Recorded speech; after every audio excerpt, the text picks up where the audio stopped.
Yan Mingchuan declared, Anren, I love you. Anren dismissed him with disdain, harboring a deep-seated aversion. The man before her was a nightmare in her life. Later, Anren cautiously stood before him, greedily gazing at his face. Yet he said, Anren, it is impossible for you I and the days that followed. On a night when the moon shone particularly bright, Yan Mingchuan stood bathed in the soft moonlight and the resplendent starlight, resembling the youthful boy she first encountered. He smiled and said, Anren, I must leave. Chapter 1. The Wedding Escape. The night breeze carried a hint of coolness, causing the cigarette in his hand to flicker. Yan Mingchuan merely observed it, allowing the entire cigarette to emit invisible smoke as it burned in the wind. It was not until his fingers began to feel a slight heat that he abruptly awakened and took a deep drag. He tossed the cigarette butt onto the ground and promptly extinguished it. He reached into his pocket, where half a pack of cigarettes remained. The 7-star cigarettes from Japan, available only in its homeland, possessed a unique, delicate cream scent unlike any other. He withdrew a stick, placing it in his mouth, ready to light it. But suddenly, he recalled something and silently removed the cigarette from his lips, discarding the remaining half-pack into a nearby trash bin. It seemed Anren disapproved of those around her smoking, deprived of the comfort of tobacco. A wave of agitation washed over him, yet Yan Mingchuan chose to remain seated, lost in thought. Earlier that afternoon, Anren had knelt before him, her tear-streaked face vividly etched in his memory. Yan Mingchuan, I beg you. I do not wish to marry you. Ru Hai is waiting for me. Please, I implore you, let me go. If you speak to my father to cancel the wedding, I will do anything. Yan Mingchuan, I do not love you. She should have been smiling, like a flower that would never wilt, reminiscent of how he first saw her. Once again, Yan Mingchuan's heart became ensnared in turmoil. Was his choice truly the right one? Just as he found himself wavering, a large hand rested on his shoulder, patting him gently. Upon recognizing the owner of the hand, Yan Mingchuan sprang to his feet. Uncle, the visitor was Anren's father, and Shuji, chairman of the Roman group. The arrangement of their marriage was orchestrated under Shuji's guidance. Still calling me uncle? No need to stand. Sit down to Mr. And teased with a smile, taking a seat beside Yan Mingchuan and gesturing for him to join. Dad, what brings you here? Yan Mingchuan understood the implication behind Mr. An's words, though he felt a bit out of place. He managed to address him as Dad, Mr. and seemed pleased with this title, smiling as he said, I intended to have a chat with you, but found you had stepped out. It's fortuitous we meet here, we can converse just the same. Tomorrow you and Anren are to wed. How do you feel about it? Upon hearing this, Yan Mingchuan forced a bitter smile, replying, Dad, doesn't this feel a bit rushed? After all, Anren and I are not yet well acquainted. To hold the wedding so soon, I fear for her. Did Anren say something to you? Mr. An immediately inquired upon hearing this. No. It's just my personal opinion, unrelated to Anren. The streetlights cast a dim glow at that moment. Yan Mingchuan felt grateful for the obscurity, as he was not adept at deceit. The darkness concealed his face, and had Mr. And seen the flush of his cheeks, Anren would certainly face a reprimand. Yet even so, he could feel Mr. An's piercing gaze upon him. As time ticked by, Mr. An finally spoke. Mingchuan, Anren is my daughter naturally. I wish to provide her with a good life. Shun Ru Hai is a man of dubious intentions, not a suitable partner for her. I will handle that matter, you need not worry. My child, I trust you to take care of Anren. His hand rested on Yan Mingchuan's, his earnestness palpable. Yan Mingchuan felt the warmth of his hand, understanding that these were Mr. An's heartfelt words. Mr. An continued, the wedding will proceed as planned tomorrow. You need not be concerned, and as for Anren, I will have her mother speak with her again. With Mr. An's words laid bare, what more could Yan Mingchuan say? He could only acquiesce. By the way, has your father arrived?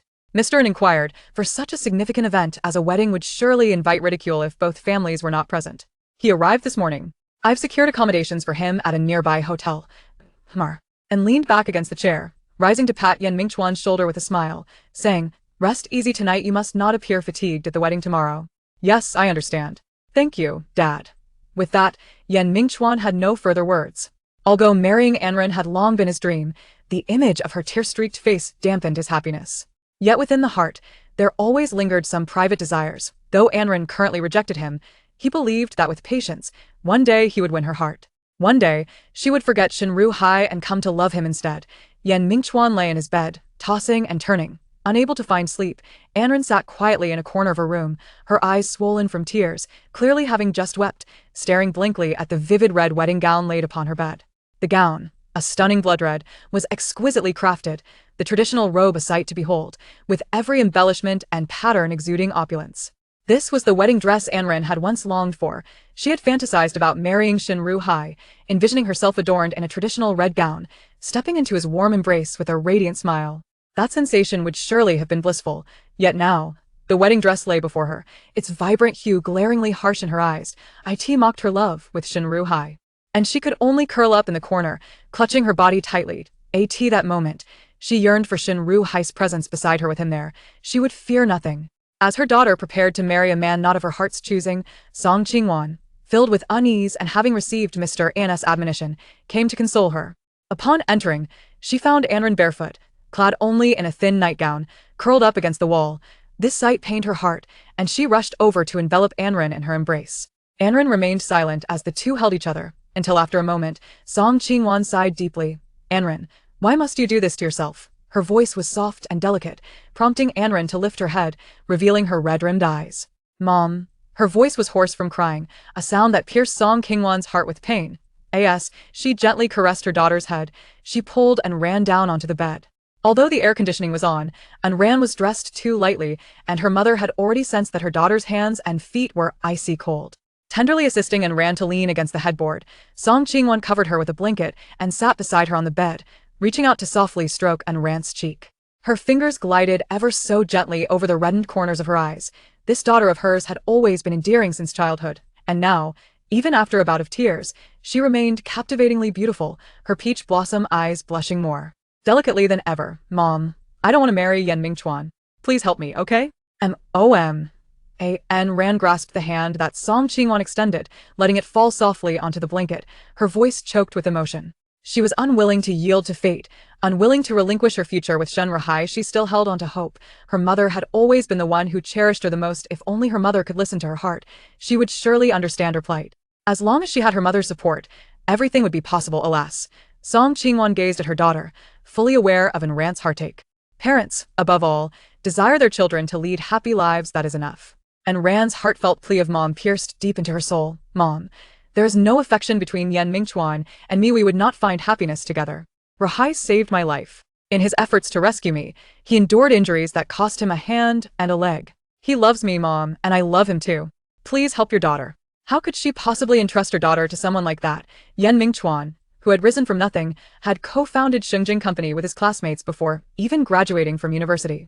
In just a few short years, the company had gained remarkable renown in Yuejiang City, much of which could be attributed to Yan Mingchuan's efforts. Their first encounter occurred a year ago during the initial collaboration between Xingjing and Roman, the latter being a leading enterprise in Yuejiang City.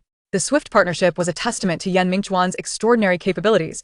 And Shuji held this young man in high regard and had frequently invited him to their home, while Song Qingwan found herself quite fond of this polite young man. In hindsight, it seemed that Shuji had long harbored intentions. Moreover, in terms of appearance, Yan Mingchuan surpassed Shinru Hai during their first meeting. Yan Mingchuan, dressed casually, possessed features so refined that he could almost be described as exquisite. In contrast, she found herself more inclined towards Yan Mingchuan. As a mother, she had to admit that marrying her daughter to him would afford her greater peace of mind. Yet, as a woman, she, turning her head away to evade Anren's pleading gaze, she steeled her heart and declared, "Feelings can be cultivated, Ranfan. Look at this wedding gown. The craftsmanship is exquisite. My daughter would look stunning in it. Come, touch it, try it on. Any ill-fitting areas can be altered." As she spoke, she extended the wedding dress towards Anren. That moment, all color drained from Anren's face, and the shadow of that vibrant hue drew ever closer in her dark pupils.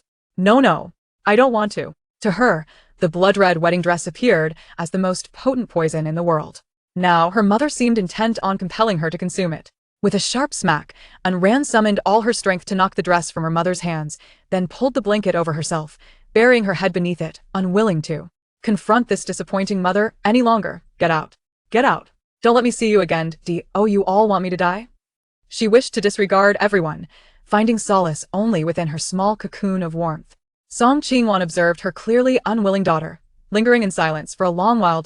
Anren's murmurs resonated clearly in her ears. Her current mental state was evidently unstable. Perhaps we have made a mistake, she whispered softly, realizing they had grossly underestimated Anren's love for Shinru. In light of this affection, were the decisions they made for their daughter truly in her best interest? She did not know. Time passed, and when only the sound of her own sobs filled the room, Anren peeked out from her blanket. Song Qingwan had already left, The disheveled wedding dress was neatly folded and placed on the table, while the door remained securely locked, leaving her with no possibility of escape. Why? Why must everyone force me? And Ran bit her lip, rising from the bed. At that moment, she felt lost and helpless. With Shun Rahai absent, what was she to do? Numbly, she approached the table, facing the vivid wedding dress, and suddenly laughed nervously twice. Then, with a violent motion, she seized the dress with both hands and tore it apart with great force. One sound, two sounds, three sounds. The fabric ripped continuously echoed throughout the room, until silence finally enveloped everything. And Ran tossed the shredded remnants into the air. The fluttering scraps fell gently around her, their crimson hues resembling a rain of roses, enveloping her in their embrace. In this atmosphere of destruction, she felt an overwhelming sense of exhilaration. But when she looked down, where the wedding dress had once rested, now lay a small silver key, quietly awaiting her discovery. Chapter 2. Coercion. How did the conversation with Ran go? Song Qingwan forced a smile, though her expression appeared somewhat strained. She had just undertaken an action that filled her with trepidation. She could scarcely contemplate how she would confront the impending events of the morrow. Yet, the deed was done, and regardless of the consequences, she would do everything in her power to shield Ran from harm. And Shuji, oblivious to his wife's unease, sensed her melancholic mood. He sighed and extinguished the bedside lamp. Lying down, he turned to his wife and said, "Do not dwell on it. We are doing this for her own good. In time, she will come to understand. Now, let us rest." Song Qingwan responded softly, and the couple fell into silence. The following morning, Shuji was roused by a frantic knocking at the door. Upon opening it, he was met by the housekeeper, Jean Ma, her face awash with panic. "Sir, it is dreadful. The young lady is missing." "What? Missing?" And Shuji, still groggy, felt as though a bucket of cold water had been thrown over him, instantly awakening him. He hurried to Ran's room. The door stood ajar, revealing an empty space strewn with red fabric strips. "What on earth are you all doing? Did I not instruct you to keep a close watch on her these past few days?" And Shuji barked furiously at Jean Ma, who followed behind, too intimidated to speak amid his wrath. Gazing at the chaotic scene before him, Shuji felt a wave of dizziness wash over him, his legs nearly giving way. Jean Ma rushed to support him. Once he regained his composure, he turned to her and inquired, "When did she go missing?" Jean Ma shook her head, uncertain. "This morning. After preparing breakfast, I intended to deliver it to the young lady. Upon opening the door, I discovered she was not in her room." "Did you unlock the door with a key? Was it locked from the inside?" Jean Ma nodded, and Shuji's instincts sharpened as he detected discrepancies. He glanced toward the window of Ran's room, noting the intact security bars, devoid of any signs of tampering. Approaching the door lock, he found nothing amiss. At that moment, a grim hypothesis began to form in his mind. Closing the door, he turned to his wife, his heart a tumult of emotions. "It was you, wasn't it?" Song Qingwan trembled slightly and then nodded gently. The previous night, she had not only left a key for Ran but had also dismissed the night watchman arranged by Shuji, thereby creating an optimal opportunity for her daughter to escape. Faced with his wife's admission, Shuji, though filled with fury, felt powerless. He could only stomp his feet in frustration before retrieving his phone to contact Mingchuan. Song Qingwan was uncertain whether her actions were right or wrong. All she knew was that witnessing her daughter's despair the night before had caused her heart to ache as if it were being cleaved by a knife. She wished to aid her daughter, regardless of the outcome, be it favorable or otherwise. When Mingchuan arrived at the inn residence, he immediately saw Shuji and Song Qingwan seated together on the sofa downstairs. The servants of the inn family were conspicuously absent, rendering the usually lively house eerily silent. "Dad, Mom," he greeted as he approached them. "Mingchuan, you have arrived. Please, take a seat," and Shuji gestured for him to sit beside him. Upon hearing Mingchuan's address, Song Qingwan lowered her head in embarrassment. Mingchuan settled next to Shuji, his emotions a tumultuous mix after receiving the phone call. He had hurriedly left home. The joy and anticipation from the previous night now completely vanished. Ran had eloped. The predicament they faced was indeed uncomfortable. It was 9 in the morning, and the wedding was set to commence in an hour. Guests were waiting. Although their marriage was intended to be understated, at Mingchuan's request, it had been kept remarkably low-key, inviting only a few relatives and friends from both families, merely a handful of people. Aside from Mingchuan's father and a friend, everyone else present were longtime acquaintances of the inn family. For Shuji to admit before these guests that his daughter had run away from the wedding was a fate more unbearable than death itself. Time seemed to stretch indefinitely before Shuji finally spoke to Mingchuan. "Mingchuan, I am truly sorry for what has transpired. I will address the situation at the wedding. You. Yan Mingchuan shook his head, having regained his composure in that brief moment. He earnestly stated to Nshuji, Dad, discussing this now is futile. The urgent matter is to locate Ran. Regardless of the wedding, it is perilous for her to be alone out there. Indeed. And Shuji nodded, responding, I have dispatched all the household staff to search for her. Let us find her first. All right, Dad. I shall also go look for Ran. I am leaving now. Yan Mingchuan said as he made his way outside. Watching his figure disappear beyond the door, and Shuji felt a pang of emotion. Yan Mingchuan truly was a dependable person. Yet why could his daughter not comprehend this? As for Ran's whereabouts, Yan Mingchuan already harbored an answer in his heart. After exiting the inn residence, he drove away, his route distinctly clear. Within 20 minutes, he arrived at the entrance of a somewhat dilapidated neighborhood. After parking the car, he relied on his memory from the previous days to arrive at the foot of a residential building. And Ran was there, curled up in the shadowy stairwell, her vacant eyes fixed on the closed door across from her. She longed desperately for that door to swing open, for the person she yearned for to emerge from within. Shun Rahai had already departed from the city. Turning her head, she saw Yan Mingchuan approaching. What are you doing here? Panic surged within her. How could Yan Mingchuan have come here, to this most secretive place she shared with Shun Rahai? She struggled to rise, wanting to flee from this spot. However, after sitting on the ground for an extended period, as she rose to her feet, Ran felt a numbing sensation in her legs, rendering her unable to walk. Just as she was about to collapse, Yan Mingchuan, quick on his feet, caught her in his embrace. He let out a soft sigh and glanced down at Ran, who was struggling to free herself from his grasp. This prompted him to hold her a bit tighter. On what grounds do you say that? Ru Hai will not abandon me. He will come looking for me. And Ran looked up, her gaze piercing into Yan Mingchuan's, filled with animosity and derision, causing him to turn his head away. I gave him 5 million. Impossible. Ru Hai would never leave me for money. You must have done something. And Ran scoffed at Yan Mingchuan's words, recalling the 2 years of deep affection shared with Shen Ru Hai. There was no way he would forsake her for a mere 5 million, even if he had a penchant for wealth. It had to be Yan Mingchuan, who was deliberately preventing them from meeting. Only when Yan Mingchuan produced a key from his pocket did her incessant chatter cease. Trembling, she took the key, instantly recognizing it. This is. When Shen Ru Hai left, I asked him to leave this behind. His voice remained cold, but this time it chilled and ran to her very core. She forcefully pushed Yan Mingchuan away and hurried to the door, inserting the key into the lock, which opened without resistance. However, the interior was desolate, a stark contrast to her memories. The lion puzzle they had purchased during a trip to the amusement park hung on the wall, a reminder of their shared joy in completing it. On the table lay the charming little animal figurines she had carefully selected, each one a testament to her affection. The glass wind chime they had chosen together dangled from the window.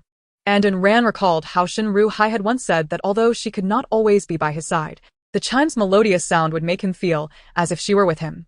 Now they were both gone. Why? Clutching the key tightly, she crouched in a corner, sobbing quietly, nearly cutting her palm on the familiar, crookedly engraved characters of Shun and In. Those letters were now searing against her heart, as if they were branding her with an everlasting scar. When Shen Ru Hai had rented this apartment, they had etched those words beneath the door's keyhole together. Sensing their presence, Ran felt a surge of courage welling up within her. Time passed, and eventually, she heard movement outside the door. Lifting her head, she saw Yan Mingchuan slowly entering. He had not followed her inside but had waited alone outside. Today is our wedding. If you do not attend, I cannot guarantee. You! Infuriated by his threat, Ran could only point at Yan Mingchuan's face, left powerless to counter his words. Indeed, young elites like Yan Mingchuan have crafted the formidable Shengjing group within just 3 years, a feat that could rival Roman. In the realm of his peers, Shen Rahai stands out as an exceptional figure. However, in the presence of Yan Mingchuan, he appears somewhat insufficient. Should Yan Mingchuan desire to make Shen Rahai's life difficult, especially within the confines of Yuezhong City, it is clear that Shen Rahai would be unable to escape this overwhelming force of will. Do you truly love Shen Rahai? Are you willing to sacrifice your life for him? If you could do that, marrying me for his sake should not be beyond your acceptance, should it? Yan Mingchuan continued his relentless interrogation, each word striking like a heavy hammer against Ran's heart. Under his probing, Ran found herself powerless, lowering her head. If I marry you, will you not make things difficult for Rahai? She finally uttered these words softly, and Yan Mingchuan's tense expression relaxed. Truth be told, he did not desire this outcome, but as long as it meant keeping Ran away from Shen Rahai, he was willing to do anything. Meanwhile, The wedding venue was already urging for the ceremony to commence. Mr. N had impatiently called him several times. And Ran lifted her gaze to Mingchuan, whose handsome features bore a slight smile, rendering him both captivating and repugnant. She stifled her disgust, slowly nodding her head, and after a prolonged silence, managed to utter a few words. "All right, I agree." The moment the words left her lips, she felt as though all her strength had been drained, collapsing into Mingchuan's embrace. He smiled faintly, whispering devilish words to her, and Ran had no energy left to resist. She felt like a mere shell of herself, a passive observer, as Mingchuan carried her to the car, heading towards the place adorned in red bridal finery. The wedding proceeded seamlessly, with the handsome groom and beautiful bride eliciting admiration from all present, their parents beaming with joy. If one were to pinpoint any shortcomings, it would be the attire of the couple, which seemed somewhat mismatched with the meticulously arranged wedding venue, appearing rather plain. Furthermore, the bride's lack of a smile throughout the ceremony sparked whispers among the guests. Nonetheless, this wedding symbolized the powerful alliance between the two leading conglomerates of Yuejiang City, heralding the arrival of an exceptionally formidable competitor in the business realm. Chapter 3. Intentions. 2 months later, another night descended. Stars twinkled sporadically in the sky as a sleek black Mercedes came to a steady stop in the garage of a villa within the Tianhe Villa district. Mingchuan, dragging his slightly weary frame, slowly entered the villa. A servant, busy polishing the staircase railing, rushed to greet him upon his arrival. As he unbuttoned his black suit jacket, Mingchuan inquired, "Has Madame dined yet?" Upon hearing this, he furrowed his brow and glanced towards the second floor, where the door was firmly closed. "She must eat. Please prepare a late-night snack, and I will take it up to her shortly," he instructed softly. "Understood," the servant replied promptly and hurried to the kitchen. Mingchuan entered his room to tidy up some clothes before making his way to the bathroom, swiftly shedding his garments. As he reclined in the warm embrace of the water, he exhaled deeply, releasing a sigh of relaxation. As the chairman of Xingjing, he was inundated daily with a multitude of tasks and documents to sign. In the early days of his entrepreneurial journey, working tirelessly for days and nights was as commonplace as sipping water. It was not unusual for him to toil into the late hours. However, after marrying Anren, the employees at Xingjing were astonished to discover that this so-called workaholic chairman departed the office promptly at 6 every evening. This was indeed remarkable. Mingchuan's motivation for this change was undoubtedly Anren. He simply yearned for more time to spend with her. Yet, this compression of his schedule left him with no opportunity to enjoy even a leisurely cup of tea at the office. Sighing once more, he found that the warm water felt unexpectedly cold. "Sir, the noodles are ready. Shall I bring them to madam?" A knock at the door interrupted his thoughts. It was the servant. Initially, Mingchuan had been unaccustomed to having household staff, but this particular servant had been specifically requested by Anren, leaving him with no choice but to acquiesce. "Please set them down. I will be out shortly," he replied, rising from the bathtub. When he emerged from the bathroom, towel in hand, he caught sight of a humble yet undeniably appetizing bowl of fresh noodle soup set neatly on the table. "Zhang Ma, your culinary skills are truly remarkable. The aroma alone makes me want to indulge," he remarked cheerfully to the servant, the enticing scent wafting through the air even from a distance. "If the sir wishes to eat, I shall prepare another bowl right away," Zhang Ma offered, beginning to head towards the kitchen. No need." Mingchuan attempted to decline, but she had already disappeared from his view with remarkable speed. How swift, he mused inwardly, realizing that despite having attended a social gathering that evening, he had hardly consumed anything, being preoccupied with drinking. Now, he indeed felt a bit hungry and decided to follow Zhang Ma's lead. Carefully lifting the bowl of noodles, Mingchuan ascended the stairs and gently knocked on Anren's door. To his surprise, it was not locked, revealing a narrow opening into a darkened room. Uncertain yet compelled, he stepped inside. Anren was lost in a dream, enveloped in a pitch-black chamber where the oppressive atmosphere nearly stifled her. Just as she felt on the verge of despair, a familiar fragrance wafted through the air. It was a scent from her memories, distant yet profoundly comforting. Guided by the aroma, she followed its trail until a silhouette appeared before her. The light was too dim to discern features, but upon seeing him, Anren instinctively recognized Shin Rohai. "Rohai!" she exclaimed in excitement, her heart racing as she contemplated rushing towards him. So many questions flooded her mind. Where had he gone? Why hadn't he come to see her? How had he been faring lately? Was he taking care of himself? Did he miss her? She sat up in bed, bewildered, still somewhat dazed from the intensity of the emotions she had experienced in her dream, causing her to struggle to distinguish between reality and illusion. The room was shrouded in darkness, yet sounds emanated from the doorway. As she lifted her gaze, she was startled to see a figure standing before her, reminiscent of the one from her dream. Yearning to touch that warmth, she instinctively reached out, enveloping the figure in a tight embrace. Mingchuan, holding a bowl of noodles, did not turn on the light upon entering. The room was illuminated only by the dim glow from the living room downstairs. The suddenness of Ran's embrace took him by surprise, causing him to nearly fumble the bowl in his hands. "Where have you been, Ruhai?" she murmured.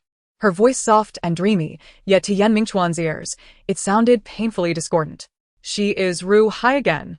Taking a deep breath, he struggled to steady the tumultuous emotions within him before speaking. Ran, it's me. It's you. What are you doing here?" In an instant, she released her hold on Mingchuan, retreating as far as she could, her voice sharp and defensive. Mingchuan remained silent, placing the bowl on the bedside table before switching on the lights. Under the stark white glow, the fury etched on Ran's face was starkly visible. She huddled in the corner like a frightened rabbit. "I asked the maid to make some noodles. You should eat." He attempted to soften his tone, but Ran remained unmoved, still bristling like a creature on high alert, not even glancing at the bowl beside her. "I understand. You may leave now." Perhaps unbeknownst to her, a hint of coldness had crept into her voice, mirroring Mingchuan's. With that, she turned to leave. As she watched him depart, a sigh of relief escaped her, her expression gradually relaxing. The almost translucent pallor of her skin and the helplessness etched on her exquisite features stirred an inexplicable ache within him. After a moment's hesitation, he spoke again. Ran, you should not confine yourself to your room. You can go out. I will not restrict your freedom. You ought to smile more. Your smile is beautiful." Having said his piece, he closed the door behind him and departed. Once he was gone, Ran curled up on the bed, lost in thought, overwhelmed with regret. It was utterly unforgivable that she had mistaken Mingchuan for Ruhai. Yet, she could not deny that, in terms of appearance, the similarities between Mingchuan and Ruhai were striking, almost fear-inducing. However, they had no connection whatsoever. Could it merely be coincidence? The aroma of the food lingered in the air as Ran gazed at the bowl of noodles with a complex expression. Zhangma had been with her since childhood, knowing her preferences intimately. Although the noodles were simple, they aligned perfectly with her taste. However, the fact that they were brought by Mingchuan made her hesitant. Ultimately, she rose to turn off the light, locked the door, and lay down on the bed, resolutely choosing not to touch the bowl of noodles. Perhaps due to an excessive slumber during the day, she found herself tossing and turning, unable to drift into sleep. Instead, she quietly absorbed the fragrance that filled the room, which gradually faded as the warmth of the noodles diminished. Chapter 4, Friends. Mingchuan took a bite, extolling the culinary skills of Zhang Ma, praising her craft with great enthusiasm. Zhang Ma, delighted by his compliment, modestly responded, "You flatter me, sir.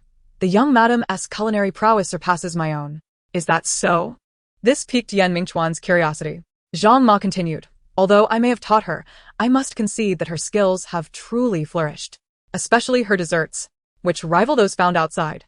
You are fortunate, sir, haha. One can only hope, haha. May that day come soon." Yet, an unexpected wave of melancholy washed over him, extinguishing his appetite. He hastily finished the remaining noodles before retreating to his room.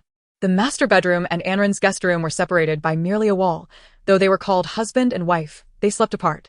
That night, neither of them could find solace in sleep. The following day, Anren awoke in a daze, realizing it was already noon. By this hour, Mingchuan had long departed for work. She rose and descended the stairs, and after freshening up, she sat alone at the dining table, silently chewing on her bread. Zhang Ma, observing her demeanor, sighed inwardly. She had noted Anren's recent despondency and melancholy. After much contemplation, she spoke up. "What a splendid day it is, Mississippi." In her presence, she still referred to her as Miss rather than Madam, perhaps as a subtle form of comfort for Anren. Slowly raising her head, Anren gazed out the window. The clouds were sparse, and delicate sunlight filtered through, illuminating the evergreen trees in the courtyard. Though it was winter, and the flowers had yet to bloom, the sight of the vibrant green seemed to uplift her spirits. "Yes, it is quite nice. Anren, you should venture outside more often." Swallowing the last piece of bread mixed with the remaining milk in her cup, Anren stood and made her way to her room. As Zhang Ma approached to tidy up, she observed Anren's retreating figure, sensing that her words had not stirred her. However, moments later, while she busied herself in the kitchen, she heard a commotion at the door. Hastily, she stepped outside to find Anren clad in a beige trench coat, wrapped in a scarf, and holding a bag, standing at the entrance. "I'm heading out," Anren announced. She wandered aimlessly through the streets, her phone in hand, yet unsure of whom to call. She had dialed Shun Rahai countless times over the past 2 months, but not once had he answered. The winter in Moon River City was bitterly cold, yet the streets bustled with people hurrying along, while Anren ambled with no particular destination in mind. After much deliberation, she finally dialed a number. It was quickly answered, and a familiar voice resonated from the other end. Anren. Xiaoqing, where are you? Do you have time now? I wish to visit you, she spoke, her tone laced with an unrecognized sorrow. The woman on the other end of the phone, named Su Xiaoqing, was a dear friend from Anren's university days.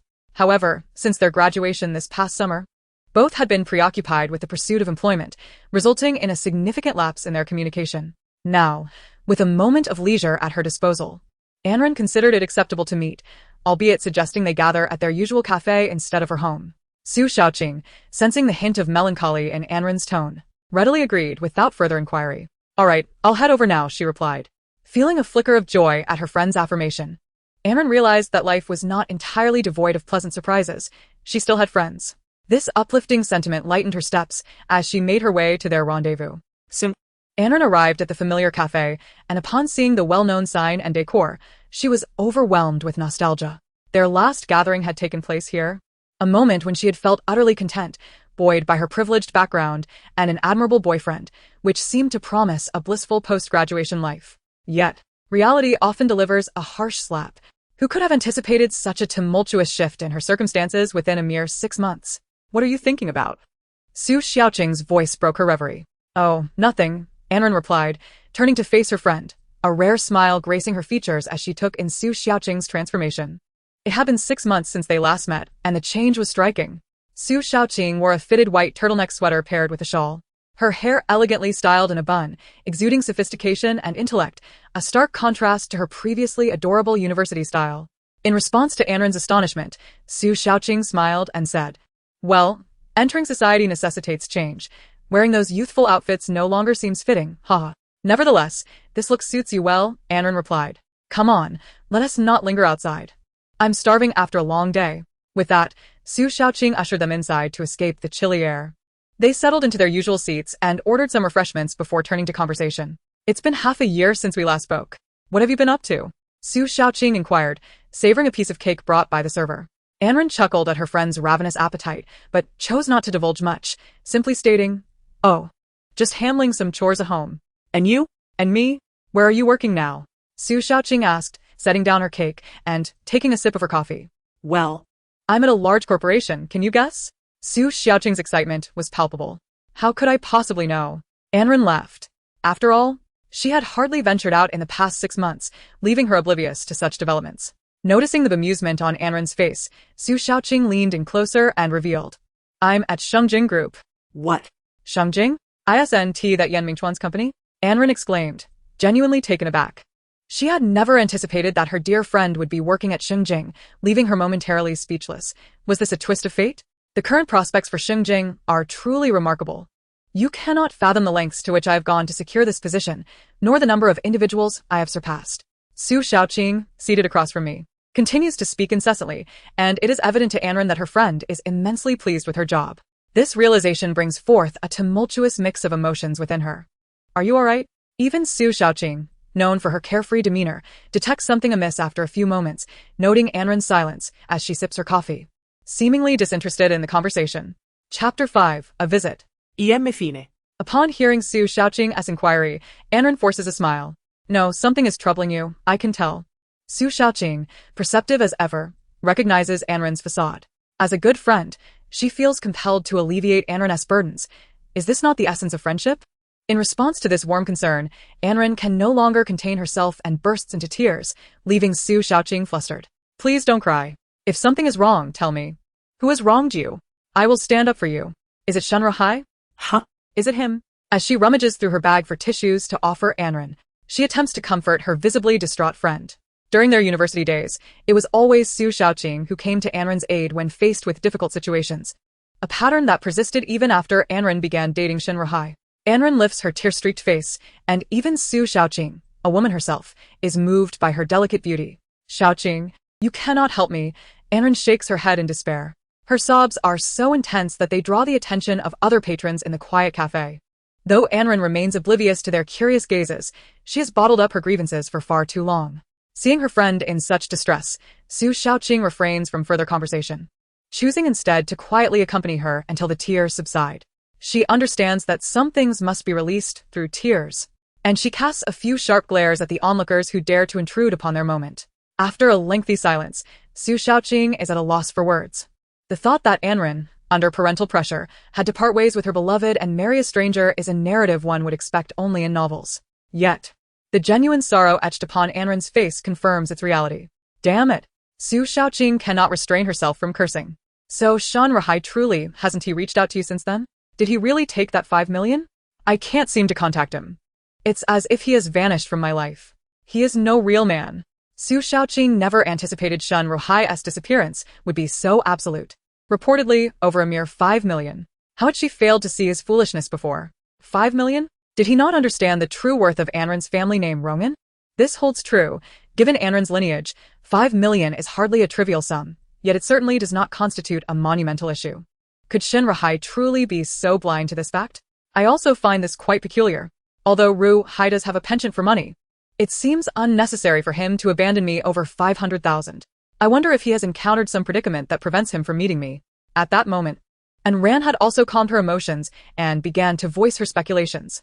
After all, this matter indeed appears too suspicious. It defies all logic. After a considerable pause, Su Shaoqing suddenly smacked her thigh, as if struck by a revelation, and said, "Do you think Shinru Hai might have been?" She placed her hand on her neck, mimicking a throat-slitting gesture, which sent a chill down in Rand's spine. Though this notion was utterly insane and absurd, it seemed to be the most plausible explanation for Shinru Hai's prolonged absence. And Ran was quite confident in her feelings for him. If he were unharmed, he would undoubtedly find a way to contact her, and would not remain so utterly silent. Therefore, there could only be one explanation. Something had indeed happened to Shinru Hai. It might not be as severe as losing his life, but he was certainly under some form of constraint, and this had to be orchestrated by Yan Mingchuan. Shaoqing, take me to Xingjing. I need to find Yan Mingchuan. Having pieced together all the circumstances, and Rand abruptly rose to her feet. The mere thought of such a possibility left her restless. She had to confront Yan Mingchuan for clarity, and she had to do it now. Su Shaoqing was taken aback by her resolute demeanor. Yet upon noticing Rand's furrowed brow, she refrained from questioning further and swiftly settled the bill. The two made their way directly to Xingjing. The Xingjing Group's building was not far from the cafe where they had just been. Both establishments were situated near Yujiang University. And Ran rode in Su Shaoqing's car and arrived at the building's entrance in just over 10 minutes. Stepping out, Ran surveyed the area. It was her first time here. The typical office building style bore little difference from her own Rongan, with the opulent golden characters of Xingjing gleaming brilliantly, narrating the youth and splendor of this company. It further emphasized to Ran just how tenaciously this grasp that held her captive was. "I'm going in." Noticing Su Shaoqing's concerned gaze, Ran turned to her and stated resolutely, "For Shenru Hai, you truly will go to any lengths." And Ran smiled radiantly, her brilliance undeniable. The two approached the reception desk and announced their presence. Soon, a well-dressed gentleman wearing gold-rimmed glasses descended to meet them. "Miss Ran, I am." The man greeted them politely, and Ran acknowledged him. "This is Yan Mingchuan's secretary, Du Luoshu. He is the one we deal with most frequently." Su Shaoqing whispered to Ran, who made a mental note. "Take me to see Yan Mingchuan. I have matters to discuss with him. Please follow me." Du Luoshu nodded and led them to the elevator, opening the door and gesturing for them to enter. "What are you doing here?" "I'll accompany you," Su Shaoqing said, biting her lip. "I'm here to confront him." "Are you really going to tag along? What about your job?" Anren furrowed her brow, fully aware of the immense effort Su Shaoqing had exerted to secure this position. The thought of her friend losing the job due to her own actions weighed heavily on her conscience. Yet, Su Shaoqing simply reiterated, "I will accompany you," adding, "We are sisters." The elevator ascended steadily, passing the second floor, then the third, until it finally came to a gentle halt on the 25th floor, where the three emerged from the elevator. The atmosphere on this level starkly contrasted with that of the work area below.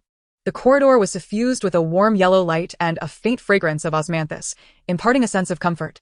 Du Luoshu guided the two, seemingly indifferent to Su Shaoqing, who had trailed behind them. He had undoubtedly overheard their earlier conversation in the elevator, but chose to remain unresponsive. "Please wait here for a moment, Mr. Yen is currently meeting with a client. He stated that he will see you as soon as he finishes." Du Luoshu informed them as he led them to a room, conveying Yan Mingchuan's message. However, Anren had no intention of adhering to his arrangement. She understood that the courage propelling her to this place was fueled by a surge of determination, and she intended to seize this momentum to confront Yan Mingchuan and demand an explanation. With a sudden burst of resolve, Anren flung open the door and dashed away while Du Luoshu was momentarily distracted. He could scarcely believe that the seemingly delicate Anren would take such an audacious action. He quickly reached out to grab her, but his efforts were in vain. Just as he was about to pursue her, he was firmly restrained by Su Shaoqing, who clung to him desperately.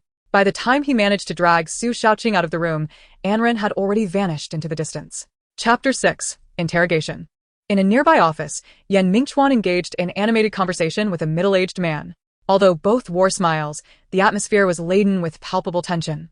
Gradually, it became evident that Yan Mingchuan was gaining the upper hand in the dialogue, leaving the middle-aged man feeling increasingly overwhelmed. This rising star was indeed a formidable adversary. He was the president of a company in Yuejiang, similarly engaged in export trade. However, while exports constituted merely one of the many facets of Xingjing's operations, for him, it represented his entire livelihood. Since Xingjing ventured into this industry 2 years ago, nearly half of Yuejiang's orders had been devoured by this colossal entity, rendering the lives of companies like his increasingly arduous. With no other recourse, these export companies, led by another firm, banded together to select a representative to negotiate with Yan Mingchuan. Upon first encountering Yan Mingchuan, Zhang Jinxiang had assumed he would be relatively easy to deal with, as the latter possessed a visage that evoked no ill impressions, a countenance that exuded a sense of fragility. Yet, he soon realized how gravely mistaken he had been. As he articulated his intentions and began negotiations with Yan Mingchuan, he acutely felt the unyielding ambition that only youth could embody, a quality that could also be described as aggressively assertive. Your meaning is becoming clearer to me. However, the marketplace is indeed a battleground. As a seasoned veteran, Mr. Zhang undoubtedly comprehends this truth far better than I. For Xingjing to flourish, it must inevitably seize a greater share of the market. Moreover, judging by Xingjing's current momentum, this is not merely a trend, but rather a testament to the collective efforts of the entire company. Although I hold the position of chairman, the company is not solely under my dominion. If I were to acquiesce to your requests, it would likely lead to complications. Yan Mingchuan cradled a pristine, frosted ceramic teacup, taking a delicate sip before narrowing his eyes. Perhaps finding the tea insufficiently sweet, he extended his hand to procure a sugar cube from a small iron box on the coffee table, stirring it into the cup until satisfied. He nodded appreciatively and set the cup down on the small table before him. Mr. Zhang, would you care to sample this exquisite tea? He gestured. Before Zhang Jinxiang lay a similarly fine cup of tea, though his was adorned with a more exquisite design, exuding an air of opulence in contrast to Yan Mingchuan's plain white porcelain. No, I am not accustomed to tea, Zhang Jinxiang replied, his mind far from the beverage. After hearing Yan Mingchuan's words, he felt disappointment wash over him, yet he could not deny the reality. He understood the principles of survival of the fittest and the law of the jungle. If the business world were governed by sentiment, why would so many companies collapse annually? His visit to Xingjing was not born of his own volition but rather the insistence of others. Moreover, given the current atmosphere, further discussions would likely yield no fruitful outcome. He rose to bid farewell to Yan Mingchuan and prepared to depart. Just then, the heavy door to the conference room swung open, revealing an out-of-breath and ran at the threshold. Yan Mingchuan. The sudden appearance left both men momentarily stunned. Yan Mingchuan was the first to regain his composure. Yet he refrained from any action, pausing briefly before resuming his tea. Addressing Zhang Jinxiang, I apologize for not seeing you off, Mr. Zhang. Only then did Yan Mingchuan stand to close the office door. Outside, the scene unfolded with Du Luoshu and a woman entangled in a struggle, their movements cumbersome. And Yan Mingchuan understood immediately. Turning to see Ayn Rand's anxious expression, he chose not to elaborate but merely gestured toward the sofa. Unfazed, Ayn Rand seemed devoid of any remorse for interrupting Yan Mingchuan's meeting with the client. Ignoring his invitation, she remained standing, demanding, "Where is Ru Hai now? What have you done to him?" "What?" Yan Mingchuan was taken aback. Her long journey was solely to inquire about Shin Ru Hai, which caused him a slight headache. "Did I not make it clear before the wedding? He has left the city." "You are lying. He must be in trouble. If he were well, how could there be no word from him for such a long time? How could he abandon our love?" Observing the darkening expression on Yan Mingchuan's face, Ayn Rand's suspicions solidified. Her hands clenched tightly around her clothing, the intensity causing her fingertips to pale. "If anything happens to Ru Hai, I will not let you go." Clenching his teeth, even his voice transformed. In that fleeting moment, Yan Mingchuan felt the profound hatred emanating from Ayn Rand. His head seemed to throb even more. He sat on the sofa with his back to her, gently massaging his temples. Has someone said something to you? And Ran, I am your husband. You should trust me and not let your thoughts wander. Husband? Ha! And Ran retorted, in my heart, only Ru Hai is my beloved. If anything were to happen to him, I would drag you down with me. When Du Luoshu entered the office, he found Yan Mingchuan alone on the sofa, stirring the tea leaves in his cup with a small spoon, enveloped in silence. Understanding the gravity of the situation, Du Luoshu remained quiet, waiting patiently. After a considerable time, Yan Mingchuan finally regained his composure. Boss, this matter is my fault. I failed to stop Missen in time. Du Luoshu spoke softly. Yan Mingchuan shook his head, silencing him. The tea is cooled. Please bring me another cup. He then moved to his desk, seated himself, and began tending to the paperwork, displaying no sign of reproach toward Du Luoshu. The winter afternoon sun streamed through the expansive floor-to-ceiling windows, casting light upon him. For a brief moment, Du Luoshu sensed a profound loneliness within Yan Mingchuan. Chapter 7, Choices. And Ran, did you manage to ask anything? As they exited the grand venue, Su Shaoqing grasped in Ran's hand, eager for answers. Today, she had truly mustered her courage. I didn't ask anything. And Ran replied, her gaze cast downward, her voice subdued. Fueled by a moment of impulsive bravery, she had approached Yan Mingchuan, only to find her meager courage evaporate upon facing him. To mask her weakness, she had hastily uttered a few harsh words before making her escape, ultimately gathering no useful information. Alas. Observing Ayn Rand's demeanor, Su Shaoqing intuitively understood that the situation had likely deteriorated due to Ayn Rand's character. She had never been one to engage in arguments. For years, Su Shaoqing had regarded her as a gentle little lamb, and it truly pained her to see this. Oh, you. Su Xiaoqing sighed deeply. At a loss for words. Shaoqing, I'm so sorry. You've sacrificed so much, yet I. And Ran felt a wave of guilt wash over her. Lowering her head nearly to her chest, tears welling in her eyes, almost spilling over, her voice tinged with sorrow. Please don't cry, it's all right. I don't blame you. Su Shaoqing quickly consoled her, witnessing Ayn Rand's distress. I'm sorry, Shaoqing, truly sorry. And Ran continued to apologize, feeling inadequate and disheartened for failing to meet others' expectations, unable to achieve anything. And Ran. Su Xiaoqing repeatedly comforted her. But Ayn Rand remained oblivious to the reassurances, igniting a flicker of frustration in Su Shaoqing, who raised her voice. Ayn Rand. At her sudden outburst, Ayn Rand finally ceased her tears, lifting her head to look at her with a pitiful expression. Su Shaoqing took a deep breath, placing her hands firmly on Ayn Rand's shoulders, compelling her to meet her gaze. Ayn Rand, do you love Shinru Hai? Of course, I love him. To what extent do you love him? How deeply do you cherish him? For his sake, I would sacrifice anything, even my life, without a hint of hesitation. These words escaped my lips effortlessly, and even after uttering them, Su Xiaoqing's gaze remained fixed on Ayn Rand's eyes, which held a radiant glimmer. If you are unafraid of death, then why do you not strive to transform yourself for Shinru Hai? If you wish to be with Shinru Hai, you must learn to embrace change. No longer should you embody such cowardice, nor should you passively accept the fate imposed upon you by others. Stop weeping. You must cultivate strength. After a prolonged silence, the passage of time became a blur until Ayn Rand finally stirred. She lifted her gaze towards the sky, where the evening glow had painted half the horizon a vivid crimson, and the stars began to emerge in the dimming twilight. Her gaze was profound, seemingly searching for a distant star. Su Xiaoqing's words had jolted her awake. Was she truly still waiting, as she had in the past, for Shinru Hai to draw near? No, she, too, must endeavor to approach him. Love is a mutual pursuit, is it not? I have come to understand. I shall transform myself, casting aside this wretched weakness. This tenderness shall be reserved solely for Rahai. Her voice was barely audible, almost as if she were speaking to herself. And Rand turned towards Su Shaoqing and smiled gently, asking, would you accompany me to a certain place? The area surrounding the university was always abuzz with activity, as the vibrant students sought to explore a plethora of novel experiences. Consequently, the vicinity was adorned with an array of eccentric shops. And Rand stood before a tattoo parlor, where several patrons were already present, and the tattoo artists were busily engaged, although there appeared to be some availability. And Rand, what are you? Before Su Shaoqing could finish her question, Ayn Rand stepped into the shop. Hello. Upon noticing the new customer, a young male attendant promptly approached. Welcome. How may I assist you today? As he greeted her, he discreetly assessed Ayn Rand's beauty, having never encountered anyone so exquisite. Her long, raven hair was tied in a high ponytail, with wisps framing her face, cascading down to the corners of her eyes. Her skin was nearly translucent, reminiscent of a character stepped from the pages of a manga into reality. In the presence of such a stunning figure, the attendant was fully alert, and Ran calmly stated, "I would like to get a tattoo. I wonder if you can accommodate me at this moment?" She surveyed the surroundings, noting that all present seemed occupied. "Absolutely. We can accommodate you now. Please follow me," the attendant replied eagerly, leading and ran into a more secluded room that, while not as spacious as the outer area, was adorned with more exquisite decor.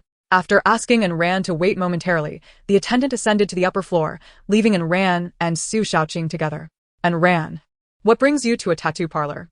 At that moment, Su Xiaoqing finally found the opportunity to voice her concerns. She was puzzled as to why Ayn Rand had brought her to such a place. And Rand responded with a smile, "Isn't it obvious? I am here to get a tattoo." "A tattoo? What do you plan to have inked?" "You'll find out shortly." During their conversation, the sound of footsteps echoed from the staircase, and soon a woman who appeared to be in her 30s descended and approached Anran, pointing to a nearby tattoo chair. She said directly to Anran, "Please take a seat." Although the proprietress did not verbalize her surprise, she was inwardly astonished. Earlier, a staff member had mentioned that an extraordinarily beautiful woman was coming in for a tattoo, and when she was called upon, she had initially regarded it with disdain, having seen countless women over the years in her tattoo studio. Yet, upon witnessing Anran's beauty, she was taken aback, compelled to acknowledge that such a woman was indeed unlike any she had encountered before. "What would you like to get?" the proprietress inquired after Anran settled into the chair, picking up alcohol and cotton swabs. Without a moment's hesitation, Anran replied, "I wish to tattoo a name, Shun Rahai. Shun from Shenyang, Ru from If, and Hai from the sea." Merely uttering Shun Rahai's name, Anran herself was unaware of how much softer her voice had become compared to earlier. Su Xiaoqing, standing nearby, remained silent, having already formed a general understanding. "Is that so? Shun Rahai is indeed a lovely name. So, where shall you have it inked?" The proprietress chuckled lightly, adding, "Naturally, it should be on the collarbone." Additionally, We tattoo artists are aware that inking a partner's name on one's collarbone symbolizes an unwavering love. She perceived that Anran was yet another deeply affectionate young woman. "Really? Then let's have it on the collarbone." And Ran agreed, contemplating the beautiful connotation of eternal love. "Shun Rahai, Shun Rahai," she softly murmured as she caressed her exquisite collarbone. "Our love, unwavering until death." Chapter 8. Strangely familiar after exiting the tattoo parlor, Su Xiaoqing felt a lingering unease. The night had grown late, and the two were about to part ways. Reflecting on the day, it felt surreal, akin to a dream. Finally, as Ran prepared to say goodbye, Su Xiaoqing spoke up. Ran, don't you think this is a bit too radical? After all, you are still Yan Mingchuan's wife." And Ran touched the freshly inked area, the searing pain still resonating within her. It was astonishing that merely inking 3 characters could inflict such agony. what is inappropriate about it? "Xiaoqing, you know I despise him. But what if he discovers it? Who knows what he might do?" Su Xiaoqing cautioned. And Ran, however, merely scoffed, her disdain apparent. "If he sees it, I would rather he did. Ah, To think that his wife bears another man's name. I imagine no normal man would tolerate such humiliation." And Ran gazed at the dazzling skyscrapers, her eyes reflecting their brilliance as viewed through Su Xiaoqing's perspective. "I wish he would recognize the futility of his pursuits and relinquish his affections, thus granting me the freedom to depart." Su Xiaoqing fell into silence, pondering that this was precisely what Anran desired. Since Anran had already come to this realization, what more was there for her to say? Yet, there was an unfamiliarity about Anran, a stark contrast to the person she had just encountered earlier that day. While she had hoped for Anran's transformation, this particular change evoked a sense of trepidation within her. Could love truly instigate such profound alterations in a person? Perhaps it could. "I am leaving now. Do take care of yourself," Anran remarked, hailing a taxi with a casual wave before departing. Upon returning to the villa, the lights on the second floor were aglow, illuminating Yan Mingchuan's room. The brightness of the light unexpectedly soured Anran's mood. Entering the villa, she slammed the door with considerable force, as if to expel her frustrations. bang. Almost immediately, there was a stir from upstairs. A shadow appeared by the blinds. Though she could not discern his features, Anran recognized it to be Yan Mingchuan. He had evidently seen her in the yard, and in response, she raised her hand and gestured an obscene sign. Yet Yan Mingchuan remained unfazed by her antics, casting a fleeting glance before vanishing beside his bed. Anran had anticipated a fiery retort from him, but instead, it felt as if her anger had merely dissipated into nothingness, leaving her feeling more vexed. "Madam," Jangma. bustling about within the villa, hurried out to investigate the commotion. "Miss, the sir has been waiting for you." As Ran entered, Zhang Ma whispered in her ear. At that moment, Mingchuan descended the stairs, wearing a stern expression that seemed quite serious. "Waiting for me, are you?" Ran mused inwardly, bracing herself for an impending argument. She slightly lifted her chin, preparing to confront Mingchuan with equal measure. It was imperative that she maintained her composure and not appear diminished. Truth be told, Mingchuan's countenance was not particularly suited for anger. Unlike the archetypal domineering CEO depicted in dramas, his extraordinarily handsome face bore an almost ethereal beauty, coupled with a hint of innocence. It was hard to imagine him uttering anything harsh. "Have you eaten?" "What?" Ran almost thought she had misheard him. Was he truly inquiring whether she had dined, with such a grave demeanor? She resolutely decided against sharing a meal with him, just as she contemplated saying she had already eaten. Her stomach betrayed her with an untimely growl. Since the previous afternoon, she had only consumed a cup of coffee and a small dessert, her mind preoccupied with other matters. Now, with Mingchuan broaching the subject, her body reacted involuntarily.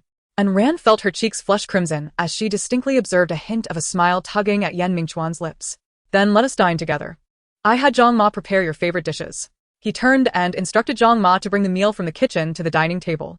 Zhang Ma, eager to oblige, swiftly set forth, and before long, the table was adorned with several exquisitely presented dishes. On the alcohol stove, the ham and bamboo shoot stew continued to simmer gently. The translucent slices of ham and the pristine white bamboo shoots intertwined, trembling slightly under the urging of the boiling broth, releasing an enticing aroma. This dish was Ran's favorite during the winter months.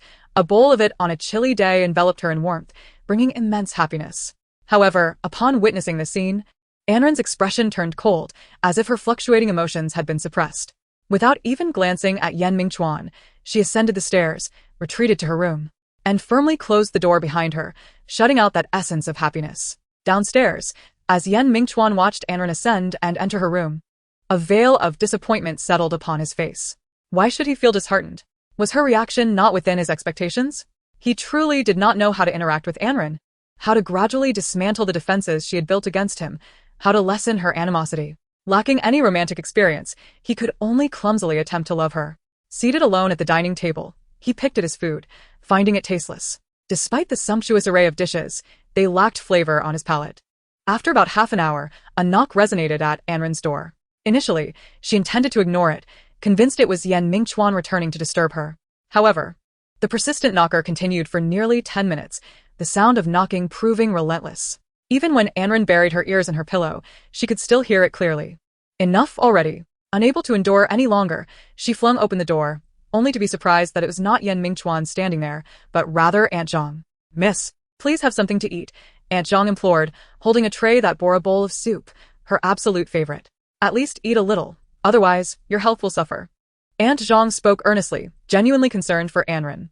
Having cared for her for nearly a decade, she had witnessed Ran's recent pallor and felt heartache for her. Ran hesitated, not wanting to dismiss Aunt Zhang, who had devoted so many years to her care. Just as she reached out to accept the bowl, she recalled that this soup had been consumed by Mingchuan, and a sense of aversion welled up within her. Her hand froze in midair, caught in a dilemma. Seeing her hesitation, Aunt Zhang reassured her, "It's all right, Mississippi. He hasn't touched this dish." Spoon in hand, Aunt Zhang scooped a spoonful and brought it to her mouth. The familiar flavor exploded on her palate, and tears welled up in her eyes. When she had been with Shun Ruhai, every weekend she would visit his residence to cook for him, and this ham and bamboo shoot stew was among the dishes she prepared most often. Her culinary skills had been passed down from Aunt Zhang, and the taste was unmistakably the same. Not only was it her favorite, but it was also Shun Ruhai's beloved dish. She could vividly recall the way his eyes would squint with joy as he savored the meal, filled with warmth and satisfaction. The sense of accomplishment she felt, watching her partner relish her cooking, was a happiness she longed for once more. Chapter 9. Chain Reaction. So, does this mean Mingchuan is unwilling to agree? Zhang Jinxiang found himself in a dimly lit office, where the palpable hostility emanating from the middle-aged man before him caused him to incessantly wipe the cold sweat from his forehead. Indeed. Humph. The man abruptly rose, slamming his fist onto the table in a fit of fury, only to be swiftly overwhelmed by a profound sense of helplessness. What could he possibly do? 2 years prior, his company, Minghui, had command over more than 70% of the business in Yuezhang, yet after the establishment of Xingjing and the emergence of the young upstart Mingchuan, this seasoned veteran found himself utterly defenseless. In the span of merely 2 years, his market share had plummeted dramatically to a mere 30%, effectively losing half of his empire. How had it come to this for him, Li Cheng? Even the prospect of swallowing his pride and allying with other competitors to beseech Yan Mingchuan for a sliver of hope had ultimately been dashed. To Yan Mingchuan, Zhang Jianxiang was merely a spokesperson. The true orchestrator behind him was readily apparent. Despite this awareness, he still refused to acquiesce. This was simply too much. Were they not all in the same industry? Was it truly necessary to drive one another to ruin? Yan Mingchuan Li Qing seethed as he muttered those 3 syllables. Yet now, in hindsight, any thoughts of bringing Yan Mingchuan down with him had become an impractical fantasy. He had aged. No longer the spirited youth who had once constructed such a vast foundation. The decisions he made were now timid and conservative, passively accepting the encroachment of Xingjing. By the time he finally resolved to fight tooth and nail, he found himself devoid of sufficient resources to rely upon. Just a week prior, a long-standing client of Minghui had been snatched away by Xingjing, and with the loss of that significant order, the company's situation had deteriorated further. With the cash flow barely holding on, Li Cheng slumped in his chair, racking his brain for solutions to navigate through this dire predicament. Observing this disheartening scene, Zhang Jinxiang felt a pang of sympathy. They were merely a subsidiary reliant on Minghui, and with Minghui in distress, their own fortunes had dwindled as well. After much contemplation, a thought suddenly struck Zhang Jinxiang, and he cautiously broached the subject with Li Cheng. General Manager Li, I encountered something peculiar during my recent visit to Xingjing. Go on. Li Cheng replied, his voice weary and drained. I saw Inshuji's daughter. What? The mention of Inshuji elicited a sense of familiarity in Li Cheng, for both were leaders of major enterprises. While he himself was now on the decline, and Shuji still basked in the zenith of his career. What could Inshuji's daughter possibly be doing at Xingjing? Was there a collaboration brewing between Inshuji and Yan Mingchuan? Li Cheng's brow furrowed deeply. If this were true, it certainly boded ill for him. A fresh wave of troubles was rising. I doubt it. And Shuji's daughter seems more inclined to stir up trouble. I suspect there is some underlying issue between them, Zhang Jinxiang pondered, increasingly convinced that there was a significant secret at play. General Manager Li, I believe we should investigate the relationship between the two. After all, we have little else to lose at this point. Regarding Zhang Jinxiang's suggestion, Li Cheng did not truly believe he would uncover anything significant. However, one must always take some action. Thus, he nodded gently, granting permission for Zhang's endeavors. I shall have my secretary assist you. Now, please leave me be for a moment of solitude. Simultaneously, Yan Mingchuan was immersed in the daily deluge of office documents, perusing them one after another, swiftly navigating the processes in his mind before rendering decisions. Despite his familiarity with such a lifestyle, after 2 hours, he set down his pen, reclined in his chair, and stretched languidly. Rising, he approached the floor-to-ceiling window, gazing out at a vacant plot of land, an expanse acquired by Roman a year prior. Situated in an urban village, a prime location yet still undeveloped. The delay stemmed from a family's dissatisfaction with the price offered by Rongan, as they stubbornly refused to vacate. To this day, a 3-story building, hastily constructed, stood stark amidst the ruins, remarkably conspicuous. After observing for a while, lost in thought, his phone rang at the desk. Yan Mingchuan turned, picked up the device, and pressed the call button, hearing Inshuji's voice emanate from the receiver. Mingchuan. Father, is something the matter? Are you free tonight? Let me check. He reached for the schedule beside him, confirming, no social engagements tonight. I am available. Good. We shall come over this evening. After ending the call, Yan Mingchuan pondered for a moment before sending a message to Anran. Chapter 10. An unexpected arrival. It appeared that she had taken great care in her appearance today, even adorning her ears with a pair of exquisite earrings that sparkled brilliantly. Yet, she remained as aloof as ever, not casting a glance at Yan Mingchuan as he entered the villa. He was indifferent to her demeanor, placing down his bag while inquiring, Ran, have the gifts been prepared? And Ran felt a wave of disdain at his self-absorbed manner of addressing her, but now was not the time for disputes. Eager to see her brother, whom she had not met in half a year, she merely nodded in acquiescence. Then allow me to change my attire, and we shall depart. You may wait for me in the car. I apologize for the delay caused by work obligations. With that, Yan Mingchuan hurried upstairs. Despite his attempts to expedite his tasks, they lingered longer than anticipated, and twilight began to descend outside. And Ran rose and exited the villa, finding Yan Mingchuan's car parked outside. She held a less than favorable impression of the black and white Ferrari, recalling how he had once forced her into it to attend a wedding. After standing before the car for a moment, she opened the rear door and took a seat. Soon after, Yan Mingchuan emerged from the house, now donned and loose, casual attire. The car set off promptly, and Ran gazed out the window at the fleeting, blurred scenery. Feeling somewhat restless at the prospect of sharing such a confined space with Yan Mingchuan for an extended period.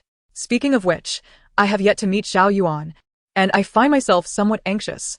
Yan Mingchuan suddenly interjected with such an offhand remark. And Yuan has been studying abroad, although he has visited the Yin family numerous times. They have never crossed paths, merely aware that Ran has a younger brother. Oh? Upon hearing this, Ran scoffed with a hint of derision, remarking how rare it was to see President Yan feeling nervous. The barbed tone of her words was unmistakable to Yan Mingchuan, yet he merely chuckled, responding, "Of course. I am human, and humans possess emotions, do they not?" Indeed, being human entails the capacity for emotion, but Yan Mingchuan, are you truly human? Do you understand what you are? You are a beast, deriving pleasure from seizing what belongs to others, utterly devoid of humanity. The color drained from Yan Mingchuan's face, a shadow creeping over him, his lips trembling with trepidation, yet ultimately, he refrained from uttering a retort. This only reinforced Ran's conviction that she had struck a nerve, and she seized the opportunity to press on. Suddenly, Ran elevated her tone, her voice crescendoing until it erupted into a hoarse shout, as Yan Mingchuan's words ignited the resentment she had harbored for days. In the past, Ran would never have believed such words could escape her lips, but now, she cared not for the presence of the man before her, freely unleashing the most venomous phrases she could conjure, reveling in the catharsis. You truly are a pitiable wretch. It seems you have no mother, do you? The other day, your father appeared to be on the brink of death himself. Could it be that he, too, has little time left? Moreover, it seems your father harbors disdain for you. Might it be that your twisted personality stems from a childhood devoid of love? Is it that witnessing the happiness of others ignites your envy? Do you yearn for everyone to share in your misery, coveting everything in sight to fill the gaping void of your grotesque, perverse soul, shattering beauty into fragments for your own twisted satisfaction? Cease your words. Yan Mingchuan's voice quivered with suppressed anguish. I shall not. What of it? Have I struck a nerve, igniting your shameful wrath? I have yet to say all that I wish. Yan Mingchuan, do you believe that what you have seized is truly yours? Let me enlighten you. You are gravely mistaken. Love is something you shall never possess. You are destined to rot away in a corner, exuding a stench that is your rightful place. Please, I implore you, cease your words. Yan Mingchuan's voice dwindled to a whisper as he summoned the last vestiges of strength to slam on the brakes, bringing the car to a halt on the roadside. His hand slipped from the steering wheel, falling limply alongside his head. He widened his eyes, gasping for precious air, as if surfacing from the depths of water. Why? He had undoubtedly heard countless words more venomous than these. He should have long since grown accustomed to such barbs. Yet, why did this simple onslaught shatter his self-perceived impenetrable psychological defenses? Why did his heart ache so profoundly when he made his choices? Was the arrival of this day not anticipated? How could he find himself so utterly overwhelmed? Ran chuckled softly. Come, take a look at this. She boldly stepped forward and seized Yan Mingchuan's clothing, compelling him to meet her gaze. Then, with a swift motion, she tugged at her collar, allowing a faint glimmer of light from the dim street lamp outside to filter through the car window, illuminating her exquisitely delicate collarbone.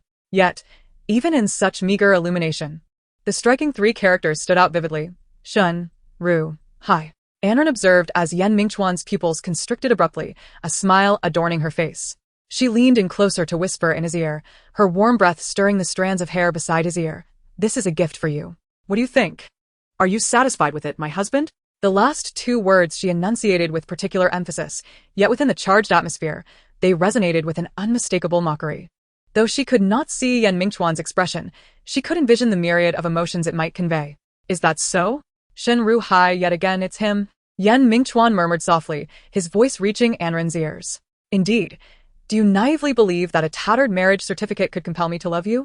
That is a rather fanciful notion. I must say, she continued to whisper, can you accept that your wife bears another man's name? I trust you haven't sunk so low as to tolerate that.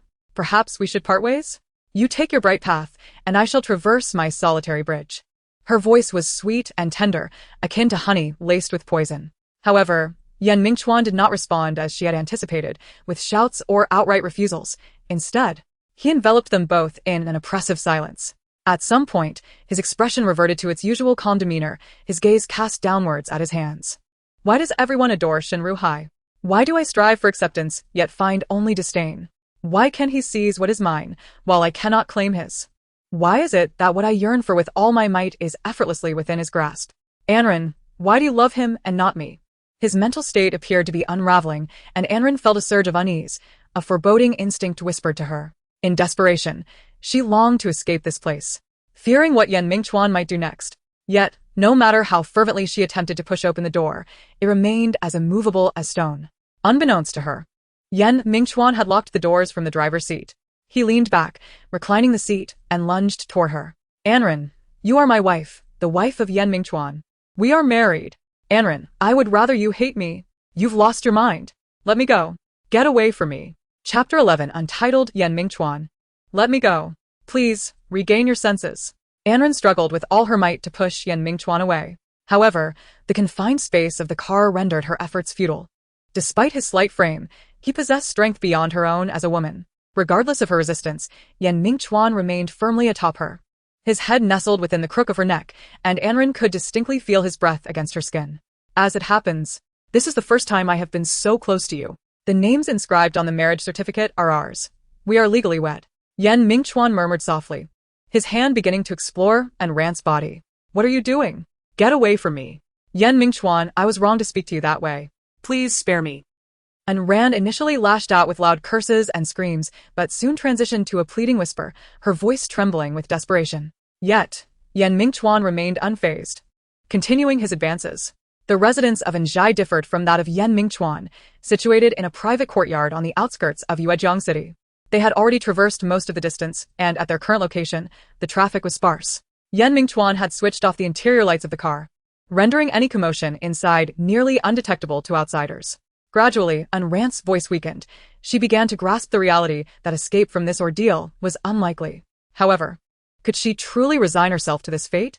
Yan Mingchuan had roughly torn open her outer coat and was now unfastening the buttons of her shirt. If this continued, she would inevitably fall victim to this beast, and she would not allow that to happen. Struggling to regain control of her right hand, which Yan Mingchuan had released, Anren began to search her surroundings. Soon, her fingers brushed against her bag. A flicker of hope surged within her as she hastened to retrieve an object with one hand. Gritting her teeth, she swung it forcefully at Yan Mingchuan's head. A dull thud resonated as the blow landed, causing even him to emit a grunt of surprise. He abruptly rose, seizing Anren's right hand, which still clutched the makeshift weapon. It was an exquisite crystal figurine of a wild boar, translucent and endearing, meant as a gift for Yuan. At that moment, Anren held it tightly, as if it were a lifeline, unwilling to relinquish her grip. Drip, drip. It seemed as though something was falling, each drop landing on the leather seat, the sound piercing through the stillness of the car. Yan Mingchuan numbly released his hold, gingerly touching his cheek. Straining to discern the dim light, his palm was stained with blood. What had he just done? In a fit of rage, he had lost his reason and sought to violate Anren. It was utterly despicable. He turned his gaze back to Anren, who, upon sensing his attention, curled into the corner, clutching the crystal figurine to her heart, ready to retaliate should he advance again. Her attire lay in disarray, her makeup smeared, and two distinct streaks of tears marred her cheeks. Yet, what pained Yan Mingchuan the most was the mixture of anger, resentment, and a hint of fear reflected in her eyes. Don't come any closer. Anren managed to utter after much hesitation, the crystal figurine having inflicted a deep wound on Yan Mingchuan's forehead, blood seeping down to stain his entire profile, rendering him even more sinister and terrifying. The interior of the car was suddenly awash in an orange glow. Anren's eyes sparkled with a glimmer of safety, yet she remained cautious, maintaining her previous posture and vigilant demeanor. I apologize for what transpired earlier, Yan Mingchuan suddenly uttered from the front seat, to which Anren offered no response. With a thunderous roar, he ignited the engine. The wound upon his face had merely been dabbed with a tissue, and blood continued to drip relentlessly, staining his collar.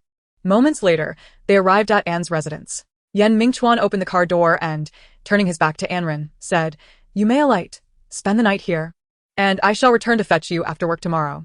What about you?" Anren had already composed herself, yet his words left her somewhat flustered. Though the earlier incident still haunted her, she regained her composure and acknowledged that her previous remarks had indeed been excessive. Me? In this state, how could I face them? Yan Mingchuan chuckled self-deprecatingly, offering no further comment. After she exited the vehicle, he departed with haste. Once away from Anne's residence, Yan Mingchuan drove aimlessly, uncertain of his destination. The image of Anren's tattoo on her collarbone, her tear-streaked face, And the words she had spoken replayed in his mind like vivid scenes. The bleeding from his head had ceased, but the dried blood clung to his skin. A sticky sensation that unsettled him. The Ferrari had entered the city, and before long, he found himself at the entrance of Yuejiang University, momentarily lost in thought. It was the onset of the vibrant nightlife for the students. The streets bustled with youthful exuberance as boys and girls radiated their vitality. When a disheveled figure approached, half of their face smeared with blood, onlookers gasped and swiftly parted ways, whispering amongst themselves in hushed tones. Mingchuan paid no heed to their curious murmurs. He followed the whispers of his heart, guided by memories, towards a certain destination. Time slipped away, and he wandered far from the once bustling thoroughfare, the clamor fading into silence until he finally came to a halt. He stood before a quaint little shop, nameless, save for a small sign hanging at the entrance inscribed with the words "Good Tea." Though not far from Yuejiang University, its tucked-away location in an alley rendered it devoid of patrons, yet the shop was illuminated within. Mingchuan raised a hand to push the door open but, recalling his disheveled appearance, turned to a nearby faucet to wash his face before entering. "Welcome," greeted a lone waitress, sweeping the floor. Upon noticing a customer, she set aside her task and approached. Mingchuan, familiar with the establishment, seated himself by the window and politely requested, "A pot of black tea, please, with extra sugar." "Thank you." Chapter 12. Family. Upon entering the old residence, Anren was greeted joyfully by Jean Ma, who had been waiting for her arrival. "Miss, you have finally come. The master has been waiting for you both for quite some time." At that moment, she sensed something amiss and circled around to look behind and ran, then inquired, "Miss, where is your fiancé?" He has matters to attend to and cannot come. Do not concern yourself with this. Let us proceed inside." "Very well then." Seeing Anren's lack of vigor in her speech, Jean Ma dared not inquire further. It was best not to meddle in others' family affairs. So she hurriedly led Anren through the door. The Yin family awaited in the dining room, having been there for quite some time. It was now 8 in the evening, half an hour past the agreed-upon time, and the dishes on the table had grown somewhat cold. They had made several phone calls during this time, all of which went unanswered. Mr. N wore a dark expression, while Song Qingwan dared not utter a word beside him. "Dad, is Mingchuan really not coming? Making everyone wait for him this long is quite presumptuous," remarked Yuan, a youth whose youthful features had yet to fully fade. Yet he was already remarkably handsome. "Is Mingchuan someone you can call by name? Mind your manners. He is your brother-in-law, Mr." And reprimanded his son in a low voice, yet Yuan remained undaunted. He shrugged and scoffed. "Brother-in-law? I do not recognize him as such." "What did you say? How have I taught you to speak?" Mr. N slammed his palm on the table, prompting Song Qingwan to quickly grasp his hand. "He is still a child," speaking thoughtlessly. "Do not hold it against him." "Still a child?" Mr. N was infuriated to the point of laughter. "He is 18 this year, soon to be 20. And, in a few years will take over the family business. Is that still considered a child?" Song Qingwan found herself at a loss for words and could only gesture to Yuan, urging him to lower his head and apologize to resolve the matter. However, Yuan stubbornly resisted, his neck taut as he proclaimed, "Am I wrong in what I say? You pushed my sister into the fire pit, and I am not allowed to voice my opinion?" Xiao Yuan. Yuan was acutely aware of whom his sister loved. He had previously met Shen Rahai on numerous occasions, who had joyfully taken him to play basketball. He would never forget the sight of Anren watching them with a smile. Her eyes filled with happiness while Shen Rahai taught him to shoot hoops. "Mom, don't interfere. I must clarify this today. My sister is an independent person with her own thoughts and feelings. She is not an object to be manipulated. You should not and cannot control her life. I cannot condone such actions." His voice rang out with the conviction of youth. Mr. N, infuriated, coughed loudly, pointing at Yuan but rendered speechless. "What do you know?" Song Qingwan quickly placed her hand on his chest, gently patting him to ease his agitation, while turning to scold her son. "Enough. Look at how upset your father is. You will understand in time. He is only concerned for the company." And Yuan's expression remained defiant. Yet seeing his father struggling to breathe against his mother as support, the words he intended to say became lodged in his throat. With a huff, he disregarded Song Qingwan's calls and dashed outside. At the entrance of the dining room, he collided with someone. "Sister." And Ran stood at the threshold, having been unseen behind the wall. Had she overheard their conversation? "Xiao Yuan, I am fine." Lowering her gaze at the anxious Yuan, who had fallen to the ground, and Ran made a concerted effort to muster a smile. She entered the dining room and took a seat at the farthest table from Father In, with Yuan following closely behind and sitting beside her. "Let us eat. The dishes have grown cold," she declared. Picking up her chopsticks and motioning for Jean Ma to serve her a bowl of rice, eating as if nothing were amiss. The others exchanged glances, uncertain how to respond to Rand's unusual demeanor. Eventually, Father broke the silence, inquiring, "Where is Mingchuan? Why hasn't he come over?" "No one is answering the phone. He has a social engagement this evening and cannot make it. I took a taxi, but I was delayed by traffic," she explained. "I see." Father sighed. And Rand set down her bowl and lightly chuckled. "What? Are you disappointed that he couldn't come?" Father maintained a stern expression and remained silent. Sensing the atmosphere shifting once more, Song Ching-wan quickly intervened. "All right, you two shouldn't bicker upon meeting. Let us eat. I personally prepared these dishes tonight, all of your favorites. Quickly, let us eat and speak less." Thus, the family began their meal in silence, the atmosphere particularly strained. Her former room remained untouched, and upon hearing her daughter would be staying over, Song Ching-wan was filled with joy, promptly instructing the maid to tidy up. Before long, the room was revitalized, and Rand shed her coat, lying on her bed in just a shirt, as memories from half a year prior flickered before her. Mom. "I beg you, do not make me marry her. I hate you. I despise all of you. Knock, knock, knock." Come in. And Rand signaled, and once Yuan entered, she firmly closed the door behind him. "Xiao Yuan, have some water." And Rand poured 2 glasses, handing one to Yuan while keeping the other for herself. The two sat in silence, and Yuan was unsure how to console his unfortunate sister, while Rand struggled to present herself as the sister she once was, especially after hearing Yuan's words about their parents. Although her thirst was absent, they both sipped their water in a shallow manner. It wasn't tea until the glass was half empty that Yuan ventured to speak, cautiously asking, "Sister, have you been well these days? That person hasn't bullied you, has he?" And Rand hesitated briefly before shaking her head. Although Yen Mingchuan had forcibly married her, upon reflection, he had not truly wronged her aside from today's incident. He was often busy with work, and Rand mostly secluded herself in her room. Their encounters were scarce, making the notion of bullying unfounded. "That's good." And Yuan smiled, then added, "If he ever bullies you, just tell me, and I will take care of him." With that, he raised his arm, clenched his fist, and showcased his muscles to Ran. She couldn't help but burst into laughter at his comical display. And Yuan, noticing her amusement, shyly scratched his head and joined in her laughter. Chapter 13. The Awakening of Feelings. Their laughter dissipated the earlier awkward tension, creating a more comfortable atmosphere.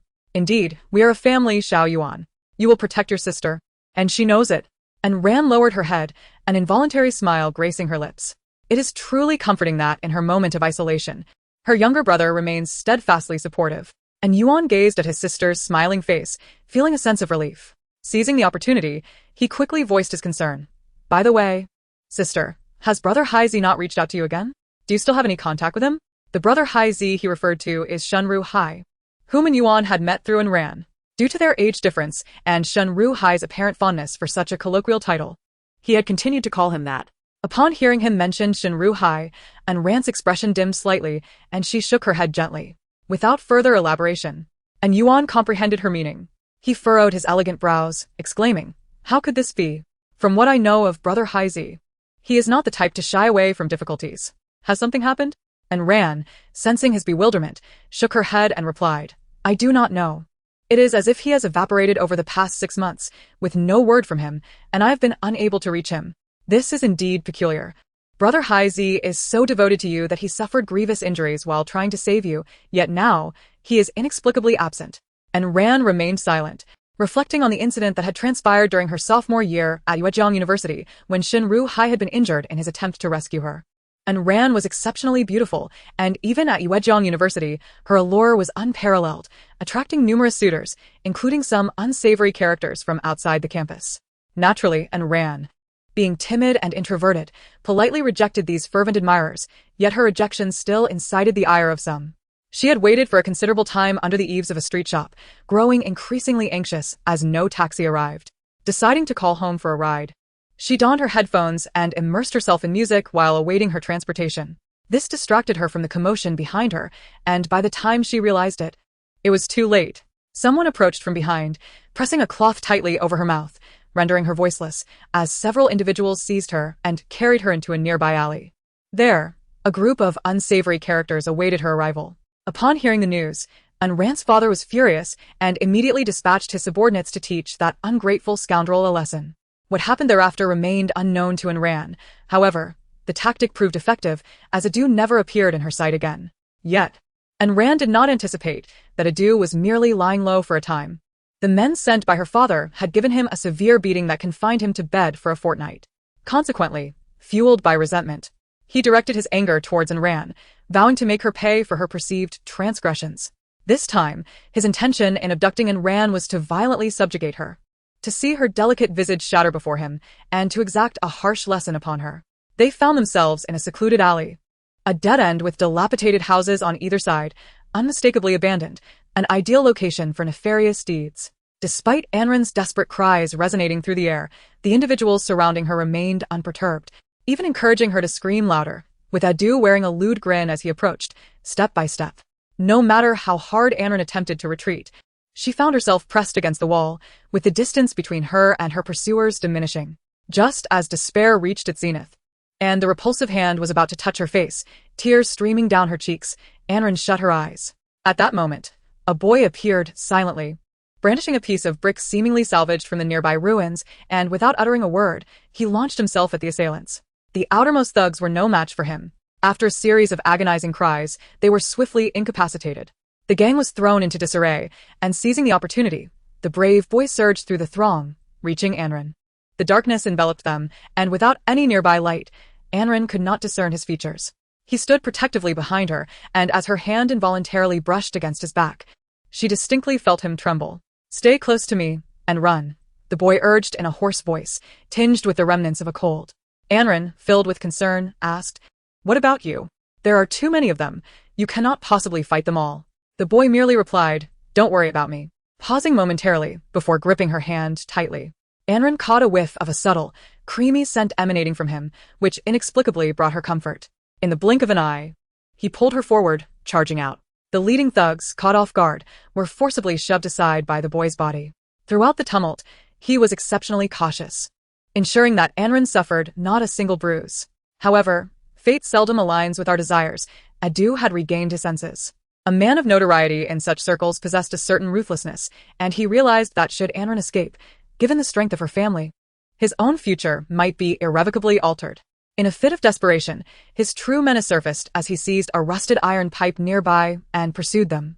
Anran heard the whoosh of air behind her, feeling a fierce gust brush against her.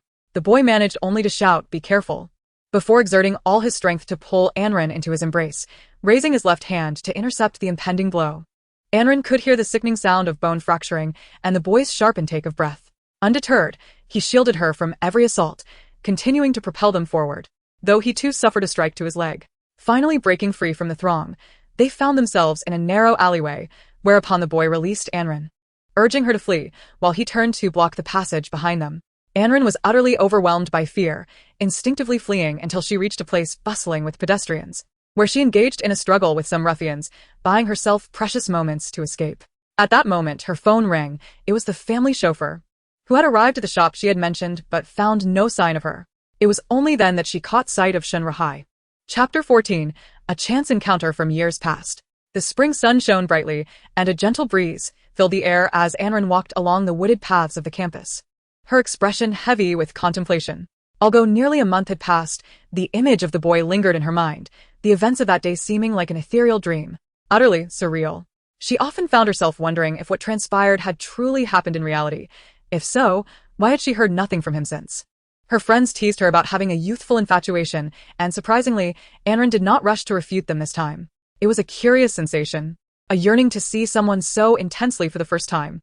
Lost in her thoughts, Anran's gaze wandered until a familiar silhouette caught her eye, one that resembled the figure she had so closely leaned upon that fateful night, seated on a bench by the lake not far ahead.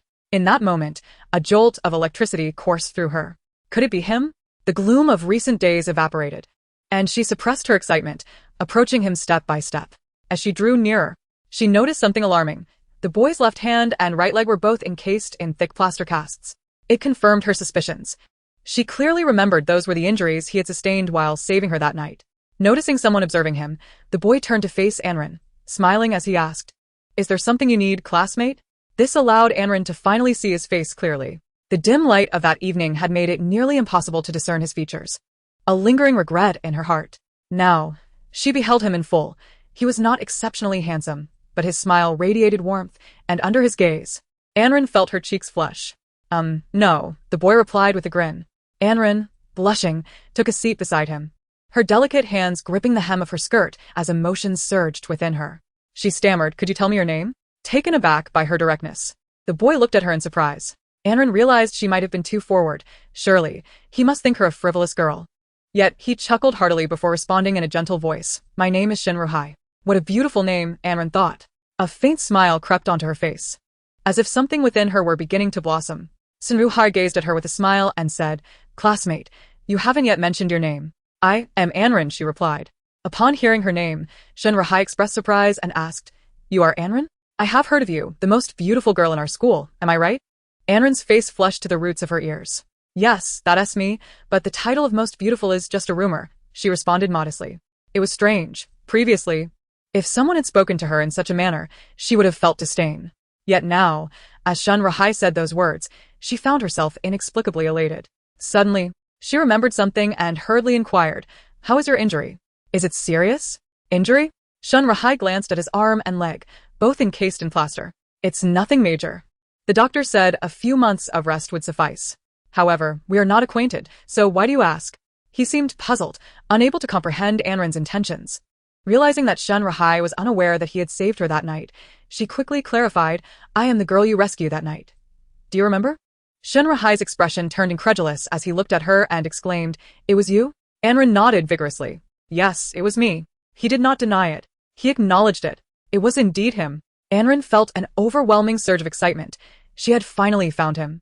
Ruhai gazed intently at Anren and then asked with concern, "Those individuals have not sought you out again, have they?" "No, I am doing well now, and I am truly grateful to you. Without you, I cannot imagine what might have happened to me. I am so sorry for the severe injury you sustained." Ruhai, with his functioning right hand, bravely patted his chest and replied, "It's nothing. I cannot stand by while those thugs bully others. If such a situation arises again, I would still step in. It's just a minor injury. You needn't worry about it. You are truly the kindest person I have ever met." Anren's voice quivered with emotion as she wiped her eyes. It struck her as peculiar how tears could flow so uncontrollably. Seeing her cry, Ruhai became flustered. "Please don't cry. Did I say something wrong?" Anren brushed away her tears and looked up at him with a smile. "I am not crying because of anything you said. I am simply overwhelmed with joy." Her smile left Ruhai momentarily speechless, and he eventually murmured, "You look beautiful when you smile." This remark caused Anren to blush deeply. At that moment, the sky had transformed significantly. Dark clouds loomed overhead, signaling an imminent downpour. Such is the nature of March weather, as fickle as a child's temperament. Ruhai appeared hesitant, yet he could not resist Anren's enthusiasm and eventually agreed with a reluctant nod. Anren rose and positioned herself on Ruhai's left side, carefully supporting his injured hand on her back while he leaned on a crutch with his uninjured right hand. Together, they made their way toward the boys' dormitory. As they walked, many eyes were drawn to them. After all, Anren was exceedingly well known within the school, making it nearly impossible not to recognize her. Now, Seeing her walking so intimately with a stranger captured the attention of onlookers. After a long-awaited arrival at the dormitory entrance, Anren assisted Ruhai in sitting down on the steps, her face flushed with embarrassment, as if blood could drip from it. She had overheard snippets of the passers-by's comments. Gathering her courage, she requested his contact information, bowed her head to bid him farewell, and fled from the boys' dormitory like a startled rabbit.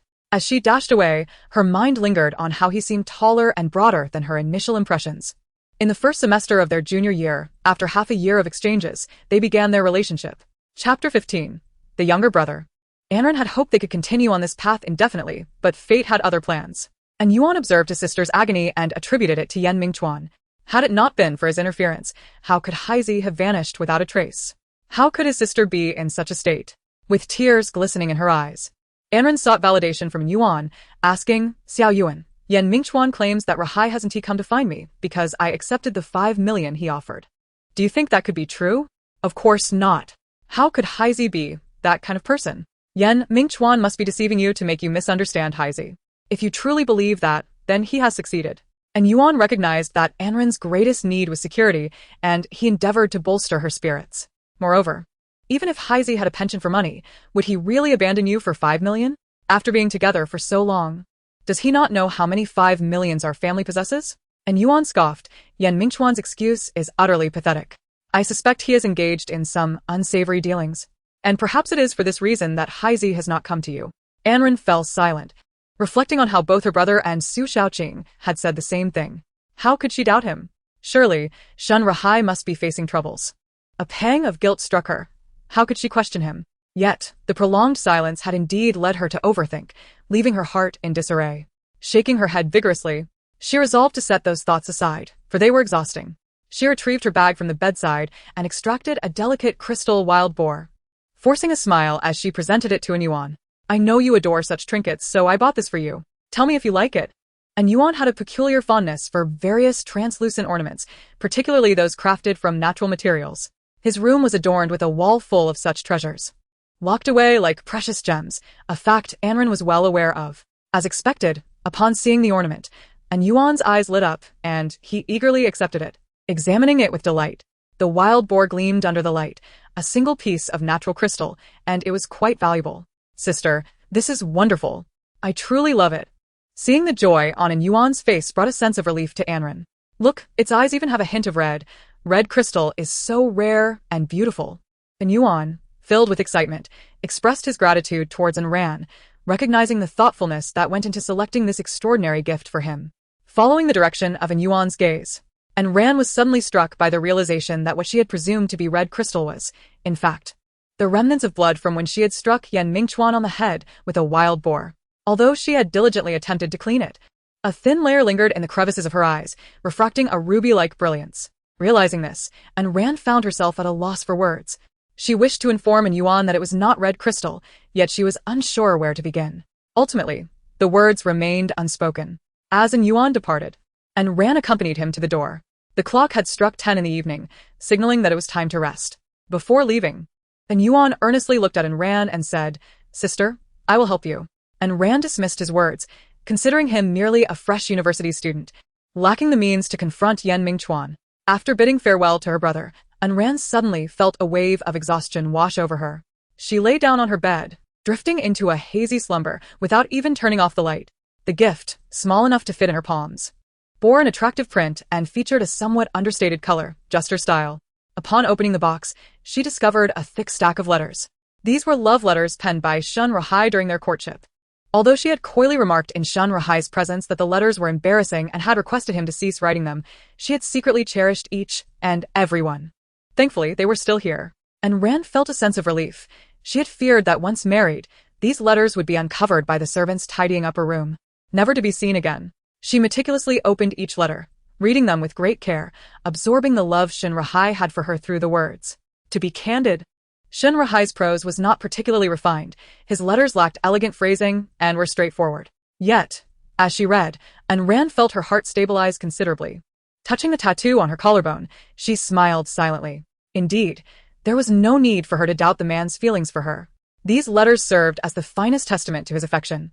How could he possibly leave her all alone? As time often flies during moments of happiness. Anren was jolted from her reverie when a knock sounded at her door, signaling dusk. A servant summoned her for dinner, and she obliged. Glancing once more at the opened and unopened letters strewn across the table, she hesitated before placing them all into her bag, finally heading downstairs for dinner. Upon entering the dining room, her expression turned cold at the sight before her. Not only were her family members present, but Mingchuan was also seated among them. He sat beside her father, laughing and engaging in conversation. Noticing Anren's arrival, Yuan hurried to her side, exclaiming, Sister, you've come. Everyone has been waiting for you. Come, sit next to brother-in-law. Before Anren could utter a word, Yuan eagerly pulled her to sit beside Mingchuan, displaying an overwhelming enthusiasm. Anren felt somewhat bewildered as she stared at her younger brother, puzzled by his sudden change. Just last night, he had vehemently declared that he would never allow Mingchuan to succeed, yet now he was calling him brother-in-law with such enthusiasm.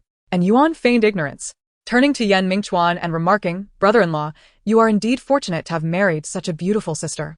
Mingchuan smiled at Yuan and then turned his gaze towards Anren, saying, Indeed, marrying your sister has brought me immense satisfaction. As he spoke, his eyes sparkled with warmth, causing Anren to hurriedly lower her gaze, avoiding his penetrating stare. Meanwhile, Yuan continued to chuckle to himself. Strangely, today, Yuan seemed to have transformed. Not only was he fervently addressing Mingchuan as brother-in-law, but he also eagerly poured water for him and engaged him in various conversations. leaving them both somewhat perplexed. However, was this not a delightful scenario? A family united in harmony. Thus, they refrained from saying too much that might disrupt this precious atmosphere. Throughout the dinner, and Yuan's hearty laughter filled the air, which significantly lifted Yan Mingchuan's spirits. It was rare to see his brother-in-law, yet he was leaving so soon, and Yuan yearned to hear more tales of the business world from him.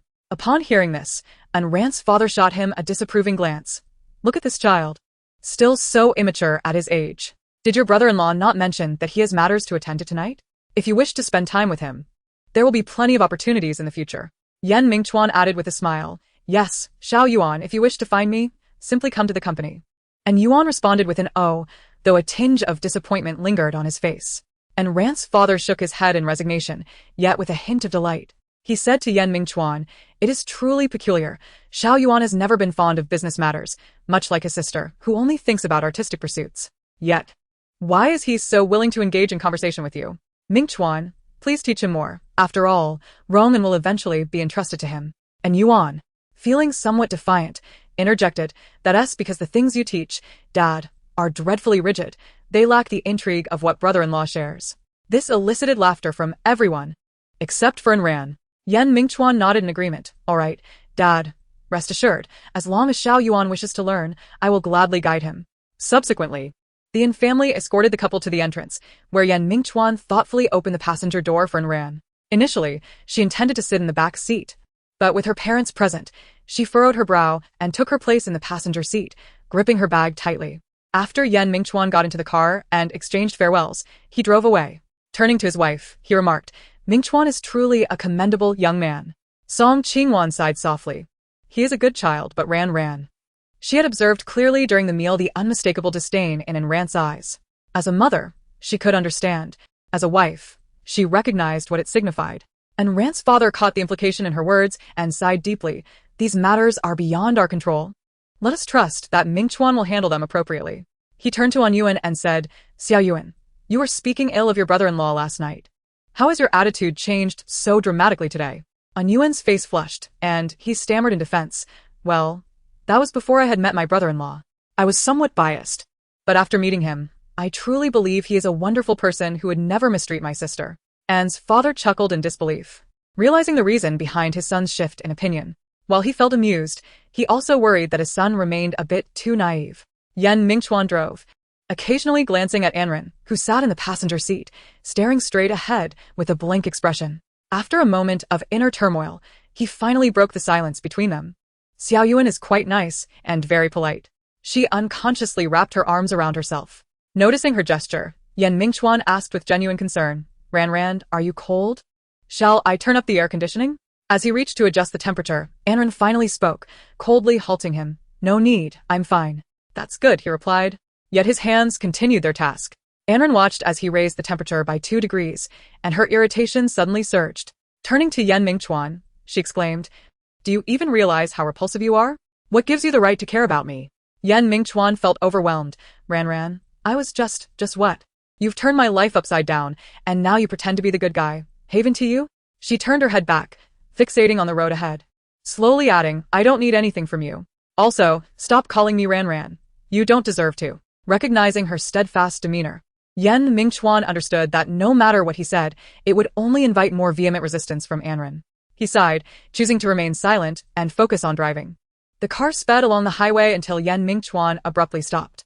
However, they were not at their residence, but rather at the location of his company. He exited the vehicle, circled around, and placed a set of car keys on Anren's lap through the window. "What do you mean by this?" she asked. Without allowing her a moment to respond, he turned and walked towards the company, his slender figure quickly disappearing from her sight. Chapter 17. Zhao Xia. Anren remained seated in the car, staring at the keys Yan Mingchuan had left behind, not moving for quite some time. Initially, she had noticed that the car he drove today was not his usual Ferrari, but a dark red Cayenne. However, she had not given it much thought. It was only later that she realized this vehicle was a gift from him, imbued with the pleasant scent of roses. Anren suddenly chuckled softly. What does this signify? The sound was barely audible, even to herself, and she was unsure to whom she was directing her thoughts. Swiftly, she opened the car door and stepped out. She would not accept any gestures of goodwill from him. Following the source of a voice, She spotted two girls at the entrance of the bustling company, one of whom waved enthusiastically, calling out to her as she hurried over. It turned out to be Su Xiaoqing. Su Xiaoqing, gasping for breath, smiled and said, I just saw someone at the entrance who looked like you. I never expected it to actually be you. And Rand, somewhat puzzled, inquired, Xiaoqing, what are you doing here? I thought you were no longer working after that day, when Mingchuan dismissed you. She referred to the incident a few days prior when she and Su Xiaoqing had caused a ruckus in Mingchuan's office. And Rand's brow furrowed tightly upon hearing this. Mingchuan, is this yet another sign from you? Noticing Rand's uneasy expression, Su Xiaoqing expressed concern. Ran, are you all right? Just then, she noticed a girl walking behind Su Xiaoqing, who had now approached them. You two are so slow. The newcomer sported a neat bob. And even though she wore professional attire, it couldn't conceal her rebellious aura. This person was familiar to Ran. Zhao Xia, long time no see. After some playful banter, Ran watched their retreating figures, feeling an inexplicable envy. How could they be so joyful?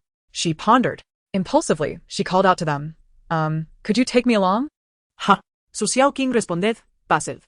Ran, we're going to a bar. You never go to bars. I want to see what it's like now. Xiaoqing, please take me with you. Ran was resolute. Zhao Xia, noticing Su Xiaoqing's pleading glance, appeared indifferent. I don't mind. If she wants to go, let her come. Faced with Ran's earnest gaze, Su Xiaoqing reluctantly agreed.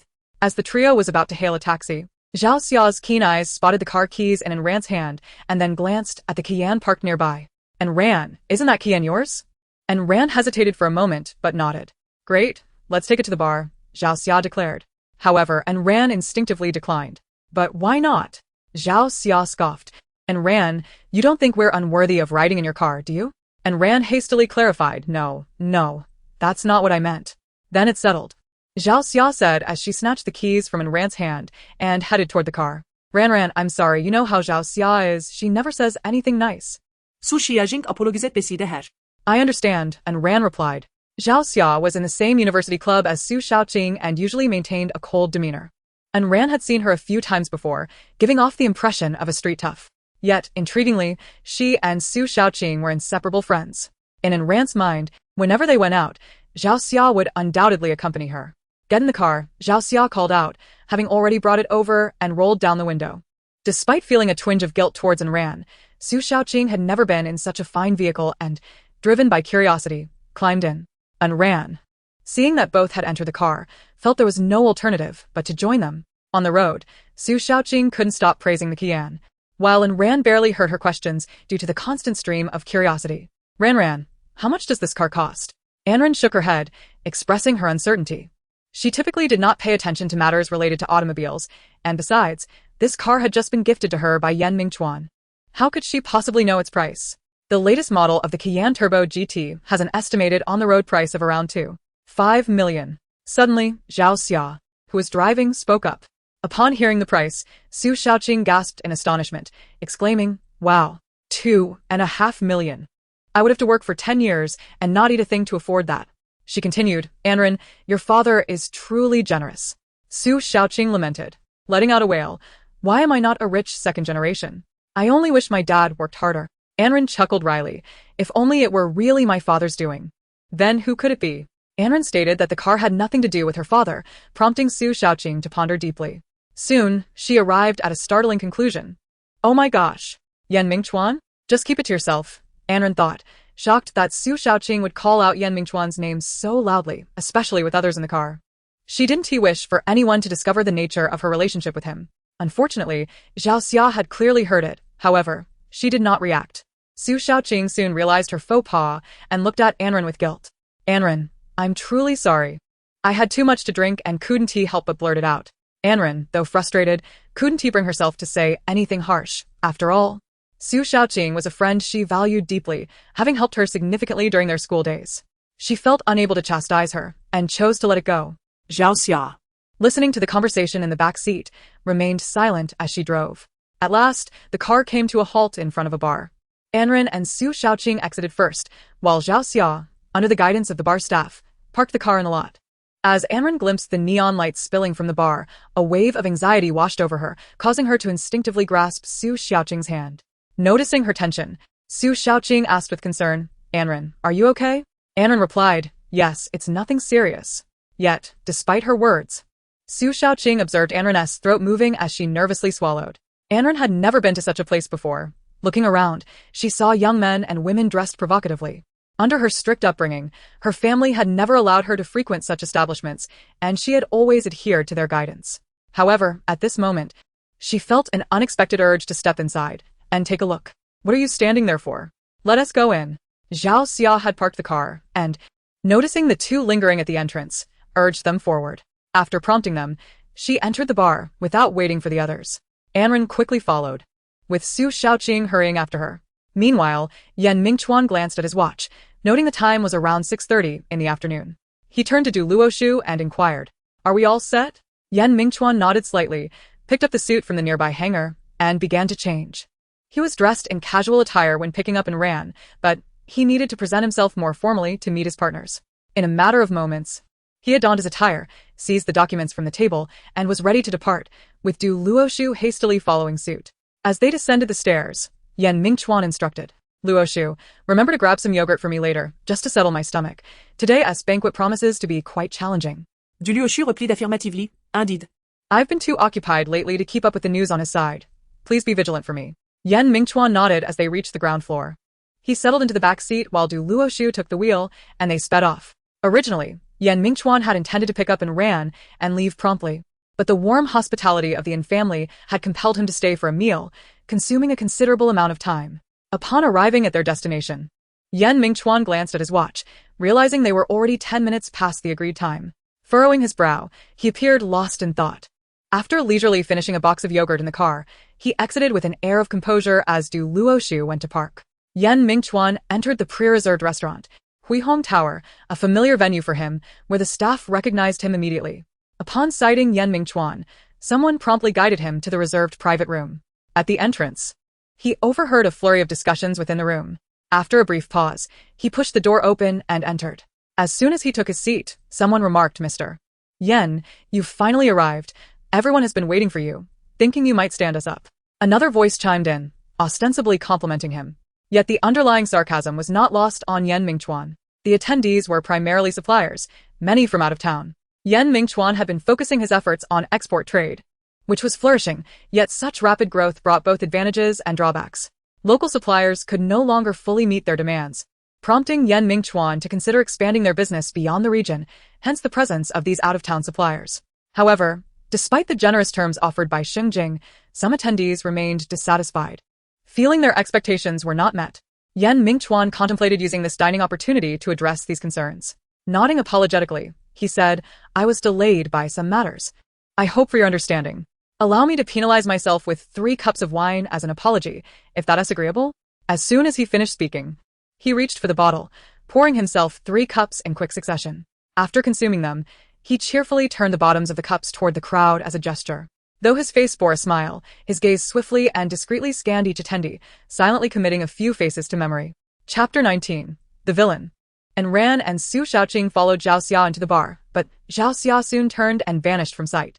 The bar's visibility was already low, compounded by the deafening music and the cacophony of voices, making it nearly impossible for them to locate Zhao Xia. The two had no choice but to find a seat for themselves. Su Shaoqing suggested that Ran wait there while she went to fetch some drinks, before promptly leaving. Anren surveyed her surroundings, finding herself in a place she had never visited before. Everything before her was a novel experience. Occasionally, young men and women engaged in various audacious and fervent antics under the gaze of onlookers, eliciting waves of applause. Anren's cheeks flushed, her heart raced, and she lowered her gaze, unable to continue watching. This atmosphere seemed entirely alien compared to her previous life. She took a glass of orange juice and frowned prettily, saying, "Shaoqing, I don't want this. I wish to drink alcohol." Su Shaoqing sighed. "Just have some orange juice, will you? I know your tolerance. You be tipsy even after a single beer. What if you get drunk later? Although I promise to take you to a bar, I will not permit you to drink." Disappointment flickered in Anren's eyes, yet she remained undeterred. "Just a little, I won't get drunk." No. Su Shaoqing. Ignoring her pleading expression, firmly declined. Anren could only lower her eyes, taking the glass of orange juice and slowly sipping through the straw. The two of them sat in silence amidst the cacophony surrounding them. Anren's brow furrowed unconsciously, clearly struggling to assimilate into the atmosphere. "What? You seem a bit uncomfortable." "No, I'm fine." Anren placed her orange juice on the table, her gaze cast downward. I've never been to a bar before.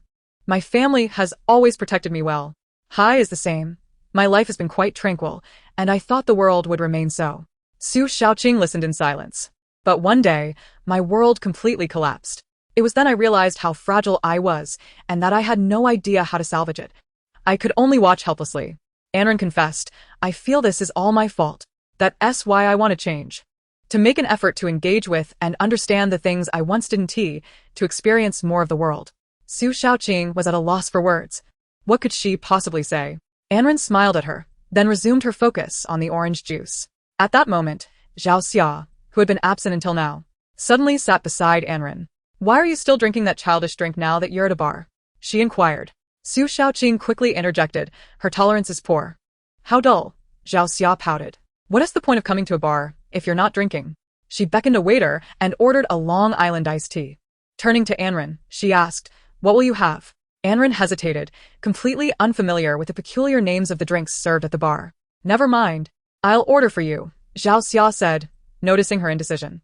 Addressing the waiter again, she commanded, bring her a blue Hawaii.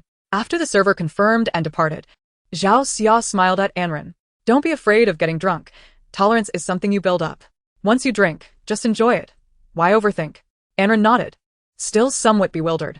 Su Shaoqing shook her head, seeing that Anren was not resistant. Resigned, she set aside her empty pint of draft beer, which she had hoped to refill, and ordered a cola instead. Anren wished to indulge in a drink, so let her revel in it this once. However, it would be wise for her to abstain from alcohol tonight, allowing for a more prudent aftermath. Soon their order arrived, and Zhao Xia took the blue Hawaiian cocktail and placed it before Anren with a stern expression, urging her to drink. Anren expressed her gratitude, gazing at the crystalline azure liquid within the glass. Summoning her courage, she lifted the glass and took a tentative sip. This was a blue Hawaiian cocktail, 5 degrees chilled, with a potent flavor that enveloped her senses, tart, bittersweet, and refreshing. The subtle bitterness lingered on her lips, intoxicating her slightly. How does it taste? Zhao Xia inquired, taking a sip of her Long Island iced tea. Anren pondered for a moment before replying, the flavor differs from what I expected, yet it is surprisingly delightful. Zhao Xia smiled faintly, you'll get used to it. If you find it insufficient, I can order more. As she spoke, her gaze inadvertently flicked over to Su Shaoqing, who was holding a can of cola. Zhao Xia was well aware of the reason behind it. Unbeknownst to her, Anren had already consumed half a glass, and a lovely flush began to adorn her cheeks, her words becoming slightly slurred. Nevertheless, she continued to sip the cocktail. Suddenly, Su Shaoqing's phone rang. The noise in the bar was overwhelming, prompting her to rise and step outside to take the call. Only Anren and Zhao Xia remained seated together. Zhao Xia unexpectedly broke the silence. Have you and Shinrahai? What are you saying? Anren tilted her head, evidently confused by Zhao Xia's words. It's nothing. Zhao Xia quickly corrected herself, attempting to cover her misstep. Would you like another drink? I can order some more. Yes, I would like another, Anren replied. So Xiaoqing, feeling somewhat distressed, could do nothing but voice her concerns. Xia, please keep a close watch on her. Be cautious and ensure that no peculiar individuals approach her. Zhao Xia waved her hand dismissively. All right. Hurry along, we are old classmates after all. Do you not trust me? With no better alternatives. Su Shaoqing relayed Anren's address to her before hastily departing. As she exited the bar, she glanced back, but Zhao Xia's face was obscured in the shadows of the lights, rendering it indistinct. Chapter 20, Gucheng. At this moment, Anren was blissfully intoxicated, mumbling incoherently. Zhao Xia leaned closer, straining to hear amidst the cacophony, and caught the mention of Shinrahai's name. Sitting up straight, she clenched her delicate hands into fists. With a sudden, soft smile, she addressed Anren. You are married now. You ought not to harbor thoughts of Shinrahai. He will not see you again. This remark drew the attention of those nearby. Zhao Xia was taken aback by Anren's unguarded words, realizing she had underestimated the situation. Not only had Yan Mingchuan not been involved with her, but Anren and Shinrahai had also never crossed that threshold. This revelation solidified certain notions within her. As she swirled the drink, the round pill dissolved without a trace, seemingly unremarkable. Here, drink up. Zhao Xia calmly pushed the spiked drink toward Anren, who, heedless of the implications, grasped the glass and drank deeply. Observing her sip by sip, a subtle smile began to grace Zhao Xia's lips. Drink up. This is the consequence for your betrayal of Shinrahai, and it is also meant to steer you away from him, to rid your thoughts of entangling with him once more. With the cup drained, Anren let out a soft belch, her body slumping languidly in her seat, murmuring incoherently as she succumbed to drunkenness. Zhao Xia, unhurried, began to gather her belongings, slipping the car keys into Anren's hand before nonchalantly leaving her behind and departing the scene. On Yan Mingchuan's end, the gathering finally came to a close. After exiting the private room, he splashed water on his face in the restroom, leaning against the sink for a moment before making his exit. To his surprise, after merely admonishing a few of the most boisterous individuals, the rest capitulated easily, leading to a much earlier conclusion of the social affair than he had anticipated. It had barely lasted an hour, and it was now just past 8 in the evening. As he stepped outside and headed toward the parking lot, he found himself unable to locate his vehicle. As he contemplated calling Du Luoshu for assistance, a melodious engine roar of a sports car suddenly echoed from behind him, accompanied by the command, "Get in." It was Gu Cheng, his entrepreneurial partner. Upon recognizing him, Yan Mingchuan approached, puzzled, and inquired about Du Luoshu's whereabouts. Understanding the situation, Yan Mingchuan nodded, wasting no time as he swiftly opened the car door and settled inside. Gu Cheng started the engine and drove away from the venue. As the cool evening breeze enveloped them, Yan Mingchuan looked up to see the full moon shining brightly. The earlier rain had cleansed the air of dust, enhancing visibility significantly, making the moon appear particularly luminous tonight. "Where are you taking me?" Yan Mingchuan asked leisurely, enjoying the scenery outside. He surveyed his surroundings and remarked, "It looks rather expensive." Gu Cheng chuckled softly. "Of course, it costs over 800,000. And? That's it." What? "That's all? Don't you want to share anything about the car's specifications, performance, Or sound?" Yan Mingchuan shifted into a more comfortable position, a faint smile gracing his face as he replied, "You know I'm not a car enthusiast. To me? A car is only good if it can drive, safely transport people to their desired destinations. I am a pragmatist." His tone carried an elusive quality. Seeing him respond this way, Gu Cheng sighed. "Mingchuan, it's not that I'm criticizing you, but a man can be ignorant of many things, yet he must understand cars. How else can one impress the ladies?" His assertion was firm and resonant. Yan Mingchuan chuckled softly. "Perhaps it's better that I remain uninformed. I'm already married, so there's no need for me to venture out." "It seems that that's your stance," Gu Cheng conceded, finding himself at a loss for words. Yet he soon lamented, "Getting married at just 23 is quite an achievement. I'm a year older and still without a partner. The disparity is rather significant. Is your father pressuring you again?" "Indeed, that old man's sole purpose in life now is to have a grandchild. I hardly know how to respond. He calls incessantly, and within moments, the conversation always shifts to that topic. It's driving me to despair," Gu Cheng sighed. Yan Mingchuan suppressed a chuckle and remarked, "Your father is hardly short of funds. He relies on this for his livelihood each day." Chapter 21. Coincidence or Fate. During today's drinking gathering, he consumed nearly 1.5 gin of white liquor. Although his tolerance for alcohol was commendable, he still felt a bit drowsy and soon fell asleep in the car. Upon awakening, he realized the vehicle had stopped by the roadside, flanked by towering buildings, clearly in the bustling district of Yuejiang, while Gu Cheng was nowhere to be seen. Confused, Yan Mingchuan rose and opened the car door, stepping out to sit on a stone stool beneath a roadside tree. The cold wind brushed against his face, revitalizing him to some extent. At that moment, Gu Cheng approached, seemingly carrying a package. He inquired, "Are you alright?" Yan Mingchuan pressed his fingers against his temples and replied, "I'm fine. But the aftereffects of the alcohol are rather strong." Gu Cheng unveiled the contents of the package, revealing a pack of white 7 stars. "Here, have a smoke and take a break. I heard they sell these here, so I bought some for you." Yan Mingchuan waved his hand in refusal. "You smoke it." Evacuate. Quit. Gu Cheng was taken aback, but upon reflection, he realized he hadn't seen Yan Mingchuan smoke in the past 2 months. He shrugged helplessly and sat beside him, lighting one for himself. "How did you manage to quit?" "Not smoking is rather dull, isn't it?" "Truly a considerate husband," Gu Cheng said, exhaling a ring of smoke that slowly dissipated before him. Yan Mingchuan watched in silence, turning away to continue his reverie, his complexion somewhat pale. Gu Cheng, feeling awkward, resumed smoking in solitude. Once he finished, he extinguished the cigarette and asked, "How are you feeling now?" Observing Yan Mingchuan's discomfort, he took the initiative to fetch a hangover remedy. Yan Mingchuan remained seated on the stone stool, across the street from a vibrantly lit bar.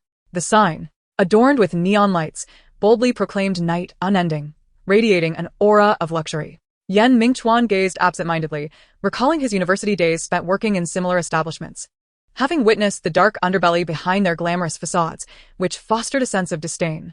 However, As his eyes wandered, he caught sight of a familiar dark red hue. A dark red Porsche Cayenne was parked alongside the bar, and from Yan Mingchuan's vantage point, he could see half of its body. An inexplicable premonition stirred within him. He stood unsteadily, intent on uncovering the truth. With somewhat unsteady steps, he crossed the road and approached the parking lot. Upon seeing the familiar license plate, a wave of clarity washed over him. Ran. If this Cayenne was here, then Anren must be nearby.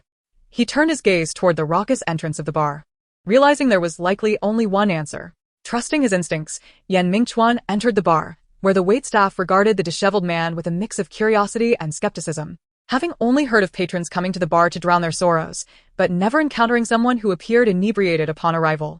However, the lavish attire adorning Yan Mingchuan, which unmistakably bore a significant value, compelled the waiter to exercise utmost caution. Based on his assessment, the suit worn by the man before him must have cost no less than 100,000, and the watch on his wrist was surely worth upwards of 500,000. Perhaps he was yet another affluent young master. Such individuals, their employer had previously cautioned, were to be treated with the utmost deference. The waiter approached him cautiously. "Good evening, sir. How may I assist you?" Unperturbed by the waiter's inquiry, Yan Mingchuan staggered inside, his gaze scanning for Ran's familiar figure. The waiter followed closely, ready to offer support should Yan Mingchuan stumble. Ultimately, fortune favored the diligent, and amidst the array of booths, Yan Mingchuan located in Ran. However, her current situation appeared rather precarious, and Ran's complexion was flushed, ensnared in the embrace of a rough-looking man sporting bleached hair and a buzz cut.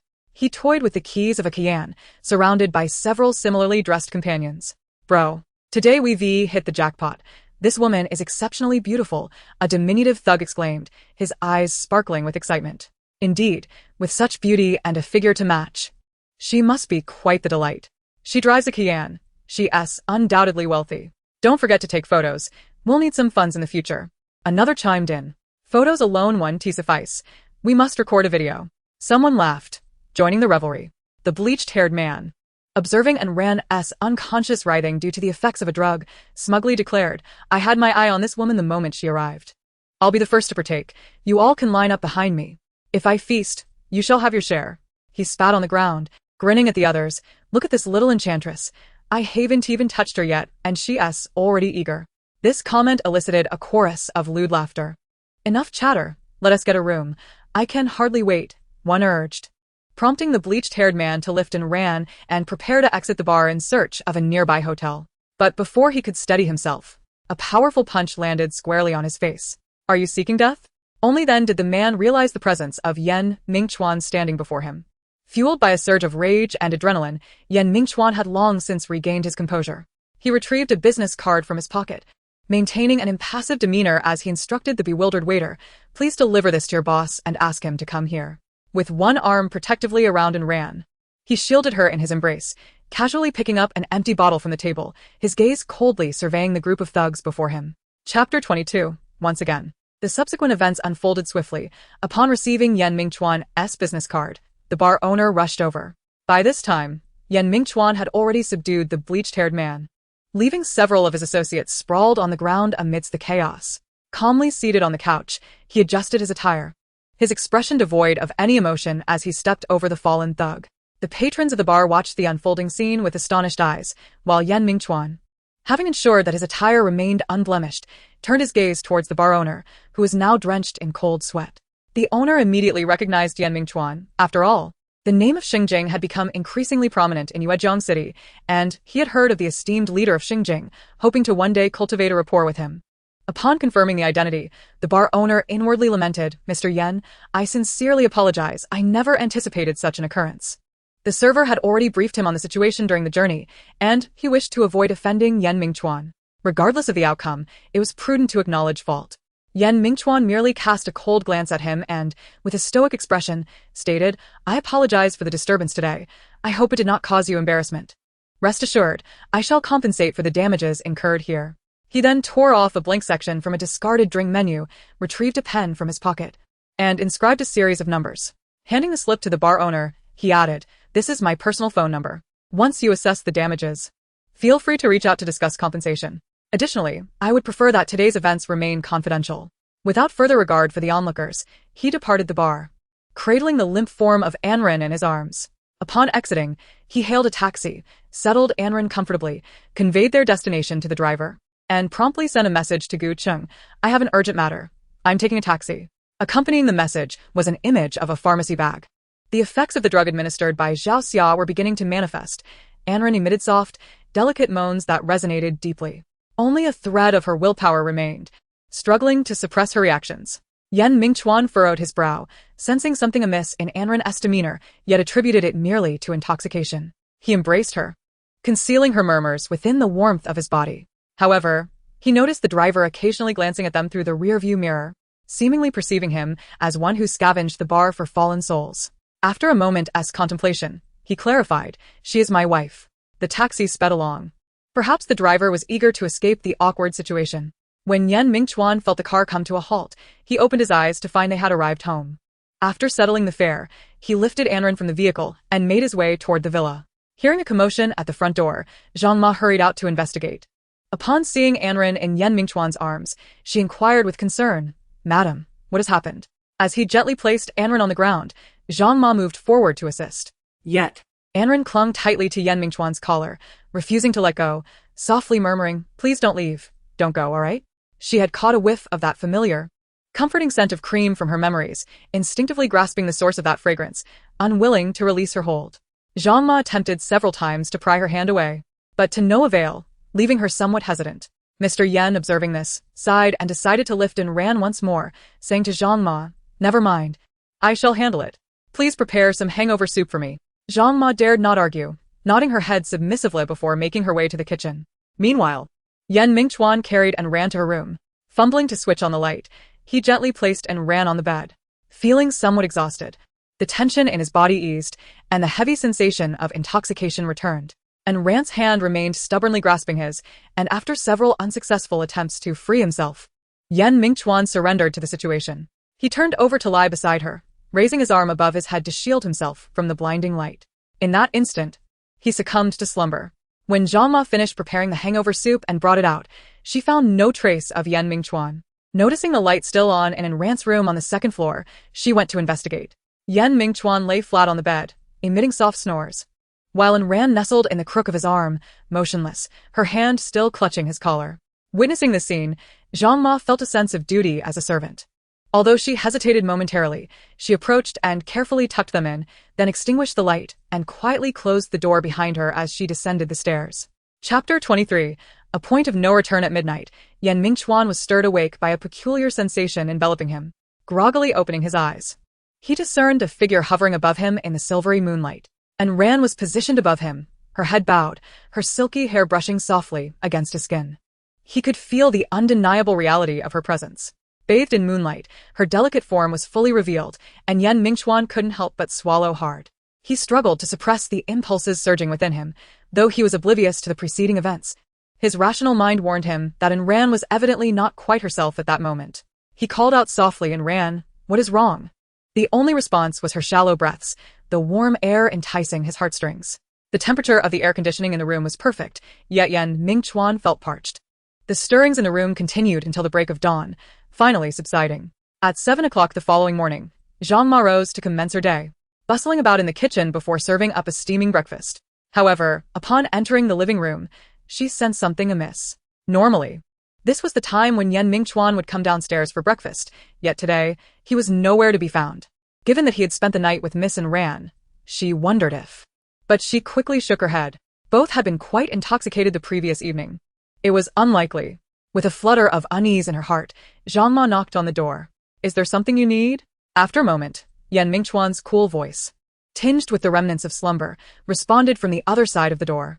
"Yes, I understand. You may continue with your tasks." And then silence fell. Zhang Ma felt a pang of anxiety. She knew Ran held a strong aversion to Yan Mingchuan, so she summoned her courage to ask once more, "Sir, are you not coming out for breakfast?"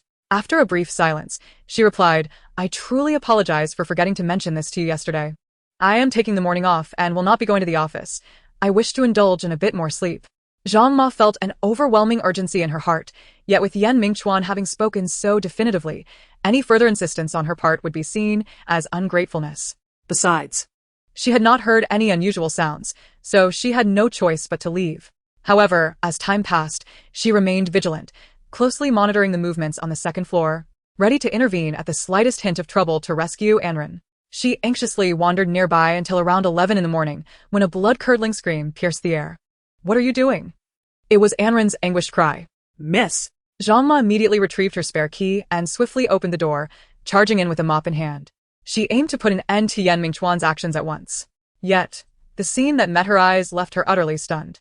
The room was in disarray, with tangled sheets and blankets strewn about, and the heavy atmosphere hinted at the intensity of the turmoil that had transpired. Yan Mingchuan held Anren tightly, who was desperately struggling in his embrace, her voice a dissonant wail that would evoke sorrow in anyone who heard it. From Zhang Ma's perspective, Anren's exposed skin bore numerous marks. Good heavens, she had heard no commotion. Why was this happening? What are you doing here? Leave. Yan Mingchuan admonished softly upon sensing Zhang Ma's intrusion. But, madam, she is my wife. Must I seek your permission to be intimate with her? Do not forget your position. You are merely a servant. Yan Mingchuan was acutely aware of the deep bond between Zhang Ma and Anren and understood her purpose for entering. She struggled to articulate her fragmented thoughts. Understood, sir. Once the room was left with only the two of them, Yan Mingchuan finally released his grip on Anren. Though her earlier struggles had been futile, they had exhausted all her strength, leaving her slumped on the bed, tears streaming down her face, her spirit seemingly lost, motionless. Yan Mingchuan brushed away her tears and, glancing down at the glaring red stain on the sheets, felt his pupils involuntarily constrict. How could this be? It was her first time. A sense of guilt began to stir within him, yet inexplicably, there was also a hint of joy. How wonderful. It was indeed her first time. Anren allowed Yan Mingchuan's calloused fingers to caress her face without any reaction. She still refused to believe that her cherished first had been stolen by him. No matter how much she tried to convince herself that this was all a fabrication, a dream, a mere illusion from the intoxication, her body starkly reminded her mind of the truth. This was real. Regrettably, what has transpired, Yan Mingchuan murmured, twirling a strand of Anren's hair in his fingers before embracing her, whispering in her ear, "I love you." The only response to him was broken, seething hatred. Yan Mingchuan sighed deeply, burying his head in her neck. "We are husband and wife. You are my spouse, and all of this should be taken for granted." He continued, "Let us walk this path together. I will cherish you, loving you with all that I have. You should find peace in being my wife, Anren.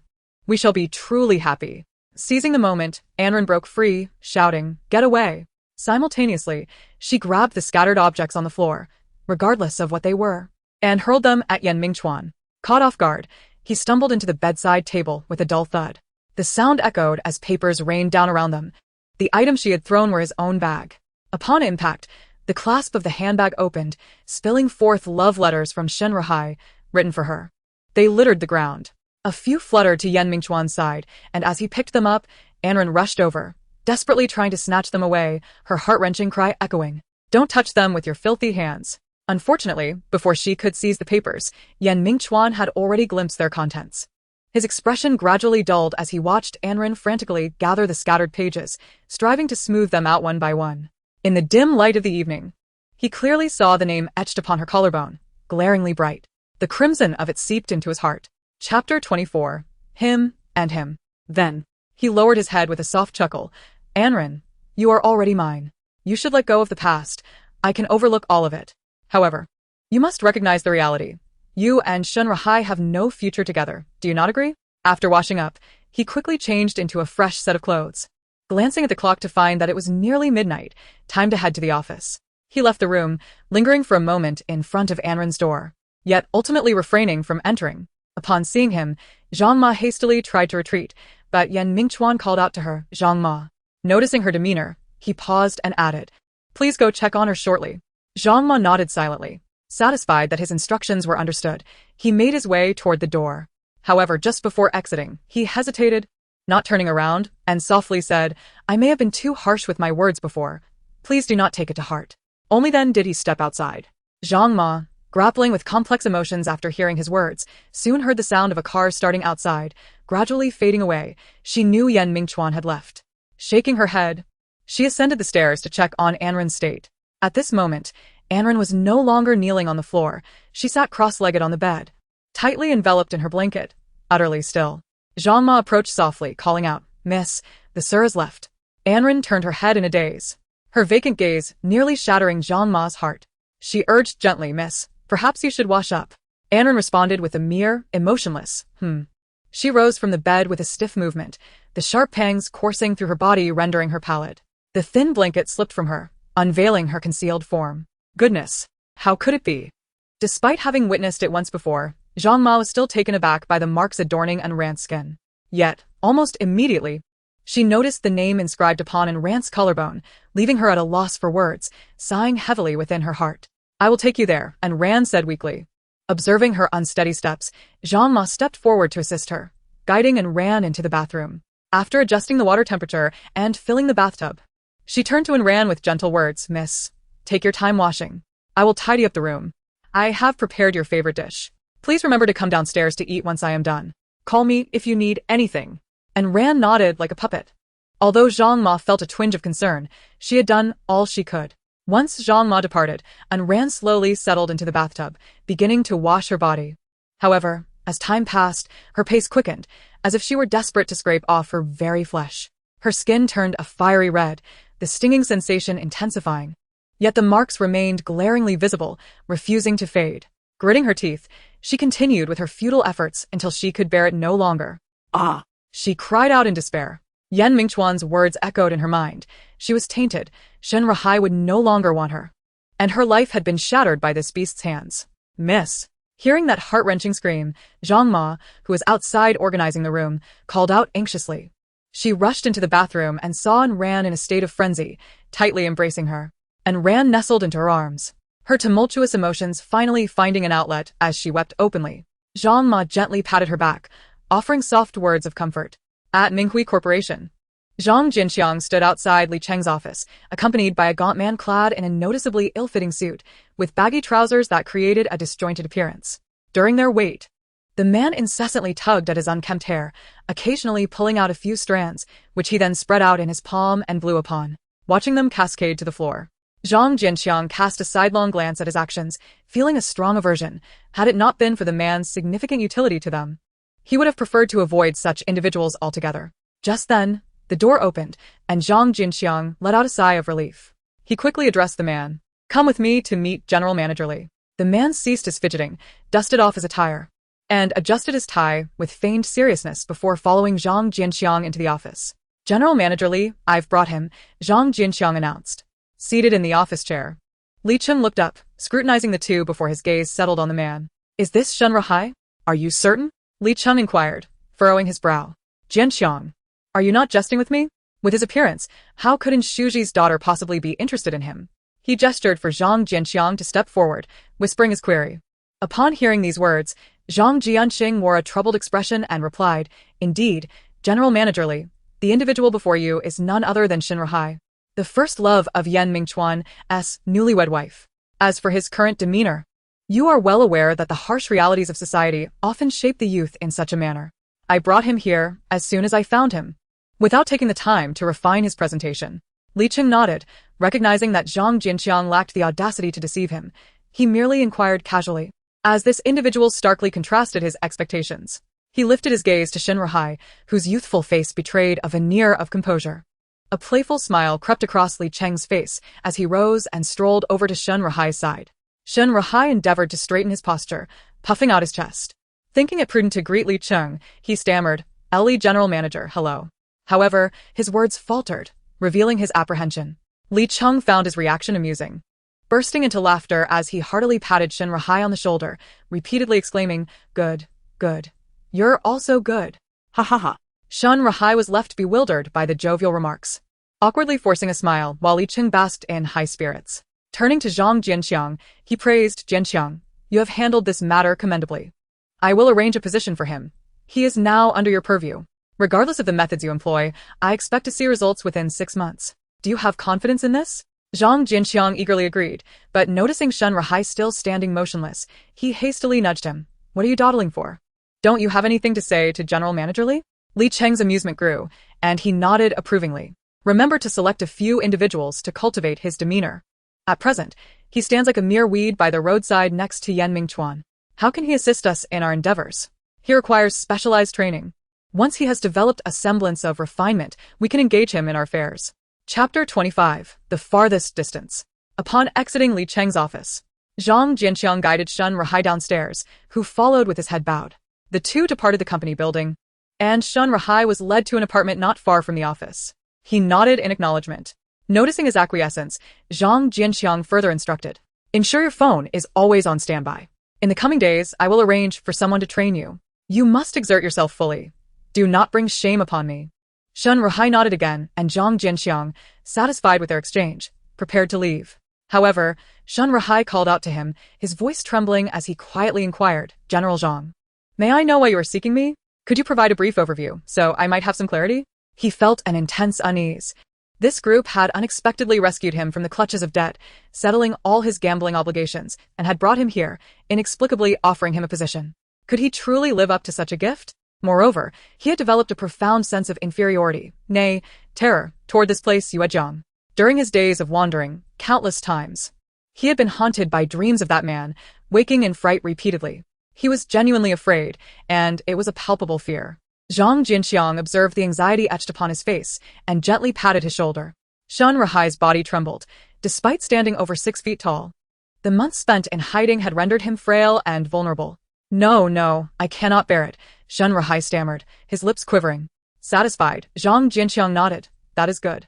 He turned to depart, leaving behind a chilling remark, "Listen to us well, and you shall not be wronged." Shun Rahai watched his figure descend the stairs and vanish into the street until it disappeared at the end of the road. Afterward, he clutched the key tightly in the biting wind for a long while before finally turning and opening the door to enter. Inside the villa, Ran remained alone in her room. The space had been tidied by Zhang Ma, rejuvenated and filled with fresh air. Zhang Ma had opened the window, allowing the lingering scent of disarray to dissipate entirely. She sat on the floor, hugging her knees, lost in thought.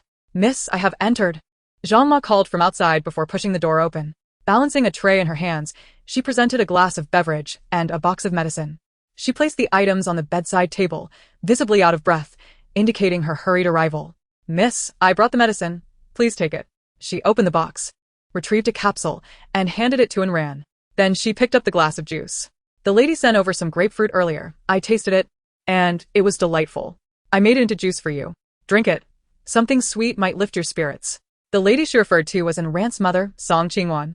Ran numbly accepted the offerings without hesitation, gulping down the entire contents. In her haste, she choked, and tears involuntarily streamed down her face. Zhang Ma quickly patted her back to ease her discomfort.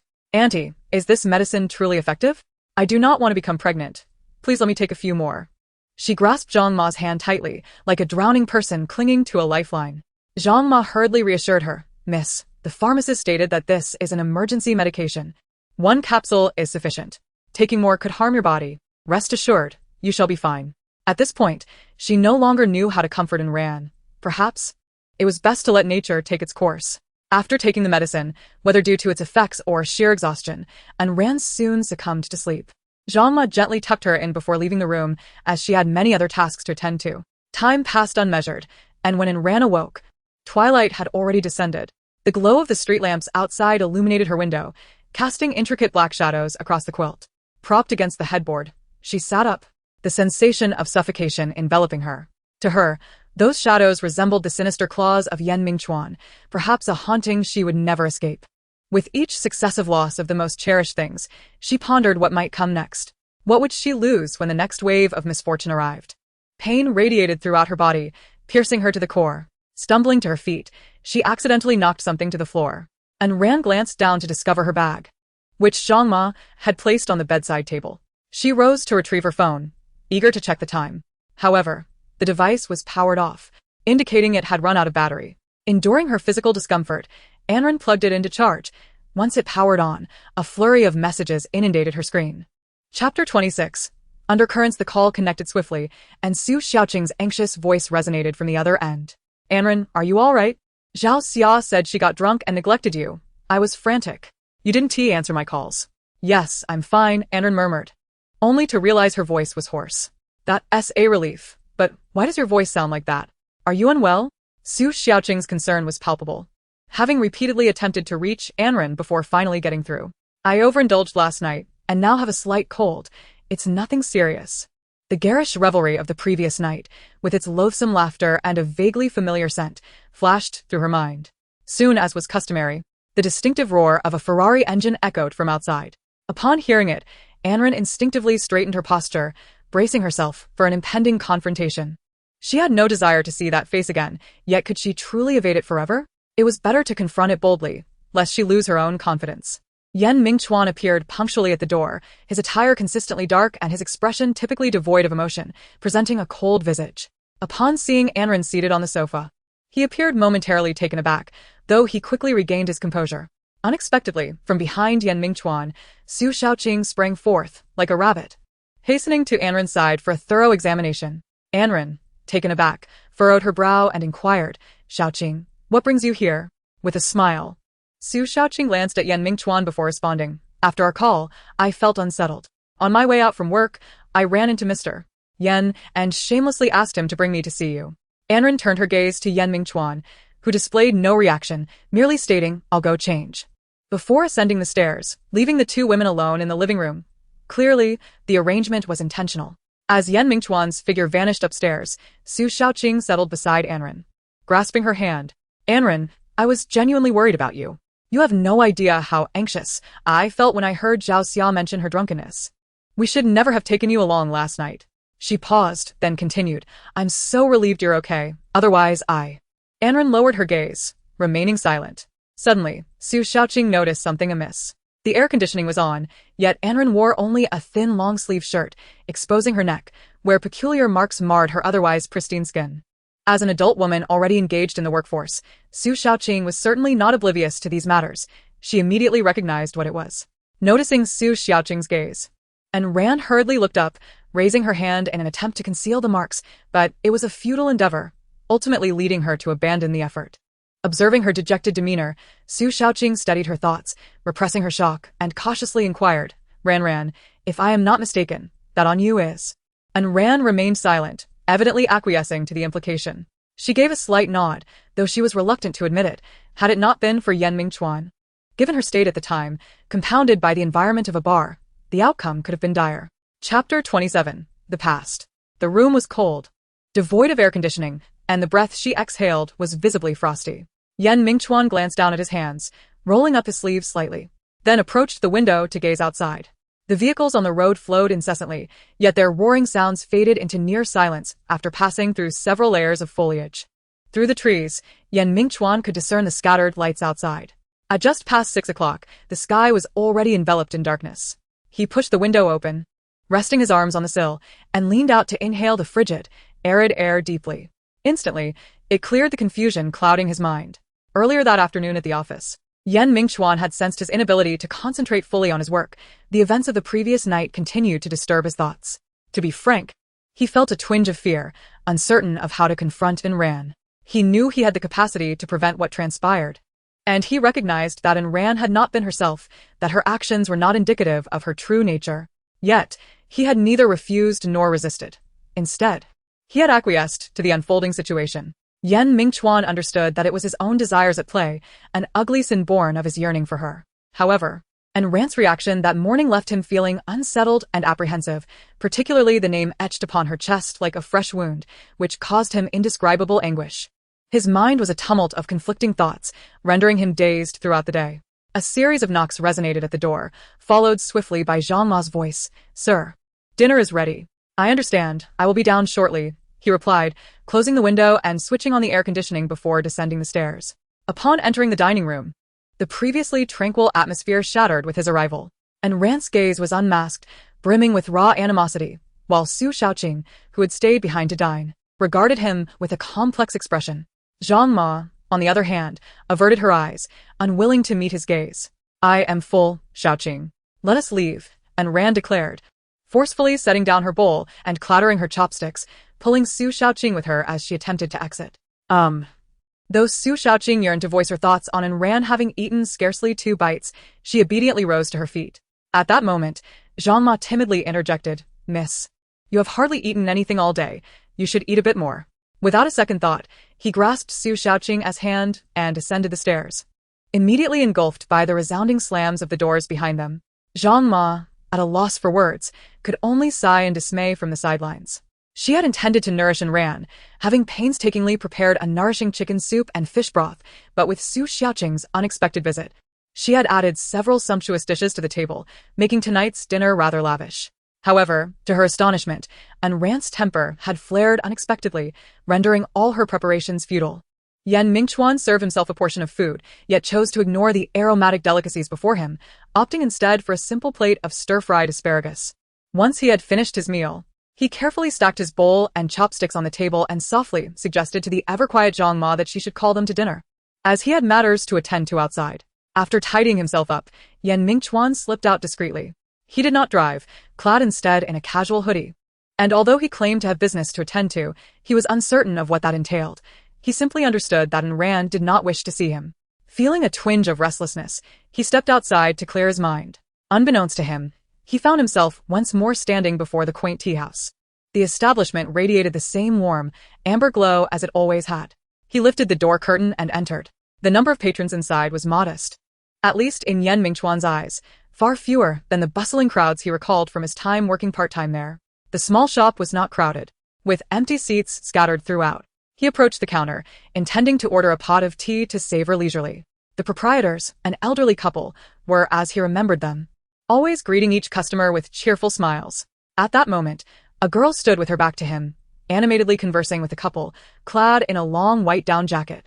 Noticing the lively exchange, Mingchuan decided to find an empty seat and wait until the couple finished their conversation before placing his order. Just as he was about to turn away, the owner noticed him first. "Mingchuan!" the owner exclaimed, his round eyes wide with disbelief as he stared at him. Upon glimpsing the girl's face, Mingchuan was equally taken aback. It was none other than Lin Shui, his senior from the same department, who was a year ahead of him and had worked alongside him at the tea house for 3 years. Their bond had been quite profound, and he had always regarded her as family for the assistance she had provided him during their time together. However, after graduating, Lin Shui had pursued her studies at a prestigious medical school in the capital, and they had not seen each other since, although they had maintained contact. Their infrequent meetings left a void in their relationship. Their last communication had been half a year ago, so encountering her here today was a delightful surprise. As the two seated themselves at the table, the proprietor, with a cheerful demeanor, placed 2 pots of tea before them. "You both surely have much to discuss. Today, I shall treat you, specially brewing according to your tastes." Mingchuan nodded appreciatively. "Thank you, Uncle Li. How have you been? Why not join us for a cup?" It had been quite some time since he had seen the 2 elders during his last visit, after being injured by Ayn Rand. There had only been a part-time university student tending the shop. Lin Shi chimed in, "Yes, do invite Auntie Li to join us. Let us share some tea and conversation." The proprietor chuckled, "All is well, all is well. I'm just an old bone, no need for tea. You two carry on. We old folks won't intrude. Granting you a world of your own, ha ha ha." Mingchuan found nothing unusual in the comment, but Lin Shui, upon hearing it, blushed deeply, muttering, "What do you mean by a world for 2, Uncle Li? You speak nonsense." Chapter 28. Never to return to the past. The proprietor, seeing her flustered state, laughed even more heartily. All right, you two chat. I must attend to my duties." Mingchuan nodded gently. "Yes, please do." Once the proprietor departed, he turned his gaze to Lin Shui, whose face was still flushed, as if it might bleed from embarrassment. "Are you all right, senior?" he inquired with concern. "And no, I'm fine," she stammered, shaking her head with considerable effort. Mingchuan picked up a cup from the table, stood, and poured a cup of brown tea from the pot in front of Lin Shui, placing it beside her, signaling, "Have some tea to warm yourself." He then poured himself a cup of black tea, sipping it lightly. Lin Shui lifted her cup, striving to calm her emotions. It took her a while to regain her composure, as the proprietor's earlier remark about a world for 2 had quite thrown her off balance. She relished this flavor, reminiscent of the adage that sunshine follows the storm, that after hardship comes sweetness, which is the essence of life, is it not? Setting down her cup, she mused, "I never imagined that after all these years, Uncle Li would still remember my preferences." She glanced at Mingchuan. The dark red hue of his tea was unmistakably reminiscent of her memories. With a smile, she remarked, "After years apart, you still have a child's taste. Favoring sweet drinks so much?" Mingchuan chuckled, "I've grown accustomed to it. A bit of sweetness can brighten my mood." Lin Shui nodded, "That is true. Sugar is indeed the most inexpensive of comforts. However, it's rare to find someone who enjoys sweets as much as you do." She leaned in slightly, her gaze fixed intently on him. "But I am curious. How can you consume so much sugar yet remain so slim? You hardly have any flesh on your face. You seem even thinner than when I graduated." Mingchuan shook his head. "I think I'm fine. I don't notice much change." Perhaps work has kept me quite busy and preoccupied. Indeed, Lin Shui agreed. As the owner of a large company now, it must be far from easy. Aren't you exhausted? I manage well enough. Gu Cheng is also helping me, he replied. Oh, that is good. Just don't force yourself. Gu Cheng is someone Lin Shui is aware of, being the closest friend among Yan Mingchuan's few companions. He felt a twinge of curiosity. No. Lin Shui shook her head. I might go abroad and stay there for several years. She quickly elaborated. It's to Japan. This opportunity was secured for me by my mentor. It is a government-sponsored study abroad program for my doctoral studies, which will take at least 3 years. She lifted her gaze to meet Yan Mingchuan's eyes and asked Mingchuan, do you wish for me to go? Why do you ask? This is your own decision, senior. It is not for me to judge. Yan Mingchuan fell silent. He was not foolish. At this juncture, he vaguely sensed that Lin Shui harbored some special feelings for him. After a pause, he looked up and met her gaze directly, softly replying, Senior, I am already married. It happened 2 months ago, and I no longer possess the right to make choices for you. I cannot bear this responsibility. What? Lin Shui momentarily lost control, abruptly rising from the table with a loud clatter that echoed sharply in the quiet cafe. Yet, she could not concern herself with the noise. Her eyes wide as she sought any hint of deceit on Yan Mingchuan's face. His words struck her like thunder, violently shattering her unguarded heart.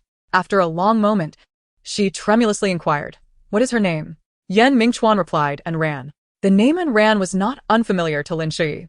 She recalled a freshman who had entered during her final year of university. And Ran had quickly become known among all the male students at Yuejiang University for her exquisite beauty and gentle demeanor, even inciting incidents of rivalry among them. Consequently, both she and Ran had faced disciplinary action from the university. Lin Shui had heard about these events from friends in her club but had never encountered the girl herself. At the time, she had reacted with a hint of disdain, thinking, isn't she just a pretty girl? Why such a commotion? Fighting over her? Many female students at Yuejiang University had also felt antagonistic toward Ran, believing she overshadowed them. After the incident, Ran's reputation took a nosedive and rumors spread like wildfire. While working part-time with Yan Mingchuan, Lin Shui had vented her frustrations about these matters, her information solely derived from others. She enjoyed sharing stories from her life with Yan Mingchuan, who dutifully listened without expressing his opinions, simply absorbing her words. However, that time, Yan Mingchuan's response was unusual. He stated, Senior, I believe this is not the girl's fault. She is simply too remarkable, and many envy her. Is that not so? Lin Shui had been somewhat taken aback. This was the first time Yan Mingchuan had spoken up for someone else, especially a stranger. Nevertheless, she soon forgot this minor incident amidst the multitude of life as happenings. Who would linger on such trivialities? It seemed fate had already revealed its traces, yet she had been too oblivious to notice. Observing Lin Shui's despondent demeanor, Yan Mingchuan could not fathom how to console her and silently sipped cup after cup of tea. At last, Lin Shui spoke up. May I have a few words with her? Yan Mingchuan paused momentarily, his hand holding the cup, before he slowly shook his head. Why? Is it too much to ask to meet her? Lin Shui's face was filled with disbelief. She could not fathom why Yan Mingchuan would deny such a modest request. Yet, Yan Mingchuan had his own reasons. Anren now harbored a deep-seated resentment towards him. How could he dare let his senior meet her? Chapter 29. The Rising Wind. It would be more accurate to say he understood Lin Shui's thoughts well enough. She was simply unwilling to accept the situation. Perhaps allowing his senior to maintain this misunderstanding was the better choice for both parties. Lin Shui departed, and as Yan Mingchuan watched her silhouette fade into the darkness, he was acutely aware that this farewell might mean 3 years before they would meet again. Nevertheless, he remained seated, refraining from following her. At that moment, the boss approached, wiping his hands as he inquired, Mingchuan, where is Shaolin? I just stepped away for a moment, and I can't seem to find her. Yan Mingchuan replied softly. She received a call and mentioned having an urgent matter to attend to, so she left in a hurry. What a pity. You two haven't seen each other in quite some time. It's a shame you couldn't catch up.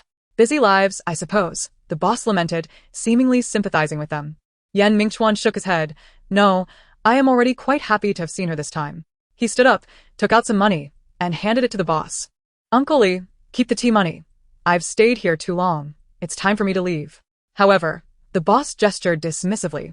What are we talking about money for? Let us not be so formal.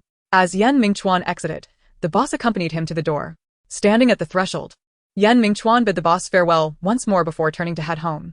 As he strolled along the path, a weight settled upon his heart. He had intended to clear his mind, yet he couldn't shake the feeling of discontent. Sighing involuntarily, Yan Mingchuan suddenly felt his phone vibrate in his pocket. Upon checking, he felt a knot tighten in his stomach. It was one of the individuals he had dispatched to monitor Shun Rahai. The unexpected call stirred his apprehension. What could it possibly concern? Had something occurred on that end? With trepidation, he answered the call. The panicked voice on the other end rushed forth. President Yan, Shun Rahai has been taken away. What? Yan Mingchuan furrowed his brow. When did this happen? It was a couple of days ago. The voice on the other end hesitated. 2 days ago? Why am I only being informed now? Yan Mingchuan's tone turned frigid, and even through the phone, the caller felt an overwhelming sense of pressure.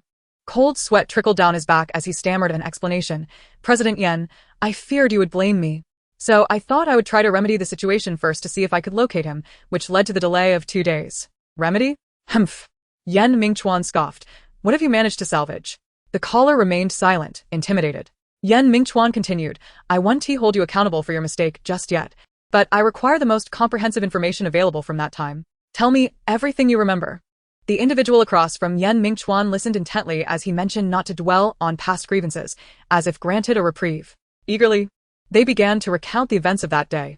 After a while, Yan Mingchuan hung up the phone and leaned against a roadside tree, the street being mostly deserted, thus drawing little attention to this side of the road. Just days prior, however, Shun Rahai had been abruptly abducted by a group of men clad in black. Each one a formidable figure, and those Yan Mingchuan had stationed there were utterly powerless to intervene, left helplessly watching as Shun Rahai was taken away. One thing was certain. These men were certainly not sent by Shun Rahai's creditors. At present, Shun Rahai had liberated himself from their grasp. As Yan Mingchuan lifted his gaze, he noticed that during winter, the leaves of the roadside trees had long since fallen, leaving only bare branches. The moon above was fragmented into various shapes by the skeletal limbs, resembling cut pieces of winter melon candy. After a moment spent admiring the moon, he rose and continued his journey home. Upon arriving, he was met with silence. Yan Mingchuan ascended the stairs quietly. The room was warm, having been heated by the air conditioning long before. He turned on the hot water, filling the bathtub to the brim, and then reclined into the soothing warmth. As winter approached, the aches from old injuries would resurface at night, making such a soak in hot water an exquisite indulgence. Staring at the ceiling in the dark, he lost track of time before finally succumbing to a deep slumber. The following day, Ran, as was her custom, rose late. Since her graduation, she had remained at home without a fixed occupation. To be candid, even if she were to forego employment, Yan Mingchuan would not suffer financially due to her presence, however. And Ran held no regard for using his money, nor did she wish to rely on funds from her parents, whom she regarded as accomplices. Presently, her income stemmed from her remarkable talent for illustration, creating artwork for clients. And Ran's artistic skills were commendable, resulting in a respectable monthly income. Today, she was set to leave to submit her latest work, as this particular client had specifically requested hand-drawn illustrations. After dressing appropriately, she prepared to depart. Beside her car stood 2 individuals, a man and a woman, both impeccably dressed in suits. Upon seeing Ran emerge, the woman in the suit approached, bowing slightly, and greeted her, Madam. Ran, perplexed, pointed to herself and asked, Are you addressing me? The woman nodded affirmatively, yes. Then she gestured for the man to join her and informed Ran, Madam, Mr. Yan has instructed that we accompany you whenever you go out. What do you mean? Ran could scarcely believe her ears. Yan Mingchuan has sent you to monitor me? The woman shook her head. Mr. Yan is merely concerned for your safety. Ran felt a surge of indignation. This was clearly surveillance, cloaked in grandiloquent justification, and her resistance to Yan Mingchuan deepened. The 2 suited individuals appeared oblivious to her words, remaining steadfastly in place. Ran, feeling powerless, recognized that these 2 would only obey Yan Mingchuan's directives and dismissed her words entirely. With a cold demeanor, she continued to walk outside, at which point the man opened the car door, indicating that she could enter. But Ran walked past them, as if they were invisible. The woman was not annoyed. Instead, she closely followed Ran and gestured for the man to keep up. Chapter 30. Taking Action. Ran had been out for 4 or 5 hours, during which time the 2 individuals sent by Yan Mingchuan clung to her like a stubborn adhesive, impossible to shake off. They resembled emotionless puppets, maintaining their professional smiles regardless of Ran's attempts, even her harsh words. In the Shengjing building, Yan Mingchuan sat in his office chair, facing the floor-to-ceiling windows, his gaze casually scanning the city below as if he intended to pluck someone from its depths. Yes, I understand. You are doing excellently. Please continue. After hanging up the phone, Yan Mingchuan turned back to his desk, which was cluttered with a mountain of documents, yet he seemed disinclined to address them. Staring blankly at his phone instead, he pondered how much of a freak he had become. The mere disappearance of a person named Shen Rahai had stirred such a profound reaction within him, revealing a lack of self-confidence. His heart felt chaotic. But only through this method could he ensure Anren remained by his side. A long-dormant emotion, known as fear, quietly resurfaced. When had he last felt such unease? Perhaps it was back in elementary school when he realized that his grandfather was not merely resting in bed, but had been deceased for several days. How ironic that it was also winter, near the end of the year. However, this time was different from the past. Yan Mingchuan sat up straight, surveying his office. The exquisite decor and opulent chandelier all underscored his current status. He now possessed the ability to effect change, to fight for what he desired. He was no longer that weak child of yesteryear. Luo Shu. He summoned his secretary. Mr. Yan, how may I assist you? Please make preparations for a meeting tonight. Ensure all shareholders are informed to attend. Understood.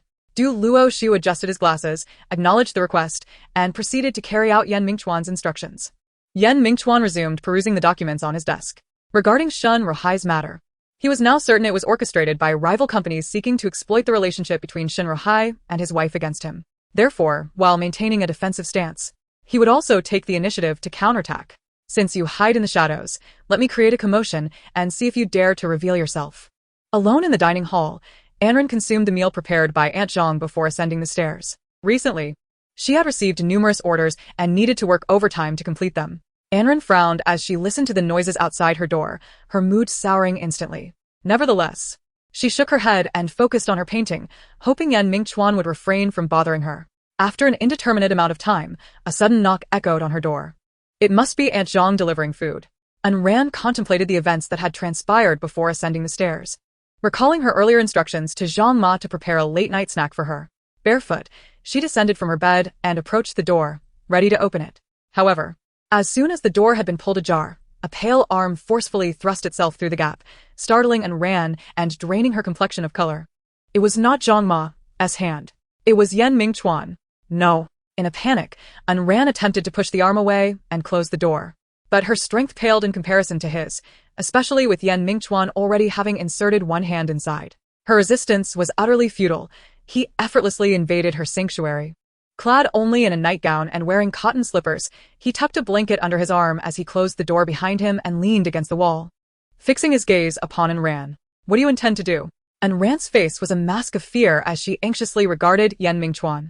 Was he about to revert to his former self? To unleash his primal instincts upon her? At that moment, her face drained of color, and she trembled as she retreated to the corner of the room, clutching her clothing helplessly while shaking with anxiety. Yan Mingchuan, anticipating her reaction, remained silent for a moment before placing the blanket on her bed and stating resolutely, "From today onwards, I shall reside with you. Have you lost your mind?" Anren nearly leapt in disbelief, struggling to reconcile his words. Did he mean to say that they would share a bed from now on? No. Such a notion was utterly unacceptable. This cannot happen, she stammered. We are married. Sharing a bed is quite natural, Yan Mingchuan replied flatly, as if presenting an established fact. Yet Anren shook her head vigorously, unable to accept such a proposition. Having already lost her innocence, which should have been entrusted to Shen Rahai, she could not acquiesce to Yan Mingchuan's outrageous demand. Wouldn't that be the gravest betrayal to Rahai? She refused to become such a despicable woman. Pressing her back firmly against the wall, she adopted a defiant posture, declaring, "You must leave at once, or you will come to regret it." Though her threat was juvenile, her resistance was palpable.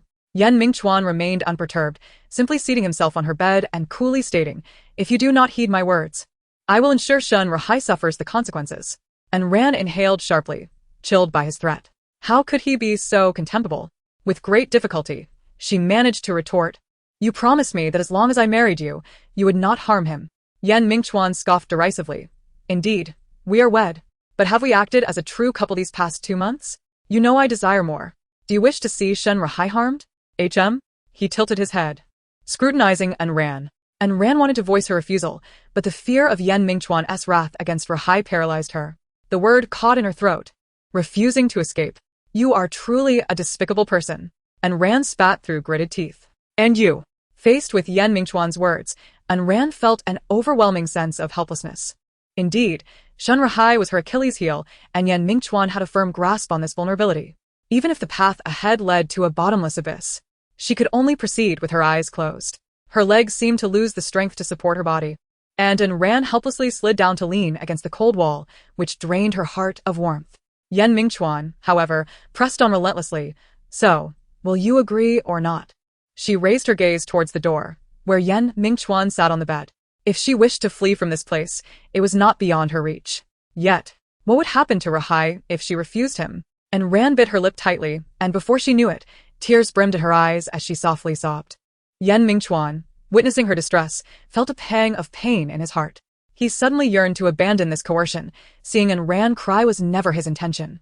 He wished for her happiness, for her face to be perpetually adorned with a sweet smile.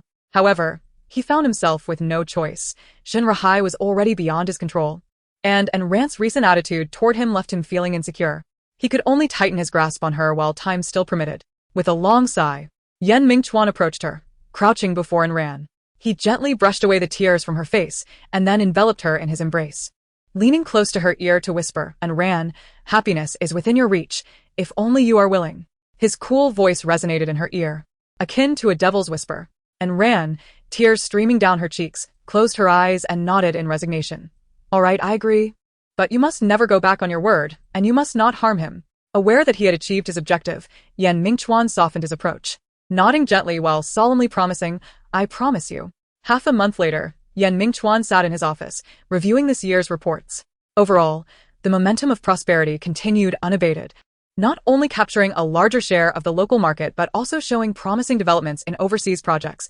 It was about time for a breakthrough. Mingchuan contemplated this quietly, recalling the meeting held 2 weeks prior where he had personally instructed to accelerate market acquisition. Now, the initial results were evident.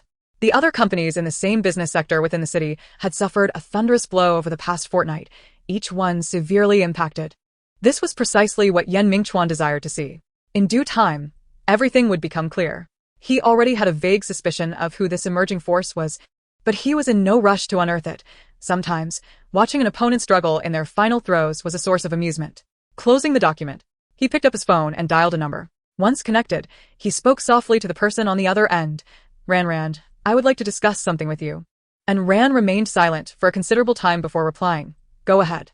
Mingchuan shared his thoughts, expressing that even though they were married, he still hoped to be by his grandfather's side during the new year, as he had done for many years. However, before he could finish speaking, Ran casually replied, as long as you like it, I have no objections, and swiftly hung up the phone. Listening to the busy signal emanating from his phone, Mingchuan shook his head in resignation, a hint of melancholy flickering in his eyes. He glanced at the time. It was already around 2 in the afternoon. Standing up, Mingchuan sent a message to Ran. Let's settle it this way. I'll come over tonight. I'll contact them, and this afternoon we should buy some gifts. After sending the message, Mingchuan called in Shuji to clarify his intentions. To his relief, An's father expressed no discontent and agreed to the dinner gathering that evening. Subsequently, Mingchuan wrapped up his affairs, delegating some trivial matters to Du Luoshu. Once everything was settled, he left the company. With a smile, Mingchuan approached her from behind, gently enveloping her in his embrace, resting his head on her shoulder and inhaling the delightful scent of lavender that clung to her. Curiously, he inquired, What are you drawing? Surrounded by the familiar yet foreign warmth of Mingchuan's embrace, Ran was enveloped by the subtle fragrance of osmanthus. Indeed, as he had mentioned earlier, Mingchuan had been living in the same room with her, sharing the same bed. The only solace was that he had not pressured her into anything more intimate. Otherwise, it would have been unbearable. Your drawing is so adorable, he remarked, observing the artwork on her easel. It depicted a flower-laden sidewalk where 2 chibi figures, a boy and a girl, strolled hand in hand, clad in oversized school uniforms, exchanging smiles. The girl cradled a giant teddy bear, radiating youthful exuberance. However, the piece was far from complete, with many areas merely sketched out and numerous steps left unfinished, making it seem challenging to submit before the New Year's Eve deadline. Will you be able to finish it on time? Do you need me to find someone to assist you? Mingchuan asked, leaning down with a note of concern. No need, I am confident I can manage, and Ran quickly declined, unwilling to owe Mingchuan any favors. Chapter 32. The Return. Mingchuan had intended to take Ran along for shopping, but seeing her unfinished work and her refusal of his help, he informed her of his plans for the evening and left alone. After he departed, Ran let out a heavy sigh of relief. Sharing the same space with Mingchuan was quite suffocating. despite his handsome visage and his always pleasant demeanor towards her. The memories of what he had done made her feel stifled. Setting down her paintbrush, Ran stretched, her graceful silhouette revealed. Just then, her phone on the table rang, displaying an unfamiliar number that she did not recognize. Assuming it was a telemarketer, she disregarded it. She picked up her phone and opened the dialer in her face, intending to call Su Xiaoqing for a bit of emotional relief. However, that persistent number continued to ring incessantly. Reluctantly, Ran had no choice but to answer the call. "May I inquire if you require assistance?" She repeated, "Hello, may I ask if there is something you need?" And Ran's hand, poised to disconnect the call, suddenly froze in place. In an instant, she stood up from her chair, her eyes wide with disbelief. "Xiao Ran, it's me." Goodness. How could Ran fail to recognize that voice, one she had yearned for day and night? It was Shunru Hai, overcome with emotion. Perhaps this was the most fitting metaphor for Ran's state at that moment. Tears streamed down her face, dampening the canvas, the colors bleeding together like delicate pink peach blossoms. On the other end of the line, Shunru Hai stood speechless, his heartstrings tugged painfully by Ran's sobs. The words he had prepared eluded him entirely. However, glancing at Zhang Jinxiang sitting across from him, who regarded him with a benevolent expression, he mustered the courage to speak. "Xiao Ran, are you free now? I have something to discuss with you. Can we meet?" "Yes, I'm available. I can come right away." And Ran responded without a moment's hesitation, her mind a blank slate, preoccupied solely with thoughts of Shunru Hai. Shunru Hai's voice carried a note of fatigue. Sensing Ran's affirmative response, he quietly suggested, "Let's meet at the cafe we often frequented. I shall wait for you there." Once he hung up the phone, Ran remained rooted in place, her heart brimming with immense joy, leaving her momentarily at a loss for how to proceed. This time, she swore she would not allow him to slip away from her sight again. With this thought, her hands began to tremble slightly. In a flurry, she hastily packed a few articles of clothing and tucked away her hidden bank card, a culmination of her savings over the years. Ran believed firmly that with this money, combined with the efforts of both herself and Shunru Hai, their future would surely be free of worry. Moments later, she hurriedly descended the stairs, dragging a wheeled suitcase behind her. Zhang Ma, who was tidying up in the living room, noticed Ran's demeanor and cautiously inquired, "Miss, are you going on a long journey?" Ran paused, then suddenly knelt before Zhang Ma with a thud. Stubbornly, she remained on the floor, tears streaming as she implored, "Auntie, I beg you, please help me." Zhang Ma, taken aback and unsure how to respond, had never encountered such a situation before. Flustered, she rubbed her hands together on her apron, repeatedly saying, "Miss, please don't be like this. Whatever it is, just tell me. I will do anything I can to help you." "Really?" Ran gazed at Zhang Ma through tear-filled eyes. Seeing Ran in such distress tugged at Zhang Ma's heart. She had watched Ran grow up and loved her no less than her own kin. "Really?" Zhang Ma affirmed, gently pulling Ran to her feet and guiding her to the sofa. Ran expressed her intentions in fragmented sentences. Upon hearing her plan, Zhang Ma's mouth fell open in astonishment. She had not anticipated that Ran intended to elope with Shunru Hai. Taking a deep breath, Zhang Ma nodded solemnly, her resolve firm. "I understand. You need not worry, Mississippi. I will do my utmost to prevent Mr. Shin from discovering this." Pausing, she amended her statement. "I will strive to keep his suspicions at bay. The farther you go, the better." "Thank you, Auntie." Ran gazed gratefully at Zhang Ma, expressing her thanks once more before dashing out the door. Could this be the opportunity bestowed upon her by fate? Previously, Mingchuan had stationed bodyguards beside Ran, shadowing her closely whenever she ventured outside, ostensibly for her protection, yet in reality, it was mere surveillance. Standing on the roadside, Ran swiftly hailed a taxi, provided the driver with the cafe's address, and as the vehicle began to move, she watched the scenery whiz by the window, finally releasing a sigh of relief. A sense of unprecedented ease washed over her, and the oppressive gloom that had suffocated her for days dissipated in an instant. With a heart brimming with excitement and anticipation, Ran arrived at the cafe. After paying the fare, she pushed open the door and scanned the surroundings, but did not spot Shunru Hai. Taking a seat, she waited in quiet anticipation, her gaze fixed on the entrance, scrutinizing the faces of every individual who entered, fearful of missing him. Ran had never felt time drag so torturously. Each minute felt like an eternity. Gradually, a wave of anxiety began to rise within her. Was he not coming? Was he upset with her for not seeking him out? Could this be one of Mingchuan's tricks? However, all her rational and irrational speculations evaporated the moment that tall figure appeared. Chapter 33. The Meeting. In that instant, Ran's world became serene. Her eyes could only behold that singular silhouette. The person she had longed for was right before her. Tears of joy filled her eyes. She wished to utter something, yet found her lips trembling, rendering her speechless.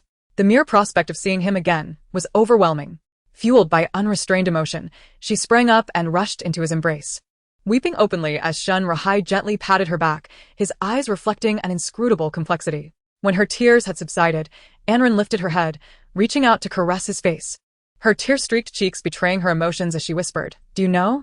I missed you so much." "I know," Shun Rahai sighed softly in response. He led Anren to a sofa, meticulously wiping away every tear from her face, while she sat obediently, allowing his fingers to graze her skin. Nestled against Shun Rahai's chest, she inhaled the long-missed fragrance of gardenias, her hands tenderly kneading the left hand he had placed on her waist. Her expression filled with concern. "You've lost weight." Yet, she felt a surge of relief. From this moment on, they could finally escape the nightmare and venture far away to commence a new life. She lifted her head, her eyes sparkling with hope as she said to Shun Rahai, "Rahai, shall we leave the city?" "Look," Anren pulled out her bank card, cradling it carefully in her hands as she presented it to Shun Rahai. "I have money. We can leave here and hop on any train at the station. The world is so vast, we can go anywhere." However, Shun Rahai did not respond to her suggestion. Remaining silent, his expression contemplative. Anren grew anxious. "What's wrong? Are you unwilling? Do you despise me?" Shun Rahai's reaction left her feeling uncertain. Did he truly care that she was a married woman? After a prolonged silence, Shun Rahai finally spoke, his lips quivering as he hesitantly inquired, "Xiaoran, do you think I am utterly useless?" Anren shook her head vigorously, responding, "No. In my eyes, you are the most intelligent person in the world." "Absolutely not." Shun Rahai interrupted her, a bitter smile gracing his lips. "I cannot even keep the woman I love." Helplessly watching as you are taken away by another and manipulated by Yen Mingchuan, leading to this dismal outcome. To have you witness me in such a pitiful state, what a comprehensive failure I am. That's not true, not at all. The agony reflected in Shun Rahai's visage shattered Anren's heart. This is not your fault. It is merely that Yen Mingchuan is too despicable. Let's leave this place. To a location where he could never find us, and start anew. However, Shun Rahai grasped her hand tightly, shaking his head. "Is escaping our only option? Xiaoran, I refuse to accept this." Anren hesitated, taken aback by Shun Rahai's reaction, and timidly asked, "Then what do you wish to do?" Shun Rahai placed both hands on Anren's shoulders, his eyes brimming with unmasked hatred, each word dripping with anguish. "I want Yen Mingchuan to pay a price. I want him to experience what true suffering feels like. But we cannot compete with him." The mere thought of confronting Yen Mingchuan made Anren instinctively dismiss the possibility. Yen Mingchuan was a man without flaws. In just a few short years, he had established a colossal enterprise from the ground up, rendering his opponents utterly powerless. Despite her inner agreement with Shun Rahai, Anren had to concede that he was currently no match for Yen Mingchuan, lacking in both social acumen and resources. With no basis for comparison. "No, there is a way. I now have support behind me. I am no longer the Shun Rahai who could be easily manipulated." Shun Rahai's grip tightened, causing Anren's shoulders to ache, yet he remained oblivious, fixated on her with an intensity that felt almost foreign. "It's all right." Anren forced a smile.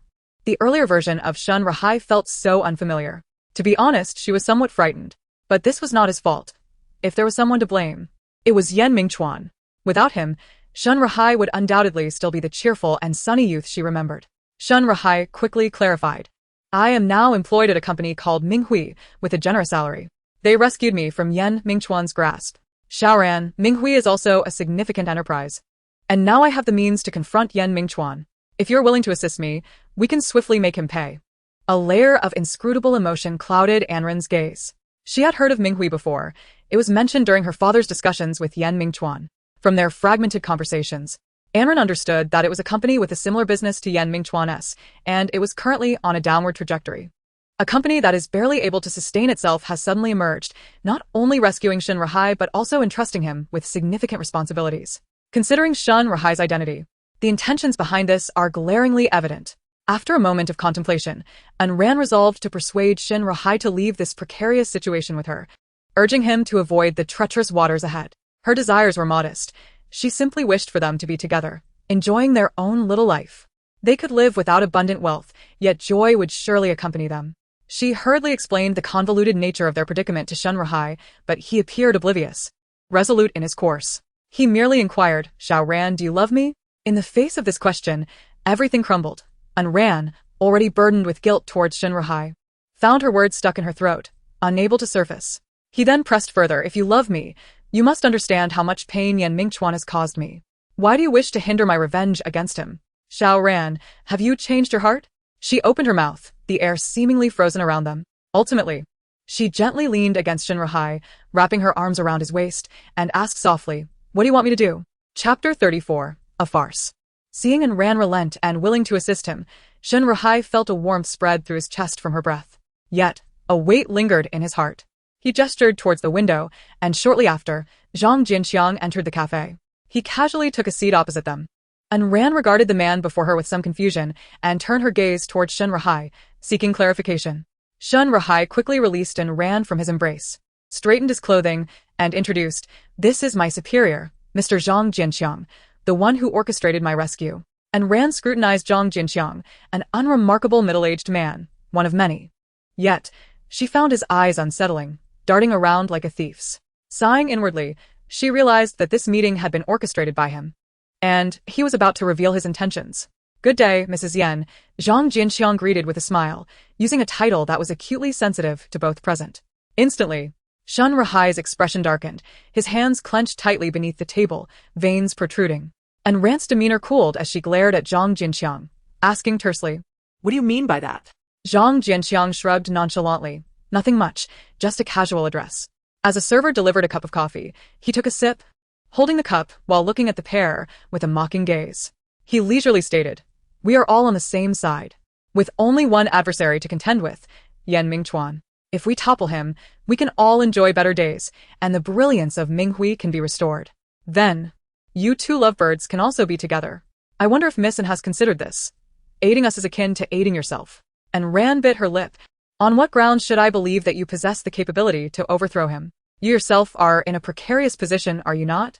Zhang Jinxiang chuckled softly, nodding in acknowledgement. He unabashedly admitted that Minghui was indeed facing some setbacks. However, he confidently stated that given a little time, they would be able to regroup and rise again. He then shifted his focus, gesturing towards Shinrahai, saying, Missin, does Shinrahai's presence not signify that Minghui possesses the capability to compete with Yan Mingchuan? What we lack is merely time. He paused for effect, prompting An Ran's curiosity. What else? She inquired. Not much, Zhang Jinxiang replied, raising 2 fingers to illustrate his point. 200,000? He shook his head. 2 million? Again, he dismissed her guess. Miss N, it is precisely 20 million. Should you believe it feasible to procure such a sum, we would not be averse to terminating this contract, Zhang Jinxiang stated with a smile, yet his words were chilling. And Ran felt as though she had been struck by lightning, her mouth dry. She swallowed hard and turned to Shinrahai. Is this true? Shinrahai's expression darkened, but he remained silent, his silence an implicit acknowledgement. Why does it require so much? And Ran struggled to ask. Zhang Jinxiang scoffed, Miss N, for a gambler. 20 million is hardly a significant amount. Gambler? And Ran's pupils dilated in disbelief as she looked at Shinrahai, incredulous. How could such a thing happen to him? Feeling her gaze, Shinrahai turned away, unable to meet her eyes. Xiao Ran, I never wished for this. I have my reasons. Please believe me. His earnestness compelled An Ran to trust him. Although turmoil churned within her, she steadied herself, grasped Shinrahai's hand, and softly reassured him, I believe you. Shinrahai looked at her with gratitude, and An Ran responded with a smile. Then, she turned to Zhang Jinxiang, her tone icy as she demanded, what do you want me to do? Zhang Jinxiang, still smiling, absorbed her response and declared, Missin is quite forthright. Excellent, we prefer dealing with people like you. And Ran remained silent, her gaze fixed on him. Zhang Jinxiang straightened up and continued, let me be succinct regarding the first favor we wish to request from you. With one hand tapping the rim of his coffee cup, he explained, recently, Yan Mingchuan has been exerting tremendous pressure. Although Xinjiang has already captured 60% of the local market, he foolishly aspires to monopolize the entire Yuejiang market. Over the past few days, many of our orders have been seized by Xinjiang. I hope that by any means necessary, you will persuade Yan Mingchuan to cease this endeavor and refrain from overreaching in the future. And Ran chuckled softly. What makes you think I have the power to influence his decisions? After a moment's thought, he added, or one might say, Yan Mingchuan is quite fond of you.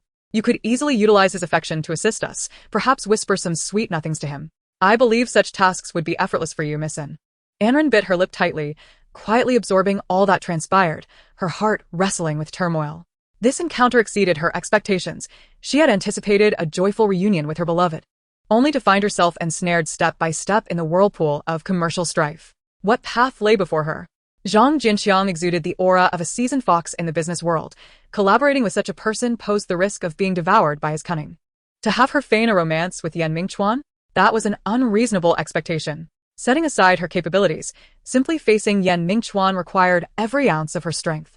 She raised her gaze, casting a pleading look toward Shen Ruhai, fervently wishing he would declare, "This is untenable." Yet, what met her eyes was Shen Ruhai's expression brimming with anticipation. Lowering her head, Anren took a long moment before softly uttering, "All right, I agree." Chapter 35, One-Sided. "Whatever it is that you desire, I shall endeavor to fulfill. For I love you." Her mind felt hazy, and the surroundings became overwhelmingly nauseating. An urge to vomit surged within her, which she desperately suppressed, her complexion turning pale. The negotiations had concluded, and she had given her commitment, leaving Zhang Jinxiang in high spirits as he rose and departed. Anren weakly shook her head, signaling that she was not gravely harmed. The act of making such a promise had drained her of all her strength. The air thickened, a rare silence enveloping the two of them. She could hardly believe that Shen Ruhai could be involved in gambling. In her memories, he had always been the gentle, caring boy. And she could not reconcile that image with the notion of gambling. The reality of being ensnared and exploited, becoming a weapon in another's hands, was utterly inconceivable. In the presence of outsiders, she had refrained from questioning him, but now, with only the two of them, she yearned for an explanation from Shen Ruhai. Shen Ruhai lowered his head, his voice slightly hoarse, tinged with a hint of sobbing. "It's all right as long as you clarify things with me. We can face this together." Anren's gentle encouragement brought tears to Shen Ruhai's eyes, a rare sight that struck deeply at Anren's heart. He began to recount, upon graduation, "I felt immense unease about our future. Xiaoran, your family is so well off, while I have nothing. I wanted to ensure you a good life solely through my own efforts, constantly pondering how to make money. Eventually, by chance, I met someone who promised to help me earn a fortune. I couldn't resist the allure and decided to follow him, only to discover that he was referring to gambling. Initially, I won quite a bit, and the sight of that money made my eyes blaze. I had never seen so much before.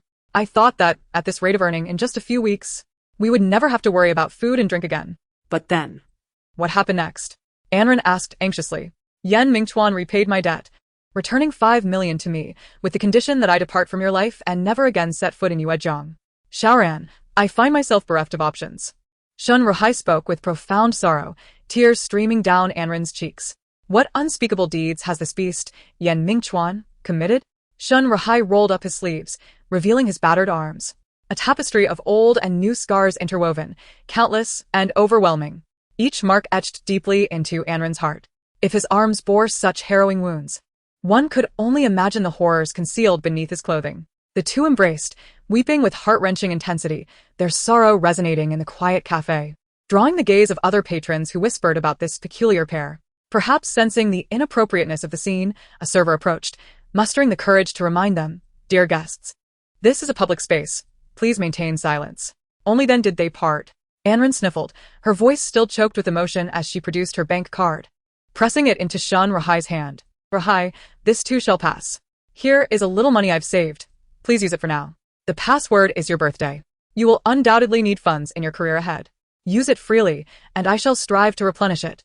With trembling hands, Shen Ruhai accepted, feeling a torrent of emotions, and embraced Anren tightly. "I will not let you down. When I am able, I will take you away, and we shall leave this place forever." "Yes, I will wait for you." Anren nodded earnestly.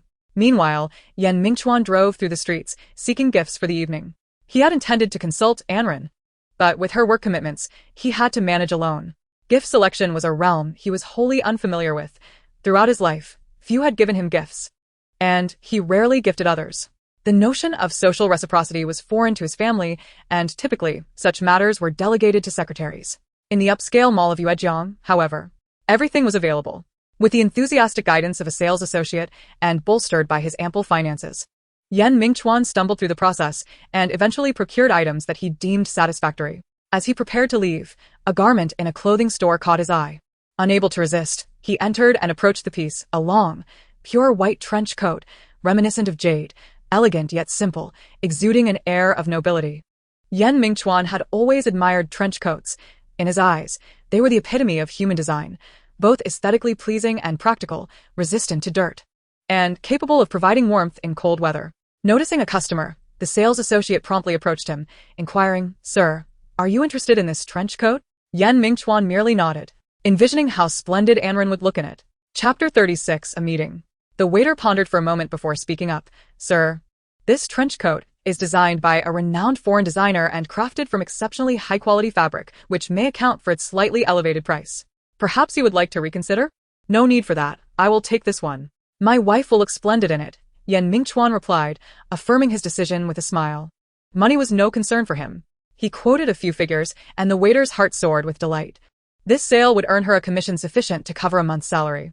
She swiftly retrieved the item for Mingchuan, packaged it with care, and presented it to him. He graciously accepted it, offering a polite thank you along with a charming smile. In such a large shopping mall, the staff were predominantly young and attractive girls. Mingchuan's smile captivated the waiter, leaving her entranced. He possessed striking good looks, with bright eyes and a radiant smile. The waiter, blushing, lowered her gaze, unaware of when he had departed. She murmured to herself, "How can someone be so handsome and gentle?" Upon exiting the mall, Mingchuan located his car and placed his purchases into the trunk. Straightening up, he glanced at his watch. It was just past 4 in the afternoon. A little over an hour since he had left home. There was still ample time before the family dinner scheduled for 7:30, giving him nearly 3 hours to spare. "Perhaps I should take this opportunity to pay a New Year visit to Uncle Lee and the others," he mused, feeling a sense of obligation to see them. Resolute, Mingchuan got into his car and headed towards Yuejiang University. The winter roads were somewhat slick, prompting him to drive cautiously. After making a turn, he found himself near the university, where a bustling food street lay ahead. Although the university was on break, the proximity to the city center ensured a vibrant crowd. Concerned about potential delays since he had an evening appointment, Mingchuan opted to park his car and bring a few bags of fine tea as gifts. He closed the car door behind him, preparing to walk the rest of the way. The entrance to the small tea house was at the end of the street.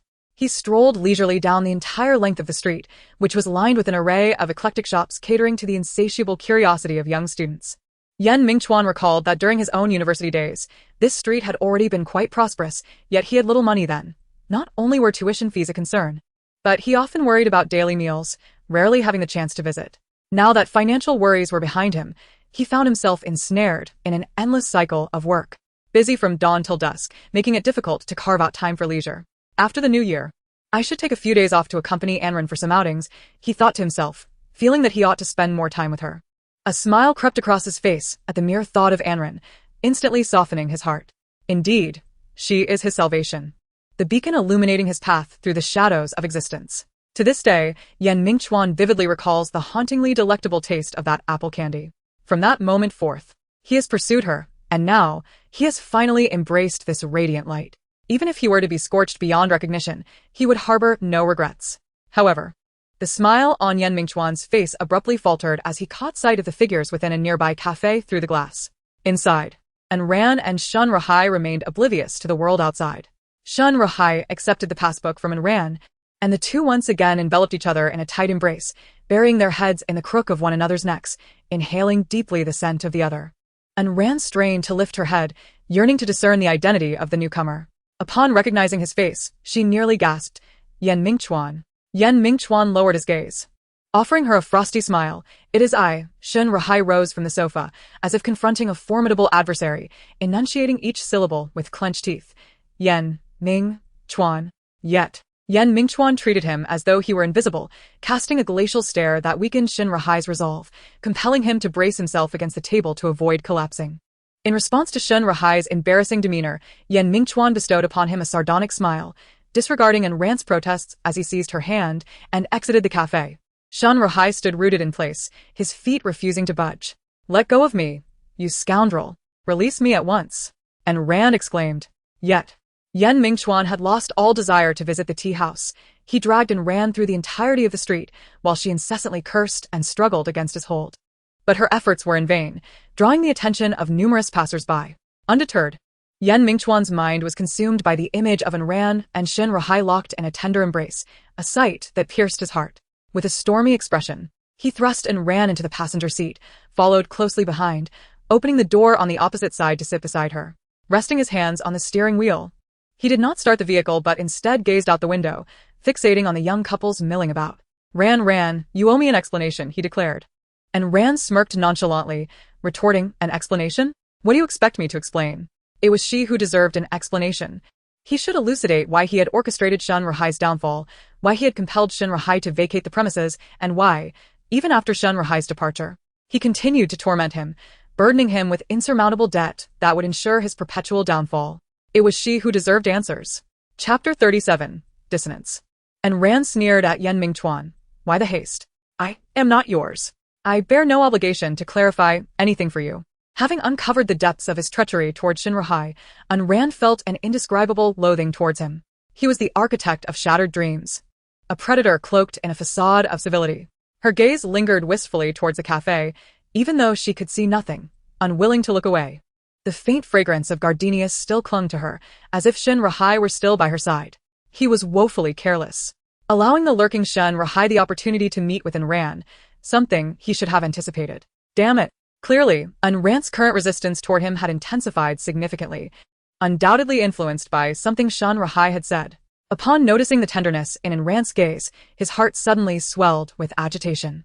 The very essence he sought had already plunged recklessly into another's embrace. Even if he forcibly reclaimed her, could she ever regard him with the same affection? Yen Mingchuan understood that this was nearly impossible. Her heart had long since been wholly claimed by another man. Even if he possessed her physically, a place in her heart would forever remain elusive. Did he truly wish to witness her in pain? No, that was never his intention. In that fleeting moment, Yen Mingchuan realized he might have made a grave miscalculation. It seemed an eternity since he had last seen Ran's radiant smile. When had it been? Perhaps it was on her university graduation day. He recalled that he had deliberately carved out time for her, and even amidst the bustling crowd, he had spotted her instantly. Her smile was more brilliant than the blooming stars beside the roadside, indelibly etched in Yen Mingchuan's heart, never to fade. In truth, he believed that merely catching a glimpse of her from afar would suffice. He had always thought this way, never daring to dream of a deeper connection with Ran. He had never yearned for such things until that day. After Sheng Jing and Roman connected, and Shuji took a liking to him, frequently inviting him to his home. And Yen Mingchuan was more than willing to accept. It was known that he was typically a workaholic, rarely attending social gatherings. Yet he made time for every invitation from Shuji. This unusual behavior even drew teasing remarks from Gucheng. Yen Mingchuan would merely smile and deflect the comments. In truth, it was simply a desire to see Ran. Aware that Ran disliked the smell of smoke, he would always take a thorough shower and don a fresh, fragrant outfit before arriving at the inn residence. Ran was a day student, and almost every visit to the inn household allowed him the chance to see her, where she would greet him with a polite smile. This was enough to satisfy him. She smiled at him, did she not? Yet, at times, he would not encounter Ran, and during those instances, he would feign casual inquiries to learn that she had gone out with Shun Rahai. Each time this happened, he would inexplicably feel a profound suffocation. He knew he needed to cease this absurd behavior, and thus, he began to devise various excuses to decline Shuji's subsequent invitations. She was embarking on a new life. Perhaps it was best for him to remain a fleeting figure in her journey, no longer entangled in her affairs. In the days that followed, he buried himself in a mountain of documents, frantically working to numb himself, neglecting all external matters. Gucheng even suspected he had lost his mind, insisting on sending him to the hospital. In truth, it was merely a deep-seated fear of hearing news of Ran's impending marriage. He sat numbly amidst a pile of documents, awaiting the arrival of a moment that never came. Instead, what he received was a weary Shuji seated in his office. Mingchuan, he said, "Dear uncle, a favor. There are matters I wish to discuss with you." From Shuji's lips, Yen Mingchuan was delivered shocking news. Shun Rahai had been secretly indulging in gambling, succumbing to addiction, and creditors had pursued him to Shuji's door. A debt exceeding 1 million was trivial for Shuji, yet what he could not accept was Shun Rahai's duplicity. He would not pay off Shun Rahai's debts, nor would he allow Ran to marry him again. This revelation was nothing short of earth-shattering for Yen Mingchuan. He had always envied Shun Rahai, despite his own wealth. He genuinely admired the ease with which Shun Rahai acquired things he could only dream of, yet he squandered them. In his shock, Yen Mingchuan felt a profound disdain for Shun Rahai. Nevertheless, Shun Rahai remained curled up on the bed, trembling and haggard, a shadow of his former self. As Yen Mingchuan entered the room, Shun Rahai, tightly wound with tension, sensed an intruder and reacted with alarm. He looked at Yen Mingchuan, panic etched across his face. Yen Mingchuan casually entered, choosing a spot in the rental unit to sit, looking down upon him from his elevated position. He placed the suitcase before Shun Rahai, smiling lightly as he said, "Here are 5 million. Leave and Ran, depart from this city. It is yours. Additionally, I can assist you in settling all your current debts, provided you agree to my terms." Yan Mingchuan was unperturbed by the possibility of Shun Rahai's refusal. He understood the nature of gamblers well. As long as money was involved, everything was negotiable. Shun Rahai did not disappoint his expectations. Upon opening the suitcase, the sight of the stacks of red bills dazzled his eyes. Cautiously, he pulled a bundle free, closing his eyes to savor its scent with his tongue. How delightful! The aroma of wealth. Without a moment's hesitation, he clutched the suitcase tightly, regarding Yan Mingchuan with a guarded expression. "This is mine," he declared. "Indeed, it is yours," Yan Mingchuan replied, his smile sincere. Chapter 38. Right and Wrong. This was his chance, an opportunity both precious and rare. Yan Mingchuan watched as Shun Rahai boarded the departing plane, not allowing his gaze to waver until it vanished into the clouds. As he lowered his head, he was astonished to discover his hands trembling uncontrollably. Was it joy? Or uncertainty about the future? He could not tell, and Shuji sought him out not merely to vent his grievances. Every step taken by this seasoned fox of the business world held purpose. He expressed his desire to marry and ran to Yan Mingchuan. It is not surprising that Shuji harbors such thoughts. Yan Mingchuan can be regarded as a rare commercial prodigy. And what is even more remarkable is his youth, merely 23 years of age. Anyone can discern that his future path is boundlessly expansive. And Shuji feels the weight of age upon him. It has taken him over 30 years of toil, from a small rented office to the present-day Roman. In contrast, Yan Mingchuan has managed to create a flourishing enterprise, achieving a scale comparable to Roman in just 3 years. He holds a deep admiration for this young man and contemplates the prospect of recruiting him. His own son and daughter show little interest in the business realm. And holding the reins of power, he is acutely aware of the covetous gazes around him. He yearns for a successor who can steadfastly secure Roman and the family amidst a sea of wolves, and Yan Mingchuan presents himself as an excellent choice. With a promise of unwavering loyalty and a demeanor of humility and courtesy, this young man embodies a rare concentration of commendable qualities. With this in mind, Shuji frequently invites Yan Mingchuan to his home, seeking to cultivate a closer bond. He is astonished by Yan Mingchuan's punctuality, which piques his curiosity. As someone who has traversed similar paths, he understands the immense busyness that comes with managing a large, burgeoning company. Yet, Yan Mingchuan consistently arrives on time, impeccably dressed, as if he had meticulously prepared beforehand. Upon closer observation, Shuji discerns that Yan Mingchuan seems to harbor special feelings for his daughter. Although he conceals it well, when one truly cares for another, subtle hints will inevitably surface, betraying the concealed emotions. However, his daughter has already found someone she holds dear. Despite his fondness for Yan Mingchuan, the circumstances leave him powerless, and he can only sigh in resignation. When the creditors of Shun Rahai came knocking, Shuji felt not only anger, but also a tinge of relief. He commenced a thorough investigation into Shun Rahai, and to his astonishment, the information on his desk was almost unbelievable. Armed with evidence, he eagerly made his way to Shengjing to confront Yan Mingchuan, breaking through the veil of ambiguity. He inquired, "Mingchuan, would you be willing to marry Ran? But is this truly what resides in his heart? Is it not rather that revealing the truth to Ran would strip him of leverage over her, rendering her unlikely to cast another glance in his direction?" Such thoughts are indeed sordid. He resolved to wait. The time was not right. Regardless of the circumstances, all the filth associated with Shun Rahai had been meticulously concealed. The current chaos stemmed from his own impulsive actions. Perhaps it was a misstep from the very beginning. When one loves another, even the slightest gestures can tug at the heartstrings, allowing one to keenly sense whether they are cared for in return. Friends often remark that he is a person of terrifying rationality. Yet, only he knows that his demeanor is not born of rationality, but of a lack of alternatives.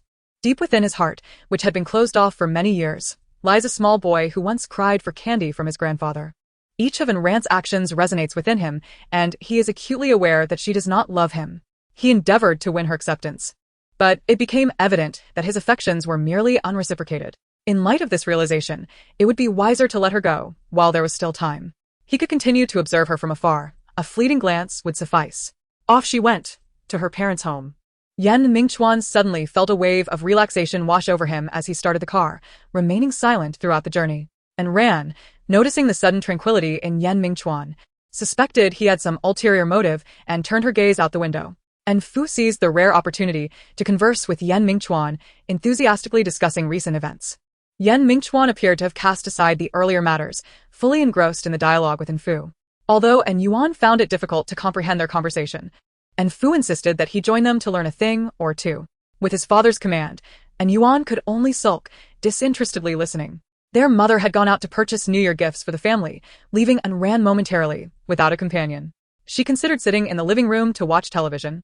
Yet Yan Mingchuan's smiling face continually intruded upon her thoughts, igniting a sense of irritation within her. Frustrated, An Ran stormed upstairs into her room, choosing to lie down. Perhaps the events of the day had been too overwhelming, a whirlwind of joy and sorrow, for she soon succumbed to slumber. When she felt someone gently nudging her awake, An Ran stirred to find that night had fallen. Faint sounds of fireworks echoed outside, with glimmers of light flickering behind the curtains. Her mother's gentle voice reached her ears. Ran, everyone is waiting for you. Struggling to rise, An Ran sluggishly climbed out of bed and made her way downstairs to the dining hall. The An family's household staff was plentiful, and the large round table was filled to capacity. Upon her arrival, everyone greeted her with warm smiles. Miss, Happy New Year. Miss, wishing you a joyous New Year. Song Qingwan beamed with delight as she settled beside Nshuji, urging An Ran, hurry and sit down. Nshuji wore a stern expression. The food has grown cold waiting for you. Take a seat. An Yuan chuckled, sister. You finally made it. I thought I would starve. Yan Mingchuan waved her over with a smile, indicating the vacant seat beside him. Rand, please sit. The dishes on the table still emitted a steamy warmth, their enticing aromas wafting toward An Ran, even from the doorway. Chapter 39 Greetings. This evening, Yan Mingchuan seemed particularly cheerful, shedding his previously taciturn demeanor as he shared several drinks with Nshuji. In An Ran's memory, she had seldom seen Yan Mingchuan indulge in such quantities of alcohol. Sitting beside him, she could clearly hear his voice, yet An Ran found herself inexplicably agitated, gnawing on her chopsticks. Despite the lavish spread before her, she lacked the appetite to partake. Why could he not release her from his grasp? If he did, she need not sit here alone, witnessing the laughter of others. The arrangement with Shun Rohai loomed over her like a heavy stone, suffocating her spirit. All she desired was a simple existence. Yet, it was this person by her side whose sudden intrusion utterly shattered her modest aspirations. At that time, she was on the verge of graduation. With the school's scheduled classes dwindling, her peers had already begun to venture into the professional world, engaged in their busy lives, but An Ran remained unperturbed. Her familial background afforded her a multitude of choices. Shun Rohai, meanwhile, was perpetually elusive, consumed by his own pursuits. She seldom indulged in frivolous escapades with friends. Aside from Shun Rohai, her greatest passion was painting. Upon returning home, she would often seclude herself in her room, diligently working on her canvas. It was unusual for her father, typically preoccupied, to be present at such an hour.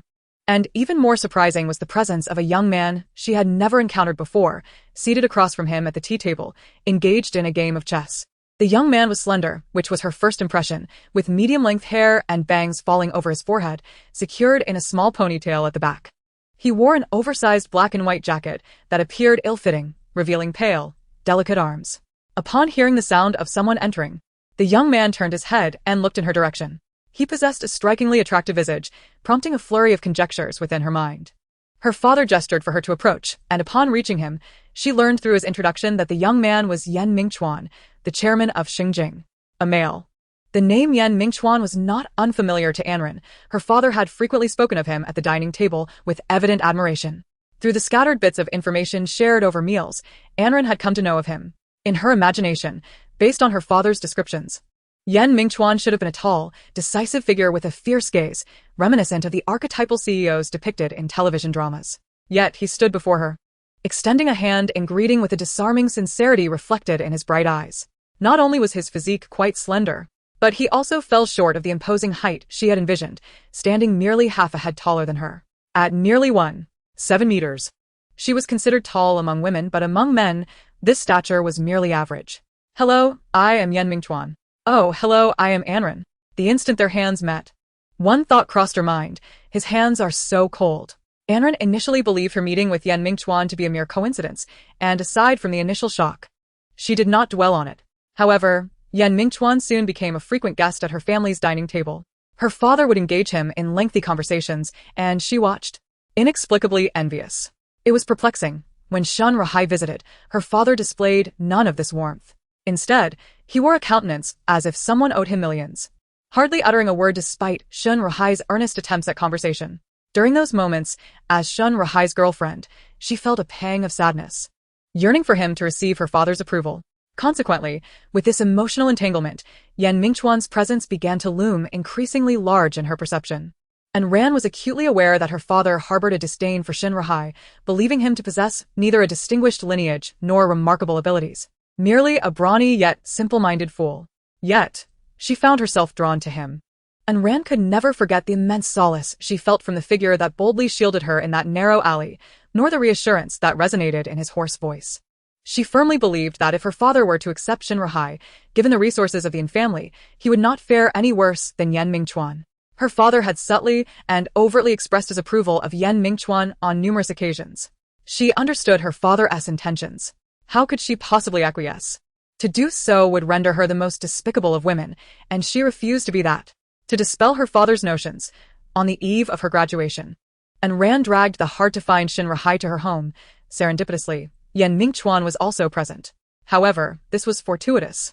She decided to act decisively, boldly announcing to everyone that she intended to marry Shin Rahai immediately after graduation. The expressions around the table froze, yet Yan Mingchuan was the first to respond, raising his glass with a gentle smile to offer his congratulations. And Ran thought to herself, her father still cared for her. Perhaps her resolute stance had finally moved him, as he merely parted his lips without uttering a word that night. She began to envision a new life with Shin Rahai post-graduation, diligently preparing for their wedding, selecting her favorite bridal gowns, and meticulously writing out invitations to those she wished to witness their union. Everything was progressing at an exhilarating pace, yet Shin Rahai remained elusive, only appearing when absolutely necessary, seemingly indifferent to their impending nuptials, which left Ran somewhat disheartened. After incinerating the invitations she had painstakingly penned, her father approached her, who was now in tears and unable to compose herself. He sighed and said, Ran, I will see that you marry Yan Mingchuan. Chapter 40. Passion.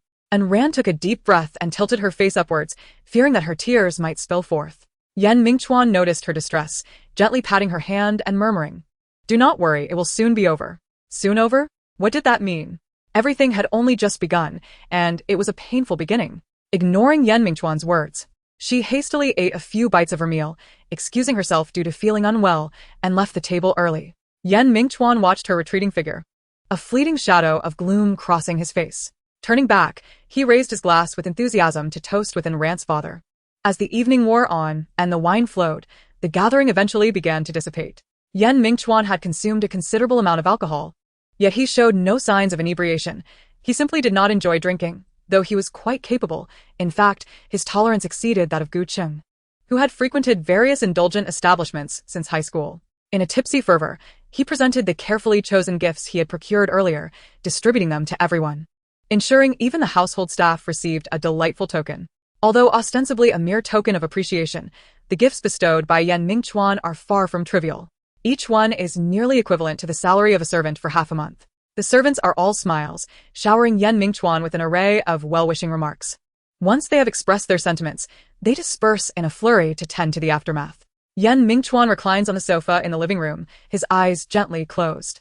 And Shuji, supported by Song Qingwan, sits beside him. Having indulged a bit too liberally, he finds himself in a rather pitiable state. Yan Mingchuan appears unaffected, but Shuji struggles to remain upright as the effects of the alcohol take hold, his eyes barely open, clutching the exquisite jade chess set Yan Mingchuan gifted him. Mumbling incoherently, Come, good son-in-law, let us have another drink. Truly, he is quite the inebriate. Song Qingwan shoots a disapproving glance at her husband, exclaiming her frustration, Mother. It's my fault. I should have been more vigilant and prevented father from drinking so much. Upon hearing Song Qingwan's lament, Yan Mingchuan opens his eyes, murmuring softly. Shaking her head, Song Qingwan leans down, attempting to assist Shuji to his feet. However, Shuji clings tenaciously to the jade chess set, making it exceedingly difficult for her to lift him. In the living room, only Yan Mingchuan and Yuan remain. Yuan is engrossed in the limited edition model gifted to him by Yan Mingchuan, displaying a palpable fascination as he shifts closer to his brother-in-law. Brother-in-law, will you stay over tonight? Yan Mingchuan ponders for a moment and nods slightly. Having consumed alcohol, driving is out of the question, and he must remain here. That is splendid. Yuan cheers, his eyes sparkling with anticipation. Brother-in-law, would you mind sharing a room with me tonight? Yan Mingchuan finds his enthusiasm amusing. His brother-in-law seems overly eager. Nevertheless, he nods in agreement. Of course, I have no objections. Yay. And Yuan beams with childlike joy. And witnessing his happiness lifts Yan Mingchuan as spirits considerably. With a smile playing on his lips, he inquires, "Do you like the gift I gave you?" "Absolutely." And Yuan responds enthusiastically, "The model you chose is precisely to my taste. It's incredibly impressive, especially as a limited edition. You truly are wonderful, brother-in-law." After a moment's thought, he adds, "There's a saying, isn't there? Mecca is the romance of men. That's precisely what it means." "Is that so?" Yan Mingchuan replies, taken aback. He had previously been unaware of such sentiments. The gift was chosen based on a sales representative's recommendation. And it seems he has inadvertently struck a chord. "Come, brother-in-law, let me help you upstairs." With that, and Yuan places Yan Mingchuan's hand on his shoulder, displaying a determined demeanor. And Yuan, robust and standing at 6 feet tall, is momentarily surprised by the lightness of Yan Mingchuan as he lifts him effortlessly with minimal effort. "Goodness, brother-in-law, you're rather light," he exclaims, astonished at the ease with which he has managed the task. Yan Mingchuan chuckles. "It's just that the alcohol has left me feeling a bit dizzy." He rested one hand against his forehead, feeling somewhat unwell. And Yuan noticed his pallor and chose to remain silent, leading him upstairs. And Yuan's room was adjacent to Enrant's. Upon entering, Yan Mingchuan surveyed the space. Instinctively, he perceived that this room appeared slightly smaller than Enrant's, the atmosphere somewhat constricted. However, he did not dwell on it for long. He supported himself and sat on the edge of the bed, bowing his head for a considerable time before lifting it again. And Yuan was meticulously placing the model he had given him prominently on his desk. Noticing Yan Mingchuan's gaze, and Yuan beamed and asked, "Brother-in-law, would you like to take a shower?" "No need. I haven't sweated much today," Yan Mingchuan replied, shaking his head in refusal. He then shifted his position, removed his shoes and socks, and leaned against the bedside table, his eyes wandering. Ultimately, they settled on the wall before him. He knew Enran was just across the way. Should he go check on her? She had looked rather unwell when she left earlier. Yet, she surely would not want to see him. What a dilemma. Lost in thought, he did not even notice when Yuan sat beside him. "Brother-in-law, may I ask you a question?" "Go ahead. Why do you keep your hair long?" And Yuan was genuinely curious about this, having been intrigued since their first meeting. Yan Mingchuan contemplated for a moment before responding, "I used to have short hair, but I became too busy with work to find time for haircuts. So it gradually grew long. Friends said it looked good, so I kept it." "I see." And Yuan remarked with a look of realization, then added, "You must have been incredibly busy if you didn't even have time to get a haircut." "Not really. In hindsight, those toughest days are already behind me," Yan Mingchuan said lightly. Chapter 41 im Sore. And Yuan nodded thoughtfully, wishing to ask more. He wanted Yan Mingchuan to trust him further. Only then could he assist his sister. Yet, Yan Mingchuan had already leaned against the bed and quietly drifted off to sleep, his clothes still unfastened, emitting soft breaths. And Yuan gazed quietly at the man before him, the smile that had once adorned his face now vanished. Ultimately, he laid Yan Mingchuan down flat on the bed, covered him with a blanket, and then lay down beside him, reaching to turn off the bedside lamp. The following day, despite having consumed alcohol the previous night, Yan Mingchuan awoke early as usual, his routine consistently disciplined. He glanced at his phone. It was 7 in the morning. He pressed his fingers against his temples. A slight headache often accompanied waking after drinking. A glance beside him revealed Yuan still soundly asleep, sprawled across a considerable space. In winter, dawn arrives late. Now. As the sun rose, Yan Mingchuan glimpsed the chilly orb through the curtain's gap. He quietly rose, still clad in last night's attire, and entered the bathroom, cupping his hands to splash water on his face and rinse his mouth.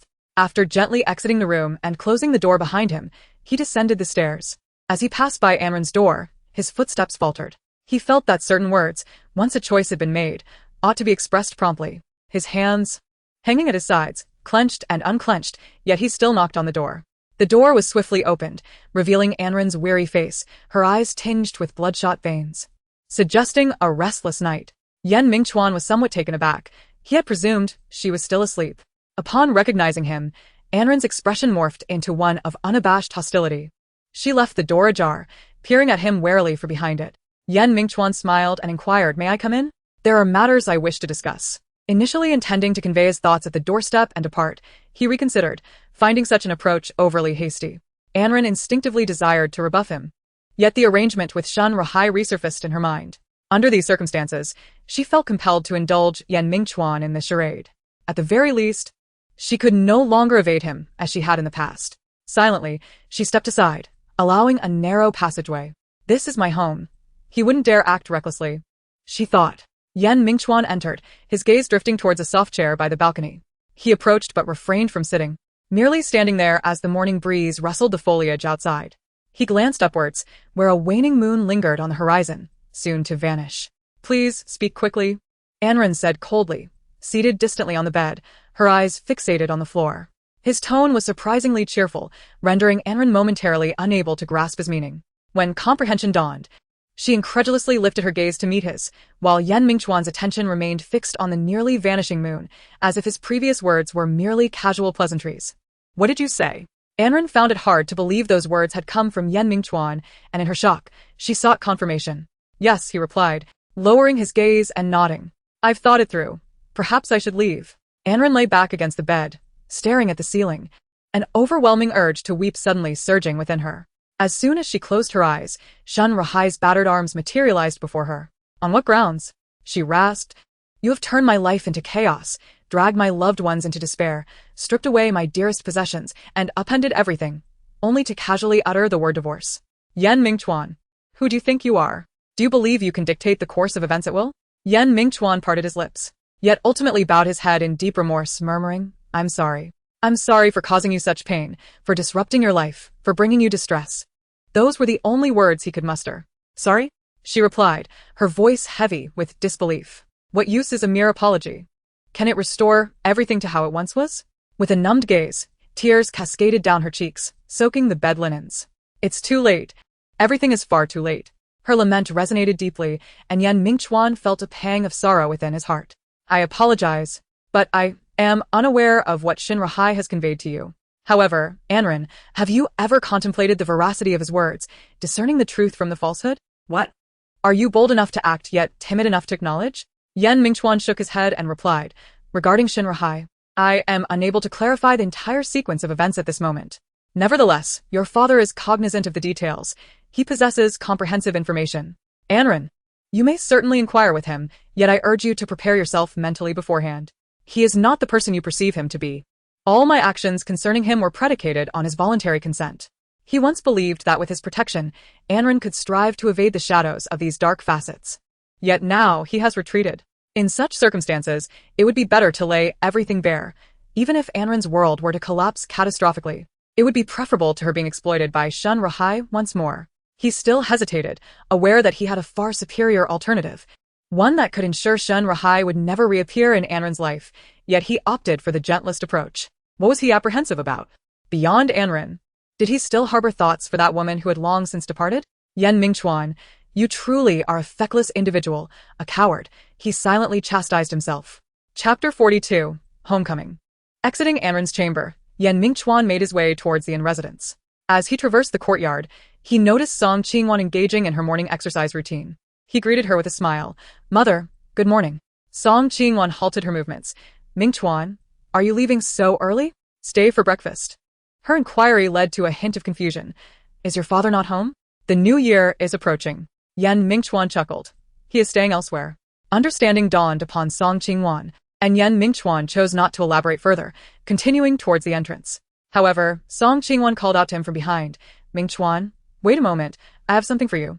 He paused, and as she descended the stairs, she cradled a moderately sized cardboard box. I intended to give this to you last night, but after settling your father, I discovered you and Xiao Yuan were already asleep. Here, take it. Song Qingwan extended the box to Mingchuan, who accepted it. Mother, what is this? He examined the lettering on the box. It was a massage device. A New Year's gift. I know your work is exhausting, and sitting all day takes a toll on your body.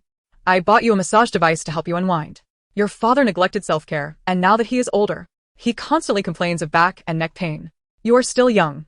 You must pay more attention to your health. Song Qingwan spoke with a gentle smile. Thank you. Mingchuan felt a lump in his throat and hurriedly bowed his head, allowing his bangs to obscure his eyes. What thanks? We are family. There is no need for such formality. Song Qingwan sighed. In truth, these considerations should have come from Anren. However, I am aware that there is some discord between you two. Mingchuan, Anren is truly a wonderful person. I know my daughter well. Of course, I also recognize that you are an exceptional young man. As her elder and mother, I hope you can grant her a bit more time and exhibit greater patience towards her if you would. Anren is indeed remarkable. She simply does not love him. He cast a glance at the massage device beside him, next to the garments he had purchased for Anren the previous day. Alas, he had still been unable to present them to her. Moreover, the faint scent of alcohol lingered on him, prompting a desire to take a shower and change into fresh attire before departing. Hearing sounds from outside the door, Zhang Ma, who had been anxious throughout the night, immediately went to investigate. Upon discovering it was Mingchuan, she hesitated to speak. While opening the door for him, she glanced into the car, noting that he was alone. Had the young lady been detained by the gentleman? This thought had kept her awake all night, her ears perked, fearing she would miss any sign of movement outside. Once Mingchuan entered, he said nothing and swiftly ascended the stairs, heading straight for his former room. He hurriedly showered and donned a black woolen coat, gathering a few articles of clothing before descending with a bag slung over his shoulder. His belongings were minimal. While putting on his shoes, he remarked, "She might be spending the new year over there, Auntie. I need to discuss something with you." Please go ahead. "You should also go to the in-family home. Let us celebrate there this year. I've already arranged it, and remember to bring Anren's art supplies. She has a painting that remains unfinished. If you're uncertain about what to take, you can call her to confirm." "Understood," Zhang Ma noted, then cautiously inquired, "Sir, where are you heading?" Mingchuan's attire clearly suggested he was embarking on a lengthy journey. Having said that, he stepped outside. Zhang Ma lingered at the door for a moment before dutifully proceeding to gather Anren's belongings as instructed. Mingchuan's residence was located in a small town approximately 4 hours by car from Yuejiang, now outside its jurisdiction, falling under a different district. The scenery along the roadside transitioned from towering buildings to snow-draped mountains, with occasional quaint houses nestled within the hills. After exiting the highway, he turned onto a narrow, steep national road, and gradually, the surroundings began to evoke familiar memories. Navigating around a significant bend, he reached the sunlit slope of a mountainside, where a tranquil and languid little town lay at the foot of the hill. From a distance, Mingchuan could see the few main streets of the town unusually crowded with people. With the new year approaching, everyone was out shopping, young and old. Men and women alike flocked to the streets, shedding the fatigue accumulated over the year in these few days, ready to embrace the new year with renewed vigor. Continuing on, Mingchuan finally entered the town, and as he drew nearer, the lively commotion became palpable.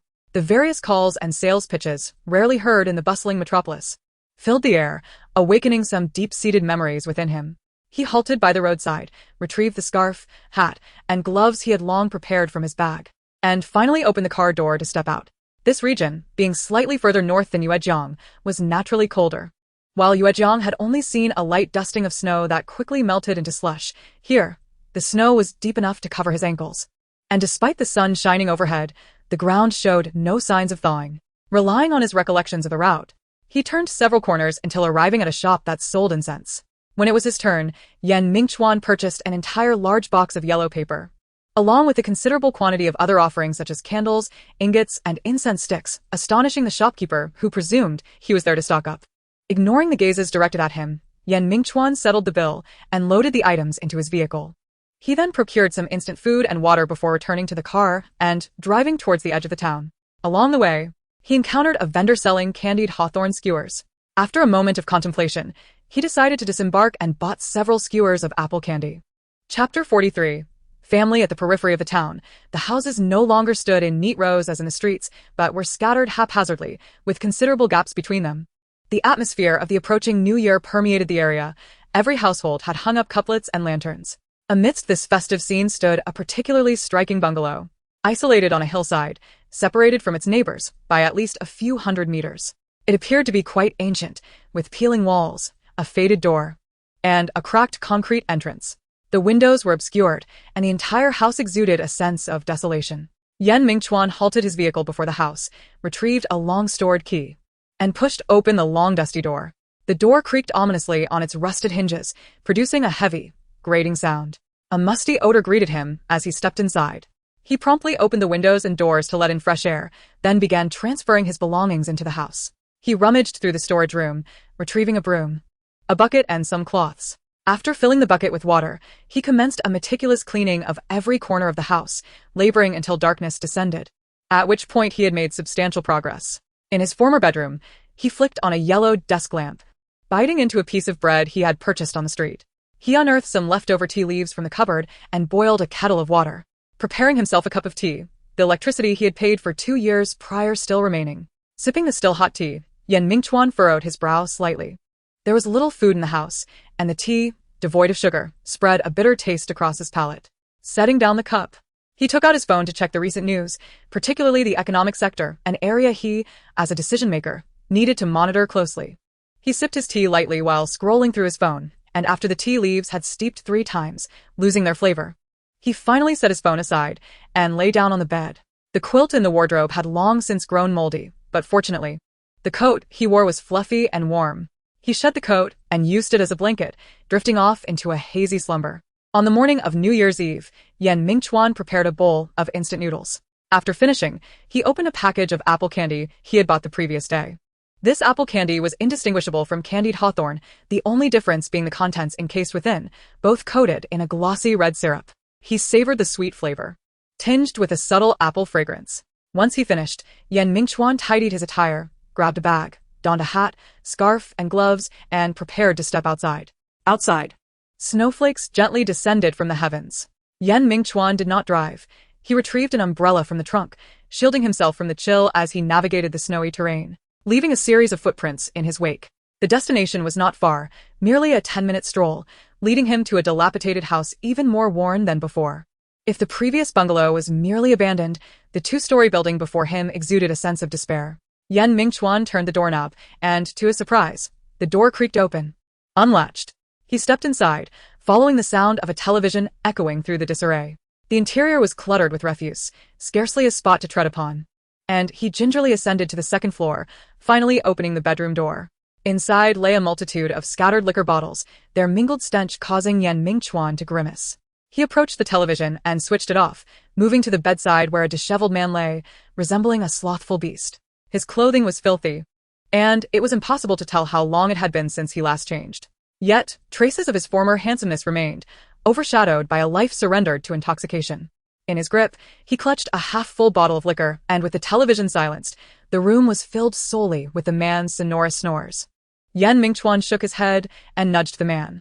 The man mumbled a few incoherent words in his sleep, finally roused by the disturbance to open his bleary eyes. Noticing he was awake, Yan Mingchuan straightened, casting a cold gaze upon him as he tossed the bag he had brought onto the man's lap. "This is the money for this year. Take care of it. Don't let anyone steal it." The man's eyes flickered with disdain upon recognizing Yan Mingchuan. He sluggishly grasped the bag, peering inside to find several stacks of cash. After counting, he looked up, his graying hair glistening with grease. "Yan Mingchuan, you are the owner of a large company worth over 100 million, yet you only give your father this paltry sum? 100,000 is not insignificant. Yan Tingyun, have you even spent that much on me?" Yan Mingchuan surveyed the despondent figure before him, his emotions a tempest of complexity. Indeed, this man was his father, Yan Tingyun. Yan Tingyun flashed a toothy grin, revealing his yellowed teeth. "You cannot say that. After all, I am your biological father. Without me, there would be no you. You should learn to be grateful." Yan Mingchuan remained silent, choosing not to respond. Ignoring the man's antics, he began to tidy the room, collecting the litter scattered around. Yan Tingyun scurried about, finally confirming that Yan Mingchuan had come alone. When the mention of Anren arose, Yan Mingchuan hesitated momentarily. "I did not bring her," he replied, resuming his task of picking up the bottles. Yan Tingyun observed him and suddenly chuckled, a smirk playing on his lips. "The last time I was at Yuejiang, I heard whispers suggesting that your wife had a boyfriend before you forced her to marry you. Is that true?" Yan Mingchuan's expression remained impassive as he continued his work, not lifting his gaze. "What if it is? Does it concern you?" "Indeed, it does not concern me." Yan Tingyun took a hearty swig from the half-empty bottle on the bedside, propping his face with his hand as he slouched on the bed. "What are you seeking, then? If I were in your position, wealthy and powerful, what more could I want? I would never lower myself to seek warmth from another's cold indifference. It is truly degrading. And I am indeed the offspring of such a wretched soul."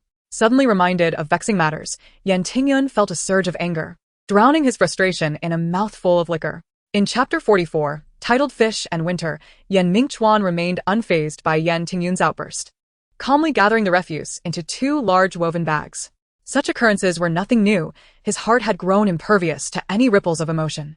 Carrying the bags of garbage, Yan Mingchuan exited the room, proceeding to tidy the remainder of the house. Yan Tingyun remained ensconced in the bedroom, not emerging. Before departing, he ensured the door was securely shut. Listening to the silence that enveloped the floor below, Yan Tingyun realized that Yan Mingchuan had left. Yet he felt a constriction in his chest, a sense of unease that was nearly suffocating.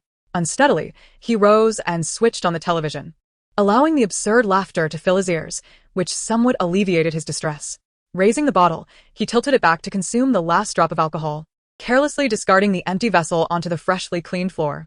Without the cushioning of refuse, the glass shattered into countless pieces, and Yen Tingyan stared vacantly at the wreckage. However, he soon retrieved another unopened bottle from beneath the bed and began to drink once more, succumbing to inebriation. After indulging in a loaf of bread, he rested his head on the table and dozed off for a brief while, awakening to the enveloping darkness of night. Outside, several families had commenced setting off fireworks, while Yen Mingchuan rose to gather the yellow paper and various items he had purchased earlier, ascending the hillside with them. His grandfather's grave lay atop that slope. Fortunately, it was winter. The once lush foliage along the narrow path lay withered, and the contours of the path, obscured by overgrown weeds and shrubs, were still discernible in the snow. After approximately 10 minutes of walking, he finally reached a flat patch on a hillside, where a modest grave resided. Lowering his belongings, he observed that the night sky bore no moon. Using the light from his phone, Yen Mingchuan cleared away the dead grass from the gravestone and removed the accumulated snow. After arranging some offerings, he knelt before the gravestone, brushing off the snow that had settled upon it.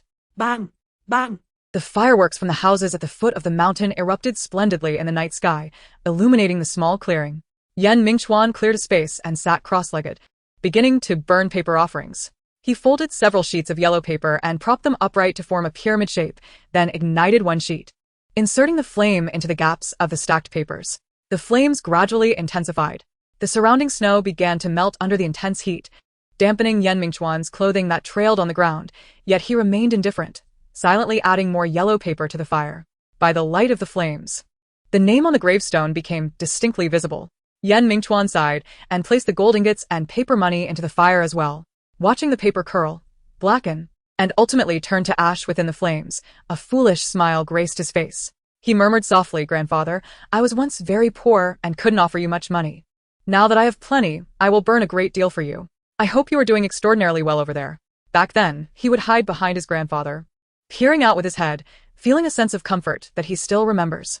Upon returning home, his grandfather would magically pull a piece of candy from his pocket, gently ruffling his hair and comforting him not to cry. He would eagerly take the candy, swiftly unwrapping it and popping it into his mouth, breaking into a smile. His grandfather's pockets were always filled with sweets. He would not waste the colorful wrappers, carefully pressing them flat between the pages of his books, collecting them, and his grandfather would fold them into bright and beautiful little stars for him. Gradually, he became accustomed to life with his grandfather, no longer preoccupied with why his father never came to see him. They lived merely 20 minutes apart, yet his father had never visited. Whenever he mentioned this to his grandfather, the old man would smile and assure him his father would come, but he would secretly sigh, not wanting to upset his grandson. Thus, he ceased to inquire further. He believed his grandfather would be with him for a long time, waiting until he grew up, yet that wait never came. As the year drew to a close, Yen Mingchuan recalled the day his grandfather took him to purchase New Year goods. That day, his grandfather was particularly joyful, buying a large grass carp and a beautiful white cotton coat for him. "Xiao Chuan, how about we have fish this year? It symbolizes abundance," he said. Yen Mingchuan was thrilled. His grandfather's fish was exceptionally delicious, a rare treat he savored whenever it was prepared. Gazing at the sizable carp, nearly as long as his arm, he imagined the delectable dishes his grandfather would create, and his mouth watered at the thought. Yen Mingchuan noticed his grandfather seemed to be sleeping deeply, unresponsive to calls.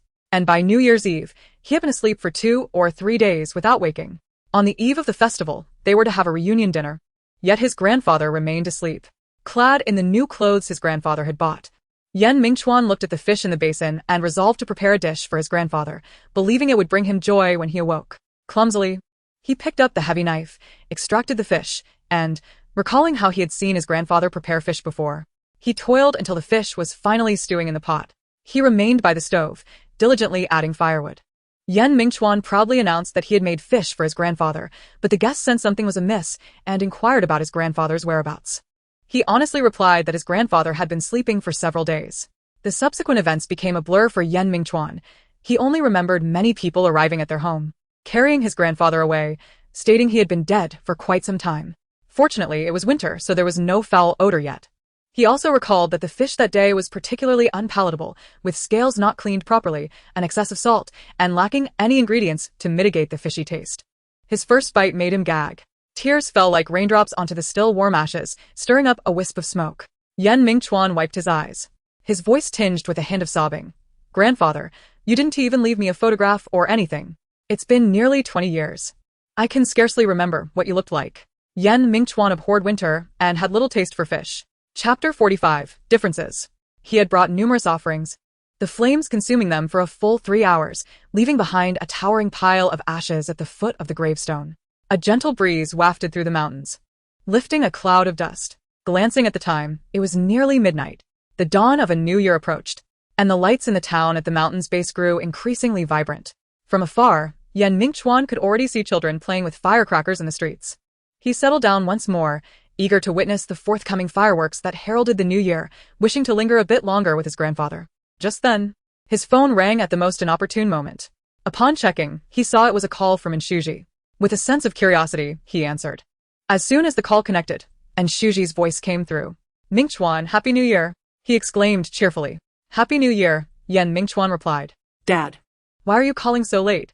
Is there something on your mind? Indeed, there is. It's a momentous occasion. Nshuji stood in the hospital corridor, his smile almost spilling over. What is it? Yan Mingchuan asked hesitantly. Nshuji glanced toward the examination room's door before continuing. Mingchuan, Ran is pregnant. You're going to be a father. What? Yan Mingchuan stood frozen, the news striking him with a force that rendered his mind blank, as if time itself had come to a halt. At that moment, precisely at midnight, countless fireworks ascended from the base of the mountain, soaring into the inky night sky, bursting into fleeting brilliance before magnificently fading away, a breathtaking spectacle. He tilted his head back, gazing at the sky filled with flowers of fire, tears streaming down his cheeks, once more. It seemed he had cried excessively today. All right, be careful on your way. We will be waiting for you at home. After hanging up, Yan Mingchuan knelt before his grandfather's gravestone, bowing his head several times before inching closer. He gently rested his head against the cold stone, the chill rendering his face numb, yet he seemed oblivious to it.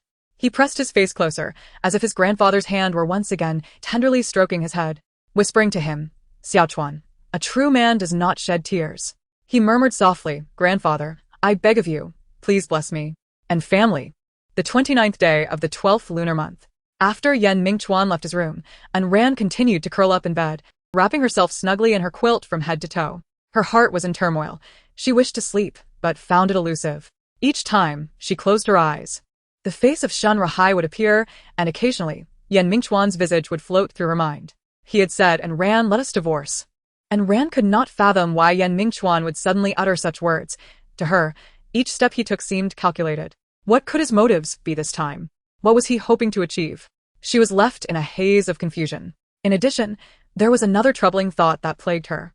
What would happen to Shun Rahai if they were to divorce?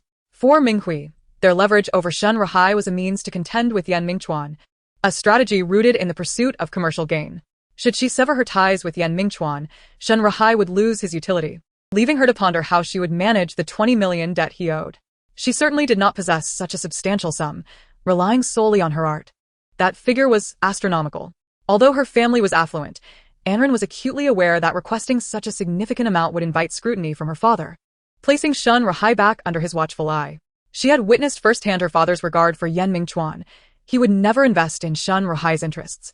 There was a real possibility that her father could utterly trample Shun Rahai underfoot. To agree to divorce Yan Mingchuan in exchange for 2 million? Indeed. Given Yan Mingchuan's previous demeanor, this scenario held a modicum of feasibility. However, what would that position her in? After vehemently declaring that his wealth repulsed her, to then demand such a sum would be exceedingly ironic. Even if she were to shamelessly solicit the 2 million from Yan Mingchuan and successfully repaid the debt, would Minghui genuinely allow Shun Rahai to depart unhindered? Should their scheme collapse, with the inability to leverage Shun Rahai to halt Xingjing's expansion, would they not retaliate against him? Must she simply watch as Shun Rahai slipped away into the abyss once more? She picked up her phone and dialed Shun Rahai's number, which had come through the previous day. She longed to ask him what she should do now. The phone rang for an eternity, the monotonous tone echoing repeatedly. Anren's heart tightened with each ring, hoping fervently that Shun Rahai would answer. Yet, ultimately, she heard not his voice. Undeterred, she dialed several more times, but still, there was no response. With a sense of resignation, Anren set her phone down and buried her head once again in her pillow.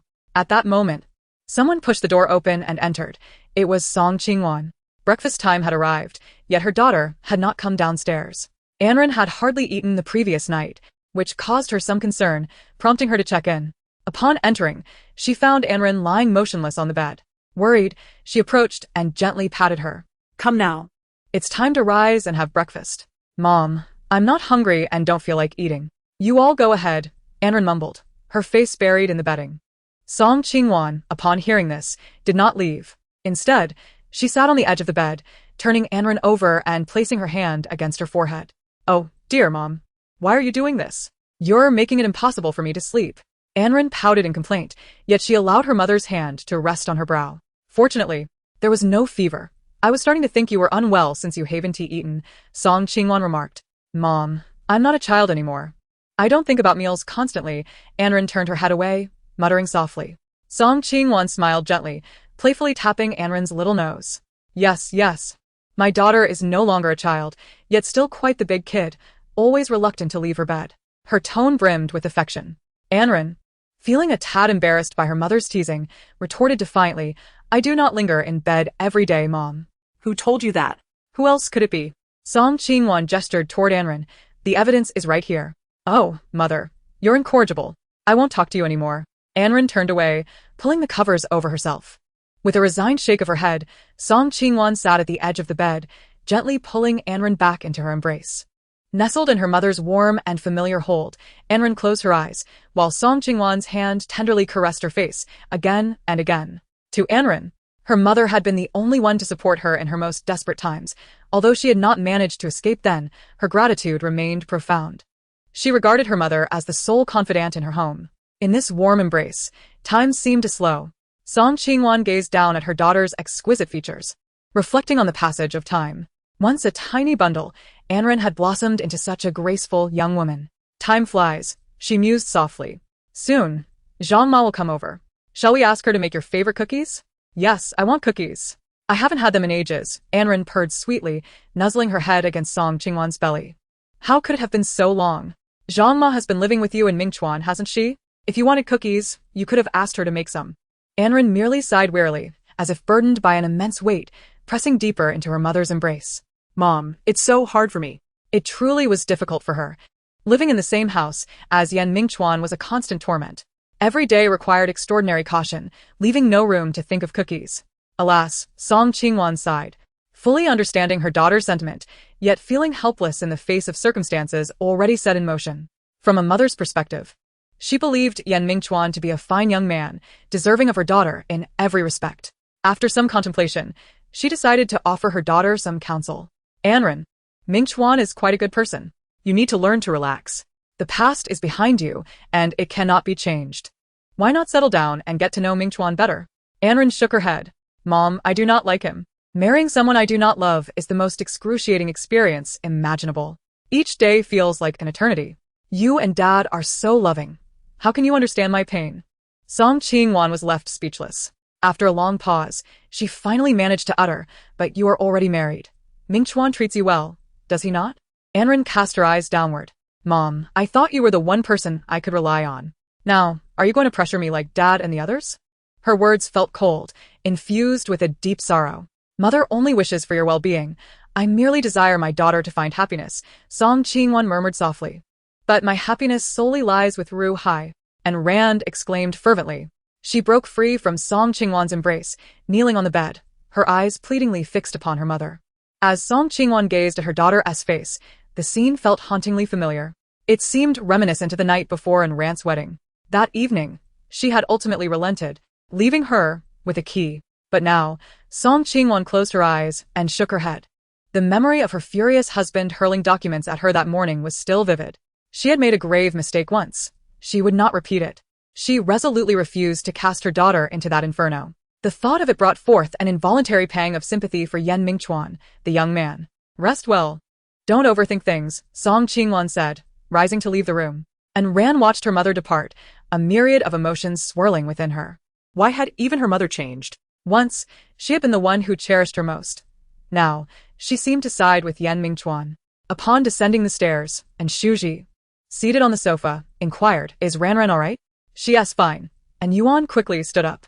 I will check on my sister. Song Qingwan gestured for him to remain seated. Let her have some time alone. Although Yuan did not comprehend, he complied. And Shuji, glancing at the newspaper in his hands, remarked, I'm not entirely certain. The situation at his home is rather intricate and will require some time. Song Qingwan sighed, nodding in acknowledgement. And Yuan, intrigued by his father's words, became eager to learn more about Yan Mingchuan. Dad, what is the situation at my brother-in-law's house? You've never mentioned it before.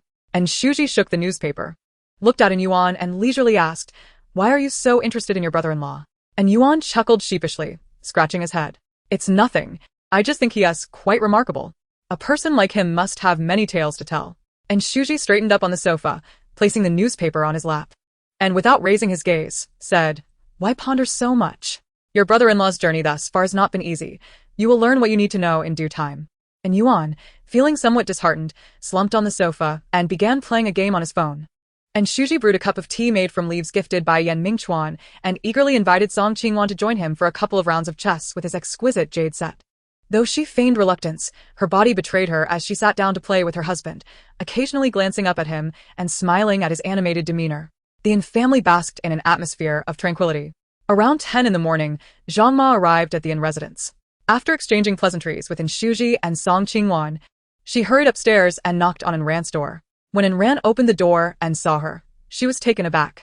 Zhang Ma promptly handed her a bag. Miss, Sir instructed me to bring this for you. And Ran opened the box and discovered the unfinished painting along with various tools she intended to use. I see, she murmured softly. Zhang Ma, who had been quite concerned about her, felt relieved when she saw Ran looking much the same as usual, especially since she hadn't seen the young lady since yesterday afternoon. However, Ran appeared rather fatigued, so Zhang Ma refrained from disturbing her further.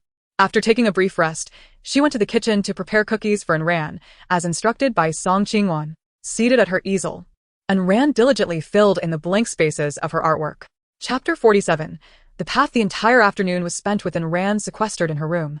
Engrossed in her painting, Zhang Ma brought her a plate of cookies, her favorite treat, but Ran only nibbled a few before gesturing that she could eat no more.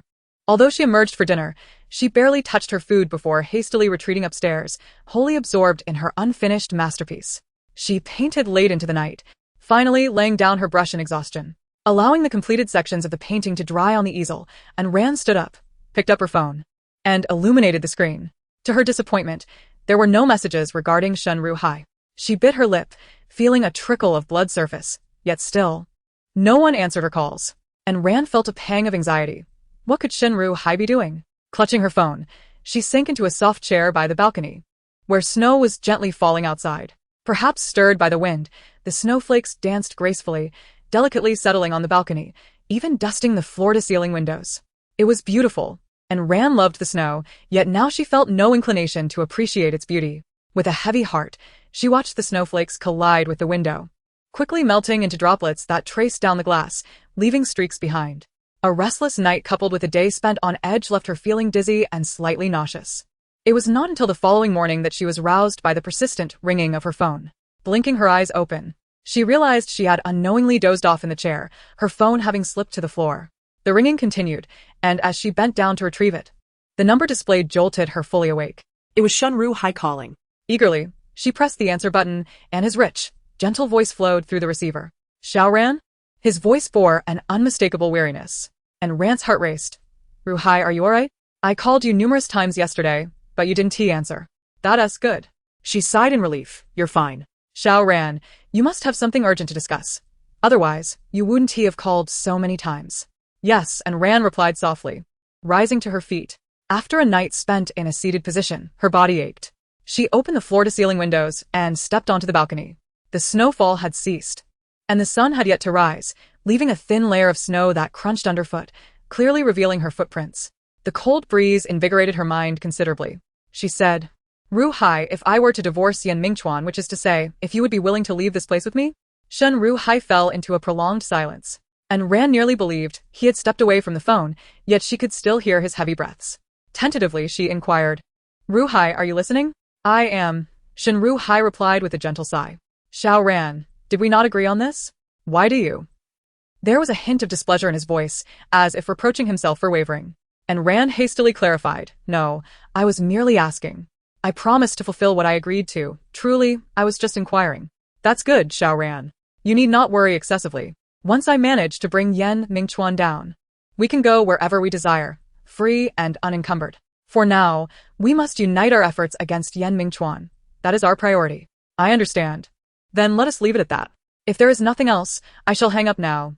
Yesterday was exhausting. Very well, please rest well. Yet before Ran could finish her thought, Shenru Hai ended the call. She slowly lowered her phone from her ear, whispering, "And I love you." Upon returning to her room, she left the floor-to-ceiling windows wide open and sat on her bed, hugging her knees. The cold wind swept in, consuming the warmth of the room, and she wrapped herself in a blanket, feeling the chill. She gathered the paintings that had dried in the wind and called for a servant to send them out. And Ran remained in her room until evening. During this time, her mother and brother visited, but she lacked the energy to engage in conversation. By dinner time, she felt a slight hunger and descended the stairs. It was New Year's Eve, and although she had already eaten before the festive meal, the table was still laden with an abundance of dishes. The aroma of the food wafted through the air, and although she was acutely aware of her hunger, her appetite eluded her as nausea rose within her. She sat down at the dining table as Zhang Ma served her rice, saying, "Miss, I've prepared your favorite dishes tonight. Please eat more." And Ran forced a faint smile. Zhang Ma, what do you call her?" interjected Shuji, who was picking up his chopsticks with a scoff. "You are with her over there." "She is now the madam, not the Mississippi." Zhang Ma stood there, at a loss for words. Over there, and Ran evidently preferred to be addressed as Miss. And she had not yet adjusted to the change in the Yin family. And Ran glanced at her father, her expression serene, and turned to Zhang Ma, saying, "It's all right, Auntie, you may leave now." The atmosphere in the dining room was eerily quiet, and Ran nonchalantly picked up a piece of greens, chewing slowly. Yet her face remained pale. Sensing the heavy tension, Song Qingwan hastily pinched her husband's thigh, exclaiming, "What are you doing? It's New Year's, don't create discomfort." And Ran's father relented, observing Ran's sallow complexion, having not eaten well for 2 days. Song Qingwan felt a pang of sympathy as she noticed Ran only picking at her greens. She pushed a piece of braised fish towards Ran, saying, "Come on, Ran, eat some fish. It's nutritious." And Ran smiled faintly, yet still shook her head in refusal. For reasons unknown, the sight of greasy food invoked a wave of nausea within her. "No, I prefer vegetables."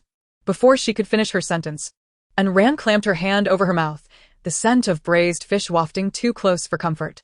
She swiftly rose from the table, leaving the others bewildered by her sudden movement. Ran dashed towards the restroom, followed by a relentless chorus of retching. Chapter 48. Pregnancy. Ran, what's the matter? Song Qingwan followed anxiously, finding Ran hunched over the toilet, unable to stop her heaving. Song Qingwan quickly knelt beside her, gently patting her back and offering words of comfort. Ran's stomach, already empty, continued to rebel, the urge to vomit intensifying rather than abating, even bringing forth the bitter bile from her gut. Finally, after what felt like an eternity, there was nothing left to expel. The spasms of nausea rendered Ran incapable of standing. The harsh white light illuminated her pallid face, sweat-soaked strands of hair clinging to her cheeks, biting her lip. Ran struggled as Song Qingwan supported her to the sink. After rinsing her mouth with lukewarm water, Ran dragged herself to the living room sofa, where Song Qingwan sat beside her, concerned. Yuan handed her a pack of tissues. "Sister, wipe your sweat." Ran accepted the tissues, dabbing her face, the perspiration mingling with tears, bloodshot eyes betraying her distress. She breathed heavily, the nausea momentarily subsiding. "Let us rest for a bit. I'll stay with you. And we'll head to the hospital soon," Song Qingwan assured, gripping one of Ran's hands tightly, her daughter's condition frightening her. In the car, Ran kept her eyes shut, her head tilted back against the seat. Despite her father's careful driving, the stuffiness of the vehicle exacerbated her discomfort. Each slight jolt sent her stomach into turmoil, making her breath tentative. As the window slowly slid down, a brisk winter breeze rushed in, though chilling. It swept away the dizzying air inside the car, Ran inhaled deeply, feeling as if her chest had been liberated, greedily drawing in the fresh air. Song Qingwan, worried, glanced at Ran as she opened the window further. Before long, they arrived at the hospital. On New Year's Eve, the outpatient department was closed, leaving only the emergency center operational. The Yin family hurriedly supported Ran inside. The empty hall echoed with their footsteps, a testament to the holiday's quietude. They were greeted by a middle-aged female doctor who inquired about Ran's basic condition and subsequently ordered a series of tests. Following the necessary procedures, they anxiously awaited the results. Approximately half an hour later, Ran's father rose to collect the results, handing the report to the doctor. He asked urgently, "Doctor, what is my daughter's condition?"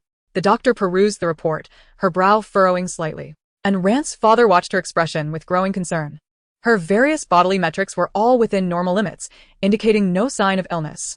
The doctor meticulously examined the report several times before arriving at a conclusion. Yet, she had been experiencing severe vomiting and had not consumed any food for days. The doctor shifted his gaze towards Anran, who, while awaiting the results, had managed to sip some water, only to regurgitate it almost immediately, producing little more than bile. At that moment, Song Qingwan was soothing Anran, gently patting her back while casting a desperate glance toward them. She handed the examination order to Nshuji, instructing, "Please take her for this test." Upon examining the order, Nshuji noted that it requested an HCG blood analysis. This test would require a lengthy wait of 2 hours in the cold, silent hospital lobby. They secured a private room for Anran to rest, and Shuji and Song Qingwan anxiously awaited the results. Finally, the doctor entered the room. The two rushed forward, their faces etched with concern. "Doctor, have the results come in?" they inquired. The doctor glanced at Anran, who lay asleep, her complexion pale and brow furrowed. "Ah, a beautiful girl," he remarked. "I have already reviewed the results on my computer. She is fine. Merely pregnant," he stated calmly. "Pregnant?" And Shuji and Song Qingwan exchanged astonished looks. "But could pregnancy cause such severe vomiting? Is there another explanation?" Song Qingwan questioned anxiously, recalling that her own experience during pregnancy had not been like Anran's. The doctor reassured them, explaining, "Every individual's constitution varies. The child is 3 weeks along. Typically, pregnancy symptoms manifest around 6 weeks after the missed period. Though earlier occurrences are not unheard of, these reactions are entirely normal and should gradually improve after the first trimester." Once the doctor departed, Song Qingwan settled back beside Anran, gently smoothing her furrowed brow. Anran's pregnancy had come as an unexpected surprise. Previous signs indicated little progress in her relationship with Mingchuan, yet now she was suddenly with child. Was this child truly meant to come at this moment? Her expression bore little joy, predominantly clouded by worry. Meanwhile, Nshuji retrieved the test results and began to meticulously compare the data online with his phone. Indeed, it confirmed the pregnancy, 3 weeks along. A flicker of relief crossed Nshuji's face. Sensing a gentle caress on her cheek, Anran opened her eyes, having dozed lightly. "Mom," she weakly called. Staring at the white ceiling, she found herself enveloped in a pallid world, white often associated with death. "Mom, am I going to die?" Her gaze was distant, unfocused. She truly believed so. During her bouts of vomiting, it felt as if her insides were being expelled, her body teetering on the brink of disintegration. Song Qingwan, brushing Anran's disheveled hair, shook her head gently. "Ranran, what are you thinking? You are merely," she sighed, "merely pregnant." Pregnant. Anran bit her lip, her mind a blank slate. It is impossible for her to speak, murmuring in a voice only she can hear. Ignoring her body as weakness, Anran struggles to sit up from the bed, throwing off the covers, determined to rise. Song Qingwan quickly stops her, saying, "Do not move. "You need to rest." "No." Anran pushes her mother's hand away, declaring, "I must find a doctor. There must be a mistake." She clearly remembers that she had only been intimate once and subsequently took contraceptive pills. How could she possibly be pregnant? The hospital must have erred. The test results must be flawed. It has to be so. Her tone is devoid of emotion, as if discussing matters unrelated to her. Yet her trembling hands betray her inner turmoil. Song Qingwan casts a desperate glance towards her husband. "I won't." And Ran glares at her father, insisting. The hospital must have made a mistake. And Shuji reaches for the test results and hands her his phone as search interface. And Ran takes it, confirming that the name on the results is indeed hers, clutching it like a lifeline, scrutinizing every piece of data. As seconds tick by, her complexion grows paler. Finally, she lowers the paper, gazing down for what feels like an eternity. Time appears to stand still. Her mind is a tangled mess. She lifts her head, a tear slipping from the corner of her eye. Chapter 49. The Transaction. The sky has begun to snow again, flakes drifting down and landing on Yen Mingchuan's shoulders, falling off as he moves. After inspecting the house inside and out, ensuring nothing has been overlooked, he reaches out and shuts the faded door. He removes the rusty key from the corroded lock, placing it into his pocket. Standing in the vacant lot in front of the house, he surveys the structure that holds so many of his memories. It is eerily silent, devoid of life. A stark contrast to the bright lights just a few hundred meters away. There is no time for this year. Perhaps next year. He turns and gets into his car, the sound of firecrackers fading behind him as the engine roars to life. Shortly after his departure, a figure appears near the house, staggering up the slope. Noticing the house shrouded in darkness, with no light and a tightly shut door, the figure pauses, glancing down at the deep tire tracks still visible in the snow, before turning and vanishing into the shadows. Today is the first day of the Lunar New Year, and Rand sits against the headboard, a blanket covering her lower half, holding a cup of hot water, sipping occasionally. Her hand rests on her abdomen. She still feels as if she is trapped in a dream. A tiny life has begun to grow within her for 3 weeks now. She grips the cup tightly, seeking warmth against the biting cold. Adjusting the air conditioning to a higher setting. This child. She shakes her head, her gaze firm with resolve. Dawn is approaching. There is a knock at the door. A servant from the in-household goes to answer it. Mingchuan steps in, covered in snow, brushing off the flakes at the entrance before hurriedly entering. And Ran's parents sit on the sofa, Song Qingwan snuggled against her husband, fast asleep. And Shuji drapes a blanket over her, watching the news on television, keeping the volume low so as not to disturb his wife. Upon the entrance of Mingchuan, and Shuji hastily rose to his feet. Mingchuan, he began, yet Mingchuan, in a state of urgency, interjected, Dad, where is Ran? In her room, Anne's father indicated towards the upper floor and then guided Mingchuan to the sofa, encouraging him to sit. It was reasonable to assume that Ran, typically a late riser, would still be asleep after a long night's drive had left him fatigued. Thus, he followed Shuji, seeking a brief respite on the sofa. At that moment, Ran's bedroom door swung open, and she appeared at the staircase. Clad in a thin nightgown, with an icy tone, she declared, I am not asleep, Mingchuan. Come upstairs. I need to speak with you. She had discerned the sound of a vehicle outside, and in the stillness of the night, it was unmistakably his. Mingchuan regarded her silently before ascending the stairs. Once inside her room, Ran followed and shut the door behind them. The air conditioning inside was stifling, prompting Mingchuan to remove his coat and drape it over a chair before taking a seat, clad only in a thin shirt. Ran settled herself on the side of the bed closest to him. Both appeared weary. Mingchuan's face reflected exhaustion, while Ran had not slept throughout the night. The two tired souls sat in silence, enveloped by an atmosphere thick with unspoken words. After a prolonged pause, Mingchuan finally spoke, Ran, this child. Yet the undeniable reality lay before them, and Ran was already with child. It was apparent she did not desire this outcome. What choices remained for them now? Mingchuan lowered his gaze, unable to meet Ran's eyes. Unexpectedly, she cut through his thoughts with a cold interjection. I can give birth to him. What? Mingchuan's eyes widened in disbelief, wondering if he had misheard. Nevertheless, the seriousness in Ran's eyes was undeniable. Had she consulted Shuji or perused the information regarding Shinrahai? Had she uncovered the concealed truths behind him? If she was willing to carry the child, did that imply a glimmer of hope for him? Perhaps Ran intended to forge ahead with her life independently? With a surge of emotion, Mingchuan opened his mouth to respond, but Ran continued, however, I have a condition. If you agree, I will carry him. What condition? He asked, furrowing his brow. Ran's voice was devoid of emotion, resembling that of a marionette.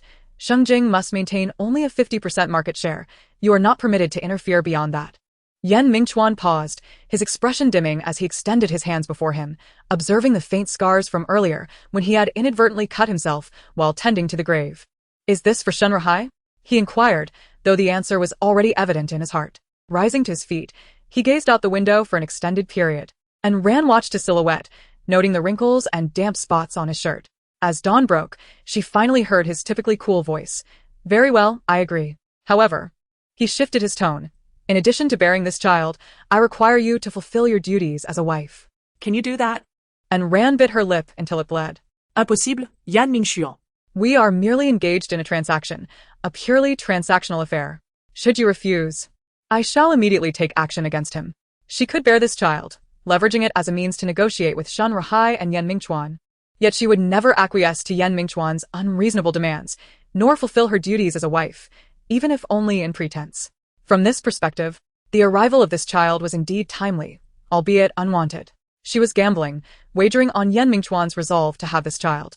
Mingchuan, do you not desire this child? Mingchuan's fists turned white from the strain, yet he weakly released them.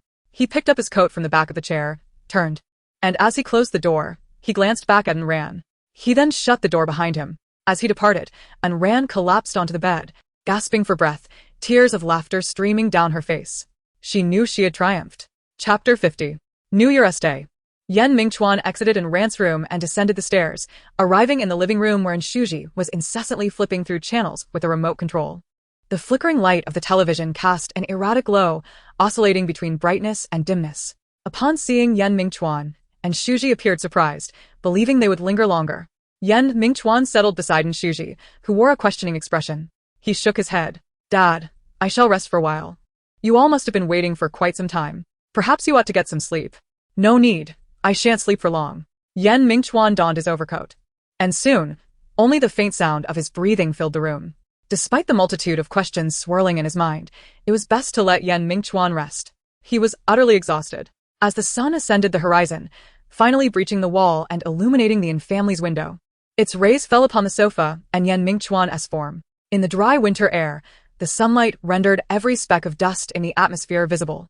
The blinding light struck his face, prompting Yan Mingchuan to slowly open his eyes, revealing deep dark circles beneath. His posture had shifted from leaning to half lying on the sofa, draped not only in clothing but also a blanket. After a brief moment of confusion, his mind began to function. He raised his arm to shield his face from the sunlight. After a period of dazed contemplation, he finally sat upright. Due to his position, both legs felt numb. Before him lay a tea table adorned with a tea set and 2 cups, one still containing unfinished water, likely left from when Rant's parents had awaited him the previous night. With effort, Yan Mingchuan leaned forward, retrieving an unused cup from the tray and poured himself some water from the kettle. The water was cold now.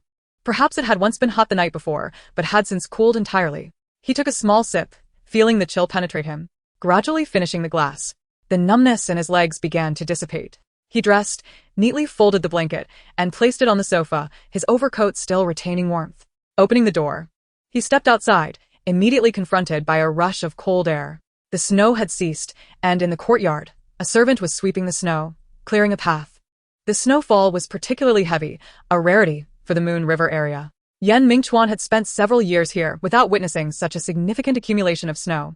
He stepped to the entrance, gazing at the city draped in white, a sight seldom seen. Just then, a voice called out excitedly from behind, "Brother-in-law," and Yuan approached him, a bag of chips in hand, munching away. He hadn't accompanied his family to the hospital the previous night. His parents had asked him to stay home to keep watch. And feeling rather bored, he had gone to bed early. Only just awake that morning, he remained unaware of the events that had transpired. With a sudden noise, the bag of chips slipped from Yuan's grasp, and he exclaimed, "My sister? Pregnant?" "Indeed," Yan Mingchuan affirmed with a nod. "I'll go ask her." However, Yan Mingchuan remained rooted, continuing to survey the city. His sister pregnant? How could that be possible? Hadn't she always despised Yan Mingchuan? And Yuan's mind was a tangled mess. Standing before Rant's door, he took a deep breath and knocked. The door opened, revealing Ran with disheveled hair. Upon seeing her, Yuan could hardly contain himself. "Sis, are you pregnant? Is it Yan Mingchuan's?" His inquiry was direct, reflecting his urgency. Ran regarded her anxious brother, hesitated for a moment, and then gently nodded, "Yes." Her expression remained calm, devoid of emotion. Yuan was rendered speechless, astonished by the revelation. This was indeed true. His sister was carrying that man's child. What was he to do now? Did his intended actions still hold any significance? Should he continue on this path? Regaining his composure, Yuan asked again, "Are you going to terminate the pregnancy?" Ran tucked her hair behind her ear, revealing her smooth profile, and shook her head. "No, I will carry it to term." Yet Yuan wanted to say more. Ran rested one hand on the door and the other on her abdomen, slightly bowing her head. "This has nothing to do with you. Just live your life well." She wished to shield her brother from becoming entangled in her predicament. She was already ensnared in a perilous quagmire, well aware of its perils, and did not wish to drag him into it. At the breakfast table, usually lively, Yuan sat dejectedly, silent as he focused on his meal. Ran sat beside Yan Mingchuan, her bowl containing only a small portion of congee, with a plate of stir-fried greens before her. She ate slowly, almost forcing herself to consume the food. Occasionally, she would retch, yet even with tears brimming in her eyes, Ran swallowed her food along with her sorrow. This was a transaction. She had to ensure the health of the child, for only then could the deal be deemed valid. Yan Mingchuan observed the scene quietly, having barely touched his own food since the meal began. His gaze, when it drifted over Yuan, was cold. After all, he was merely a freshman in college. The atmosphere at the table was peculiar, despite it being the start of a new year and the presence of good news. The 3 individuals present each harbored their own concerns. and Rand's stubbornness in eating, and Yuan's focus on his meal, and Yan Mingchuan's ominous silence created a heavy tension. She felt compelled to say something. After careful consideration, she spoke. Ran, what would you like to eat tonight? Mom has arranged for someone to prepare it for you. Why the rush? Song Qingwan furrowed her brow as she turned to Yan Mingchuan. Mingchuan, there's no need to rush. Let's stay a few more days. Anren is pregnant. Yan Mingchuan's reasoning was sound, and after glancing at her phone, she confirmed that the weather forecast for the coming days predicted heavy snowfall. She couldn't help but acknowledge the thoughtfulness of Yan Mingchuan, which brought her a measure of comfort. I will be very careful, and we can leave this afternoon. After lunch, I will rest for a few hours. There's nothing to worry about. I will take good care of her, she reassured him. Chapter 51. A New Beginning. By noon, the snow began to fall again. Yan Mingchuan lay on Anren's bed, his slight frame occupying only a small portion of the mattress. The air was filled with Anren's scent, and he lay on his side, cradling his arm, sleeping soundly at the edge of the bed. He had no thoughts to ponder, no worries to bear. She was by his side. Anren sat in the living room, watching television. The screen displayed a comedic skit, with actors exerting themselves to deliver amusing lines, hoping to elicit laughter from the audience and viewers at home. However, Anren's face bore no trace of a smile. She regarded the performance with a cold expression. Despite the laughter emanating from the television, she felt isolated, as if separated by a wall. Turning to glance outside, she noticed the sky was overcast, resembling a concrete jungle, cold and unfeeling. The sun that had shone earlier was now hidden behind clouds, leaving only the swirling snowflakes. The heavy snowfall blanketed the ground, covering the floor that the servants had just swept that morning. How long would the snow continue to fall? How long could it last? She resisted the urge to step outside. If only she were a snowflake, drifting freely with the wind, wandering wherever it pleased. Here, sister, have some, and Yuan said, offering her half an orange. Since their conversation began that morning, he had maintained a silence that lingered until now. This was the first word he spoke after their breakfast. Anren accepted the orange slice, which he had peeled meticulously, removing even the white pith, leaving only the vibrant, juicy flesh. She lifted a segment towards the light, marveling at the orange glow illuminating the fruit's texture. It was beautiful. As she placed the segment in her mouth, she hardly needed to exert effort. The juice burst forth, a delightful sweetness flooding her senses. Yet, why did her heart feel so heavy? If this continued, what would she become in 5 years? She had set a 5-year deadline for herself, a timeline given by Shun Rahai. What would she have to offer him then? The promises she once made seemed to have shattered into pieces. Anren covered her mouth as tears unwittingly fell, and Yuan, noticing her tears, panicked. Sister, please don't cry. How can you cry over an orange? It's nothing, Anren replied, dabbing her eyes with her sleeve. The orange is just so delicious. I'm just so happy. And Yuan lowered his gaze, a hint of despondency in his tone. Sister, deep down, you truly don't want this, do you? Anren plucked another piece of fruit flesh and placed it in her mouth. Su Yuan, many matters in this world cannot be resolved solely by mere willingness. When you grow older, you will understand. I am already grown, and Yuan hastily retorted. You are my elder sister. I cannot bear to watch you suffer so.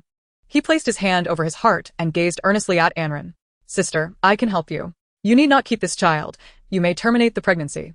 Our family is here, and Yan Mingchuan would not dare to harm you. There was nothing more to say. By 3 in the afternoon, the snow had ceased, though the sky had darkened considerably, suggesting that heavier snowfall was yet to come. Amid the ringing of the alarm clock, Yan Mingchuan awoke in a daze, instinctively attempting to turn over, but nearly tumbling from the bed. Steadying himself, he sat up and surveyed the room. The lights were off, and he was alone. A faint fragrance lingered in the air. He trudged to the bathroom to splash cold water on his face, only to realize he had nothing to dry it with, so he awkwardly wiped it with his sleeve. After a brief slumber, he felt considerably more refreshed, no longer in a fog. He drew back the curtains for a glance outside and checked his phone before hastily descending the stairs. In the living room, everyone was present. Anren was seated on the sofa, lightly dozing against Song Qingwan, a faint smile gracing her lips, perhaps a remnant of a pleasant dream. Upon noticing Yan Mingchuan's arrival, she gently nudged her daughter awake. Anren opened her sleepy eyes, still carrying an air of confusion, and Yuan greeted Yan Mingchuan with a smile, which he returned with a nod. Mingchuan, are you leaving now? Stay for dinner, and Shuji inquired, having enjoyed a lengthy nap that had left him looking quite rejuvenated. Yan Mingchuan nodded. Yes, we should be on our way. The snow has already accumulated on the road, and judging by the sky, there might be heavier snowfall tonight. It would be best to leave now. Seeing his determination, and Shuji did not insist further, and merely nodded. That's fine. Take care on your journey. He called for Zhang Ma, who responded promptly. With snow blanketing the surroundings, Mingchuan exited the car and approached Anren. He extended his hand to assist her, but she coldly pushed him away and called out to Zhang Ma. Auntie, please help me over. Mingchuan stood silently, the cold wind biting at his face. Once Anren had safely entered the vehicle, he turned to politely bid farewell to Anne's parents, his expression betraying no hint of emotion. He then stepped into the snow, leaving behind 2 parallel footprints. Chapter 52. Transformation. Mingchuan drove slowly, taking over half an hour for a journey that usually took only 10 minutes. It was not until he reached the main road in the city that he felt it safe to increase his speed slightly. Upon returning to the villa, Anren was still supported by Zhang Ma as she entered, while Mingchuan remained in the driver's seat, turning his head to watch until she vanished through the doorway. He then turned the car around, driving it into the garage. After exiting the vehicle, he retrieved another key and opened the door of the Ferrari. Hesitating for a moment, he picked up an item from beside the driver's seat. Upon seeing Mingchuan enter, she hurried down the stairs, exclaiming, "Sir, Madam wishes to take a nap." Mingchuan nodded in acknowledgement, refraining from further comment, signaling his understanding. He grasped the items in his hand and proceeded to the adjacent room where Anren resided, gently pushing the door open. In the bathroom, he shed his disheveled garments and indulged in a hot shower. The water was set to a high temperature, causing red marks to emerge on his skin as the stream cascaded over him. The bathroom was enveloped in mist, obscuring his figure. After showering, he donned a clean set of pajamas, droplets of water still trickling from his hair. Mingchuan chose not to dry his hair, as he rarely used the hairdryer in his room, feeling unaccustomed to it. Wrapping a dry towel around his neck, he seated himself at the desk and powered on his computer. He called up this year's reports, retrieved several sheets of paper from the table, and took up a pen. He immersed himself in his work, diligently writing and sketching until Zhang Ma knocked on his door. "Sir, I have prepared dinner," she announced. All right. "I shall be there shortly," he replied, setting down his pen. He glanced once more at the data on the paper before rising and exiting the room. With his hair still somewhat damp, he chose not to tie it up, merely removing the towel. At the dining table, he surveyed the day's offerings. The selection was quite satisfactory. Zhang Ma had been considerate, ensuring that all dishes were not overly greasy, while also providing sufficient nutrition for Anren. Anren was already seated at the table, her eyes drooping as she selected the dishes she could manage, slowly eating her meal. Though her pace remained leisurely, it was a marked improvement from her time at the family residence. Mingchuan felt a sense of relief. He accepted the rice that Zhang Ma handed him and shared the meal with Anren. Reflecting on it, he realized that since partaking in the New Year's Eve dinner at the family, he had not truly enjoyed a proper meal.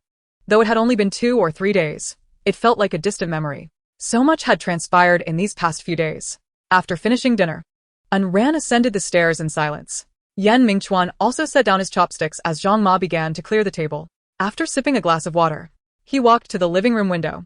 The night had fully descended, and through the light cast from the living room, he observed the ornamental plants in the courtyard swaying precariously under the weight of the snow, the wind howling around them. The snow continued to fall relentlessly. After watching for a while, he returned upstairs to continue his calculations on paper. However, only the areas illuminated in his room revealed the snow's pure whiteness. In the absence of light, the drifting snow and the accumulating flakes were tinged with a gray hue of night. She lowered her gaze to her phone, where a message awaited her. It was a withdrawal notification from the bank, indicating that Hai had withdrawn 50,000 from the card she had given him. Anren felt a surge of joy. The sight of the message brought a smile to her lips. Knowing she could assist him filled her with immense happiness. Setting her phone down, she cautiously opened the window, extending her hand outside to catch the falling snowflakes. As the snow fell around her, a few flakes settled in her palm. Finally, Mingchuan set down his pen once more, replacing the cap and placing it aside. He gazed at the finalized plan on the paper, remaining silent for a long moment. After placing the paper into his briefcase, he rose and departed his room. With a spare key in hand, he effortlessly unlocked Anren's door. Anren was still perched on the windowsill, engrossed in her own world, crafting small snowmen from the snow on the ledge. 2 figures, one tall and one short, sat side by side, gazing at the sky, oblivious to Mingchuan's presence. She busily adjusted the shape of one snowman and added more snow to the other. Her fingers, reddened from the cold, drew a frown from Mingchuan. With a resounding thud, he slammed the window shut, shattering the 2 snowmen into fragments that tumbled to the ground below. "What are you doing?" Anren exclaimed, turning her head to glare at Mingchuan in anger. He, with a stoic expression, held up a bag in front of her. "A New Year gift for you," he stated, revealing the white trench coat he had previously purchased for her. With a sharp motion, Anren swatted the bag away, coldly declaring, "I don't need it." Hearing this, Mingchuan did not insist further. Instead, he proceeded to her wardrobe, organizing her clothes with meticulous care before departing. Anren was seething with frustration, yet before she could calm her temper, Mingchuan re-entered the room, carrying a blanket. Confused by his intentions, she watched as he laid the blanket on the floor between the bed and the wardrobe, creating a makeshift bedding. Then, he reclined upon it, pulling the blanket over himself, and began to sleep. "What does this mean?" Anren asked icily. Mingchuan replied nonchalantly, "Nothing, I just need to ensure the safety of my child." You. Anren was at a loss for words, bewildered by his meaning. Unlike Mingchuan, she would not go back on her word. Once she committed, she would see it through. In a fit of annoyance, she turned off the light and curled up with her back to the window. The room fell into silence, save for the sound of their breathing. In the dark, Mingchuan lay awake, unable to see anything. He reassured himself that he would indeed see this child born. To Anren, this felt like a humiliating bargain, yet Mingchuan remained deluded. A pregnant woman's emotions must not experience tumult, otherwise the consequences would be dire. This was certainly not the time to reveal the truth to Anren. He could only suppress these thoughts for now, perhaps to discuss them after the child was born, when she might find some support within herself. Chapter 53. Turning. In the days following the New Year holiday, they coexisted in an awkward, yet tranquil manner. Living under the same roof, Anren could not evade Mingchuan. They were compelled to share meals at the dining table, facing each other directly. Every night, he would come to her room, opting to sleep on the makeshift bedding rather than in her bed. Anren, who was already prone to sleeping in, found herself even more drowsy due to her pregnancy. By the time she awoke each morning, Mingchuan had long departed, leaving behind the now cold blanket. Every time Anren gazed at the thin bedding, an inexplicable heaviness lingered in her heart. This year, the snowfall had been particularly heavy. By the 7th day of the new year, the yard was filled with snow up to her knees. Fortunately, the roads remained navigable due to the traffic, and the municipal snowplows were active, ensuring normal passage. It seemed that returning to work the next day would pose no issues. Mingchuan exhaled in relief, bowing his head to continue shoveling the snow. With only 3 occupants in the house, and Zhang Ma tasked with maintaining such a large villa, Mingchuan, although not imposing high expectations upon her, found that she tirelessly kept the home immaculate, bustling about like a top. He had once inquired if she needed additional help, but she had declined, expressing her happiness in caring for Anren. Thus, the laborious task of snow shoveling fell solely upon him, as it was essential to keep a clear path. Mingchuan sometimes wondered if he was being overly anxious, yet he shook his head, dismissing the chaotic thoughts, and continued his work. Upstairs, Anren stood partially concealed behind the curtain, only a small gap allowing her to observe Mingchuan shoveling the snow. "Hypocrite," she muttered under her breath before turning to draw the curtain closed. He could have easily asked Zhang Ma to do it, or even hired a temporary worker. Yet he insisted on putting on a show for her benefit.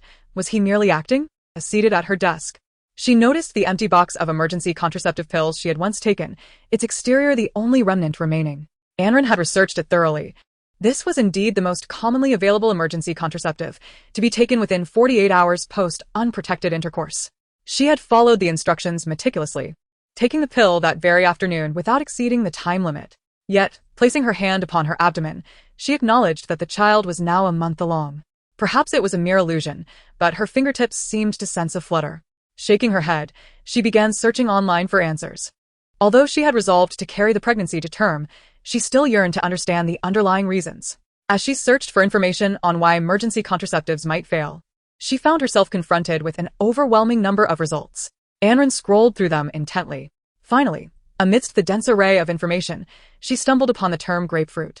A spark of realization coursed through her, prompting her to click on it. The page quickly loaded, presenting detailed information. Anren stared at the screen, and, in that moment, comprehension dawned upon her. Grapefruit can inhibit the metabolism of enzymes in the body, affecting the absorption of contraceptive pills. However, if consumed in moderation, it should not pose a significant issue. At least 2 to 3 grapefruits would be necessary. Contemplating the text, Anren pursed her lips. Upon reflection, she recalled indeed having eaten grapefruit. Zhang Ma had brought it to her, even serving the pills with grapefruit juice, which must have equated to consuming several grapefruits. Was this the reason? She closed her computer, her fingers tightly gripping the packaging of the contraceptive. Zhang Ma had acted out of kindness, and she understood that now.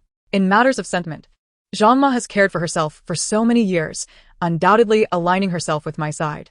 In terms of reason, it is improbable that Zhang Ma possesses such pharmaceutical knowledge. What, then, does this signify? Is it fate? A divine punishment? Or perhaps a bargaining chip? And Ran gently shook her head, caressing her abdomen, murmuring softly, "I'm sorry." The following day marked the 8th day of the new year, and the holiday finally came to an end as the company resumed operations. Mingchuan's life returned to its usual rhythm, arriving at the office early. With the dawn of a new year comes a fresh outlook. The profits from the previous year were notably substantial. Employees received generous bonuses at year's end, and in light of the prospects for the new year, they felt optimistic and brimming with confidence about achieving even greater success. At the seasonal kickoff meeting, everyone was filled with enthusiasm, envisioning a bright future.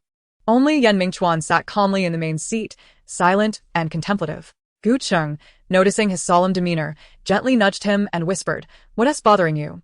This is a motivational meeting, yet you wear such a glum expression." Mingchuan shook his head as if grappling with a challenging decision. Gu Cheng, uncertain of the source of his concern, reflected on his previous role as Mingchuan's deputy. After Mingchuan established his foothold in the real estate sector, he had elevated Gu Cheng to his current position while he himself ventured into the trade industry. Now they managed two distinct departments, with no overlap in their business. The real estate sector, under the leadership of Rong, still held the majority of the market, while Sheng Jing maintained only a portion of the resources to sustain the status quo. Meanwhile, Mingchuan's meticulously cultivated trade industry was flourishing, leading the external world to recognize primarily his name, while Gu Cheng remained relatively unknown, merely acknowledged as a presence. Yet, Gu Cheng found solace in his own capabilities.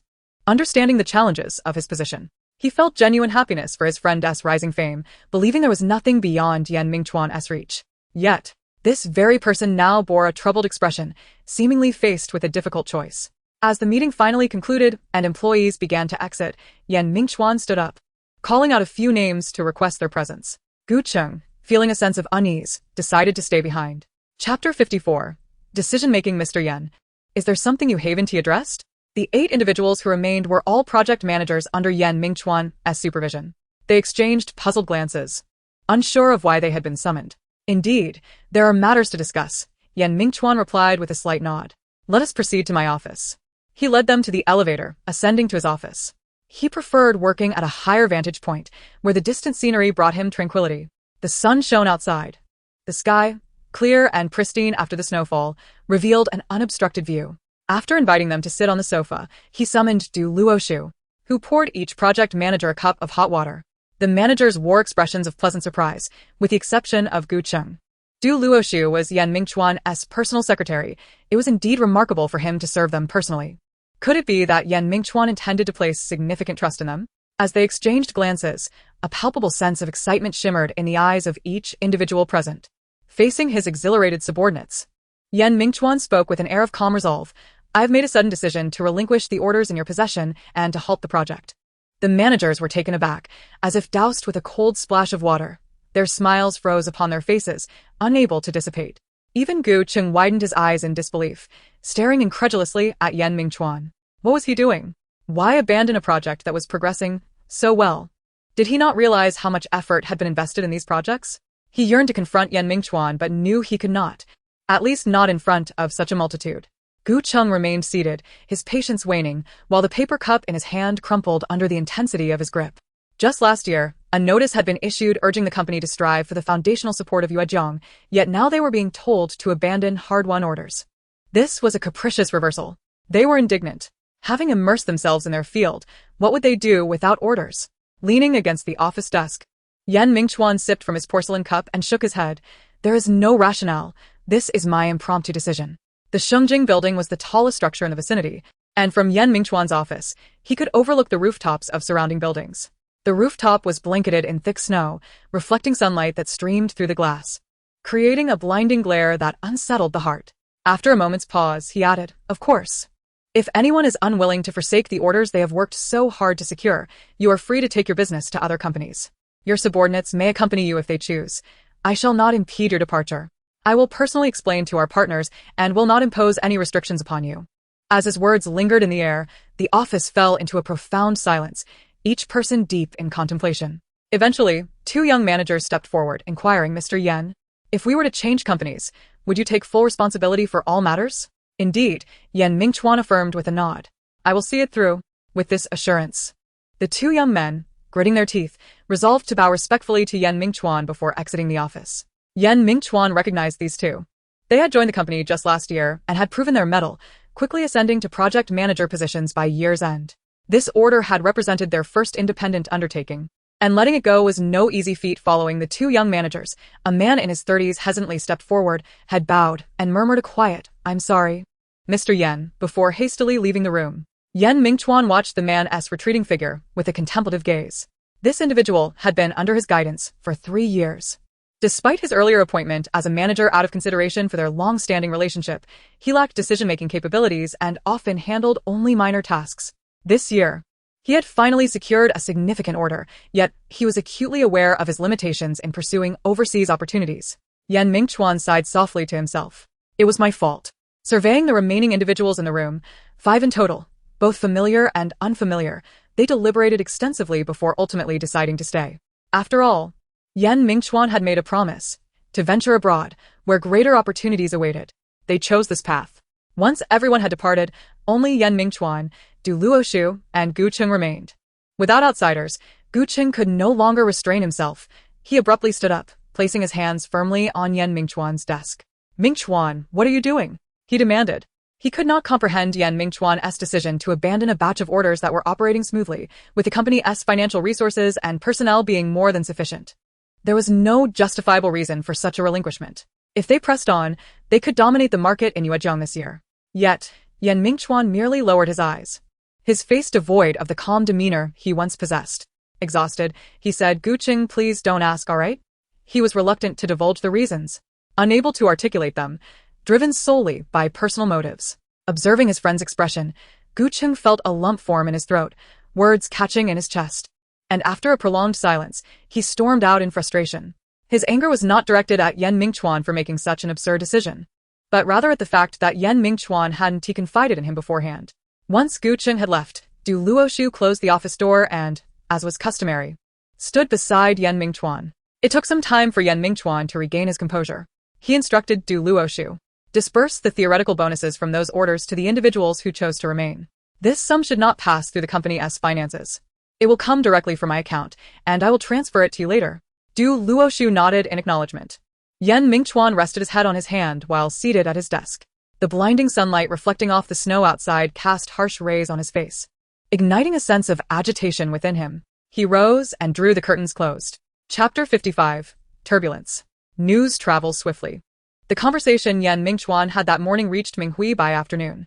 Upon hearing his secretary's report, Li Cheng, filled with excitement, paced around his office, his breath coming in quick bursts. "Excellent. That fellow, Shenrihai, is indeed quite useful." Yen Mingchuan has truly spat out the morsel he had in his mouth. That order is equivalent to half of Minghui's current throughput. For a woman, he discarded it without a second thought. What a foolish dog, with wealth. What woman is beyond reach? He playfully patted his secretary's posterior, wondering when he had last changed secretaries, and which number this one was. Li Cheng found Yen Mingchuan's actions utterly baffling. Love? A trivial notion. Not to mention the woman he adored harbored affections for another. The mere thought sent shivers down his spine. However, was this not fortuitous? The once impenetrable figure now stood before him, riddled with vulnerabilities. He suddenly realized that the overwhelming pressure he once felt in Yen Mingchuan's presence had dissipated. He was no longer as intimidating. This is a once-in-a-lifetime opportunity for him, and he must seize it with unwavering determination. The orders from Shengjing are ours for the taking, and we must secure them all. Those 3 managers who left with the orders, by any means necessary, I must bring them over. If possible, we shall also acquire their entire team. As long as they join Minghui, I will immediately offer them a 20% salary increase based on their previous compensation at Shengjing. Zhang Jinxiang walked down the street with a buoyant spirit, turning several corners before he ventured into a narrow alley. There, nestled within the confines of a hidden lane, lay a bar. No, perhaps it would be more apt to call it a casino. The alley was narrow, and the soundproofing was commendable. The raucous sounds from within could hardly escape. Yet, standing at the entrance, one could still hear the cacophony of boisterous laughter, the clinking of chips, and the occasional lamentation. The doorman seemed to recognize him and greeted Zhang Jianxiang. "Back again, I see." Indeed, Zhang Jinqiang replied with a smile. Where's that kid? The doorman gestured towards the interior of the bar. He came in last night and hasn't emerged yet. All right, should any peculiar characters show up, be sure to inform me at once. Zhang Jinqiang casually produced a few hundred-yuan bills and tossed them to the doorman, offering a few words of caution. The doorman's face brightened with delight as he hurriedly tucked the money away without even counting it. Zhang Jinqiang passed through the beaded curtain and entered. Inside, smoke swirled in the air, and the gambling tables were surrounded by a throng of eager patrons. Some were unable to find space and had taken to sitting on the floor, gathering in groups to play cards. Zhang Jinqiang skillfully navigated through the crowd, and in a corner, he spotted the young man. He approached and patted Shun Rahai on the shoulder. Shun Rahai was deeply engrossed, his gaze fixated on the dice being shaken. The sudden tap on his shoulder caused all his energy to dissipate. Just then, the round was opened, and he lost. Damn it! Anger surged within Shun Rahai. Gambling is all about maintaining one's composure. Who was so blind as to disrupt his focus at such a crucial moment? How could he not lose? Clenching his fists, he was ready to teach that fool a lesson. Once he steadied himself, he forced a smile and asked, Brother Chong, what brings you here? I came to see you and to deliver some money. Zhang Jinqiang, unfazed by Shun Rahai's earlier outburst, found amusement in his antics. Truly, remarkable display from a gambler. At the mere mention of money, Shun Rahai's eyes sparkled with eagerness. He excitedly reached out, but then hesitated, recalling something. Awkwardly, he withdrew his hand, scratching his head. Brother Chong, you mustn't jest. I've already received my pay for this month. I'm not referring to that money. Zhang Jinqiang winked, pulling out a bank card from his pocket. He took Shun Rahai's hand and placed the card in his palm, gently folding his fingers around it. It's this. The firm, rectangular plastic felt distinctly gratifying in his grasp, a tangible source of genuine joy. Shun Rahai's cheeks quivered with excitement as he stammered, Brother Chong, what is this? Boss Lee has rewarded you for your impressive performance in the recent endeavor, granting you 300,000. The password corresponds to the one on your salary card. Yes. 300,000. Feel free to use it as you wish. Shun Rahai felt as though he might soar into the sky. The card given to him by Anran contained merely around 400,000, and under Zhang Jinqiang's scrutiny, he could not withdraw it all at once, having to take out only small amounts occasionally. It was truly frustrating and rather embarrassing. Clutching the card close to his heart, he looked at Zhang Jinqiang with eager anticipation. Brother Chong, is there any further instruction from Boss Lee? I am ready for anything. Xiao Ren listens to me very well. Not at the moment, Zhang Jinqiang replied, shaking his head. We cannot disturb Anran's line of communication too frequently. Yan Mingchuan is not one to be trifled with. Yan Mingchuan was no fool, and Li Cheng understood this well. Thus, this connection could only be utilized to strike at Yan Mingchuan's vulnerabilities. Shun Rahai felt a twinge of disappointment upon realizing there were no immediate gains to be had. However, he quickly regained his spirits. Brother Chong, since we are here, shall we indulge in a few rounds? I'll cover the costs. Zhang Jinqiang chuckled, waving his hand dismissively. No, keep your girlfriend's hard-earned money for yourself. I'll just watch you play and learn a thing or two. All right, but you must pay close attention. My skills are quite commendable, Shun Rahai replied with enthusiasm, preparing to sit down at the gambling table. Yet, he soon stood up again, leaving the table. Brother Chong, this game is too small. The stakes are not thrilling enough. Let us move to the larger table inside. With a burst of excitement, he raised his bank card high above his head and confidently made his way to the grand table, his face aglow with delight. Zhang Jinqiang took a seat where he could observe Shun Rahai, lit a cigarette, and crossed his legs, squinting his eyes. Watching others lose was indeed amusing. Chapter 56. Heartfelt Conversations. After a day's work, Yan Mingchuan was tidying up his desk, and Du Luoshu offered to assist him, but he declined. He meticulously organized the process documents, picked up a cup from the desk with a small amount of cold water remaining, and drank it in one gulp. He then pulled up his recent schedule and reviewed it briefly, making some adjustments. A few social engagements no longer warranted his attendance. Having settled these matters, he stood up and drew open the curtains that had been closed all day. The fiery clouds at dusk were strikingly bright, no longer the sorrowful gray they had been. The persistent snow that had lasted nearly 10 days seemed to have finally ceased today. After observing for a moment, he turned to Du Luoshu to relay some instructions before descending in the elevator. Upon entering the garage, as he approached his car, a piercing honk resonated through the silent underground parking lot. Yan Mingchuan glanced around in surprise, only to find Gu Cheng. He coldly called out to Yan Mingchuan, "Get in the car." Yan Mingchuan remained still, and seeing this, Gu Cheng drove the car directly beside him, repeating, "Get in the car." while opening one of the doors. Today, he was driving a convertible, and without the obstruction of windows, he quietly regarded Yan Mingchuan. Yan Mingchuan finally took a seat in Gu Cheng's car. He sighed. Where to? At most 2 hours. With a firm press on the accelerator, he sped away, the sports car bursting forth from the garage. It raced along the bustling city streets before ascending a winding mountain road. The remnants of snow on the road compelled Gu Cheng to ease his pace. Upon reaching their destination, they arrived at a scenic viewpoint nestled within the mountains. From this vantage point, one could behold the vibrant city center and the undulating mountains in the distance. The commercial district's prominent skyscrapers stood out vividly against the backdrop. This place, a well-known attraction, was a significant landmark of Yuejiang, and even in the twilight hours, scattered tourists lingered in the vicinity. Gu Cheng silently exited the vehicle. Making his way towards the illuminated area, Yan Mingchuan observed a silhouette, then turned his gaze towards the city below, his expression a tapestry of emotions. He stiffly handed one of the cups to Yan Mingchuan. Here. Yan Mingchuan straightened up from the car seat and accepted it. The warmth of the cup was soothing to the touch. It was a cup of milk tea. He decided to make do, as it was the only option available here. Gu Cheng raised his own cup of milk tea in a gesture of camaraderie. Yan Mingchuan pushed open the car door and stepped out, the crunch of snow beneath his feet resonating clearly in the chilly air. As they approached the viewpoint, a thin layer of ice coated the surface. Yan Mingchuan paused by the railing, which also bore a veneer of ice, numbing his fingers. He cradled the warm milk tea, finding comfort in its heat. Gu Cheng joined him, gazing into the distance. He spoke slowly. Do you remember this place? Yan Mingchuan punctured the lid of his milk tea with a straw and took a tentative sip, nodding slightly. I remember.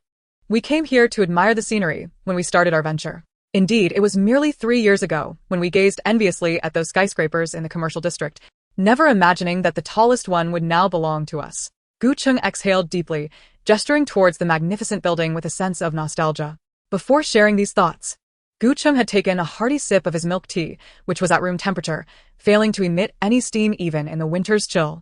Yan Mingchuan's expression remained unchanged, though his long eyelashes fluttered slightly. He lowered his gaze, scraping at the ice on the railing. Gu Cheng, about this morning, You need not explain anything. You manage the trade, and it is not my place to interfere. Your decisions are the ultimate directives. Mingchuan, I am simply frustrated that you did not inform me beforehand. Yan Mingchuan sighed softly, remaining silent. Noticing his lack of response, Gu Cheng was not angered. Instead, he took out his phone. I saw something today. Take a look. He unlocked his phone, swiped the screen, and presented it to Yan Mingchuan. The video was titled May We Encounter Such Love in This Lifetime. The scene depicted a pair of lovers embracing, both weeping. The woman's face was buried in the man's chest, her shoulders trembling with sobs, while the man's expression was one of profound sorrow, tear stains visible on his cheeks. They were a quintessential pair of star-crossed lovers. The man is not particularly handsome. Rather, the sorrow etched across his face evokes a sense of heartbreak. The woman, her visage turned away from the camera, appears only briefly in a video that stretches for over a minute, her profile blurred yet undeniably beautiful. The upload date was 8 days prior. Yan Mingchuan observed the entire video in silence before turning his face away. Is this your wife? Gu Cheng inquired. At Yan Mingchuan's wedding, he had encountered an Ran, whose exquisite beauty left a profound impression on him. Yan Mingchuan remained silent. Gu Cheng was aware that An Ran had been coerced into marrying Yan Mingchuan. He also knew about her previous close relationship with another man. Consequently, upon witnessing the video, he recognized her almost immediately as her face was revealed. Gu Cheng, who had diligently managed over 30% of Xinjiang's assets for years, was no fool. He connected the video's upload date, the attire of the individuals within it, and Yan Mingchuan's nearly frantic behavior that morning. Yan Mingchuan sipped his milk tea in silence, and Gu Cheng interpreted this as tacit acknowledgement. If that were the case, Gu Cheng understood the unspoken reason behind Yan Mingchuan's reluctance to confide in him. Mingchuan, she is merely a woman. Regardless of her beauty, you need not go to such lengths. Yan Mingchuan had consumed more than half of his milk tea. The ice had been removed from the railing, and he rested his arms upon it, idly swaying the remaining tea in his cup. In the distance, the commercial district glowed with bright lights. He tilted his face upward and said, Gu Cheng, actually, my first visit to Yuejiang was not during university. It was 14 years ago. I came here alone to find someone. Chapter 57. Her name is An Ran. I saved for a long time to come here. And I indeed found her, but I lacked the courage to approach her. She was accompanied by a child and a man, neither of whom I recognized. Yan Mingchuan spoke casually, as if recounting someone else's story. Suddenly, a multitude of thoughts surged within him, eager to be expressed. Gu Cheng listened in silence. refraining from asking why. Yan Mingchuan looked down and smiled, the reason for his amusement a mystery. At this point, he even chuckled unexpectedly. Yet Gu Cheng maintained a serious demeanor, unable to share in the laughter. What happened next? Yan Mingchuan paused, raised a finger to the sky, and remarked, Gu Cheng. You know, summer in Yuejiang is always exceptionally fond of rain. His index finger tapped rhythmically against the railing, an unconscious action born of his inner turmoil.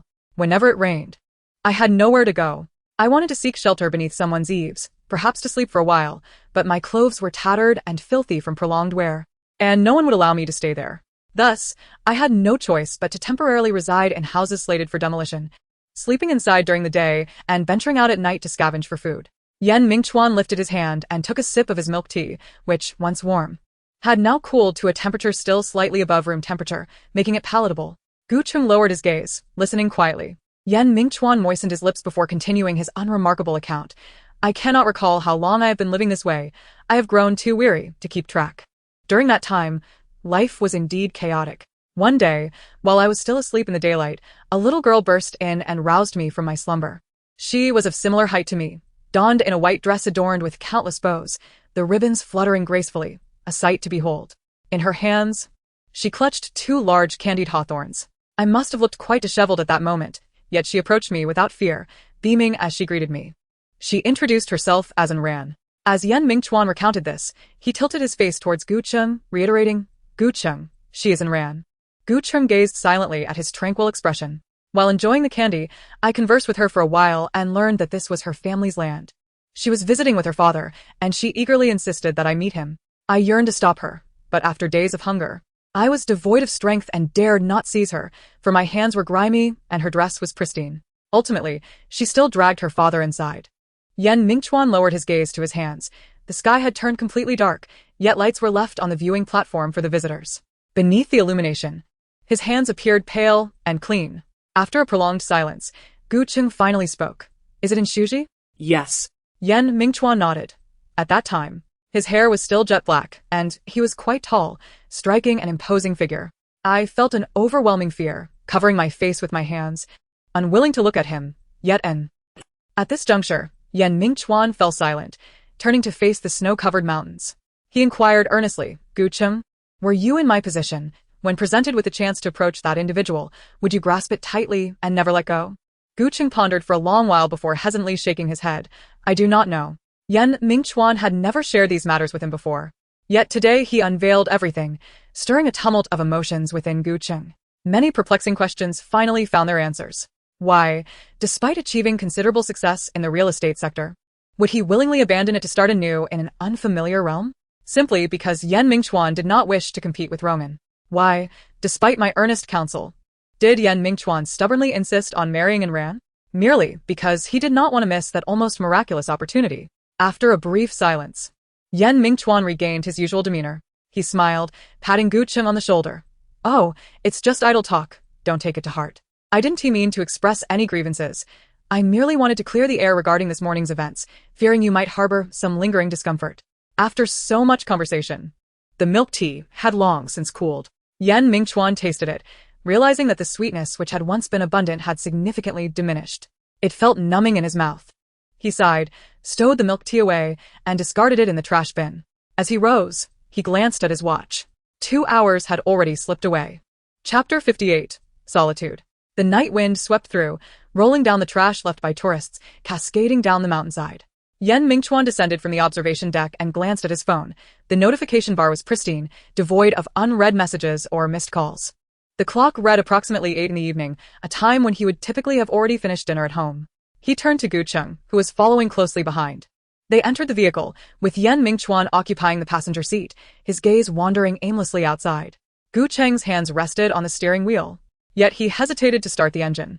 After a moment's hesitation, he inquired, how do you plan to address the overseas matters? We had no intentions of expanding our international operations last year, and progress has been rather sluggish. The wind tousled his hair, causing a few strands to lightly brush against his face, while the streetlight above cast a glow that left his features shrouded in shadow. Gu Cheng bowed his head for a considerable time, only lifting it again when a newfound determination sparkled in his eyes. I shall accompany you and serve as your aide, he declared. Often, words are unnecessary. Sometimes a single statement suffices. Yan Mingchuan nodded. Very well. When do you intend to leave? I need to organize my work. After Yan Mingchuan exited the vehicle, Gu Qing asked, when do you plan to depart? Yan Mingchuan closed the door, responding, in 2 months. I've already asked Luo Xu to assist with the arrangements. Gu Qing appeared puzzled. Why wait 2 months? Would it not be better to go as soon as possible? Yan Mingchuan looked up at the lit room and softly replied, Anren is pregnant, and her health isn't very robust. I wish to wait until the child is 3 months old before I leave. Gu Qing fell silent, nodding without further comment, and turned the car around to depart. It was only after watching Gu Cheng's taillights vanish around the corner that Yan Mingchuan commenced his walk home. This was the first time he had glimpsed the moon this year, albeit partially obscured by clouds, revealing only a small sliver. Although the moonlight was dim, the snow on the ground was vividly illuminated. Upon entering the door, Yan Mingchuan stepped inside. It was now 8:30. The living room was tranquil, devoid of any presence, save for the sound of running water from the kitchen. He slipped into his slippers, unbuttoned his coat, loosened his tie, and reclined on the sofa, closing his eyes for a brief respite. It was not until Zhang Ma emerged from the kitchen with damp hands that he noticed her. Yan Mingchuan opened his eyes. Is there something you need, Auntie? Zhang Ma kindly reminded him. No, I wasn't asleep, merely resting my eyes. Yan Mingchuan sat up, took a few deep breaths, and then asked, Auntie, have you and the others eaten? Zhang Ma nodded. We finished not long ago. I was just washing the dishes. Did you go out for a business engagement tonight? Would you like something to eat? I prepared a meal. The dishes should still be warm. It was not a business engagement. I merely went out with friends to unwind and lost track of time. There's no need for dinner. I've already eaten out.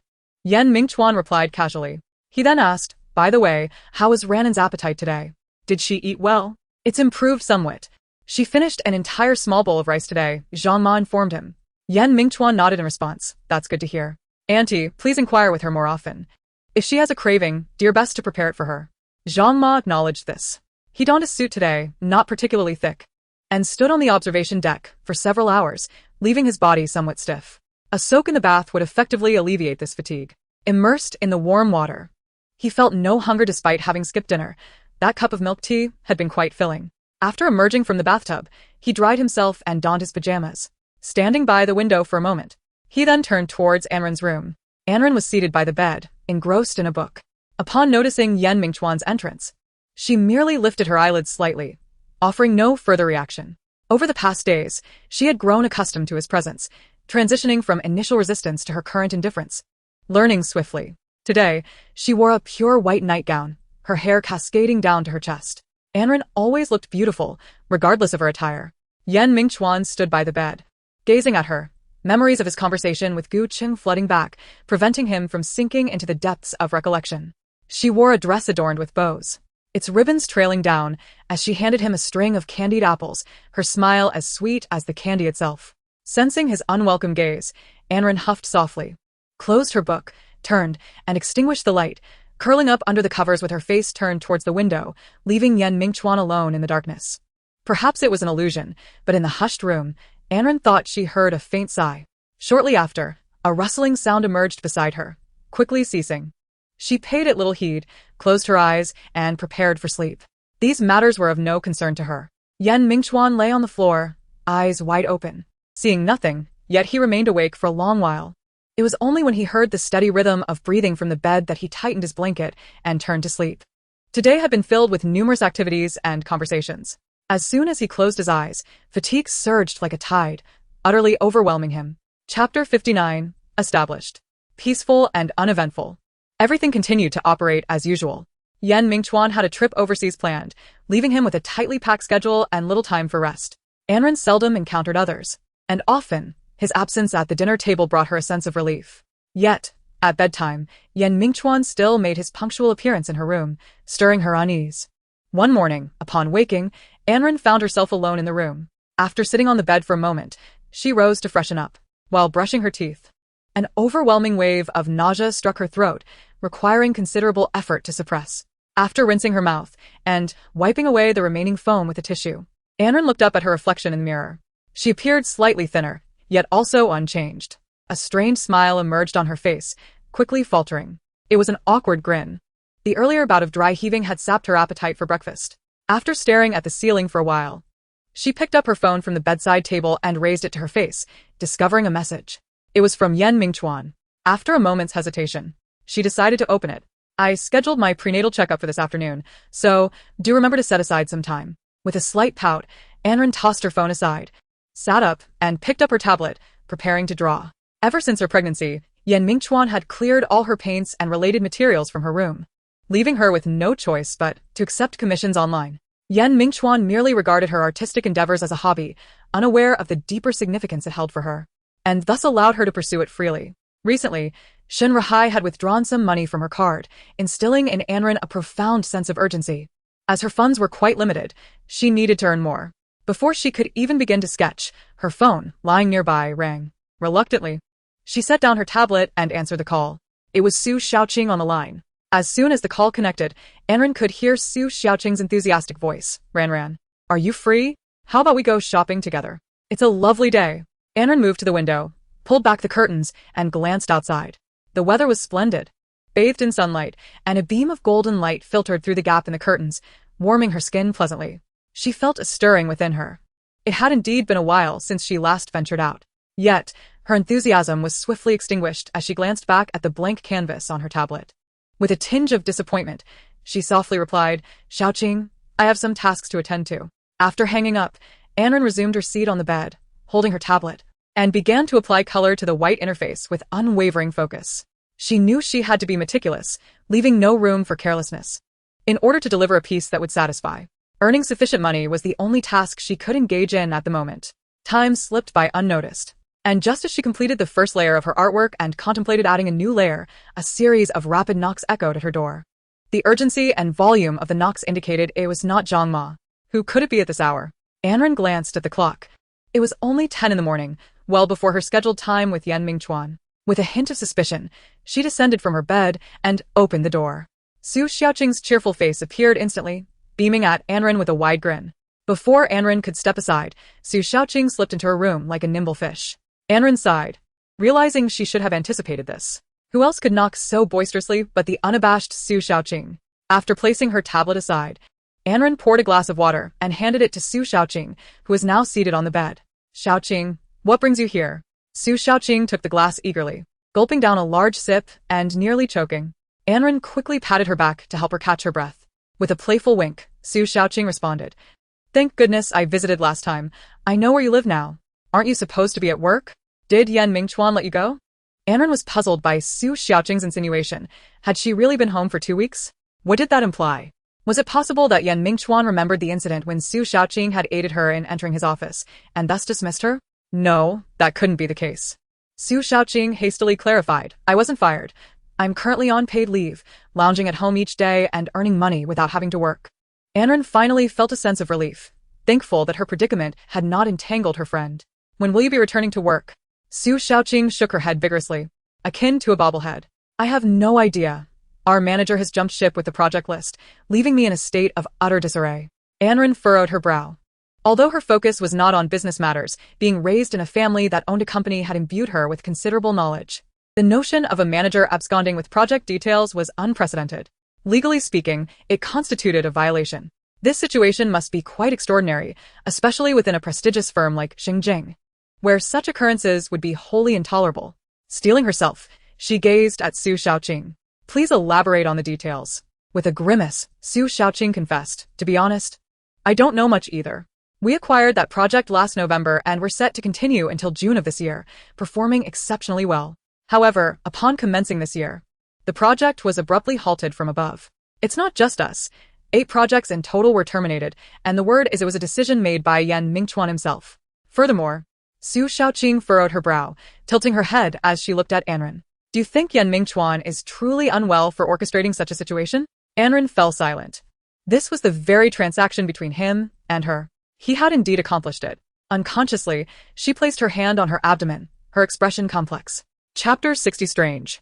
Su Xiaoqing had merely spent too long at home and sought a conversational partner. She would undoubtedly not finish her painting today. Resigned, she sat down, turned on the television, and engaged in light chatter with Su Xiaoqing. Yet, throughout their conversation, Mingchuan's visage lingered in her mind for reasons unknown.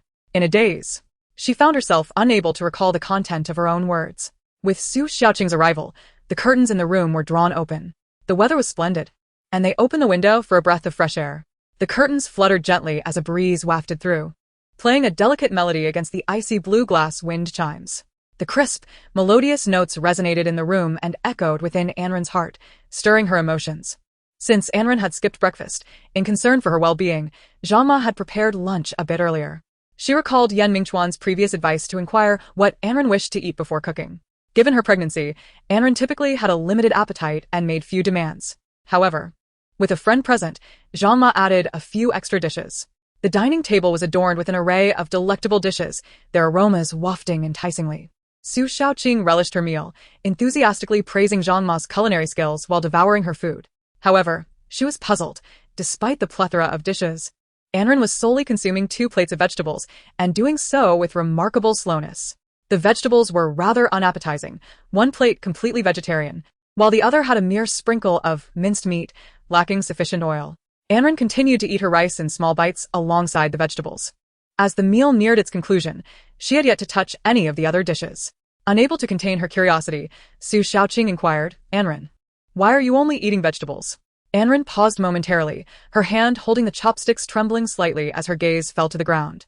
After a brief hesitation, she whispered, "I am pregnant and cannot eat anything too oily." With a soft clatter, Su Shaoqing dropped her chopsticks onto the table, her mouth forming an astonished O. What had she just heard?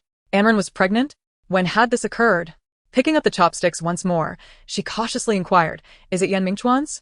Anren nodded silently, choosing not to elaborate. Her eyes inadvertently drifted toward Anren's abdomen, which remained flat and unassuming, indicating that the pregnancy had likely not progressed very far. Hesitating, she asked, "So, do you intend to keep the baby?" "Yes," Anren responded, biting her lip and offering a faint, strained smile. Yan Mingchuan had fulfilled his promise. She had no reason not to go through with it. Su Shaoqing observed her strained expression, brimming with unsaid thoughts, yet ultimately settled for a simple, "I wish you happiness."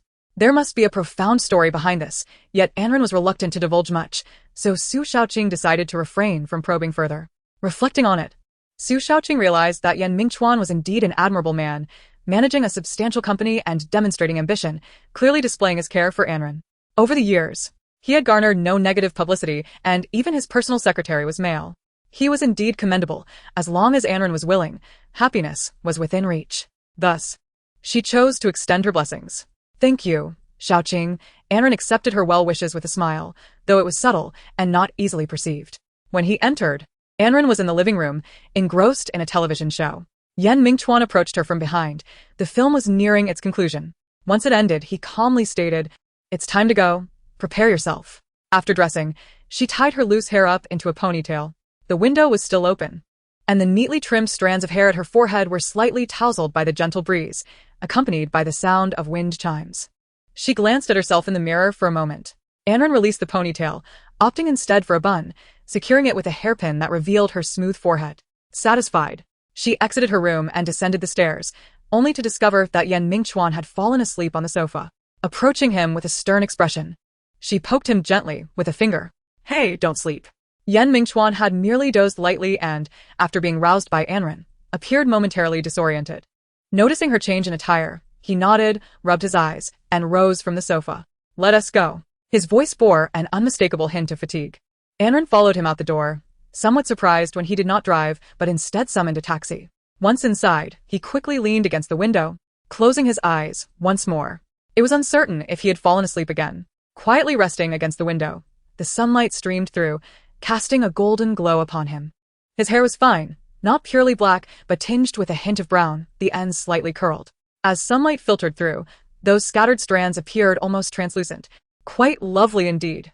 Anren was startled by this sudden realization that sprang to her mind, hurriedly turning her head away, feeling a surge of turmoil within. Chapter 61, Undercurrents. Exiting the hospital, the time had already surpassed 4 in the afternoon. Perhaps the weather had been changing rapidly these past few days, as the hospital was bustling with visitors. Yan Mingchuan shielded Anren, ensuring she was not touched by anyone. Anren tightly clutched her bag, which contained an ultrasound image. The child, merely 6 weeks into gestation, was but a 1 centimeter-sized gestational sac, barely discernible.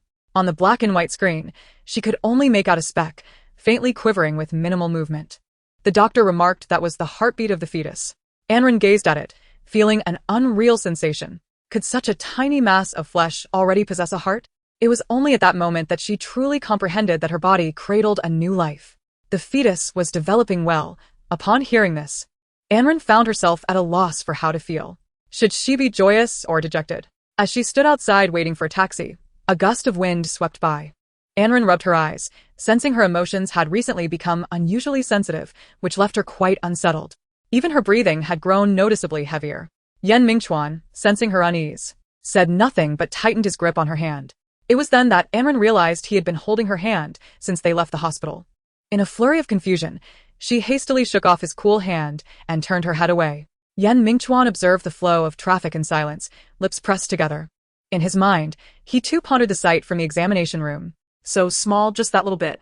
It was his child. A place within him simmered restlessly. A fervent turmoil. Their child. Anren felt that the sky today was exceptionally blue. Mingchuan found the breeze against his skin quite pleasant. Watching Zhang Ma assist her slowly up the stairs, he turned and left. Minghui. Li Cheng's office. Li Cheng stood by the curtain, lifting it slightly to let light stream in, casting a glow upon his face. He despised direct sunlight but squinted nonetheless, shielding his forehead with one hand as he gazed across at the towering building opposite. That was the office of Xingjing. His office was positioned roughly halfway up that structure. Yet he was looking at an even higher elevation. But the moment he tilted his head, the sunlight pierced his eyes directly. He could only faintly discern the glass of the upper floors. After a brief moment of perseverance, he lowered the curtain and turned to sit in his office chair. Yet his spirits remained quite high. All 8 orders abandoned by Xingjing had been secured by him, and in the past, Minghui had been a leader in the industry. Even though it had somewhat declined now, merely in comparison to Xingjing, the remaining small fry companies dared not compete with Minghui, allowing him to comfortably reap abundant rewards. Not only that, but he also successfully recruited all 3 managers into the company, along with over 20 employees who followed suit, injecting a much-needed dose of vitality into Minghui. In recent years, the company had suffered from a diminishing market share, struggling to recruit new talent, resulting in a rather morose atmosphere. However, this influx of fresh blood invigorated Li Cheng, igniting his ambition to embark on a grand endeavor. These individuals were meticulously nurtured by Xingjing, and the thought of this made Li Cheng immensely gratified with his earlier decision to send someone to find Xin Ruhai. He smiled and shook his head, directing his gaze toward Zhang Jinqiang, who was seated on the guest chair. "How has that lad Xin Ruhai been lately?" Li Cheng inquired. "I suspect he is still ensconced at the gaming table," Zhang Jinqiang shrugged. Today. He had come to discuss the next strategies with Li Cheng while also seeking some benefits for his own company. After all, one must earn a living. Working for free is not an option. At this, Li Cheng nodded in satisfaction. A commendable habit. We should ensure he maintains it. Let us increase his monthly stipend by 20,000 to keep his avenues open. Zhang Jinqiang nodded in understanding. Keep a close watch on him. We cannot allow Mingchuan to find him. Li Cheng took a sip of water and continued. Furthermore, have you made any progress on those matters we discussed previously? I have some leads, though the investigation is not yet complete. However, I do have some initial documentation for your review, Zhang Jinqiang replied, retrieving a small stack of papers from his briefcase resting beside the chair. Li Cheng glanced through them briefly, his brow furrowing deeply at first. But soon a smile crept back onto his face. What a scoundrel, he mused, unable to suppress his grin. After placing the documents in his drawer, he remarked, "You see, the daughter of Inshuji ought to be unaware of these matters. Otherwise, she would not assist us. We may need to utilize this connection in the future, and it is imperative that she remains oblivious." "What do you mean?" Zhang Jinqiang inquired, looking at Li Cheng. Li Cheng took a deep breath, rose from his seat, and paced before his desk with his hands clasped behind his back. "I must trouble you once more. See if you can cover these matters up. Pay off anyone who needs compensation. Take action where necessary. Essentially, it is crucial that the young lady in Ran learns of this as late as possible." "Very well. I shall do my utmost," Zhang Jinqiang replied after a moment of contemplation. Li Cheng resumed his seat, retrieving a stack of documents brimming with work awaiting his review. The conversation seemed to reach its natural conclusion, yet Zhang Jinqiang did not depart. Hesitating, he finally spoke up Li about the Li Shen pausa, lifting his gaze in curiosity. "Isn't the new year just behind us? My company is about to resume operations, don't you think?" Zhang Jinqiang smiled, as the past 2 years had been a struggle for his company, surviving in the interstices. Life had become tight, as he could not penetrate Mingchuan's domain and was forced to associate with Minghui. Were it not for the fear of his company collapsing and the desire to gain some advantages, he, nearly 40, would not be scurrying around like a lackey for Li Cheng. Now, he felt he had performed commendably. It was time to ask for something tangible. Alas, What does this matter, Jianqiang? Fear not. You shall not be wronged. Thank you very much, Mr. Li. Rest assured, I shall exert my utmost effort to fulfill the tasks you have entrusted to me. Chapter 62. Changes. He allocated nearly a month's time, temporarily setting aside work in Guqing, preparing to go with Mingchuan tomorrow. The sky above had already darkened. Faintly, the lush greenery of the shrubs could be discerned. Summer was approaching. He parked the car in the garage and entered the house. The living room was empty, but sounds emanated from the kitchen, suggesting that Aunt Zhang was preparing a meal. Recently, Anren had become quite drowsy, often secluding herself in her room. She had to be called multiple times to come down for meals, as Aunt Zhang had mentioned. The secretary had already booked a hotel, so he only packed a few changes of clothes. A small bag sufficed. He stuffed the garments into the bag and, after a moment's thought, retrieved a handful of candies from the drawer, tossing them in. They were the ordinary fruit candies sold in cheap packaging. He had a penchant for sweets. After quitting smoking, he would pop one into his mouth whenever the urge to smoke arose, which proved somewhat effective, as thoughts of smoking gradually faded. However, his consumption of candy had increased significantly. Once he finished packing, he glanced at the time. There was still a while before dinner. Mingchuan approached the window. Pushing it open, the April breeze was no longer akin to winter's chill, but rather gentle and warm. He quietly admired the sunset along the skyline until Aunt Zhang knocked at the door. Sir, dinner is ready. He opened the door to let the room air out, and coincidentally encountered Anren emerging from her room. Her hair was somewhat disheveled, likely having just been roused by Aunt Zhang. Anren appeared lethargic, dragging her feet as she moved forward. Mingchuan stepped over, gently supporting her waist as they descended the stairs. Watch your step, he murmured softly, his tone tender. When Anren felt his hand brush against her skin through her clothing, she shivered slightly but ultimately said nothing, lowering her head to let her hair shield her face. He glanced at the dishes laid out on the table, noting a distinction from before. It was no longer predominantly vegetables, as some meat dishes had been added. It seemed Anren's pregnancy symptoms were gradually improving. After all, she was 3 months along now. It appeared he could set off for his business trip with peace of mind. He enjoyed the meal immensely. As usual, he visited Anren's room that evening. Arriving a bit early, she had not yet fallen asleep. The room was dim, illuminated only by a desk lamp. Anren sat at her desk, engrossed in drawing on her tablet. Her head was bowed, and she appeared deeply focused and dedicated. Mingchuan approached silently from behind, observing as she traced line after line, filling the blank spaces with her artistry. After a moment of silence, he spoke. Ran, stop drawing and take a rest. You can continue tomorrow. Anren paused momentarily with her pen, then resumed her work. She could not pause. The money on that card was dwindling, causing her immense stress. As Hai was striving for their future, she felt the burden of supporting him. How could she falter? She loathed her current state, questioning why fatigue overcame her so easily. In the past, she could paint for hours on end. Noticing her reluctance to stop, Mingchuan refrained from insisting, instead pouring her a cup of warm water and taking a seat beside her. The light from the desk lamp was dim, illuminating only a small area of the desk, yet it was warmer compared to the harsh glare of incandescent bulbs. Mingchuan scrolled through recent news on his phone, occasionally glancing at Anren. He could see her profile, her features sharply defined, her face bearing a resolute expression. The two remained silent, allowing time to drift slowly by. In this rare moment of tranquility, Mingchuan suddenly felt that such stillness was quite agreeable. The light from the lamp softened even further in his eyes. After an indeterminate span, Anren finally shut off her tablet, exhaling deeply. It was then she noticed Mingchuan had been by her side for quite some time. Biting her lip, she silently rose, turned on the room light, switched off the desk lamp, and lay down on the bed, pulling the covers over herself. Her face still directed towards the window. As the warm light faded, the cooler glow brightened Mingchuan's surroundings. He set his phone aside, arranged the bedding neatly, switched off the light, and reclined. There were words he wished to speak to her directly.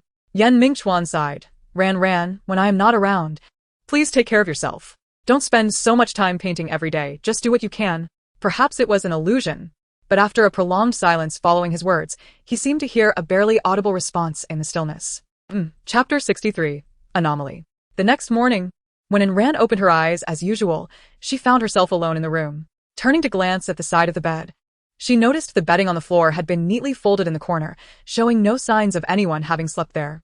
Anren sat on the bed in a daze for a moment before heading to wash up. Now, brushing her teeth, she no longer felt the nausea that had once plagued her. It seemed the child was settling within her body, aware of how arduous life was for this young mother. He must be quite an understanding child, and Ran mused silently. Lifting the hem of her shirt, she examined her belly, which seemed to have developed a slight bulge. Gently, she pressed a finger against it. It felt soft, still hollow within. Yet, he was indeed there, undeniably real. Surely, he must be larger than the size indicated on the previous ultrasound. Her spirits lifted considerably, such a rarity. Yet, a peculiar sensation lingered in her heart, faint and elusive. Recently, her emotions had been sensitive, and she sensed this disquietude. Her lips, which should have curved upward, drooped instead. Why was this? She could not comprehend it. Shaking her head, she cast aside the myriad of thoughts swirling in her mind, resolving not to dwell on them excessively. Regardless of her personal disdain for him, that sufficed. Time passed swiftly, and in the absence of Yen Mingchuan, Song Qingwan devoted herself to caring for Anren. Initially, Yen Mingchuan intended to send Anren to the Yin family, yet Song Qingwan believed that her daughter's health, already fragile, had only just stabilized and should not be subjected to unnecessary travel. Moreover, as she frequently visited, she decided it would be more prudent to reside there permanently. Upon her arrival, she brought along 2 servants to ensure Anren's daily needs were meticulously attended to. Each night, Song Qingwan would accompany Anren to sleep. However, since she began sharing her bed with her mother, Anren found it increasingly difficult to enjoy the restful slumber she once had. Countless times, she would awaken abruptly from her dreams, sitting up in bewilderment, scanning her surroundings. The room was enveloped in silence, and the scent of the body lotion her mother applied before bedtime lingered in the air, a fragrant essence of jasmine. A void resided within her, as if something essential was missing. Typically, her sleep quality was excellent, and her mother made no disruptive sounds while resting. She could not comprehend the reason behind her insomnia. This uncertainty gnawed at her, and more distressingly, her sleepless nights began to impede her daytime productivity. For half a month, she had only managed to complete 3 contracts, far too few. Such meager earnings were insufficient. The chain reaction triggered by her insomnia relentlessly plagued her. At the dining table, despite the array of delectable dishes tailored to her taste, Anren found herself lacking appetite, consuming only meager portions. Song Qingwan was anxious, yet she could not extract the truth from her daughter. She was aware of Anren's persistent sleeplessness, but felt powerless to intervene. A visit to the doctor yielded little, as Anren, being pregnant, could not take medication and could only receive psychological support, which proved ineffective. She could only watch helplessly as Anren descended into a state of despondency. This situation was untenable. Anren could fall asleep instantly upon lying down, and given the distance, Song Qingwan was reluctant to burden Yen Mingchuan further. However, one evening, as Yen Mingchuan called again, Song Qingwan hesitated, but eventually spoke up. Mingchuan, something seems amiss with Anren. She relayed the recent events in detail to him. Silence enveloped the line for a moment before he sighed. Mom, you should have told me sooner. Gu Cheng was downstairs purchasing coffee, not yet having ascended. He had a meeting scheduled for the afternoon, so he brewed a strong cup of tea and reclined on his bed for a brief moment, mentally calculating. Prior to this business trip, he had instructed Du Luoshu to reach out to a dozen companies previously interested in Shengjing. After nearly 20 days, they had met with 60% of them and secured 3 contracts. Originally, he had planned for nearly a month to complete his objectives, and based on his current progress, the timeline seemed sufficient. Yet now, an issue had arisen concerning Anren. After lying down for just a brief moment, he sat up, grasping the teacup. The tea leaves had fully steeped, swelling to occupy half the cup's volume, transforming the liquid into a deep green hue. Unaccustomed to drinking coffee, he had brought along some bitter cuting tea, which Senior Lin particularly enjoyed. He had tried it once before and found it excessively bitter. No amount of sugar could mask the intense bitterness that made his taste buds tremble. Nevertheless, compared to his beloved black tea, it was more effective in keeping one alert. He blew gently on the still hot tea and took a sip from the rim of the cup, grimacing at the bitter taste. After finishing half the cup with a scowl, he retrieved a piece of candy from his bag and popped it into his mouth. He then reopened his phone and made several calls. Chapter 64. A Peaceful Passage of Time. In just 4 days, Yen Mingchuan had concluded all matters on that end. The intensity of the work was evident. After meeting with all the company representatives, he successfully secured 2 contracts. As he left the conference hall, the midday sun bore down on him, causing his legs to weaken, nearly causing him to collapse. Fortunately, Gu Cheng was quick to catch him. Yen Mingchuan's face was pale as he managed to utter a thank you. Observing his ashen complexion, Gu Cheng expressed his concern. A few days prior, Yen Mingchuan had unexpectedly crammed all his meetings with the remaining companies into a short span, even scheduling appointments during the nights that were meant for rest, allowing himself only 5 hours of sleep each day. He had not asked Gu Cheng to accompany him for these additional meetings, opting to face them alone. When Gu Cheng insisted on joining him, he politely declined, saying, Gu Cheng, I do not wish to owe you too much. This is a personal matter. Gu Cheng understood that there must have been some issue with Ran and reluctantly acquiesced to his decision.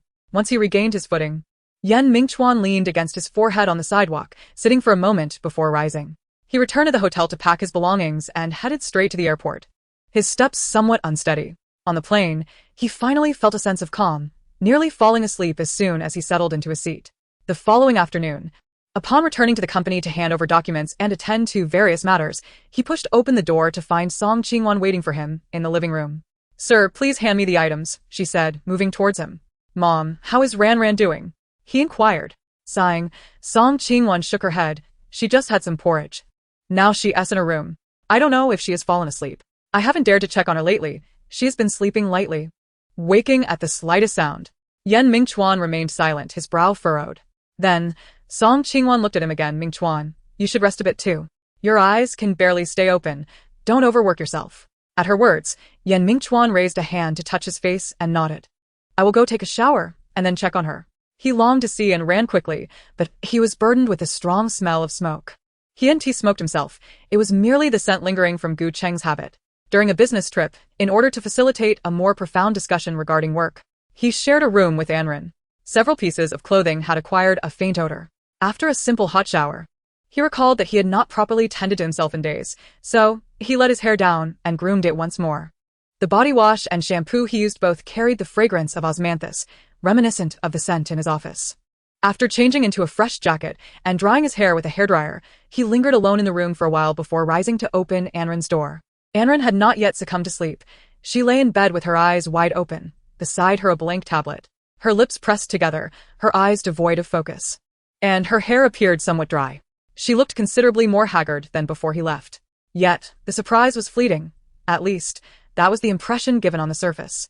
He noted her pronounced dark circles, a thought that entered Ran's mind unconsciously. The window in the room was ajar, allowing the sound of wind chimes to resonate delicately. Mingchuan approached to close the window, then moved a chair to sit at the head of the bed. After a moment's hesitation, he picked up the disheveled tablet beside Ran and placed it on the desk. Ran observed his actions in silence. Turning back, Mingchuan clenched his fist, ultimately reaching out to smooth Ran's tousled hair. Ran watched as his slender, pale hand moved before her, nearly occupying her entire field of vision. His fingertips occasionally brushed against her face, the faint scent of osmanthus clear in the air. A sudden wave of fatigue washed over her, a profound weariness. Why did her nose feel slightly tinged with sorrow? Something threatened to escape her eyes, and she quickly shut them. Mingchuan, mindful not to disturb her, remained silent. Noticing her eyes close, he patiently waited until her breathing became steady. Throughout their time together, not a single word was exchanged. Yet, Ran drifted into slumber. After a while, Song Qingwan quietly pushed open the door, and what she beheld was a heartwarming scene. Her daughter lay in bed, eyes closed, peacefully asleep, her previously furrowed brow now relaxed, embodying tranquility and grace. Mingchuan's left hand rested upon Ran's right, his head bowed at the edge of the bed, also asleep, a faint smile gracing his face. She initially intended to awaken Mingchuan, concerned that such sleep could be detrimental to his health and might lead to a chill. However, she paused after taking only a few steps, treading softly as she retreated. When she re-entered, she carried a blanket. With a gentle smile, she draped the blanket tenderly over Mingchuan without disturbing them. Exiting the room, she closed the door behind her. Song Qingwan sensed that her anxious feelings had alleviated significantly over the past few days. In that room, time seemed to stand still. A serene moment captured in the passage of life. Chapter 65, The Child. Ran awoke from a deep slumber when her mother called her, feeling as if she had slept for an entire day. Yet, upon glancing at the time, she realized only 5 hours had passed. The sun had yet to set outside. The accumulated fatigue of recent days had dissipated considerably. It was truly remarkable. Was it because he had kept her company? She lowered her gaze to her abdomen, which appeared unchanged since his departure. Perhaps it is due to the unfortunate month she has endured, and her child has not absorbed much nourishment. It is you who thinks of him, not I. In her heart, she silently proclaimed. She attributed her peculiar state to her child, for after all, this is his offspring, and there is bound to be an innate reliance. It must not be her own issue. In her heart, there exists but one person, and that person could not possibly be him. Song Qingwan observed Ran's actions, sighed inwardly, yet concealed her feelings. Initially, She noticed Anren sleeping soundly and wished to let her rest a bit longer. However, today Anren had consumed only half a bowl of congee, prompting Song Qingwan to consider waking her for dinner. Her daughter is plagued by emotional distress. Interaction with others would surely alleviate it, though it seemed she was still deceiving herself. Resolutely, she decided to find an opportunity soon to have a heartfelt conversation with her daughter. She approached and gently patted Yan Mingchuan's shoulder, rousing him from slumber, and then guided them downstairs for dinner. That evening, Song Qingwan had thoughtfully instructed the servants to prepare several additional dishes. Anren nibbled delicately, astonishingly managing to eat a small bowl of rice. Such an occurrence was rare. Witnessing the joy on both their faces, a smile of comfort graced Song Qingwan's lips. She allowed Yan Mingchuan the space he needed, retreating to a guest room for her own rest. When bedtime arrived, Yan Mingchuan dutifully made his way to Anren's side, skillfully laying out a sleeping mat. He glanced up to see Anren still engaged in drawing on her tablet. Though she had enjoyed a restful afternoon nap, her current vitality paled in comparison to before his departure. He stood by the bed for a moment, observing her diligent efforts, and ultimately approached, gently taking the tablet from her embrace, switching it off, and placing it on the table. Gazing into Anren's clear eyes, he said, "Anren, you can draw again later. You need rest now." Anren lowered her head, still clutching her paintbrush, and Yan Mingchuan noticed the tip quivering slightly. He had expected her to react with anger. But after a prolonged silence, Anren merely set down her brush and rose from the table to her bed, without uttering a word. Seeing this, Yan Mingchuan felt a sense of relief wash over him. How wonderful! He turned off the light, lay down on the mat, and only closed his eyes when Anren's steady breathing filled the air. That night, Anren slept on her back. After breakfast, she informed Song Qingwan and then accompanied Yan Mingchuan out the door, trailing him like a devoted shadow. Yan Mingchuan's spirits were high. This time, he felt quite invigorated, driving Anren himself. On the way, he maintained a moderate speed, thoughtfully opening the car window to allow her a breath of fresh air. Upon arriving at the hospital, he parked the car before circling to the other side, carefully assisting Anren out. Feeling the familiar chill enveloping his hand, Anren exerted a slight force, yet ultimately did not break free. She did not resist much, further uplifting Yan Mingchuan's mood. Since their visit was impromptu, there was no appointment, and the lobby was crowded, indicating a lengthy wait ahead. However, Yan Mingchuan was affluent. With a casual gesture, 5,000 was spent, and in mere minutes, the desired number was acquired. Anren observed his bustling figure with a sense of peculiarity. He truly valued this child. What followed was a series of procedural examinations. By the time they completed all the tests, the initial ultrasound results had emerged. The child appeared to be somewhat developmentally delayed. "Look here," the middle-aged male doctor remarked, pointing to a mass on the screen that had begun to take a recognizable form, his words sending a chill through the room. "Generally, a fetus at 15 to 16 weeks should measure over 14 centimeters in length, yet your child has not reached this standard." And here the doctor continued to indicate various areas on the screen, even pulling up an image of a normal fetus for comparison. Yan Mingchuan and Anren pursed their lips, their brows furrowed in concern, while Anren's hand instinctively tugged at her clothing in anxiety. Indeed, she could see it. Compared to the image of the normal fetus, the child in her womb appeared excessively small. It was no wonder that her belly had shown little change over the past month. The last time they visited, the doctor had mentioned that the child's development was progressing well. It must be due to her inadequate nutrition in recent days. Yan Mingchuan noticed her distress and gently patted her hand, signaling her to remain calm. He then turned to the doctor, inquiring, "What should we do next? Is hospitalization necessary? Or is the child not viable?" The doctor adjusted his glasses and replied, "It's not that serious. The child is fundamentally fine, just a bit slow in development. It seems recent nutrition has lagged behind, but with attention, it can catch up." Hearing that there was no major issue offered them some relief. However, the doctor continued, "But you must be exceedingly cautious moving forward. Should this situation recur, even if the child is born, there is a significant likelihood of underlying health issues. I advise you to focus on a healthy pregnancy, maintain emotional stability, and strive for full-term delivery. Otherwise, the outcome is uncertain." This statement tightened their hearts once more.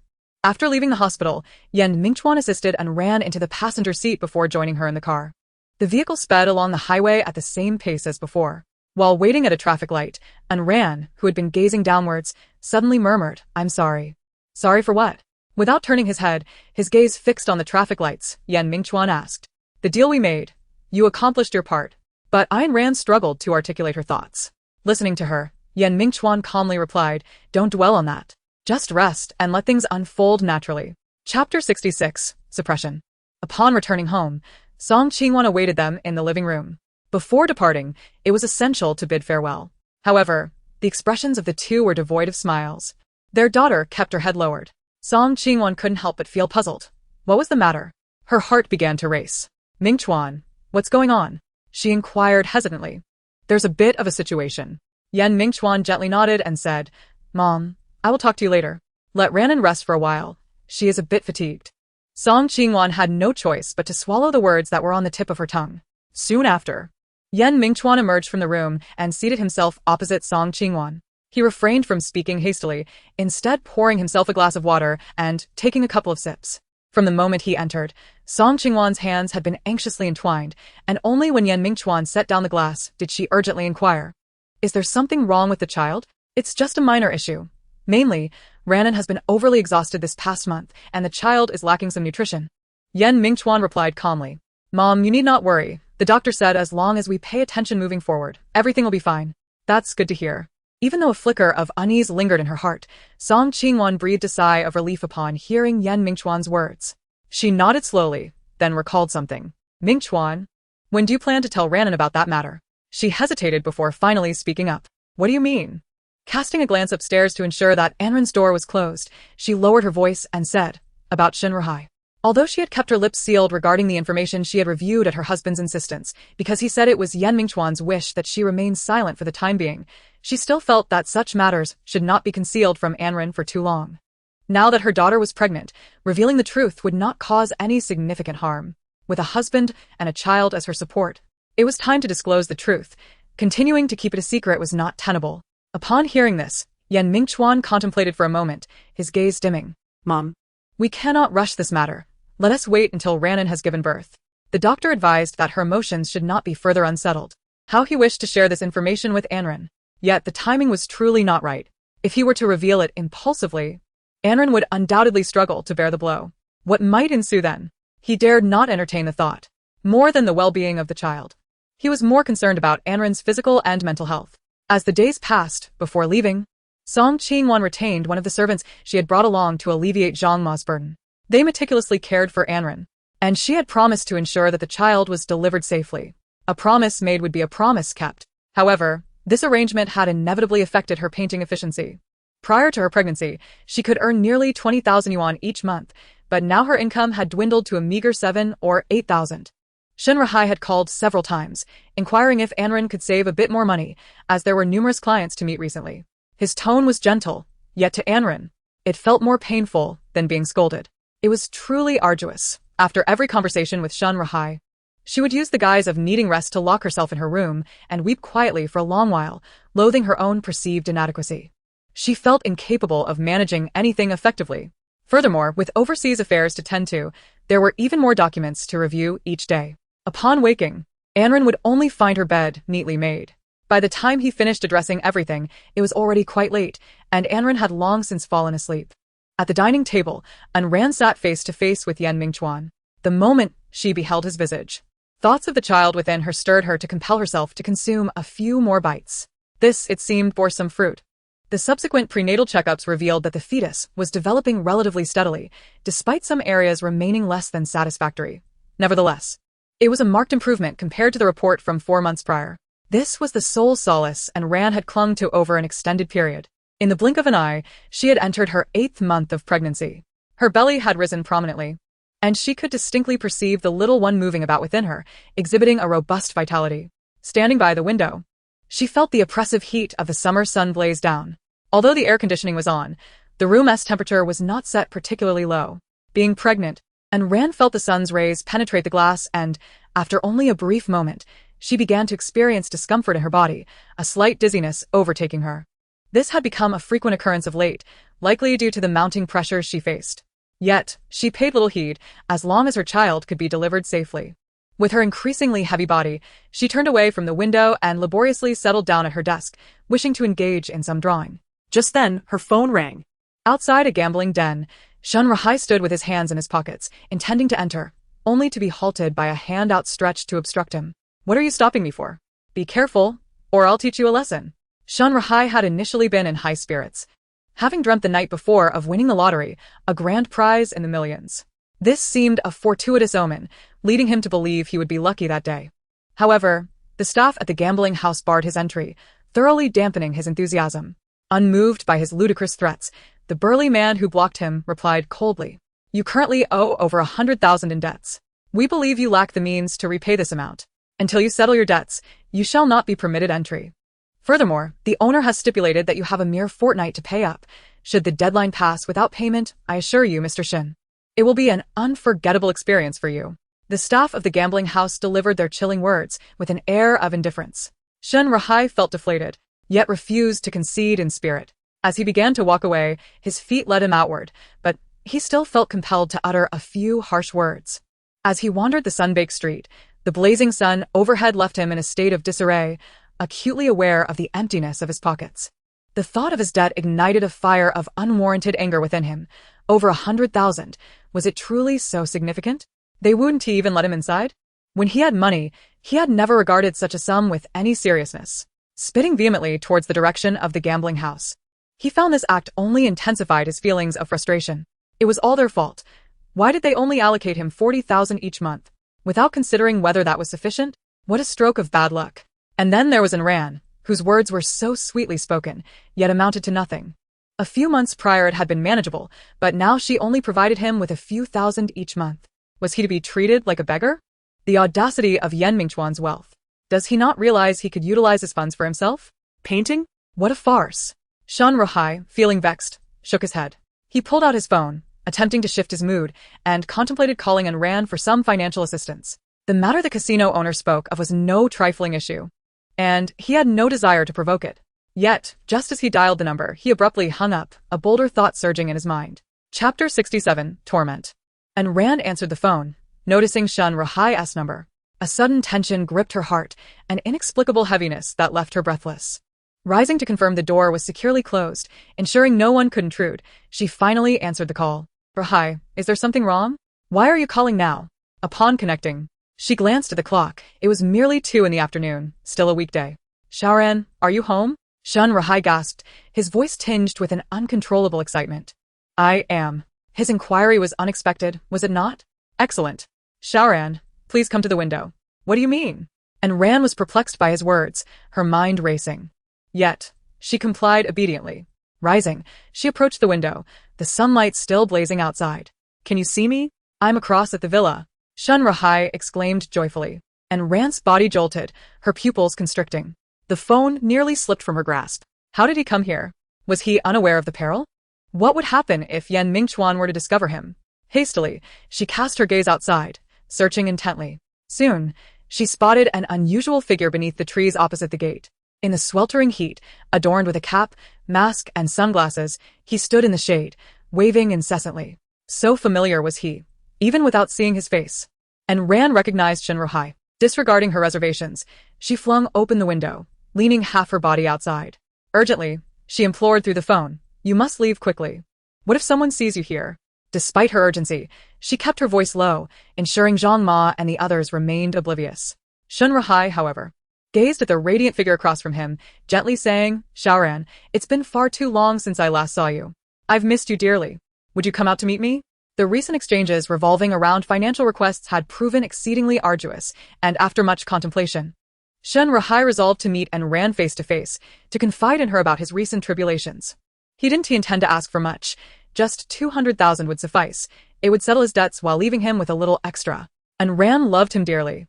She would surely be reluctant to see him in distress. To fulfill his objective, he had even disguised himself, risking exposure to secretly arrive here.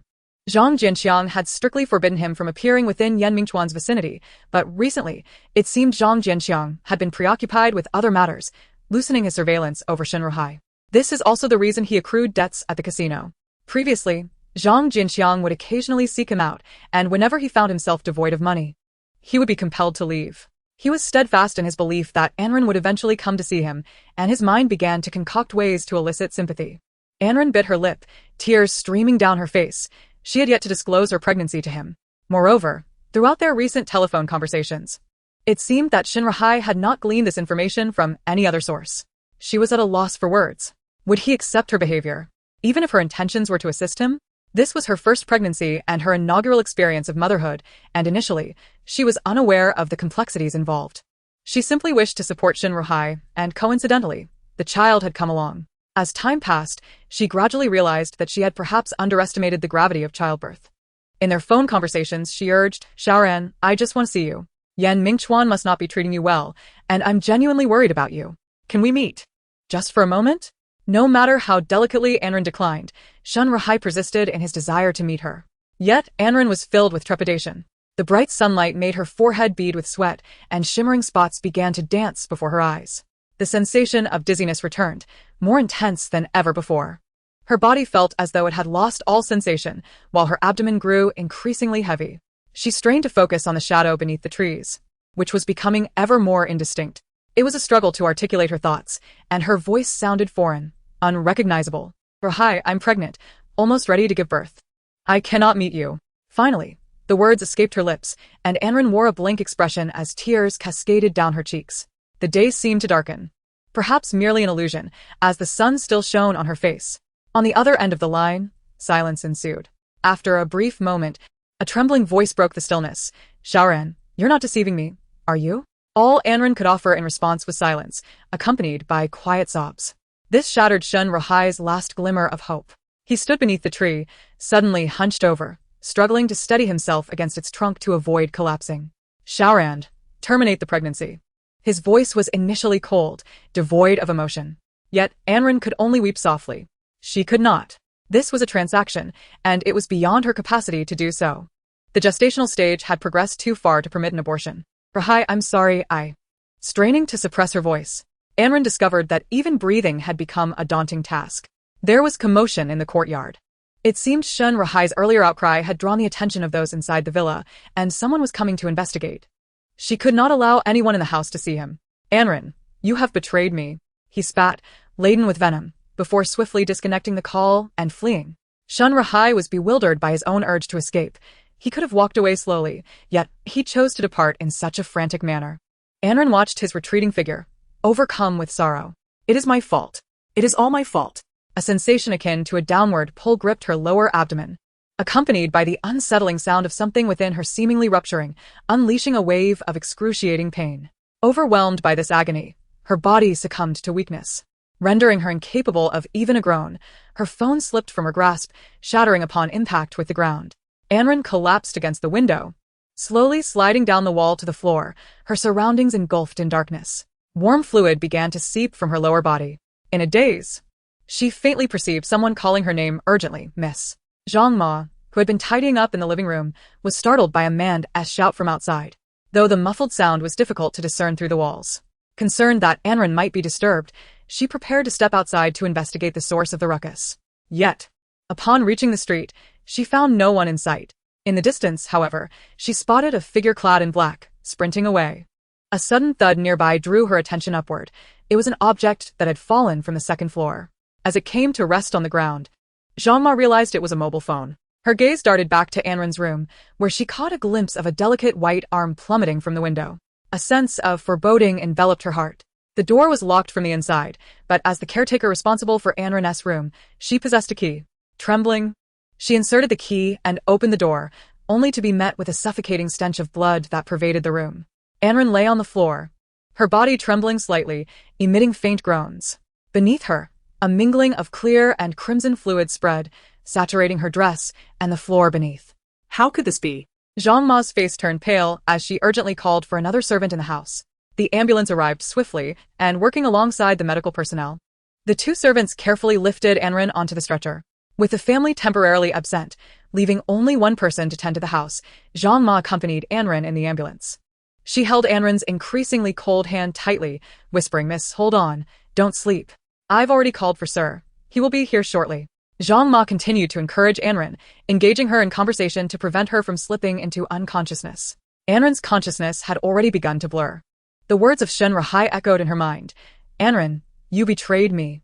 They struck her like a dagger to the heart, his icy voice calling her full name with palpable hatred. This heart-wrenching pain, did it stem from her body or her soul? The metallic scent of blood lingered, and her clothes felt damp and frigid. Her mouth was parched, a desperate longing for water consuming her. It felt as though she was plummeting into a frigid abyss, spiraling endlessly downward. I'm going to die, she thought helplessly. Yet, the clamor around her persisted, with sharp sirens wailing and voices frantically speaking, preventing her weary eyes from closing completely. They remained slightly open, yet she could see nothing but emptiness. Mingchuan burst into the hospital, propelled by urgency. The elevator was crowded, and unable to wait, he took the stairs, racing up to the 6th floor. The operating room door stood firmly shut, the red sign illuminated ominously. Only Zhang Ma sat alone on the waiting chair, her fingers tightly entwined, displaying a pallid hue. Upon the arrival of Mingchuan, she hurriedly approached him. Sir, you have finally arrived. This afternoon, Mingchuan had been engaged in a crucial meeting when he received a call from home, causing his body to stiffen in that instant. He could not even attend to subsequent arrangements and left in a frantic rush, leaving behind a bewildered office full of subordinates. On the way, he encountered heavy traffic, a long line of vehicles stretching endlessly. Mingchuan decided to abandon his car by the roadside and ran over instead, bending over with his hands resting on his knees. Gasping for breath, a strong metallic taste lingered in his throat. Glancing at his watch, he noted it was 3:30 in the afternoon. Nearly an hour since Zhang Ma had called. After resting for a moment and finding his breath less labored, he straightened up and hoarsely inquired, "How long has she been inside?" At the opportune moment, Zhang Ma brought over a glass of water, which Mingchuan accepted and drank in one gulp. Feeling somewhat relieved in his throat, "Madam has been inside for almost half an hour. Has the doctor said anything?" Zhang Ma shook her head, her expression grim. Upon arrival at the hospital, Ran had been taken directly into the operating room on a stretcher, and she had been anxiously waiting outside ever since. The dreadful state Ran was in during the journey still sent shivers down her spine. So much blood, such a pale face, those icy hands. Mingchuan fell silent, taking a seat outside the operating room, his gaze fixed on the tightly closed door. His heart was filled with countless questions. With more than a month still until the due date and consistently acceptable results from prenatal checkups, Ran had seemed perfectly fine when he left that morning. What on earth had transpired? Yet, at that moment, he had no inclination to voice these thoughts, only repeating silent prayers in his heart. Safe and sound. Outside the operating room, a large quartz clock hung on the wall, the second hand ticking rhythmically, while the minute hand moved slowly in increments. Accompanied by the sunlight filtering through the window and the mechanical sound, it seemed to echo a judgment. As the hour hand approached the space between 4 and 5, the door of the operating room finally creaked open. Mingchuan, who had been intently observing, immediately stood up, but the door only opened a crack. A nurse emerged, holding a piece of paper. "Has the family of the patient arrived?" the nurse inquired. "I am her husband." Mingchuan rushed forward, earnestly asking, "How is my wife? How much longer?" The nurse pursed her lips and handed him the paper. Please sign this. It was a consent form for the surgery. "Your wife was very weak upon arrival, lacking strength. After such a prolonged effort, the baby has yet to enter the birth canal. We can wait no longer. A cesarean section is necessary." Hearing this, Mingchuan's heart tightened. With trembling hands, he signed his name on the paper, each stroke becoming increasingly unsteady, transforming his once elegant signature into a crooked scrawl. Every day, he meticulously inscribes his name on numerous documents, yet today, his handwriting was the most illegible it had ever been. "Should any circumstances arise, I implore you to prioritize my wife's safety." He handed the paper to the nurse, who cast a peculiar glance at the name written upon it. The door was firmly shut, and the red indicator light remained illuminated. A slender crescent moon subtly emerged on the horizon, its ethereal presence accentuated by the fiery sunset that rendered it almost illusory. It appeared so inconspicuous that it seemed as if it would vanish the moment one closed their eyes. After the nurse entered, the minute hand of the clock completed another full rotation. At last, the operating room door swung open once more. A faint cry emerged, weak and lacking the vigor of the resounding wails often depicted in dramas. A nurse clad in scrubs stepped out, gingerly cradling a small bundle swathed in a blanket. Mingchuan had been waiting at the threshold. The nurse approached him directly, and the feeble cries grew ever nearer. A girl, 34 weeks, weighing precisely 2 kilograms. Both mother and child are safe. Congratulations. The succinct announcement accompanied the gentle presentation of the child towards him. Mingchuan beheld a tiny, rosy, wrinkled form, undeniably unattractive. She was more unsightly than a hairless monkey, her face a chaotic mess. Yet she was alive, moving and crying. A name tag dangled from her tiny hand, bearing the name Anren. She was their child. Tears inexplicably cascaded down his cheeks as he reached out, yearning to embrace the infant. However, the nurse stepped back slightly, shaking her head. The child's condition is precarious. She is a premature infant and must be transferred immediately to the neonatal unit, possibly requiring intensive care. And my wife. Why hasn't she emerged yet? Mingchuan inquired about Anren's status. She is still being sutured. The child cannot wait. I must take her now. With a brief explanation, the nurse did not linger but swiftly bypassed Mingchuan, cradling the baby as she hurried away. Mingchuan watched her figure fade into the corridor's depths until Zhang Ma gently patted his hand. Sir. Beneath the dimming rays of the sunset, the crescent moon became increasingly prominent, its shimmering form suspended in the vast sky. Chapter 69. Heartlessness. When the surgical lights extinguished and Anren was wheeled out, she lay peacefully asleep on the bed. Clad in the hospital's blue and white striped gown, her face devoid of color, her hair disheveled, yet her expression remained serene. She was receiving in 4 drip, her breath shallow, her chest barely rising and falling. This was a testament to her exhaustion, compounded by the effects of anesthesia. It was his child, hooked up to various tubes, resting in an incubator, her limbs occasionally stirring. That movement served as proof of her existence. He had visited the neonatal unit upstairs, but the child was in intensive care, inaccessible to him. The brief video he had watched countless times felt interminable. After the child was transported, a comprehensive examination was conducted, yet the results were far from promising. In summary, this was a frail child. Premature birth, nutritional deficiencies during early pregnancy, and a host of adverse factors converged within her fragile body. The doctor remarked that this child was likely to suffer from congenital disorders. She was not in good health. As he gazed at the image of the child on the screen, Mingchuan instinctively clenched his hands, unsure of how to confront this reality. This was his first experience of fatherhood, and he had no role model to guide him on how to be a good father. An overwhelming sense of anticipation and fear enveloped him. In the deep of night, Mingchuan had initially succumbed to slumber, but the slightest noise stirred him from his sleep. His rest had been shallow. Blinking awake, he found Anren lying on the bed, her eyes open, her voice faint. Water. She lacked the strength to move, her mind fixated solely on one desire: to drink. Mingchuan quickly sat up, glanced at the clock. It was only 11 o'clock, not yet 6 hours since. After a moment's thought, he rose to fetch a cup of warm water and tore open a packet of cotton swabs. Dipping the swab in the water, he gently applied it to Anren's cracked lips, repeating the process multiple times. As he fed her water, he softly explained, "This is just a temporary measure. It's not yet time for the doctor to allow drinking." Anren lay silently, staring at the ceiling, struggling to extend her tongue to draw more of the sweet, refreshing liquid from her lips. She had awakened in pain. The effects of the anesthetic had worn off, and now she acutely felt a painful spot in her abdomen. The child was no longer within her. After drinking some water, Anren moved her lips, each word pulling at her wounds. Did the child come out? Yet. She turned her head away, refusing to look. "I don't need to see, nor do I wish to. Mingchuan, I have fulfilled my promise. What happens to this child is no longer my concern." Her voice, though feeble, bore the weight of cold indifference. It was summer, yet Mingchuan felt an icy chill.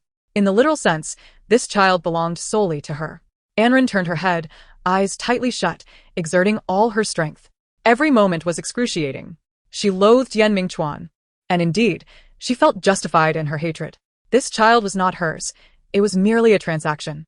Such thoughts allowed her to assure Shen Rahai that she had never betrayed him, that she remained steadfastly by his side. Thus, she resolved to sever all ties with this unintended child. Yet, a powerful urge to open her eyes and glimpse the phone screen tugged at her. Anren fought against this inappropriate impulse, gritting her teeth and squeezing her eyes shut, repeatedly admonishing herself. "Do not look at her, do not." Mingchuan, having heard her words, maintained a calm demeanor. "Is that so?" He rose and walked to the window. One hand clasped behind his back while the other pulled aside the curtain to gaze at the moon peeking through the clouds, lapsing into silence.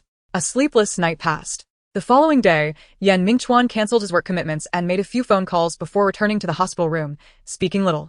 After Zhang Ma arrived in the morning to take over Anren's care, Mingchuan settled onto the sofa by the door, repeatedly watching the video of the child. His brow furrowed, lost in contemplation. Anren endeavored to maintain her composure, her countenance cold as she suppressed the urge to voice her inquiries. The eerie silence enveloping the room rendered Zhang Ma acutely uncomfortable. This strange atmosphere lingered until the afternoon when a knock resounded at the door. Remaining seated on the sofa, her hands anxiously caressed the file bag, which felt as if it bore 1,000 pounds. After what seemed an eternity, he seemed to finally resolve something within himself and turned to Zhang Ma, saying, "Auntie, I have something to discuss with her. You may step outside for a moment."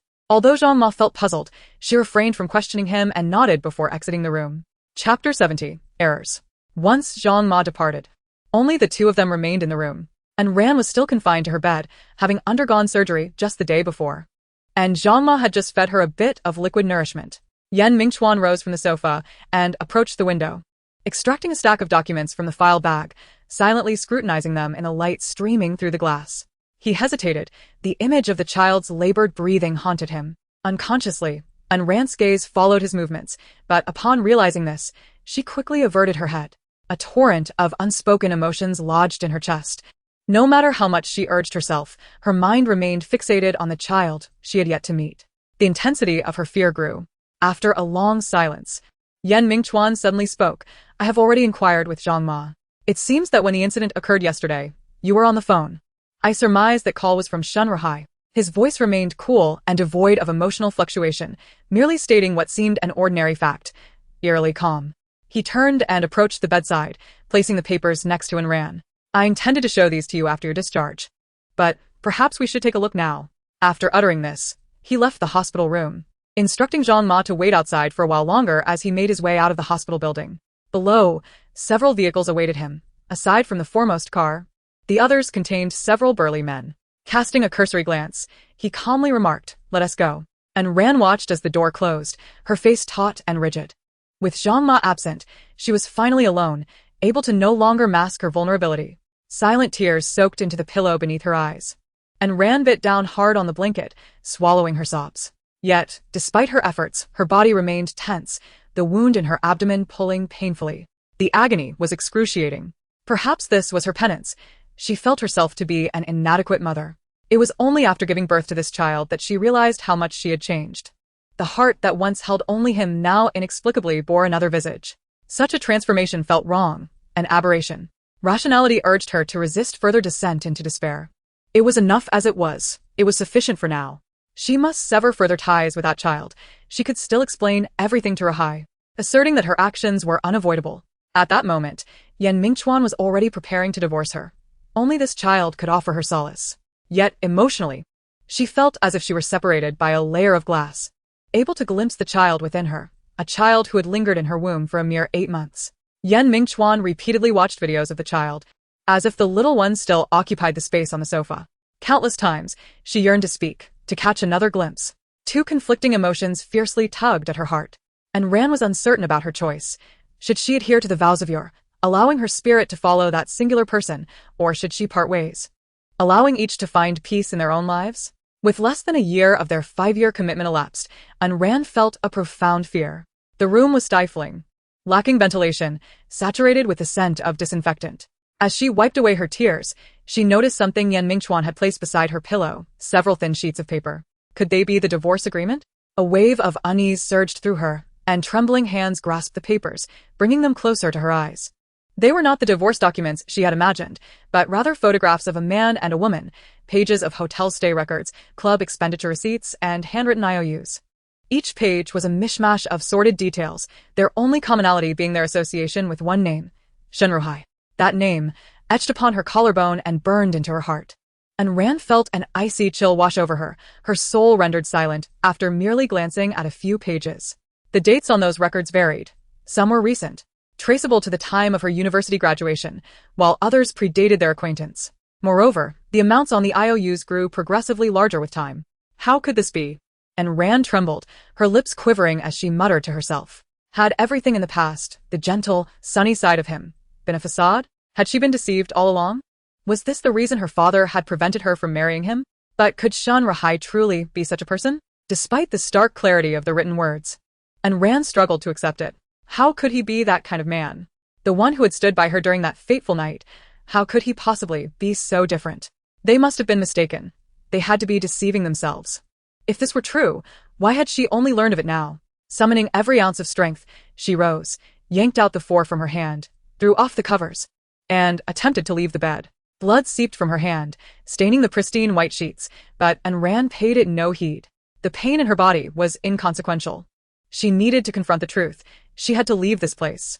Driven by an obsessive determination, she had no idea where Shun Rahai was. Her actions were propelled by sheer will. Yet her body lacked the strength, moving only in small increments. As her feet touched the ground, she tried to stand, but the excruciating pain from her unhealed abdominal wound sapped her of all energy in that instant.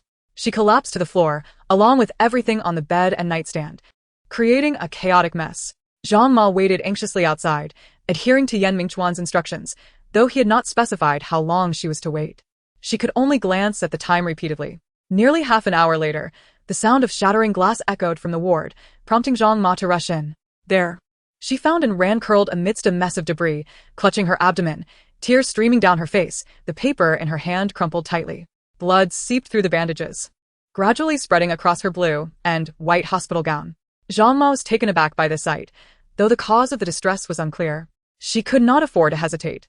Without even the time to run to the nurse's station, she began shouting from the doorway, "Doctor! Doctor!" Meanwhile, Yan Mingchuan periodically called to confirm Anran's condition. When he finally opened the ward door again, and Shuji and Song Qingwan were already inside. It was not until the following night that they finally laid eyes on Anran. Upon their arrival, Anran was stubbornly demanding to go out. Like a bull in a china shop. Zhang Ma was utterly exhausted, relieved that they had come to take over her watch. It was morning and both of them, having gone nearly 2 days without sleep, wore expressions of sheer fatigue. And Shuji had dozed off in the adjacent family lounge, while Song Qingwan was feeding Anran. Her own countenance, not much better. The bed had been raised slightly, and Anran lay upon it, looking frail and listless. Zhang Ma was nowhere to be seen, presumably having gone to rest. Upon seeing Yan Mingchuan enter, Song Qingwan mustered her energy to greet him. "Mingchuan, you're here." "Yes," he replied, moving closer to take the bowl from her hands. "Mom, you should rest for a bit. I can handle things here." Nodding in agreement, she said, "All right, I'll take a short break." I leave everything to you." After a moment's thought, Song Qingwan pulled Yan Mingchuan aside into a corner and whispered, "Mingchuan, did you tell her about Shin Rahai yesterday?" Yan Mingchuan remained silent, merely nodding in response. Sigh, Song Qingwan lamented softly, a hint of reproach in her voice. "You were too hasty. Ran just gave birth and is still very weak. Last night, she was crying and throwing a fit, and her wound reopened. The doctor had no choice but to administer a sedative. How could she endure such distress?" Yan Mingchuan shook his head, bitterly replying, "Mom, I had no choice." He had already learned from Zhang Ma about Anran's emotional breakdown the previous night. Yes, he admitted, he had acted impulsively. But upon witnessing her indifference toward their child and her cold, heartless words, he could no longer wait. She refused to feed the baby and would not even agree to see her. In Yan Mingchuan's memory, the image of his mother had long since faded. He could not even recall whether that woman had ever shown him warmth. He did not want his daughter to endure a similar fate. It was truly painful to be mocked. Song Qingwan found it difficult to reproach Yan Mingchuan. After all, what had happened could not be undone. With a resigned sigh, she retreated to the adjacent room to rest. Yan Mingchuan sat at the edge of the bed, contemplating, before drawing the curtain around the bedside. Due to the cesarean section, Anran has wounds on her body and can only consume liquid food for the time being. He scooped half a spoonful from the bowl and brought it to her lips. Anran gazed at him, still clad in yesterday's attire. Though there was something amiss, a small tear appeared on his shoulder, and several dark red spots marred the pristine collar and cuffs of his white shirt. A faint scar adorned his cheek, barely noticeable unless one looked closely. The spoon approached her mouth, yet Anran stubbornly refused to open it, merely fixing him with a cold stare. "Ran, have you not already perused those documents? Do you still harbor thoughts about such a person?" Yan Mingchuan sighed, noting that Anran's condition had evidently deteriorated since yesterday, her complexion pale, her clothing and bandages all replaced. This was his fault. Anran made an effort to tilt her head, meeting his gaze directly. "If that were true, why did you not tell me sooner? Why reveal it only now? Is that so? The evidence lies before you, yet you still choose disbelief?" Yan Mingchuan set his hand down, turning his face toward the empty bedside cabinet, speaking softly. Anran scoffed, "I know better than you what kind of person Hai is, Yan Mingchuan. I will not be easily swayed by mere paper. Rather, I suspect that you orchestrated all of this." She looked down at her scarred hands, her voice soft yet resolute. "Whether it is true or false, I shall ask him myself, seek the truth, and verify it." Chapter 71, Daughter. As spring gives way to autumn, time passes swiftly. Another autumn has arrived. Though it is still early, the daylight has begun to wane. The evening glow casts a warm hue over the entire Jiang River. At the pinnacle of the tallest building in the commercial district, sunlight streamed through the windows, illuminating the office. A stack of documents lay on the desk, casting elongated shadows. The individual seated before the desk tirelessly reviewed one document after another. Delicate hands wielded a pen, making decisions with fluidity. The orange-red sunlight caressed his profile. His face remaining almost unchanged from 4 years prior, still lean, yet possessing a strikingly aesthetic contour. The small ponytail that once adorned the back of his head was gone, replaced by a more pragmatic, ear-length haircut that was easy to manage. Nonetheless, it suited him well. Only after signing his name decisively on the last document did the man finally lift his head. Glancing at the clock, he noted the time was just right. Tidying his belongings, he rose with purpose, imparting a few instructions to his secretary before hastily departing. It was time to pick up his child. The drive from the company would take no more than 20 minutes. Still within the city center, he ultimately halted in front of a charming yet modestly sized kindergarten. One he had meticulously chosen after much deliberation. This kindergarten boasted commendable facilities and qualified teachers, conveniently located near his office for prompt accessibility. After all, given his daughter's fragile health, it was high time for her to embark on her educational journey. He parked the car by the roadside and sat in the driver's seat. A man perusing the news on his phone while occasionally glancing at the entrance of the kindergarten. Gradually, more and more parents gathered at the entrance to fetch their children. And soon kids began to emerge. As the crowd thickened, Mingchuan exited the vehicle, pushing his way to the front with little regard for decorum. Yet, he paid no heed to this lack of grace. A gentle smile graced his face when a familiar figure came into view. At that moment, a sweet little girl with a high ponytail and a backpack spotted him. "Daddy!" she exclaimed joyfully, scampering towards him and diving into his embrace. Her little face was somewhat pale, and she breathed in quick gasps. Feeling the warmth of his precious child and the faint scent of lavender enveloping her, Mingchuan's eyes sparkled with delight. Although he playfully chided her, "Didn't I tell you to walk slowly?" "No need to rush." His tone was laced with affection. "Okay. I know," she replied, her voice elongated, clearly unfazed by his admonishment. Mingchuan shook his head helplessly, but chose not to pursue the matter further. He lifted his daughter's backpack and took her hand, leading her back to the car. Initially, he had intended to carry her, but now she seemed slightly embarrassed and insisted on walking by herself. The backpack was light, nearly empty, and although he had been hesitant to buy it due to concerns for her health, he could not resist her pitiful pleas, especially when she gazed enviously at her peers. He tightly grasped her delicate hand, feeling the reality of her presence. Opening the car door, he gently placed her in the passenger seat, fastening her seatbelt with care. Only after ensuring her safety did he make his way to the driver's side.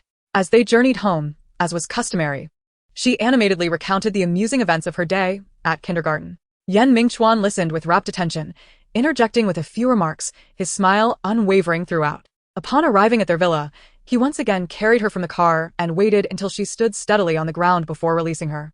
"Sia, go inside first. Daddy will park the car," he murmured, ruffling her hair affectionately. Sia, that was her name. Born frail, she had spent over 20 days in the intensive care unit. Her weight paled in comparison to the other children in the same ward. The doctor's warning during the prenatal checkup had tragically materialized. She suffered from a congenital heart defect. Upon learning this, Mingchuan maintained a calm demeanor, spending the entire afternoon in the hallway of the neonatal department. His hands wandered over his person, ultimately discovering only a few fruit candies. "It's all right. We will find a way. Illness can be treated," he reassured himself. Nurturing a hopeful spirit. With optimism in his heart, he named his daughter Sia, which symbolized the crescent moon he beheld at the moment of her birth. The moon, resplendent yet unassuming during the sunset, resembles a flickering candle in the wind. However, as the night descends, it grows increasingly radiant, ultimately usurping the sun's place. Becoming the brightest entity in the sky, a magnificent name brimming with hope. For a child afflicted with congenital heart disease, it embodies boundless expectations, particularly those of a father for his daughter. "All I desire is for you to be safe and sound." Mingchuan gazes at her, marveling as she transforms from a tiny bundle of flesh into a sweet and charming girl. As she matures further, she will be able to undergo heart surgery, at which point she can frolic and leap like her peers, thriving in health and happiness. He earnestly hopes that day arrives soon. "All right, Daddy, hurry up. There is so much I still want to tell you." Sia responds obediently, then bounces joyfully into the yard, prompting Mingchuan to call after her to slow down.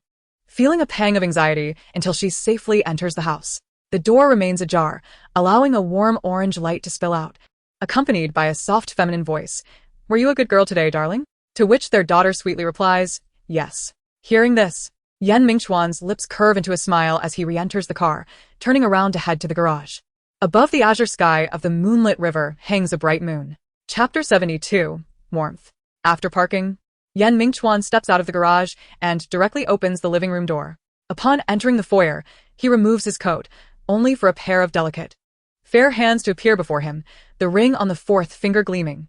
These hands gently take the coat from him, hanging it on the rack under the soft glow of the light, meticulously brushing off the dust of the day. Anren nods in satisfaction, turning to him with a radiant smile, her voice gentle. "Come and eat, dear. Auntie has made your favorite." She stands there, exuding warmth, her face adorned with light makeup, her long hair styled in a bun, a stray lock falling gracefully across her forehead. Years have passed, and she has blossomed into a devoted wife and mother, fulfilling her responsibilities with grace. The past feels like a fleeting dream. Now, they embrace a brand new life, a home. Yan Mingchuan gazes at her, taking her hand, the softness of her touch uplifting his spirits. From the dining room, Sia's voice calls out, slightly impatient. "Mommy, Daddy, hurry up. The food is getting cold." Sia is hungry. The two share a knowing smile. After dinner, Zhang Ma busies herself tidying up in the kitchen, while the television plays animated shows beloved by children. Sia sits in Yan Mingchuan's lap, her eyes sparkling with excitement as she watches the characters on screen. Though he is not particularly interested in children's cartoons, he delights in witnessing Sia's joyful expressions. Her laughter resonates, like the delicate chime of wind bells. Each evening, he carves out time to watch television with her, cherishing this ordinary yet precious life he has longed for. Anren busied herself in the restaurant for quite some time, emerging with 2 cups delicately balanced in her hands. She cautiously approached the father and daughter, presenting one of the cups to Yan Mingchuan. "Here, be careful not to burn yourself." Yan Mingchuan wrapped one arm around his daughter, while accepting the cup with the other. It contained freshly brewed black tea, the reddish-brown liquid staining the cup, exuding a subtle aroma. Upon catching a whiff, Sia clamored for a sip, yet Yan Mingchuan raised the cup slightly higher, preventing her from reaching it. He solemnly reminded her, "Children should not drink tea. It will keep you awake at night." With a proud glance at Sia, he took a sip himself. Sia's cheeks puffed up in disappointment. However, it didn't take long for Yan Mingchuan to sense something amiss. A bitter taste lingered in his mouth, leaving him perplexed as he turned to Anren. "Why is there no sugar? It's quite bitter." Amused by his bewilderment, Anren took a leisurely sip of her coffee before responding. "I've decided to monitor your sugar intake from now on. Consuming so much sweetness daily, isn't it overwhelming? You've spoiled our daughter." She referred to Yan Mingchuan's long-standing habit of occasionally popping a candy into his mouth, which had led Sia to adopt the same behavior, resulting in a cavity. Yan Mingchuan intended to retort but caught sight of Sia rummaging through her pocket for a milk candy due to her inability to have tea, revealing her toothy grin with a gap where a tooth once was, which made him feel slightly guilty. Ultimately, he resigned himself to drinking the unsweetened black tea. Observing his defeat, Sia eagerly offered her candy. "Daddy, here's some sugar for you." Shielded by the cup as he sipped his tea, Yan Mingchuan stole a glance at Anren, only to find her squinting at him, prompting a resigned sigh. "Daddy, one tea eat."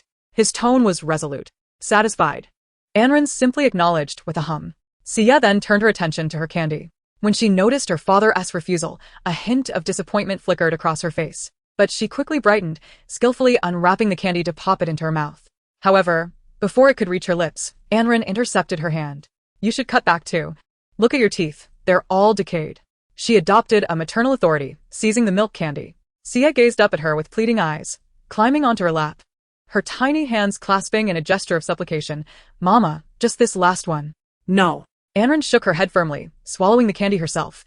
"You don't enjoy milk. Yet you love milk candy. How perplexing." Sia pouted but managed not to cry, letting out a huff as she turned back to the television. Initially sulking, she was soon captivated by the animated show, laughing joyfully. As the television station concluded its daily 2 episodes, it was nearly 9 in the evening. With Sia's fragile health, her daily routine was meticulously structured. It was time for her to wash up and go to bed. Anren towel-dried her damp hair, changed her into pajamas, and then seated herself at the desk, opening the computer to review the numerous electronic documents awaiting her attention. In recent years, the business of Xinjiang at Yuejiang has seen virtually no growth, maintaining the share previously promised. It feels almost as if it is in a state of retirement. However, the focus has shifted overseas. Although the expansion has been arduous, thanks to Yan Mingchuan's personal capabilities and the foundation laid earlier, the scale has now become comparable to that of the local operations. Yet, this has led to a dilemma. The number of matters requiring his decisive judgment from afar has increased significantly, with documents arriving via email across the vast expanse of ocean. Despite establishing a branch and appointing an agent from the original 5 managers who first ventured there, The volume of paperwork reaching him daily remained substantial due to the scale of operations. With local affairs demanding his attention, he must also carve out time to be with Anren and Sia.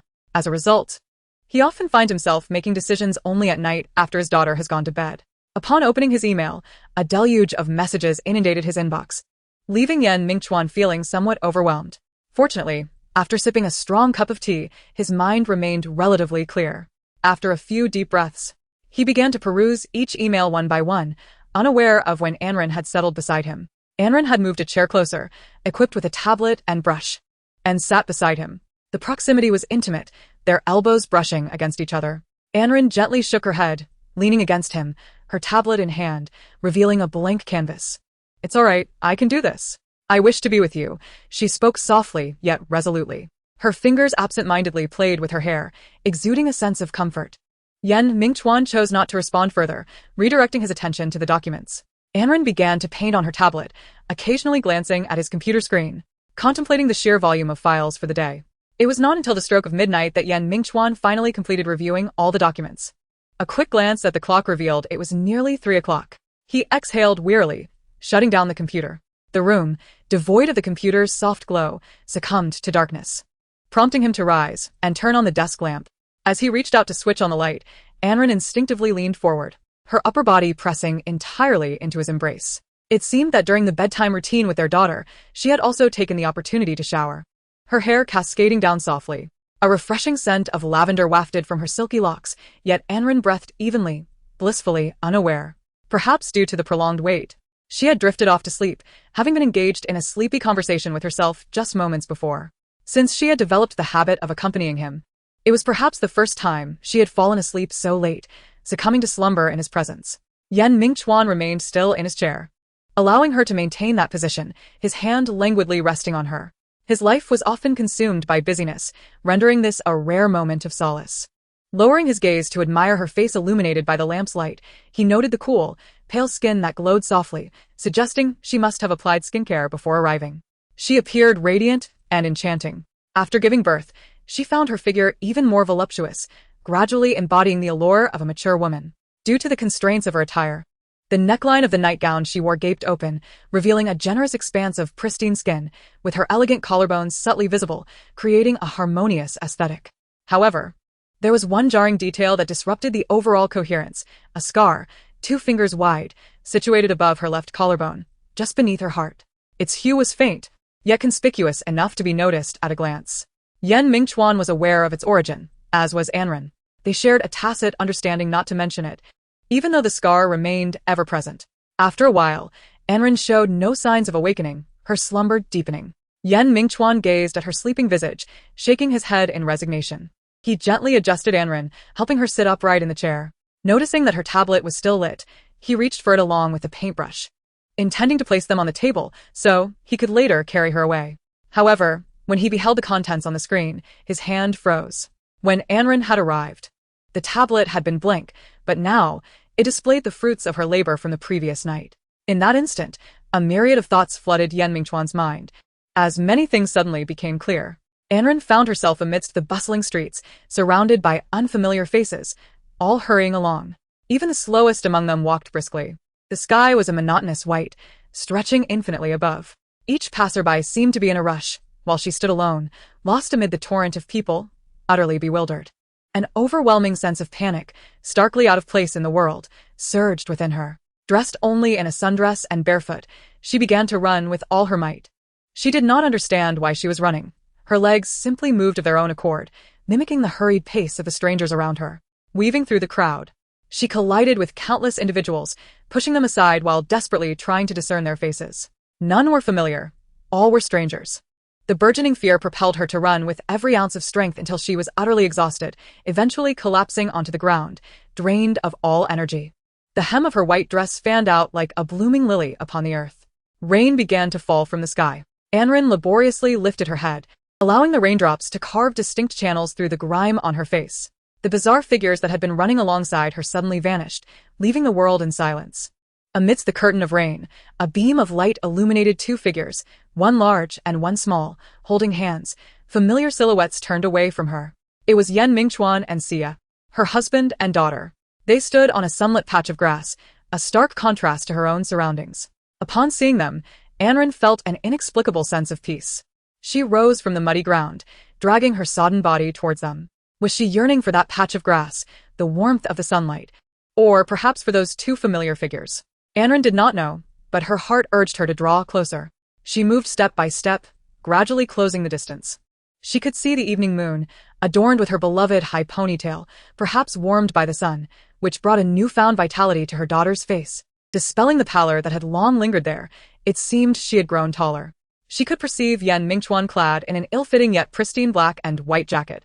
His hair, still in the medium length of years past, gathered into a small ponytail at the back, with strands cascading over his forehead, delicate and pale. Perhaps she too should smile and stand serenely at the threshold of light and shadow, she mused.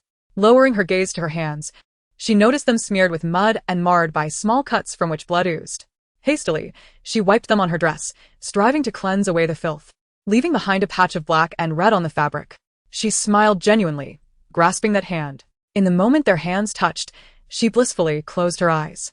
Yet, instead of the familiar cool sensation she recalled, it felt merely like clutching a piece of cloth. Something was amiss. Abruptly, she opened her eyes. There was no sunlight or grassy fields, only an enveloping darkness. Confused, she looked at her hand, realizing she was clutching an empty sleeve. Quickly raising her gaze, she was startled to find not Yan Mingchuan standing before her, but Shun Ruhai. She grasped his vacant left sleeve, while in Shun Ruhai's right hand, he held a bloodied, severed arm. The air was filled with his anguished howl. "Anren, you betrayed me. All of this is your doing." Anren's face drained of color, and a burning pain ignited in her left collarbone. "Bahai, I did not," she cried out, abruptly sitting up in bed, gasping for breath. Her hand pressed against her chest where her heart thudded violently. It had been a nightmare. Her mind remained blank for a while until she realized the haunting feelings were overwhelmingly vivid, suffocating her very soul. Yet, she could still catch a faint whiff of osmanthus in the air. Outside, the sun shone brightly, and birds chirped merrily. The bathroom door creaked open, revealing Sia's little head. Her hair tousled, with remnants of toothpaste foam on her lips. She timidly inquired, "Mom, are you okay?" Chapter 74. A divergence in routine. Sia's tone bore a hint of fear. It was the first time she had heard her mother shout so loudly. No, it was more akin to a desperate wail, quite frightening. Her mother usually spoke with gentle warmth, always in soft tones. Today, however, was different. "No, it's nothing," Anren replied, seeing the shock in her daughter's eyes. Forcing a smile to convey that all was well, she then glanced at her phone. It was still early. In half an hour, she would need to take Sia to kindergarten. Daily life seemed to flow in its usual rhythm. Supporting herself with her hands, she rose. The exhaustion from her dream felt as if it had transpired in reality, leaving her limbs weak. She was uncertain whether it was fatigue or fear that drained her. First, she approached the window, pushing it open to let in some fresh air. A breeze swept in, causing her thin nightgown to cling to her body, bringing an uncomfortable chill. Only then did she realize she was drenched in sweat. The wind made her feel cold and clammy, utterly uncomfortable. She has always been meticulous about cleanliness, but now she must first consider Sia's matters. With a sigh, she entered the bathroom, assisted her daughter in washing up, and then held her in front of the vanity to style her hair. The hairstyle that Anren often fashioned for Sia was a high ponytail, which appeared lively and vibrant, complementing her daughter's face beautifully. However, today she hesitated for a moment. In her dream, Sia also wore a high ponytail. Ultimately, though she could not comprehend the reason behind her actions, she opted to braid her daughter's hair into a bun instead. She then sent her off to the dining room for breakfast while she selected a few garments and retreated to the bathroom. After a quick shower, feeling slightly dazed, she adjusted the water temperature to a cooler setting. Although winter had not yet arrived, the autumn chill was still palpable in the morning air. Anren allowed the lukewarm water to cascade from her head to her toes, seeking to calm her restless heart. She could not fathom why she had dreamt such a thing. They say dreams are an unfiltered expression of one's true feelings, that one's actions within a dream align with their innermost desires. Yet, why did she yearn to grasp Yan Mingchuan's hand? This could not possibly be what she desired. Could it be that the passage of time had led her to lose herself in the narrative? With wide eyes, she gazed at her reflection in the mirror. The bathroom remained unchanged in temperature, and the mirror was still clear. She scrutinized her exquisite features, her hand brushing against a tender area of her heart. The pale scar stood in stark contrast to her delicate skin, serving as a reminder of the purpose behind her current endeavors, to remain true to herself. The image of Shun Ruhai, bearing his severed arm, filled her mind, intertwining with her memories. Contemplating those events, Anren's expression darkened, and she resolutely shook her head, as if to admonish the reflection before her. She murmured softly, "He has committed such cruel acts. You must despise him." The final words were nearly bitten out in anger. The shower did not consume much time, and Anren changed into her attire for the day, taking a seat in a soft chair to dry her hair. After ensuring she was presentable, she planned to have breakfast. Amidst the monotonous hum of the hairdryer, a sudden thought struck her. Last night, it seemed she had waited for Mingchuan for too long and had fallen asleep against him. At that moment, he appeared to be engrossed in his work. Oh no! She hurriedly rose to search for her tablet, scouring the entire room without a trace. A surge of anxiety and panic coursed through her, and a fine layer of cold sweat broke out on her forehead. The thought of Mingchuan discovering what was on that device was too dreadful to contemplate. The calmness of her life was merely a facade, concealing a torrent of undercurrents. Now, her existence felt like a mere illusion.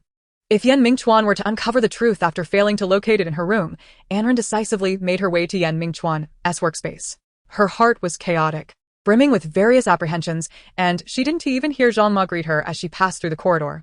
Fortunately, upon entering Mingchuan's room, her eyes fell upon the objects beside his computer, her tablet and paintbrush. A sense of relief washed over her, yet she remained cautious.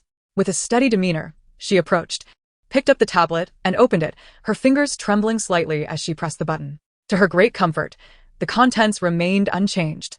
Filled with her meticulous notes, the names of companies, financial flows, developmental directions, and collaborative intentions. The dizzying array of data regarding Xinjiang's overseas branches was all recorded discreetly. With the documents securely transferred to her phone and the originals deleted, she finally felt at ease. It appeared that the tablet had automatically gone to sleep, and without a password, Mingchuan could not access it. Indeed, had Mingchuan discovered her actions, it was unlikely she would have been able to sleep soundly until morning. Anren couldn't help but chuckle. It seemed she had been overly anxious. With her mind now considerably lighter, she suddenly realized her stomach was grumbling. Just as she prepared to head downstairs to the dining area, Sia stood up from the living room sofa, pouting with her little pink lips, clearly displeased with her mother's slow pace. "Mom, I'm going to be late," she exclaimed. "You're acting so strangely today." Anren was taken aback, realizing she had indeed spent too much time. With no choice, she downed a glass of water and nibbled on a couple of slices of bread before heading out to drop Sia off at school. She drove a common little white car, the kind that could easily be overlooked on the street. Its presence in the villa's garage felt rather out of place. Yet it was a vehicle she had chosen herself. She justified it to Mingchuan by saying that wealth should not be flaunted, practicality was what mattered. Mingchuan had always indulged her, and seeing her content, he had said nothing further. The true reason, perhaps, was known only to her. She had a studio there, dedicated to custom commercial art projects. Officially, it had only been in operation for about a month and a half, coinciding with Sia's schooling. With newfound free time, she no longer had to constantly monitor her daughter's situation and sought to occupy herself with work. The studio was not far from Mingchuan's company. He had helped secure the location, from which a portion of the Xinjiang building was visible, the tallest section. Since its opening, Anren had taken a keen interest in the studio, visiting daily, often losing track of time. She meticulously tended to her workspace. Today was no different. Upon her arrival, she settled into her office. It wasn't until noon that her phone suddenly buzzed with a text message. Glancing at the sender, she noted it was Mingchuan. Frowning, she looked through the window toward the Xinjiang building and then opened the message. "There's an urgent matter tonight. Remember to pick up our daughter when school is out at 4:30. Chapter 75. The One Beside the Pillow. Mingchuan had not slept a wink throughout the night. He lay curled on his side, resting his head on his arm in bed. Despite the occasional passing car outside the villa, the atmosphere was predominantly tranquil. It was so quiet that he could hear Anren's breathing. The person beside him, Mingchuan, had pondered many thoughts. As dawn approached, he remained wide awake. Despite the overwhelming drowsiness that enveloped him, the moment he closed his eyes, the information on the tablet would manifest, disturbing his peace. Everything felt illusory. The beauty he once perceived shattered in an instant. He raised his right hand, opening it before him, but the dim light outside rendered everything a mere silhouette. His palm a blur. This once clear future was now tangled in anguish, and it was time for him to rise, as per his usual routine. Why was this so? He nearly reached out to awaken her, yet at that moment, Sia, sleeping on the small bed in the bedroom, turned over and murmured softly. Her words were meaningless in their dreamlike state, yet he could hear her quietly calling, "Mama," in a tone of endearment. This brought a semblance of clarity back to Yan Mingchuan. He walked slowly to his daughter's bedside, gazing at Sia's adorable sleeping face, her lips slightly curled in a smile. Surely she was dreaming of something joyful. Ultimately, Yan Mingchuan remained silent, gently covering her with the blanket she had kicked off, and then, without a word, he departed for the company, burdened with fatigue. Even after brewing a strong cup of tea before starting work, the intensity of the morning's tasks proved to be overwhelming. He thought to himself that his body no longer felt as it once did, which only added to his inner turmoil. With more responsibilities awaiting him in the afternoon, he seized the opportunity during the lunch break to take a half-hour nap in his office cubicle, which helped restore some of his energy.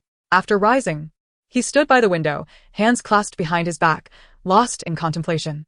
The view offered a broad perspective, his gaze wandering aimlessly outside. Over the past 4 years, Yuejiang had seen little significant change. No new skyscrapers had been erected in the commercial district. The land that Rongyan had seized 5 years ago remained vacant, and the half-finished building, now 3 stories high, still loomed there. Yan Mingchuan had heard that Rongyan had halted their development plans for that site, leaving that family with nothing to show for their efforts. He stared at the scene, weighed down by thoughts. In truth, he had no urgent matters at hand. He merely intended to remain at the company to manage overseas affairs. He was no longer the solitary figure he had been years ago. Now, Xia was 4 years old. He had responsibilities that tethered him, and every decision he made that could affect his daughter required the utmost consideration. Anren treated their daughter with great care. Although she had initially struggled with her feelings during Xia's first year, as time passed, she gradually embraced her role as a mother. She attended to Xia with affection, dressing her beautifully, and when Xia fell ill, she would vigilantly keep watch by her bedside throughout the night. She even fulfilled her duties as a wife, removing her glaring tattoos and managing the household with diligence. Yan Mingchuan could not fathom the purpose behind Anren's actions. Their life was undeniably beautiful. Could it be that everything she had shown thus far was merely a facade? Those documents must have been handed over to Minghui. In recent years, as Minghui re-established his footing in the Yuejiang market, he had begun to expand overseas, even sending an agent ahead, of whom Yan Mingchuan had little knowledge. The overseas market is vast. Rather than focusing on competition, its emphasis lies in development. Regarding the agent, only scan information is available. He appears to be a handsome young man with a chiseled jawline, albeit with only one arm. He possesses considerable skill, having intercepted several contracts from Shengjing. His selection of partners and precise bidding strategies astonish Yan Mingchuan, as he consistently manages to secure agreements just a step ahead, slightly exceeding Yan's reservation price. If Anren's information has indeed reached that side, it would elucidate everything. Who could this person be? Who could compel Anren to invest so willingly? It likely isn't Tishan Rahai. Ever since he showed Anren those documents, she has not mentioned him again, and their appearances do not match either. Yan Mingchuan furrowed his brow, pondering for a long while yet arriving at no answer. He decided to call the branch office to request an inquiry. He then redirected his focus to the documents, as numerous tasks awaited his attention. He could not allow one individual's matters to impede the progress of the entire company. Domestic and overseas affairs piled together, and it was not until nearly 10 o'clock that he completed the approval of all documents. After organizing his materials, he descended to the garage. He opened the car door, seated himself, and retrieved his phone to check for messages. There were several unread texts from Anren, sent over the span of 2 hours, all inquiring about when he would return home. Yan Mingchuan regarded these messages with mixed emotions. How much of it was genuine? How much was feigned? One brief message read, "All right, I'll wait for you at home. Drive safely." Upon returning home, he noticed the upstairs bedroom was unlit from afar, indicating that his daughter had likely fallen asleep. He parked the car and, as he stepped into the yard, the door swung open. Anren appeared at the entrance, clad in a sky-blue nightgown. Yan Mingchuan removed his shoes at the threshold and explained, "There was an unexpected situation at the company. We held a meeting, which was rather noisy, and I didn't hear the doorbell." In truth, he lied with an unwavering demeanor. Observing her concerned expression momentarily caught him off guard, prompting a slight smile in response. "All right, I'll remember that." Was this concern merely an act? What's wrong? Anren turned to look at him. "Tonight. May I?" Yan Mingchuan said lightly. Anren, upon hearing this, showed no unusual reaction except for a faint blush on her cheeks as she nodded. She then awkwardly stood up and reached for the television remote. "I'll take a shower too and wait for you in the bedroom." Chapter 76. Farewell to an old friend. Having bathed earlier, Anren merely rinsed off before exiting her room, glancing at her daughter, who was soundly asleep.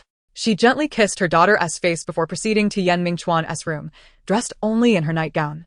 Yan Mingchuan had yet to emerge from the bathroom, and Anren, not turning on the light, sat on the bed with her head bowed. The soft moonlight streamed through the window, while the dim glow from the bathroom door illuminated only a small area. In the silence, Anren could hear the rhythm of her own heartbeat, mingled with the fragrant scent of osmanthus. Even though she had experienced this numerous times before, every time Yan Mingchuan made this request, she still felt a wave of anxiety. The waiting period, though perhaps brief, felt interminable. Anren unconsciously clutched the bed sheets tightly. After an indeterminate amount of time, the light in the room suddenly brightened, and the bathroom door swung open. Anren abruptly lifted her gaze to find Yan Mingchuan emerging, a towel draped around him, droplets of water cascading from his hair as he dried himself with another towel. Despite the fleeting moment of uncertainty that flickered in her eyes, Yan Mingchuan's demeanor remained remarkably serene. In truth, she had never been entirely willing. She had always known this, merely deceiving herself, hadn't she?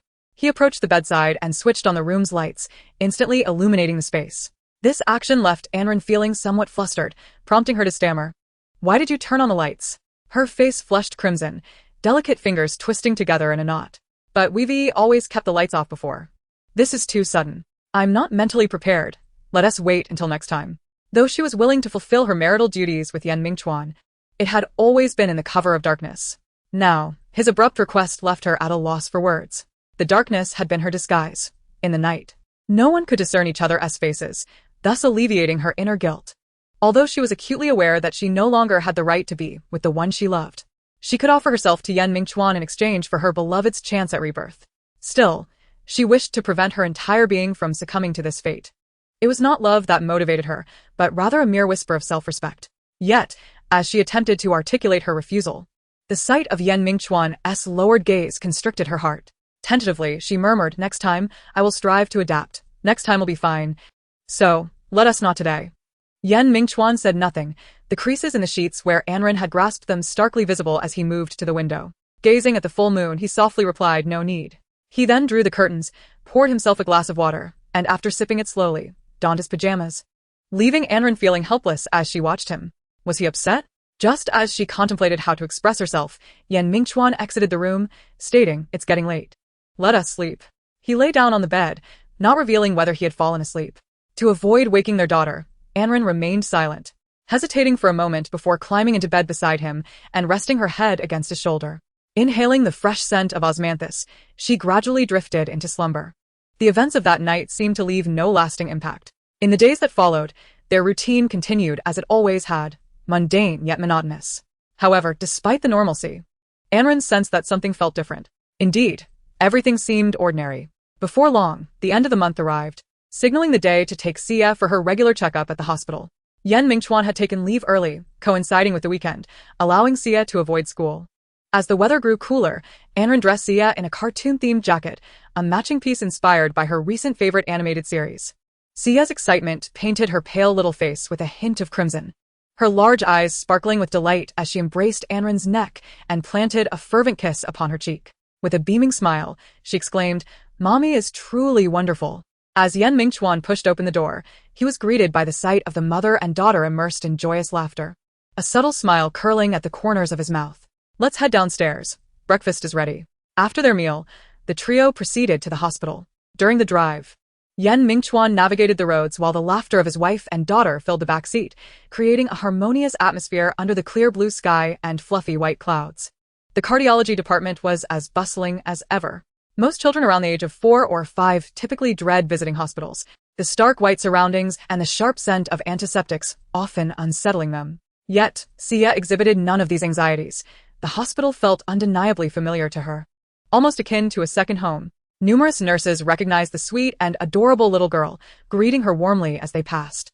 Sia not only faced the challenges of congenital heart disease but also suffered from compromised immunity due to her premature birth and lack of breastfeeding. Much of her early life had been spent within the confines of the hospital. However, after 2 years of diligent care, she was on the path to becoming a healthy child. Cradling Sia, they made their way to the consultation room, only to discover that the doctor who frequently attended to Sia was unexpectedly absent. Yan Mingchuan felt a twinge of frustration, having made a prior appointment. Just as they were about to leave, another doctor approached them, saying, "Mr. Yan, there is another doctor in our department who is currently in a meeting, but it should conclude shortly. If you are willing to wait, it shouldn't take long." Yan Mingchuan raised an eyebrow in surprise. Aren't all the cardiologists present? Having visited numerous times, he recognized the faces of the doctors well. The doctor quickly elaborated, "We have a newcomer, a graduate from a prestigious foreign university, who has only recently joined our department." He continued, "Although she is new to the field, Dr. Lin possesses exceptional expertise, so you can rest assured, Mr. Yan."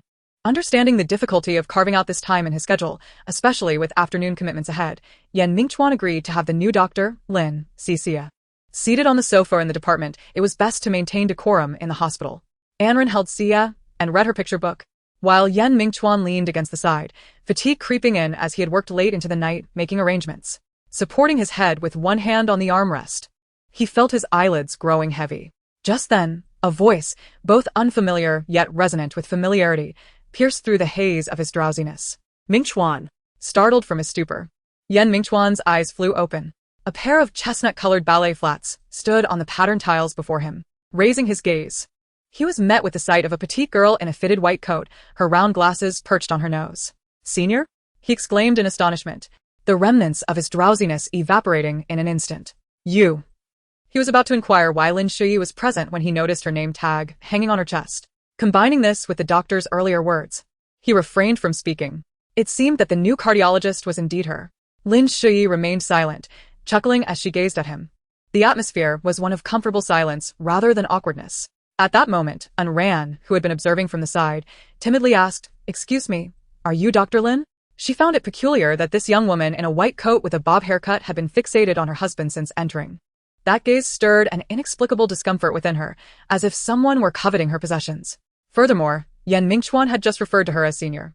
Did they know each other? What was their relationship? "Yes, it's me. You must be Ran. Allow me to introduce myself. I am Lin Shui, a senior from Mingchuan's university department. Having just joined 2 weeks ago." She confidently extended her right hand towards Ran, who, though still a bit bewildered, wondered how she knew her name. "A senior from the same department as Yan Mingchuan? I've wanted to meet you for quite some time, but there never seemed to be an opportunity. Mingchuan often speaks of you, and seeing you in person truly lives up to the reputation." Upon hearing this, Ran cast a surprised glance at Yan Mingchuan. What has he mentioned about me? Yan Mingchuan looked back at Lin Shui with a puzzled expression. Previously, to prevent anyone from discovering his feelings for Ran, he had always refrained from discussing her, only mentioning her once during their last conversation at the tea house before parting. He had told her he was married. What, then, was the meaning behind Lin Shui's words? However, Lin Shui evaded the question, merely gazing at the child in Ran's arms, who was indeed as stunningly beautiful as in the photographs. The child, unshy around new faces, fixed her large eyes curiously on her. Lin Shui crouched down to meet the child's gaze, smiling as she asked, "What is your name, little one?" The child stared at her, her lips moving for quite some time, as if reluctant to speak. This was uncharacteristic for her, prompting Ran to gently pat her daughter's shoulder. "The doctor is asking you a question." Finally, the child, albeit reluctantly, uttered, "My name is Yan Xia." Her voice was somewhat muffled, evidently still occupied with something in her mouth. Then, she turned to Ran with pleading eyes. "Mommy, I'm sorry, the candy is too delicious. I couldn't resist sneaking one." Although she said this, her hands clutched her coat pocket tightly, fearful that Ran might confiscate the sweets within. Ran was at a loss for words. She had only just donned the coat that morning and had no idea when her daughter had stashed candy inside. Yan Mingchuan stood nearby, wearing a stern expression, unsure of what to say, especially since Ran had recently expressed a desire to limit their daughter's sugar intake. Lin Shui, unable to contain herself, laughed aloud. "Do you really enjoy candy that much?" Xia glanced at the unfamiliar aunt's face, then discreetly peeked at Ran, noting her lack of anger. Hesitantly, she nodded. "Candy is really delicious. I like it a lot." She glanced once more at Yan Mingchuan, who was smiling gently and boldly added, "My father loves to eat too." With conviction, Lin Shui tilted her head to look at Yan Mingchuan. His face had taken on a faint blush as he chuckled and shook his head. He then rose and walked to his desk, opening his computer. While navigating through the pages, he said, "Please wait a moment. I will retrieve the medical records and promptly issue the examination orders." Some swift results had already come in, and Lin Shui briefly reviewed them, cross-referencing them with the prior test results on Xia's condition. Everything seemed to be progressing positively. Listening to her analysis, Yan Mingchuan and Anren exchanged smiles before turning their attention to their daughter, who was sipping a cup of warm water. With afternoon commitments ahead, they could not linger for further conversation. After scheduling a time to collect the results, they bid farewell to Lin Shui. As Lin Shui watched Yan Mingchuan embrace his wife and children as they departed, the smile she had maintained since their initial meeting gradually faded, leaving her lips slightly downturned. Anren was exquisite, perfectly matched with Yan Mingchuan, and their daughter was charming as well. She felt she could never measure up to them. They were a family in every conceivable sense. Her fleeting thoughts were but the musings of a dreamer. After sitting in silence for a moment, she suddenly stood up, retrieved her bag from the locker, took out an item, and hurriedly chased after them. Fortunately, her moment of hesitation was brief, and she caught up just as they were about to exit the hospital. Mingchuan. Wait a moment. Yan Mingchuan paused, sensing someone calling him from behind, and turned to look. Seeing them halt, Lin Shui steeled herself and approached them with quickened steps. Senior, is there anything else you need to convey? Yan Mingchuan observed Lin Shui rushing towards him, one hand tucked into her pocket until she reached him. With her characteristic grace and a casual demeanor, Lin Shui said, I forgot to give you something. Here, extend your hand. Yan Mingchuan hesitated for a moment, glancing at Anren, who, captivated by Lin Shui's radiant smile, lowered her gaze without saying a word. He ultimately extended his hand, palm upward, and Lin Shui seized the opportunity to draw out an object from her pocket and place it in his hand. He felt a weight in his palm, a square item radiating warmth. Once Lin Shui withdrew her hand, he discerned what it was. An antique black lighter adorned with the pattern of the 7-star cigarettes he used to smoke, showing signs of wear, with some brass spots revealing themselves. Yet, its quality and craftsmanship were exceptional. Senior, this is. I stumbled upon it at a thrift store while studying abroad. I thought of you, knowing you enjoyed this brand of cigarettes, and it just so happens this lighter was manufactured in the year of your birth. Quite a coincidence, isn't it? So, I decided to buy it for you. Today seemed like the perfect time to give it to you. Lin Shui spoke nonchalantly, adding with a playful tone. But don't be too moved. We are old friends, after all. Gazing at the exquisite lighter, unmistakably valuable, Yan Mingchuan found himself overwhelmed with thoughts. Lin Shui's family was not particularly affluent, otherwise, she would not have accompanied him to work part-time at the quaint tea house. He held the lighter in his hand, gently flicking it, producing a delightful, crisp sound. It was impeccably maintained. Though he had long since quit smoking, he sincerely uttered a heartfelt, "Thank you." Chapter 78. Adorably explosive. On the drive back, Anren sensed something amiss. Even Sia noticed it. Her mother, who had been so joyful and playful on their way here, now appeared somewhat distracted. It seemed as though Anren harbored some unspoken concerns, as she hardly responded to Sia's attempts at conversation. Observing her mother's furrowed brow, Sia bit her lip, her hand rummaging in her coat pocket for a while. Finally, she extended her tiny fist toward Anren, opening it to reveal a milk candy, its packaging pristine white. Hesitant, she slowly said, Mom, if you're feeling down, you can have some candy. A sudden pang of unease shot through Anren, her face paling as she struggled to find the right words. Stealing a glance in the rearview mirror, her gaze met Anren's eyes. It's nothing, Anren stammered, quickly diverting her gaze from the mirror. Looking out the window, they passed a construction site, once bustling with workers, now eerily vacant, the scaffolding devoid of life. Anren recognized the strangeness of her current thoughts, feelings she believed should not surface, yet her emotions were increasingly difficult to suppress, leaving her unsettled. Staring outside, she spoke with an unexpected calmness. The gift Dr. Lin gave you seems quite precious. I wasn't aware you had a smoking habit in the past. The moment the words escaped her lips, she felt a wave of confusion wash over her. What was she thinking? What relevance did his past hold for her? Why did she feel compelled to inquire? Moreover, why couldn't she shake the image of Lin Shui speaking to him from her mind? Her gaze was not one that a friend would bear. Yet, she was merely fulfilling her role as a dutiful wife, doing what was expected of her.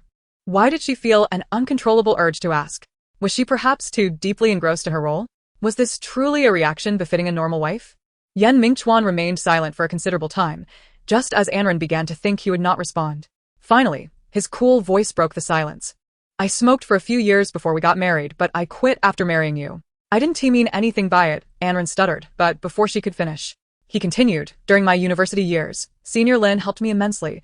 I regarded her as family. The year we got married, she decided to study abroad. Today marks the first time I've seen her since she left. He seemed to be offering an explanation, albeit an unclear one. Yet, Anren felt an inexplicable lift in her spirits upon hearing his words. She reached for her daughter, pulling her into an embrace. Then unwrapped the candy Sia had given her and placed it into her little mouth. Mom, you're so wonderful. The aroma of milk and sweetness spread delightfully in her mouth, causing Sia's eyes to squint with joy. Yet, in the next moment, her expression fell. for Anren had nonchalantly reached into her pocket, transferring a generous handful of milk candies into her own bag. It was a mystery how she managed to stuff such a large pocket to the brim. Anren, with a gentle smile, raised a finger and playfully shook it before Sia. Little ones shouldn't indulge in too many sweets. It was a genuine smile, one that even she herself could not fully comprehend. The ease she felt was inexplicable. Deep down, she knew the reason but was reluctant to accept it. In the rearview mirror, Mingchuan caught sight of Anren's smile and their daughter's sulky pout, his brow furrowing with complexity. Moreover, he had some matters he wished to discuss with Shuji. Coincidentally, it was the weekend, and after leaving the hospital, they headed directly to the inn residence. Having spent some time waiting at the hospital, they arrived later than anticipated. Upon entering, Song Qingwan, who had been anxiously awaiting their arrival, rushed over and, without a word, scooped Sia into her arms. "Grandma," Sia exclaimed sweetly. Song Qingwan responded, her heart melting at the sight. After thoroughly admiring her adorably exuberant granddaughter, she finally turned to greet her daughter and son-in-law. Anren observed her mother's doting affection for her daughter and felt a pang of exasperation. Mom. She's 4 years old. You don't need to carry her all the time. She can walk by herself. Every time they visited, her mother clung to Sia as if she were a precious vase, utterly unwilling to let go. Yet, Song Qingwan remained unfazed. Sia is delicate. We mustn't tire her out. You, as her mother, should be more considerate. She then turned back to Sia with a beaming smile. Besides, Sia loves being held by Grandma, right? Yes. I love Grandma. Sia nodded vigorously in Song Qingwan's embrace, puffing out her chest with pride as she glanced at Anren. Her chin raised high. Though she had recently felt a bit shy about being carried, she distinctly remembered how her mother had just snatched away her bag of candies in the car. Planting a firm kiss on Song Qingwan's cheek, she coyly said, "Grandma, Sia wants to eat candy." Such an adorably overwhelming display left Song Qingwan utterly charmed, and she promptly called for a servant to fetch some treats for Sia. Anren, watching from the side, felt her teeth nearly grinding in frustration. Chapter 79, Changes. Seated on the sofa in her grandmother's embrace, Sia was presented with a large, exquisitely packaged box of candies, all her favorite flavors. Her eyes sparkled with delight as she eagerly popped a piece into her mouth, then grabbed a handful to stuff into her pocket. Glancing hesitantly at Anren, she wondered if her earlier antics had truly upset her mother. Noticing her daughter's timid gaze, Anren found the situation amusing, yet felt a bit too proud to relent. She maintained a stern expression and remained silent. Receiving Anren's tacit acquiescence, Sia cheered, then proceeded to fill her pockets with more and more candies. As her pockets filled, she tossed 2 more to Mingchuan, saying, "Daddy wants some too." Anren immediately turned her gaze toward him. Mingchuan caught them in his hands, feeling a slight warmth. Even while seated directly across from her, he could sense Anren's piercing stare, successfully diverting the conversation. Song Qingwan affectionately pinched Sia's little nose, declaring, "What a little glutton you are." Upon hearing this, Mingchuan touched his own face and glanced at Anren, his eyes filled with questions. Was it truly that serious? Anren nodded. Indeed. The dark circles under his eyes were quite pronounced. Mingchuan had thought he was managing well, but while waiting at the hospital that morning, he had nearly dozed off. Now, with their comments, a wave of fatigue washed over him once more. He glanced at his watch. It was still early, so he decided, all right, I'll take a little rest. As he entered the room, Anren drew the curtains to shield him from the glaring light outside. She watched him lie down before quietly closing the door and leaving. Lying on the bed, which he had occupied many times before, he found the sheets and blankets still exuding a lavender fragrance, slightly unsettling his mind. However, lulled by drowsiness, he soon fell asleep, devoid of dreams. After an indeterminate time, he felt someone nudging his body. When he opened his eyes, he was met with Anren's face, close enough to discern the flutter of her eyelashes as she blinked. The curtains were drawn, casting an orange hue over the room, which added to the hazy atmosphere. It seemed he had slept far too long. Mingchuan sat up, the blanket slipping from his body, and as he supported his head, he experienced a lingering dizziness from awakening. The room was significantly dimmer than when he had drifted off. Dusk must be approaching. Checking the time, he realized it was nearly 5 o'clock. What an indulgent nap that had been. Anren quickly reassured him that it was nothing. Dad and Xiaoyuan had only just returned home. Mingchuan replied, preparing to rise. It was then he noticed Sia had also fallen asleep on the bed. Her sleeping posture was quite poor, which was why she had her own small bed. She had sprawled out, leaving Mingchuan nearly pushed off. She lay in a starfish shape, her hair a chaotic mess, likely tousled during her slumber. Anren explained that she had played with her for a while and was now somewhat fatigued. She approached and gently roused her daughter, sitting on the edge of the bed. She cradled the still drowsy Sia in her arms and reached for a hair tie on the bedside table. You go downstairs first. I'll tie Sia's hair and join you shortly. With meticulous care, she dressed her daughter and lovingly arranged her hair. Mingchuan did not descend immediately. Once dressed, he approached the window and pulled back the curtains, revealing the sunset's beauty. He noticed that his daughter's once bulging pockets were now empty, which brought a smile to his face. Sensing his gaze upon her, Anren inquired without looking up, "What is so interesting? Haven't you seen enough of the same view every day?" Though she spoke casually, a faint blush crept onto her cheeks, thankfully well concealed by the sunset's glow. Mingchuan smiled gently, expressing his appreciation for the appearance. Once everything was organized, the family of three slowly made their way downstairs. In the living room, Shuji and Yuan sat engrossed in the newspaper. Sia was the first to call out. Grandpa, uncle, and Mingchuan greeted them as well. Upon seeing Sia after such a long time, the two men naturally indulged in affectionate exchanges until Song Qingwan emerged from the kitchen, wiping her hands and announcing that dinner was ready. It was then that Sia was liberated from their stubble-rubbing attentions. After the meal, Sia adamantly refused to play with them, claiming that their stubble scratched her painfully. Instead, she retreated upstairs to watch television with Song Qingwan and ran, leaving the three men in the living room. They stared longingly at the door upstairs. But after a considerable wait without any movement, Shuji and Yuan resigned themselves to the situation. It seemed that Sia was indeed upset. With a sigh, they settled onto the sofa. Mingchuan found their childish antics amusing and shook his head before inquiring of Yuan. How have you been faring with the matters at the company, learning from Dad? Shuji appeared significantly aged compared to 4 years ago. The crow's feet at the corners of his eyes had become more pronounced, and his posture had grown increasingly stooped. The once imposing figure in Mingchuan's mind was now a mere shadow of its former self, as Shuji's health had been deteriorating over the years, rendering him progressively incapable of managing the company's affairs. With the arrival of Sia and the numerous matters concerning Xingjing, Mingchuan found himself stretched thin, attempting to maintain the stability of Rongan while also passing the reins to Yuan. Yet, it was unclear whether Yuan lacked interest in these matters or simply did not possess the requisite talent. Despite Mingchuan's hands-on guidance over the past 2 years since his senior year, Yuan showed little progress, leading Shuji to the brink of despair. Now that Mingchuan broached the topic again, it weighed heavily on his heart. Yuan, despite his thick skin, felt his face flush at his father's words and retorted, "Dad, I've been doing quite well. You can't compare me to my brother-in-law. There's simply no basis for comparison." He then grinned at Mingchuan. "Isn't that right, brother-in-law?" "Get lost," Mingchuan replied. Observing Shuji's expression as he spoke on this matter, Mingchuan's demeanor became serious. He nodded, uttered an and after a moment's hesitation, said, "Dad, if possible, I would like to review the progress and profitability of Rongan's key projects over the past 5 years. Chapter 80. Storm Clouds Gather. Shuji was somewhat taken aback by this request. His expression shifted, for such information was of utmost importance to a company and not easily disclosed. However, after a moment of contemplation, he acquiesced. Yet, despite his agreement, there were still questions to pose. "Mingchuan, why do you wish to know this?" Yuan looked at him, puzzled, for it was well known that Mingchuan's main business had little connection to real estate. His sudden inquiry raised suspicions. Mingchuan crossed his arms, lowered his head in thought, and finally responded, "Dad, recently Gu Qing mentioned to me that profits in real estate have been dwindling, with many projects halted. Roman has significant stakes in this area, and I wish to grasp the situation." He expressed his concerns, noting that many perceive real estate as a golden ticket. Although he is no longer in the industry, his initial success stemmed from it, granting him a certain intuitive insight. The present circumstances, however, are quite uncertain.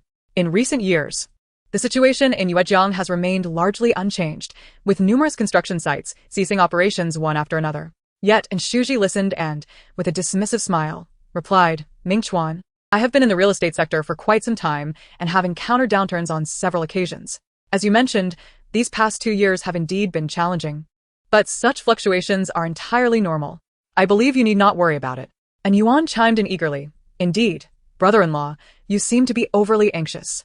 As long as people continue to marry and have children, properties will sell without issue. As developers, our sole responsibility is to build. Essentials like food, clothing, and shelter remain paramount. I propose that we seize this opportunity to acquire more properties, as it is certain we will reap significant profits in the future." Mingchuan initially intended to discuss this matter with them, yet their attitudes made him hesitate. He had not spent much time in the real estate industry, a fact that weighed on him. and Shuji, with over 30 years of experience, possessed knowledge far exceeding his own. Observing their cheerful faces, Mingchuan sighed inwardly. Hoping he was merely overthinking the situation, he took a sip of water and they shifted topics, continuing their conversation. Around 8 o'clock, as Sia needed to attend kindergarten the next day, they decided to leave Anjai, located in the suburbs, which was quite a distance from her school. To avoid disrupting their daughter's routine, they graciously declined Song Qingwan's insistence to stay the night. After bidding farewell to Sia at the door, they drove towards the city. Despite having spent the night engaged in merriment, Sia, having napped in the afternoon, was still lively, chattering about the animated show they had just watched. She felt that since her father usually accompanied her during such viewings, she needed to inform him of the day's plot to avoid leaving him bewildered when they watched the next episode together. And Ran watched her with a beaming smile, finding her earnest attempt to communicate utterly adorable. Mingchuan naturally played along, engaging her with genuine interest. The atmosphere was harmonious. Listening to his daughter's melodious voice, Mingchuan felt the clouds of doubt dissipate from his mind. However, about 10 minutes from home, their vehicle encountered an issue. A sound akin to a firecracker exploding in a can resounded, followed by the car tilting slightly to the right. Mingchuan sensed the anomaly in time and swiftly grasped the steering wheel. Fortunately, the road was not busy, and he was not driving fast, allowing the vehicle to come to a safe stop at the roadside. After reassuring his wife and daughter with a few comforting words, Mingchuan exited the car to assess the situation. Circling the vehicle, he utilized his phone's flashlight and discovered a gash in the right front tire, likely caused by running over a piece of metal. The tire had burst. Bending down for a closer look, he estimated the tear to be about 5 centimeters in length. He shook his head in disbelief. Glancing at the time, he noted it was still before 8:30. Standing upright, and Rance head poked out of the window. "What's the matter? Can we still drive?" The tire was punctured, the cut rather large, and the tools available in the car were unlikely to suffice for repairs. This left them with little choice. Anren glanced at the sparse vehicles on the road, contemplating how long they might have to wait for a ride in this desolate place. She held Sia as they stepped out of the car and positioned themselves by the roadside. Mingchuan opened the trunk, retrieved a warning sign, and placed it behind the vehicle before rushing over to them. Sia insisted on walking on her own. To accommodate her pace, they moved slowly, but after a short while, Sia began to visibly tire, breathing heavily. Her frail body could not withstand excessive exertion, yet she displayed a resolute spirit, refusing to allow her parents to carry her. Observing the stubborn expression on his daughter's face, Mingchuan contemplated for a moment before squatting down and turning his back to her. Glancing over his shoulder, he smiled and said, "Come on, how about I carry you on my back?" This proposal left Sia in a quandary. Her father seldom carried her, as he usually preferred to hold her or drive her around. Her cheeks flushed as she stood there, her heart wavering. Noticing her indecision, Anren chuckled lightly. "If you want to go up, just do it. Are you planning to stand here until dawn?" Sia remained silent, yet her feet began to shuffle. She inched closer, eventually resting on Mingchuan's back, turning her head away from Anren's view. "Daddy, then you should carry me," she said, somewhat bashfully, as he supported her slender legs. Feeling the warmth of her small body against his back, Mingchuan experienced a mix of emotions that were hard to articulate. The visibility was decent, owing to the splendid moonlight illuminating the night. Glancing upward, he admired the bright moon and the myriad stars scattered across the sky. As the family strolled beneath the moonlight, a certain charm enveloped the scene. However, since being carried by her father, Sia had grown somewhat taciturn, her spirits dampened. Mingchuan understood the reason. Even at her tender age, she was aware of her pride. He called out to Sia twice, but she merely responded lazily. Anren walked closer to the edge of the sidewalk, while Mingchuan discreetly slipped his hand into his pocket, retrieving an item and, while Anren was momentarily distracted, stealthily placed it into his daughter's hand. The rectangular package concealed a round, hard candy. Upon recognizing it as the milk candy she had previously given to her father, Sia's eyes sparkled with surprise, almost causing her to exclaim in delight. Anren had confiscated her stash earlier, and now the longing for the sweet treat surged. Her spirits visibly lifted. Sia eagerly tore open the packaging and popped the candy into her mouth, though her excitement seemed to lead to a rather exaggerated motion. Catching Anren's attention, with narrowed eyes, she scrutinized the father-daughter duo, and Mingchuan offered an awkward smile, quickly averting his gaze. However, with the candy already in her mouth, Sia felt emboldened, flashing a silly grin at Anren. Anren rubbed her temples, exasperated. "I think I should just rename you Candy," Sia huffed, burying her head against Mingchuan's back. "No. Daddy gave me a lovely name, and I like it very much." The faint fragrance of her father combined with the sweetness of the milk candy filled her senses. with a blissful expression. She lifted her head to gaze at the bright moon, proclaiming, "Sia is the moon."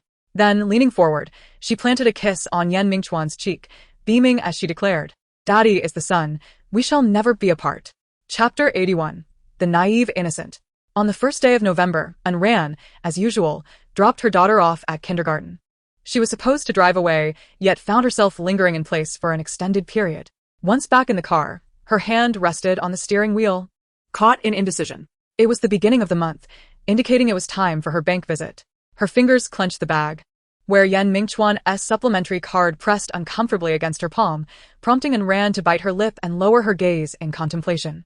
Her fingers grazed the surface of the card, a thin sheen of sweat forming on her palm. In a flurry of distraction, she hastily started the car and departed. Almost in flight, she neither headed to the bank nor to the art studio. Instead, Ran aimlessly drove through the streets, her thoughts adrift, unaware of their destination.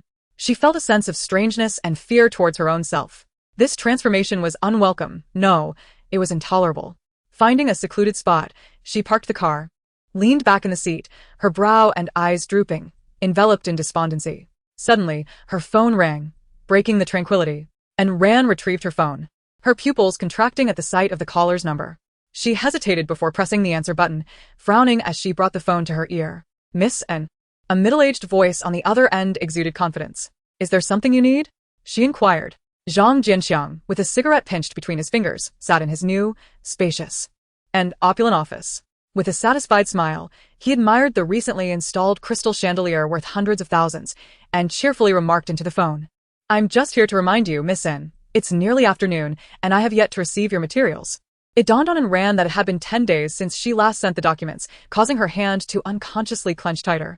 A hint of resistance stirring within her at Zhang Jinxiang's words. After a moment of silence, Zhang Jinxiang, assuming she heard him, called out again, "Miss N? I understand. I will send it over shortly. Please remember to pick it up," she replied, loosening her grip on the bag as she gazed at the envelope inside, already brimming with contents. Hesitation flickered in her eyes, yet she ultimately consented, her voice lacking vitality. Having spoken, she intended to hang up, but Zhang Jinxiang promptly interrupted her, as if there was more he wished to convey. "Is there anything else?" "Well, Miss N, how about you personally deliver today as materials? What are you trying to achieve?" "This is absolutely unacceptable." Ran's emotion surged, her refusal escaping her lips without the filter of rational thought. Perhaps realizing her sensitivity, she anxiously added, "To avoid Yan Mingchuan discovering anything, it would be best for us to minimize our meetings." Zhang Jinxiang had the speakerphone on, and Ran's voice resonated clearly throughout the office. Unfazed by her resistance, he exhaled a plume of smoke, shifting his gaze toward the sofa in his office, where a figure sat. With sharp features and a tall stature, he held a half-burned cigar, the pale blue smoke swirling around him. The familiar voice reached his ears. He looked at Zhang Jinxiang with an impassive expression, nodding slightly. A silence enveloped the room, so profound that even the sound of breathing was imperceptible. Montag Wien. With an icy demeanor and silent disposition, extinguished his cigar in the ashtray before rising to depart. Zhang Jinxiang, unfazed by his indifferent attitude, watched him leave. The present Mo was no longer the worthless gambler of yore. With Ran's assistance, he had aided Ming Hui in establishing a formidable presence abroad, becoming a favored figure in Li Cheng's eyes. Zhang Jinxiang had no desire to provoke any discord with him. After all, what if Mo decided to undermine him in front of Li Cheng? Let him be arrogant. It was of no concern to Zhang. He reclined in his office chair, legs crossed atop the desk, surveying the opulent decor of his office, feeling content with his situation. Yet, a flicker of disdain lingered in his heart. Look at him. Having undergone cosmetic surgery, sporting a stony expression, reliant on a woman's support, truly believing himself superior to Yan Mingchuan. After concluding a phone call, Zhang Jinxiang glanced at the address he had received, a renowned Western restaurant in Yuezhong, and Ran, with her head bowed, contemplated for a long while before finally tucking her phone into her bag and driving to the restaurant. "I am merely going to meet him," she reassured herself. As she departed, she failed to notice another vehicle pulling away behind her. Upon arrival, she parked her car and grabbed her bag but hesitated momentarily before retrieving a hat from the car and hastily making her way into the restaurant. Ran scanned the surroundings, struggling to spot that familiar silhouette. Just as fate would have it, while standing in the aisle, a server approached, balancing a stack of plates. Ran quickly stepped aside, narrowly avoiding collision, but her hat was inadvertently knocked to the ground, causing a few strands of hair to fall out of place. She hurriedly bent down to retrieve it, only to have a hand reach out before hers, picking up the sky-blue wide-brimmed hat. A sun-kissed hand, its strength evident even beneath the suit, caught her attention. As Rand straightened up, she was met with a face that was both alien and familiar. She stared, tears welling in her eyes. That hand gently placed the hat back on her head, then brushed her face, tidying her disheveled hair and wiping away her tears. Reminiscent of days gone by. His expression was awkward, yet Rand understood that he was powerless. After the surgery, his face had taken on a rigid quality. As if masked, she softly uttered, Ruhai. Emowen, no. He should be called Shin Ruhai, naturally took her hand and led her inside. And Rand allowed him to guide her to a seat by the window. The table was laden with dishes, yet oddly, most of the offerings in the Western restaurant were Chinese. At the center sat a pot of ham and bamboo shoot stew, simmering gently over a small alcohol stove, releasing an enticing aroma that wafted through the air. This peculiar combination drew the attention of several patrons nearby, and Rand quickly lowered her head, tugging at her hat to avoid recognition. Shen Ruhai observed her every move, a subtle smirk tugging at the corner of his mouth, yet he refrained from speaking. The server paused momentarily, casting a tentative glance at Shen Ruhai, who signaled for him to continue. The deep crimson wine was poured into the glistening glass, creating ripples reminiscent of blood. A look of indulgence graced his face, and his reasoning was undeniably persuasive. Anren, nervously picking at her nails beneath the table, hesitated before finally lifting the glass, just a little sip. She had never been able to drink, but it would be impolite to refuse Shin Ruhai now. Exercising restraint, she merely brushed her lips against the rim. The tartness made her furrow her brow. She was still unaccustomed to such flavors. For reasons unknown, a vision of herself sharing orange juice with her daughter surfaced in her mind, while Mingchuan sipped slowly from a glass of fruity beer. She quickly shook her head, striving to rid her thoughts of those images. Noticing that she had only grazed the glass, a flicker of disappointment crossed Shen Ruhai's eyes. But it was soon replaced with his usual demeanor. He set down his glass, an enigmatic smile playing on his lips, as he awkwardly picked up his chopsticks to serve Anren some food. With only one hand, his movements appeared somewhat clumsy. Anren offered to assist, but he declined. She understood his strong-willed nature and fell silent after his rejection. Shen Ruhai ladled a bowl of ham and bamboo shoot stew for her, also serving himself a portion. Placing the bowl in front of Anren, he forced a smile, a sheen of sweat already glistening on his forehead. Shaoren, I recall, when we were in university, you would come to my place and cook for me. I adored your meals. Nothing from this restaurant compares to your cooking. The once delectable dish now tasted bland in her mouth. Why? Shen Ruhai gazed at her anxiously. We agreed on 5 years back then, and now that time is nearly up. I can take you away. Anren merely pulled her hat lower, her voice choked.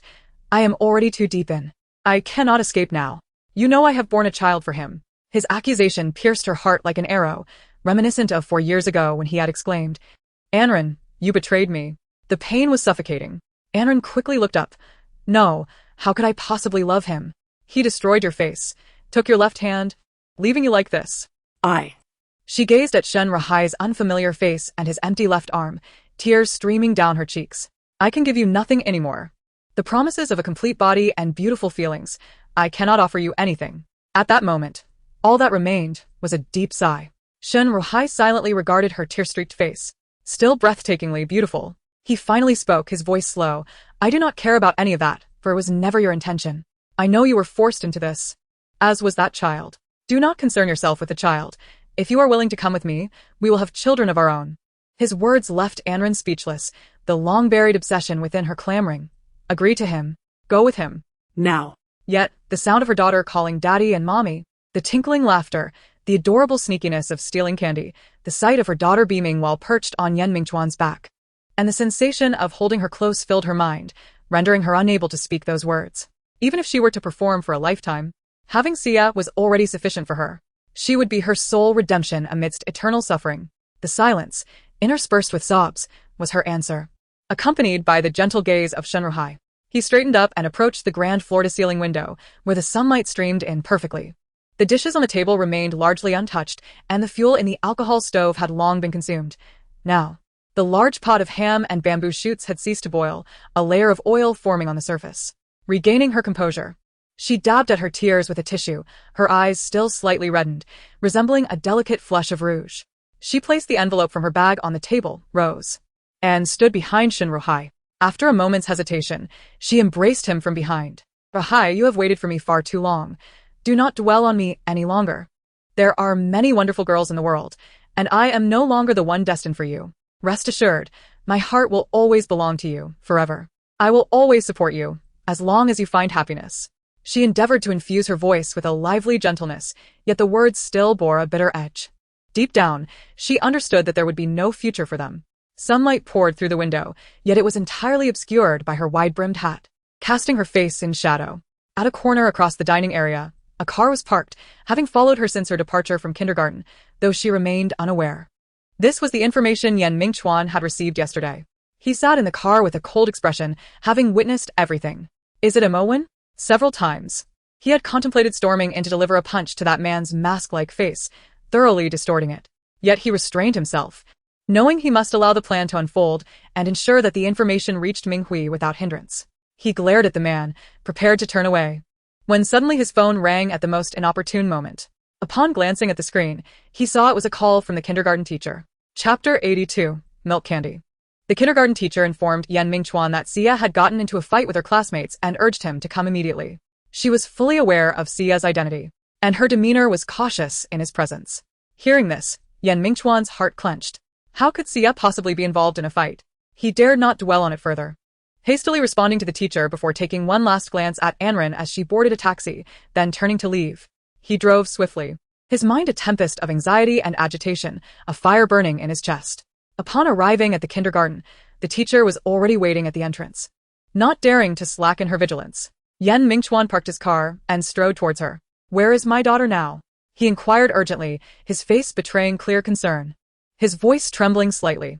The teacher had not anticipated his level of urgency and reacted with hesitation, stammering, Mr. Yen, please do not worry too much. Sia is not in serious trouble. After a brief pause, she added, I will take you to see her now. Mingchuan found it difficult to absorb so much information. His sole desire at that moment was to see his daughter as quickly as possible and ascertain her condition. His brow remained furrowed, refusing to relax.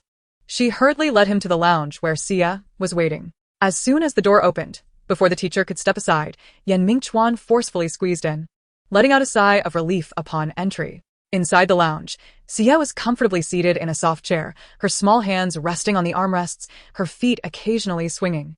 Beside her sat two children, one boy and one girl, both of whom appeared to be of similar age, hunched over on a bench, their heads nearly bowed into their laps. Alongside these three children were two young women, presumably the parents of the other two children. Their faces were etched with worry, and they paused in surprise when Mingchuan rushed in, quickly realizing he was a relative of Sia. Having already learned from the teacher about Mingchuan's stature, they understood the gravity of the situation.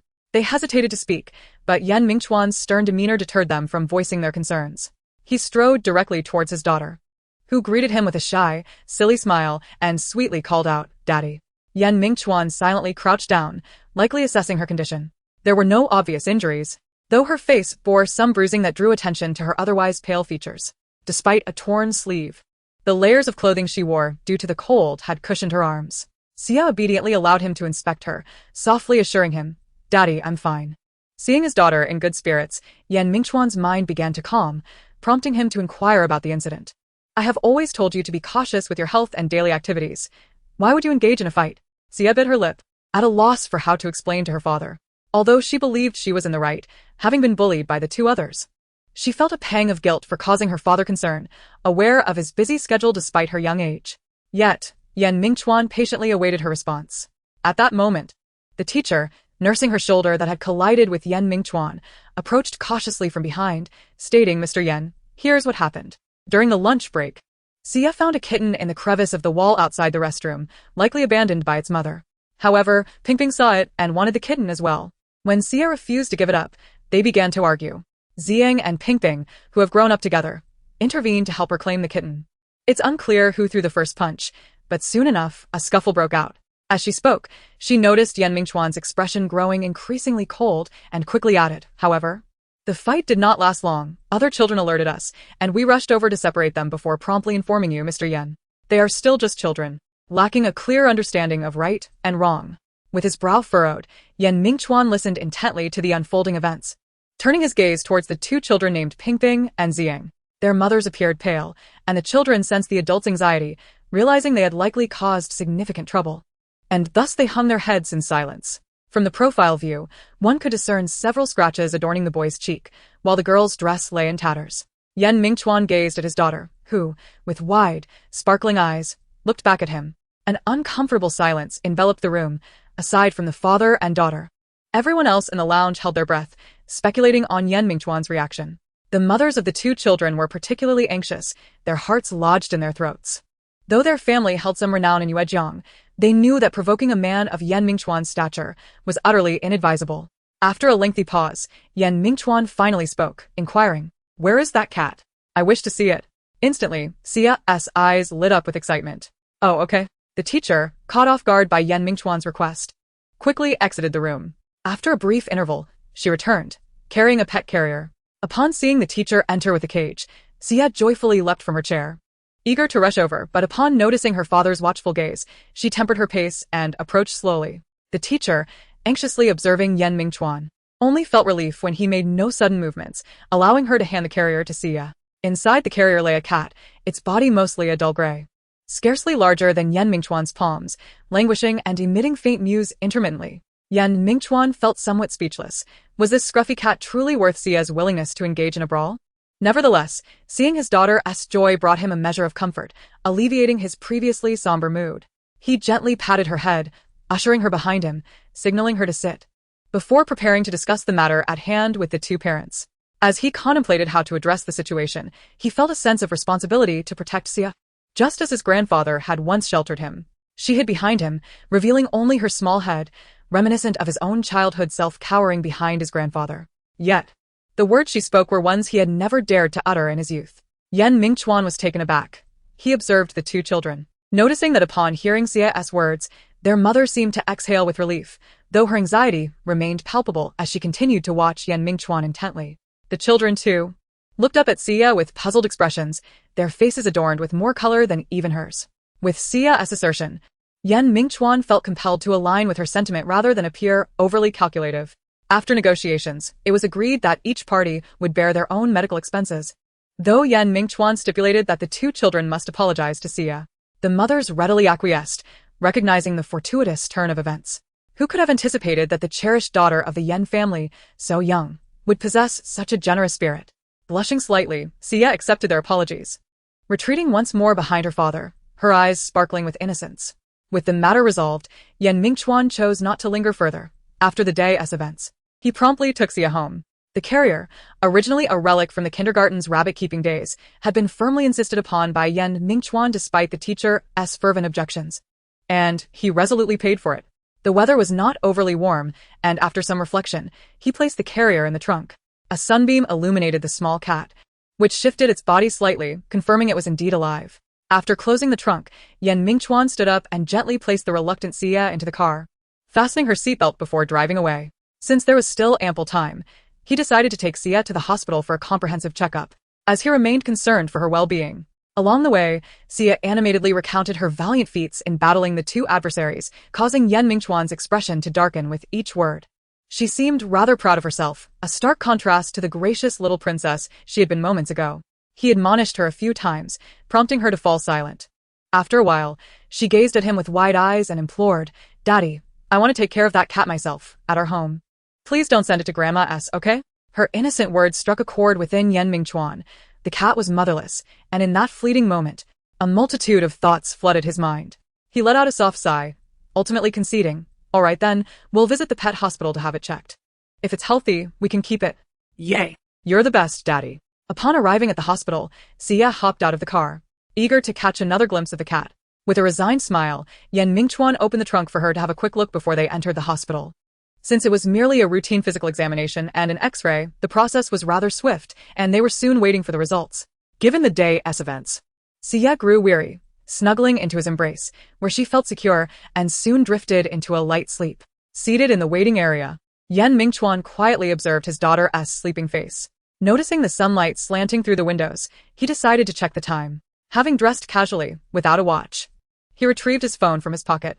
As the screen illuminated, it revealed not only the time, but also a text message from the bank, notifying him of a withdrawal of 150,000 from his supplementary card. He stared at it in silence, his brow furrowing once more. It was nearly 3:30 in the afternoon. And the withdrawal had occurred about an hour earlier, shortly after Anren had left the restaurant. After a while, estimating that the results must be ready, he carefully placed Sia on the seat and rose to collect the findings. He leaned over the images, recalling his own medical training from years past. Though he had not practiced in a long time, he could still comprehend some of the details. Sia was in good condition, suffering only minor surface injuries without any internal damage. A wave of relief washed over him. She was all right. Turning back, he found Sia still asleep. But now a newcomer stood nearby. Clad in a bright yellow autumn coat, with shoulder-length hair and a messenger bag, she scrutinized Sia's face intently. Despite her hair partially obscuring her profile, he could see that she wore a pair of oversized round glasses. "Senior, what brings you here?" Yan Mingchuan inquired. Lin Shui, hearing his voice, quickly turned around and smiled upon seeing him approach. She tucked a stray strand of hair behind her ear and replied, "What a coincidence. I finished work early today and passed by, spotting Sia. Since she was alone, I thought I'd come and check on her. I was just retrieving her results." Yan Mingchuan spoke as he gently folded the results and slipped them into his pocket. He lightly nudged Sia, saying, "The examination is complete. We should be on our way." Sia, blinking her sleepy eyes, still unfocused, lazily replied, "Okay, Daddy," in a sweet, childlike voice. Lowering her head to rub her eyes and stifle a yawn, she then noticed there was someone else beside her. Lin Shi smiled at her, her eyes sparkling with warmth. "Do you remember me, little Sia?" Sia paused for a moment. Recalling this was the doctor auntie she had met before. Though they had only crossed paths once, she quickly responded, sweetly calling, "Hello, Auntie Lin." Lin Shi replied with a cheerful smile, observing Sia with a hint of complexity in her gaze. This child was not only polite, but also strikingly beautiful, inheriting the features of Yan Mingchuan while also reflecting Anren's likeness. After greeting, Sia hopped off her chair, standing on the ground to look up at Yan Mingchuan. "Daddy, are we going to take the cat to the vet now?" "Yes," Yan Mingchuan nodded, and instantly, Sia's eyes sparkled with determination. This piqued Lin Shi's curiosity, prompting her to ask, "You're taking your cat to the vet? You have a cat?" Sia, with her hands on her hips, proudly exclaimed, "Yes, I'm going to have a cat." The mere mention of it filled her with excitement. Although she wasn't very familiar with the doctor auntie, she couldn't help but boast a little. From this day forth, she, Yan Sia, would be a cat owner. Only heaven knew how envious she felt when her classmates spoke of their cats and dogs at home, yearning to persuade her parents to adopt one. Now, she had rescued a cat herself and finally had something to share. Observing her pride and Lin Shi's amused expression, Yan Mingchuan felt a twinge of headache. He succinctly recounted the events of the day to Lin Shi. She regarded Sia with a mix of astonishment and admiration, surprised that such a small child would dare to fight for a cat. She also noticed the torn cuffs of Sia's sleeves and the missing buttons on her shirt. Her eyes flickered slightly before she looked up at Yan Mingchuan. "Mingchuan, are you planning to visit the pet hospital now?" Yan Mingchuan nodded in agreement. Having received such a suggestion from her, he felt it would be impolite to decline. As he drove, Lin Shui occupied the back seat alongside Sia, occasionally directing him while engaging in cheerful conversation with the little girl. Sia's fondness for the amiable doctor auntie surged as they chatted happily. Moreover, Lin Shi opened her bag, revealing an abundance of candies, fruit chews, gummy sweets, and crunchy treats, including Sia's favorite milk candies. Recently, her mother had been strict about her candy consumption, and upon seeing the assortment, Sia's eyes widened with delight. Lin Shi kindly encouraged her to take whatever she liked. The joyous laughter in the back seat continued unabated.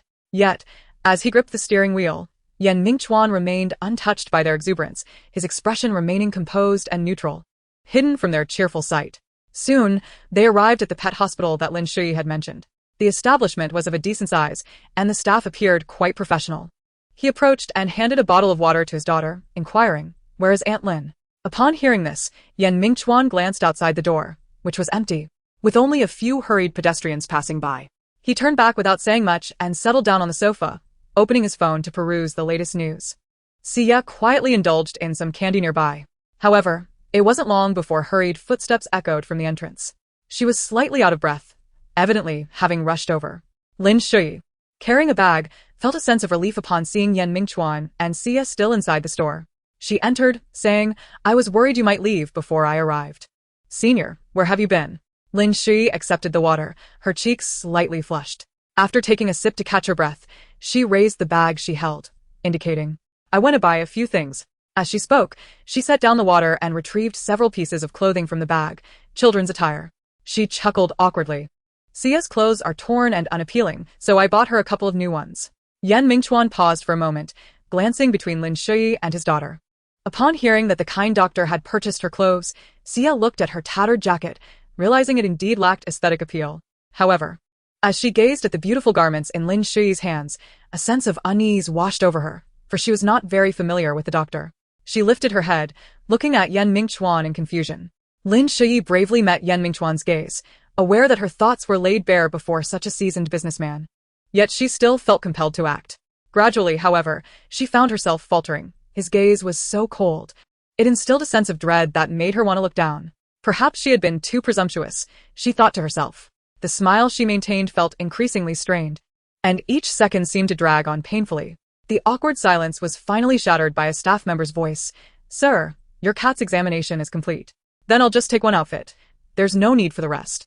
"Thank you, senior," he said softly, then helped Sia change into her new jacket, holding her old one in his hand as he made his way to the front desk to collect Sia's cat. Clad in her new jacket and cradling a cage, Sia bid farewell to Lin Shui at the store's entrance. Lin Shui still dared not meet Yan Mingchuan's gaze directly, bending down instead to speak with Sia. Inside the cage lay a pristine white kitten, devoid of any stray hairs. The once grimy gray fur had been cleaned, and save for its lethargic demeanor and small size, one could hardly recognize it as the same cat they had brought in. The kitten was not ill, it had merely suffered from malnutrition due to lack of food. After being fed some nutritional paste by the staff at the pet hospital, it had regained a bit of strength, and its meows seemed to have grown a touch louder. Sia gazed at the adorable cat she had fought for, her heart brimming with joy, her eyes seemingly glued to the kitten. "Sia, what's wrong?" Lin Shui asked. "Have you thought of a name for the kitten yet?" Lin Shui inquired with a smile. "Not yet," Sia replied, shaking her head. She had not settled on a name, but it certainly would not be something as common as Xiaobai or Mimi. She desired a name that was more melodious. Lin Shui observed her adorable demeanor, smiling softly as she gently touched the kitten's face through the bars of its cage, relishing the delightful softness of its fur. "It's so white, almost like milk. How about naming it Milk?" Sia wrinkled her nose, for she detested drinking milk. Every day before school and before bed, her mother insisted she drink a glass, which she found quite torturous. She would not bestow such a name upon the kitten. Suddenly, inspiration struck her. Although she was not fond of milk, she did enjoy milk candies. "Auntie, what do you think of naming the kitten Milk Candy?" Her eyes sparkled with excitement. Milk Candy was indeed a lovely name. Sweet and fragrant. Lin Shui chuckled softly, amused by the creativity of the name. After a moment of contemplation, she suggested, "Milk Candy is a bit lengthy and difficult to pronounce. Typically, pet names consist of 2 syllables. How about just Nai Tang?" Chapter 83. Conflict. Sia cradled the cage. The sky ablaze with the hues of sunset. Standing amidst the fiery clouds, her newly donned pink jacket took on a crimson hue as she gazed at Yan Mingchuan, puzzled. Lately, she had been preoccupied, and her words bore a hint of exhaustion. "Very well," Sia murmured, lowering her gaze, feeling somewhat forlorn. It seemed her father had been exceedingly busy lately, leaving little time for them to play together. They had not enjoyed watching cartoons together for some time, and she worried that, should this continue, she would struggle to explain the episodes he had missed. Yan Mingchuan sighed, wishing he could spend more time with his daughter. However, he simply could not find the time. The matters concerning his daughter had left him unable to attend to his work today. On his way back, Du Luoshu had called to inquire about his schedule. As he obediently made his way home, Sia turned to see Yan Mingchuan getting back into his car, which slowly pulled away and faded from her view. In the living room, Ran sat on the sofa. From Sia's perspective, she could only see her mother's silhouette. A half-full cup of coffee sat on the table, now cold and devoid of its gentle aroma. Regardless, she resolved to maintain their life as it had always been, no longer yearning for anything more. So be it, she thought, contemplating the course of her life moving forward. And Ran had already started towards the door when she paused to her daughter's words, her hands falling to her sides, an unrecognized sense of disappointment tinging her voice. Zhang Ma was still busy in the kitchen, indicating that dinner would not be ready for some time. And Ran turned back, seated herself again on the sofa, and took a sip of the cold coffee. The warmth and sweetness that once accompanied it had vanished, leaving only a bitter chill lingering on her tongue. She considered calling Yan Mingchuan but found herself unable to dial that number. Sia remained blissfully unaware of the turmoil swirling in Anren's mind. With uncontainable excitement, she placed the cage containing a small kitten onto the coffee table before the sofa. "Mom, look, Dad has allowed me to keep this little cat." She had yet to share her joy with her mother. Anren's attention was drawn by her daughter's voice, pulling her gaze away from her phone, and she soon noticed the unusual sparkle in Sia's demeanor today. Frowning, she scrutinized the pure white kitten within the cage. "Where did you get this?" "I found it at school," Sia replied. Carefully, she opened the cage, her small hands lifting the kitten, which attempted to struggle but lacked the strength to resist her. Half of its body sprawled across the coffee table, and Sia clumsily cradled the kitten in her hands, beaming at Anren. "Mom, isn't it incredibly cute?" Anren observed the kitten, which was cautiously surveying its surroundings from Sia's palms, and felt a wave of concern wash over her. She was well aware of her daughter's frail health. Extending her hand, she took the kitten from Sia's grasp, her expression stern. "You dare to keep a cat found by the roadside? It's filthy. I truly wonder what your father was thinking." Noticing her mother's displeasure, Sia hurriedly explained, "Mom, it's all right. Dad took the kitten to a special place for a checkup, and it's not sick, just a little malnourished. That's why he agreed to let me keep it." Sia pressed her face close to the white kitten, catching a whiff of a subtle, pleasant scent reminiscent of shower gel. The kitten wriggled in her hands, its paws playfully touching her face, making her giggle. When it came to the marks left from a recent scuffle, Sia hesitated. She knew that if her mother discovered she had fought with someone at school, she would surely lecture her for ages. Thus, she mumbled, "I got this while picking up the kitten. My clothes were torn too. This outfit was bought for me by an aunt." Anren looked at her daughter in exasperation. Could she not take better care of herself? Why engage in such reckless behavior? However, she soon sensed something amiss in Sia's words. "Aunt? Which aunt?" "The doctor aunt we met at the hospital last time. The one with short hair, who even gave Dad a lighter. Do you remember, Mom? Is it her?" Anren's mind became a tangled mess. How is this connected to Mingchuan, that senior? Meanwhile, Sia continued to chatter happily. "The aunt is really nice. Not only did she buy clothes for me, but she also gave the kitten a lovely name, Milk Candy, which I adore." Anren bit her lip as she listened, unaware that her fingers were digging into the sofa. Having pieced together the events of the day, she felt an inexplicable weight in her chest. The pink jacket her daughter wore made her particularly uncomfortable.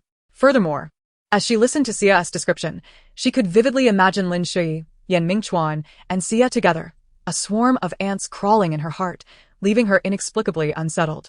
What was bothering her? Even at the dinner table, she found herself chewing on her chopsticks, hardly consuming anything. After a long and arduous night of coaxing the excited evening moon to slumber, Anren lay on one side of the bed, tossing and turning, yet sleep eluded her. The faint fragrance of osmanthus lingered at the tip of her nose, but she felt a profound emptiness on the other side of her body. This sensation was quite disheartening. Chapter 84. Jumping around. Certainly, this discomfort was somewhat related to the inherent rigidity of his countenance. He slowly turned around and ambled to the spot where Anren had previously sat, using his only right hand to grasp an envelope perched beside the dinner plate. Bulging with promise. This was the leverage he believed he possessed to challenge Mingchuan. He felt quite content with today's venture. "Xiaoran, it seems you still stand by my side." A peculiar smile crept across his lips as he tucked the envelope into his pocket, picked up his chopsticks, and sampled the cold dishes on the table, which were utterly tasteless. Ignoring the strange glances from nearby diners, Shun Rahai casually tossed the chopsticks onto the plate with a crisp clatter, striking the center of the table where a greasy ham and bamboo shoot casserole lay. Before he trudged out of the restaurant. Outside, a luxurious business vehicle awaited, and the driver, attentively monitoring the situation, hurriedly exited upon Shun Rahai's emergence. Opening the rear door. "Mr. Amo, please take your time." Once Shun Rahai settled into the back seat, the driver courteously retrieved a cigar from the storage compartment, carefully cutting it before igniting it with a lighter. Once the end of the cigar was adorned with a neat ring of white ash, he presented it to Shun Rahai. Shun Rahai tilted his head back, allowing the fragrant smoke to swirl within his mouth, enveloping every corner before he exhaled gently. Quite delightful, indeed. The driver, perceptive and attentive, was commendable. Clutching the cigar, he casually withdrew some cash from his wallet, casting a sidelong glance at the driver amidst the pale blue smoke, and remarked nonchalantly, to Mr.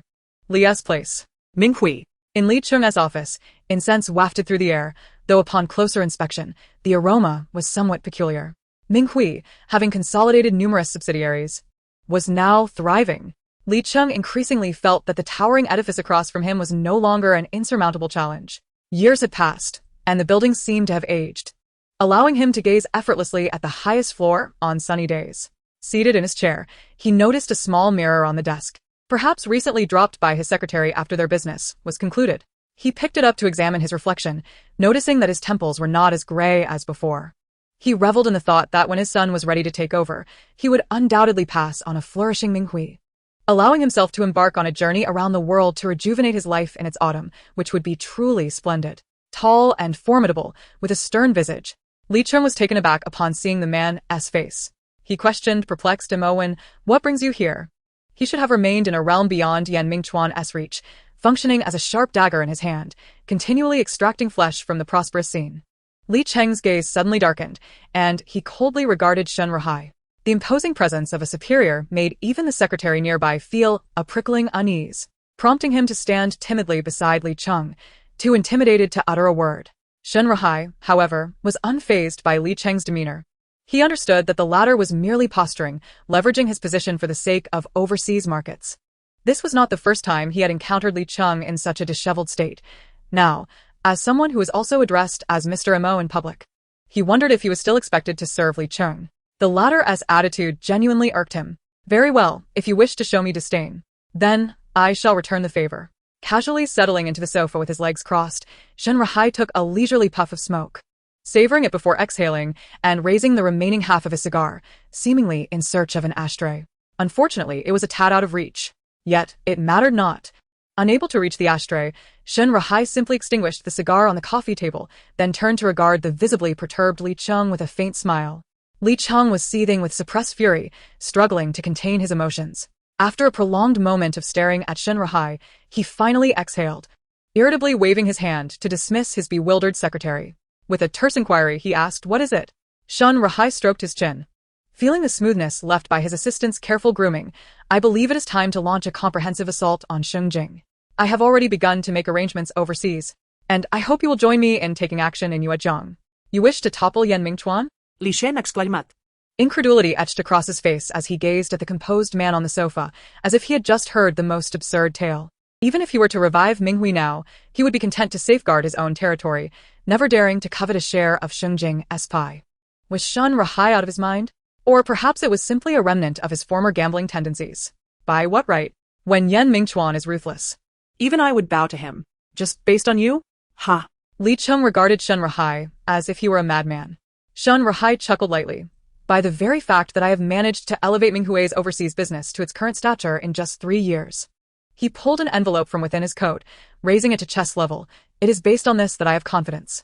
Li Cheng recognized the envelope immediately. It contained information leaked by Anren, the very foundation of Shen Ruhai's enterprise and the cornerstone of Minghui's overseas foothold. In response, Shen Ruhai remained unperturbed, merely shaking his head with a smile. Mr. Li, should I say you are remarkably timid? To me, conducting business is akin to gambling. If you do not dare to even consider the possibilities, how can you expect to expand your enterprise? Continuing unabated, Shen Ruhai declared. Do you know? I arranged to meet Anren today.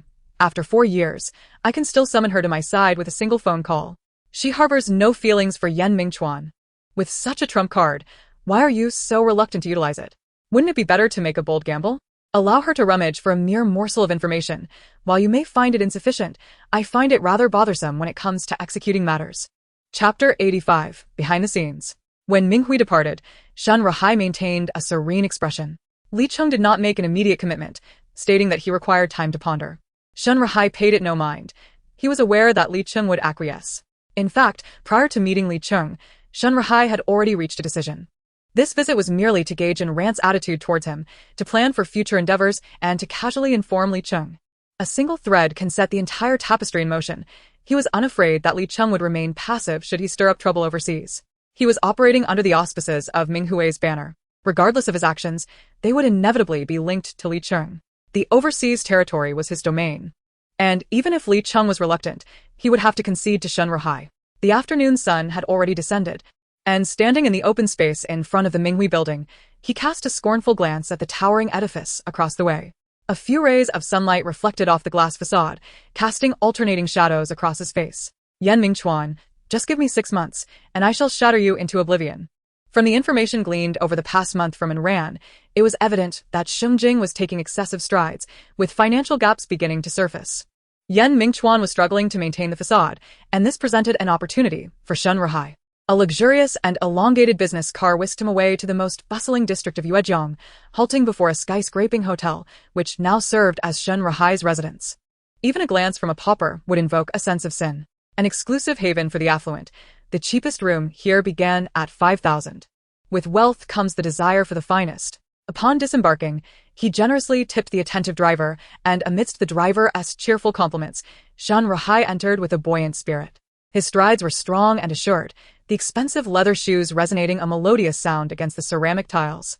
After entering the passcode, a soft click signaled the unlocking of the door, and Shan Rahai turned the handle and stepped inside. A delicate voice, albeit cold and somewhat discordant, greeted him. This was innate. With an unflinching demeanor, Shan Rahai responded, his words laced with mirth as he gazed down at the woman who had nestled close. What is it? Do you miss me so? He withdrew his hand from the door handle and deftly slipped it into the sash of her nightgown, exploring, before leaning down to capture her ruby lips in a kiss. The woman feigned a modest push against him but ultimately succumbed to the intoxicating blend of tobacco and pheromones in Shan Rahai's kiss. After a prolonged moment, they parted, saliva forming glistening threads between them, and Shan Rahai observed her flushed cheeks with a smirk. Have you met in Ran? She inquired, wiping her mouth and hastily adjusting her nightgown, her voice tinged with playful reproach. However, there was little mirth in her eyes. Noticing the stiffness in her expression, Shan Rahai pondered for a moment before teasingly asking, Are you jealous, Assistant Zhao? With a single arm wrapped around her, Shan Rahai led her beneath the light, gently lifting her chin to scrutinize her visage. In the realm of the streets, she could be deemed a beauty, yet upon encountering Anren today, this woman paled in comparison, struggling to hold her own. Her figure fell short, and he could easily pinpoint a multitude of minor flaws. However, the affection reflected in her eyes surpassed even the fondness he recalled from Anren when she gazed at him. He couldn't help but muse inwardly, a woman must be experienced in intimacy to truly appreciate, for that is never a loss. How delightful it would be if he were cradling Anren instead, caressing her. Such an exquisite woman had never been his. Yet Yan Mingchuan had enjoyed her company for 5 years, even fathering a child with her. This thought stirred a twinge of irritation within him. He resolved to seek an opportunity to share a night with her, to leave no regrets unfulfilled. Her deep affection for him suggested it would be an effortless endeavor. As these thoughts coursed through his mind, the woman in his embrace lost her allure. Releasing Zhao Xia, he retrieved an envelope and handed it to her. Anren entrusted this to me after we dined together. Zhao Xia accepted it with both hands, opening it before him. Sitting down on the chair, donning the spectacles from the table, and began to peruse the contents. Observing her engrossed expression, Shan Rahai felt a sense of idleness wash over him, so he shed his jacket and reclined on the bed. Take your time. I've been exhausted from a day out. I'll rest for a bit, call me when it's time for dinner. When he awoke, the sun had already begun its descent. His room, perched on the hotel's upper floors, offered a splendid view.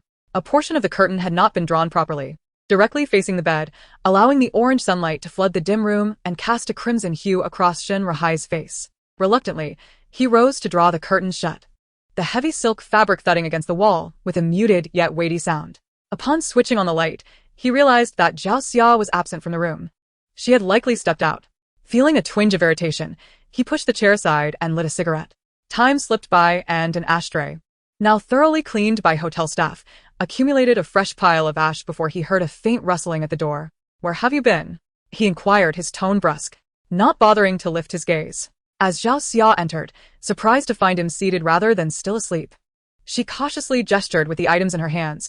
I went to buy a few things. Several plastic bags, seemingly filled with food, were in her possession. Isn't there room service at the hotel? Why did you go out for these? Her voice was soft and gentle. Shan Rahai glanced disdainfully at the cheap packaging, an unnamed anger bubbling within him. What was her intention? Was she mocking him, or recalling the brash youth he once was?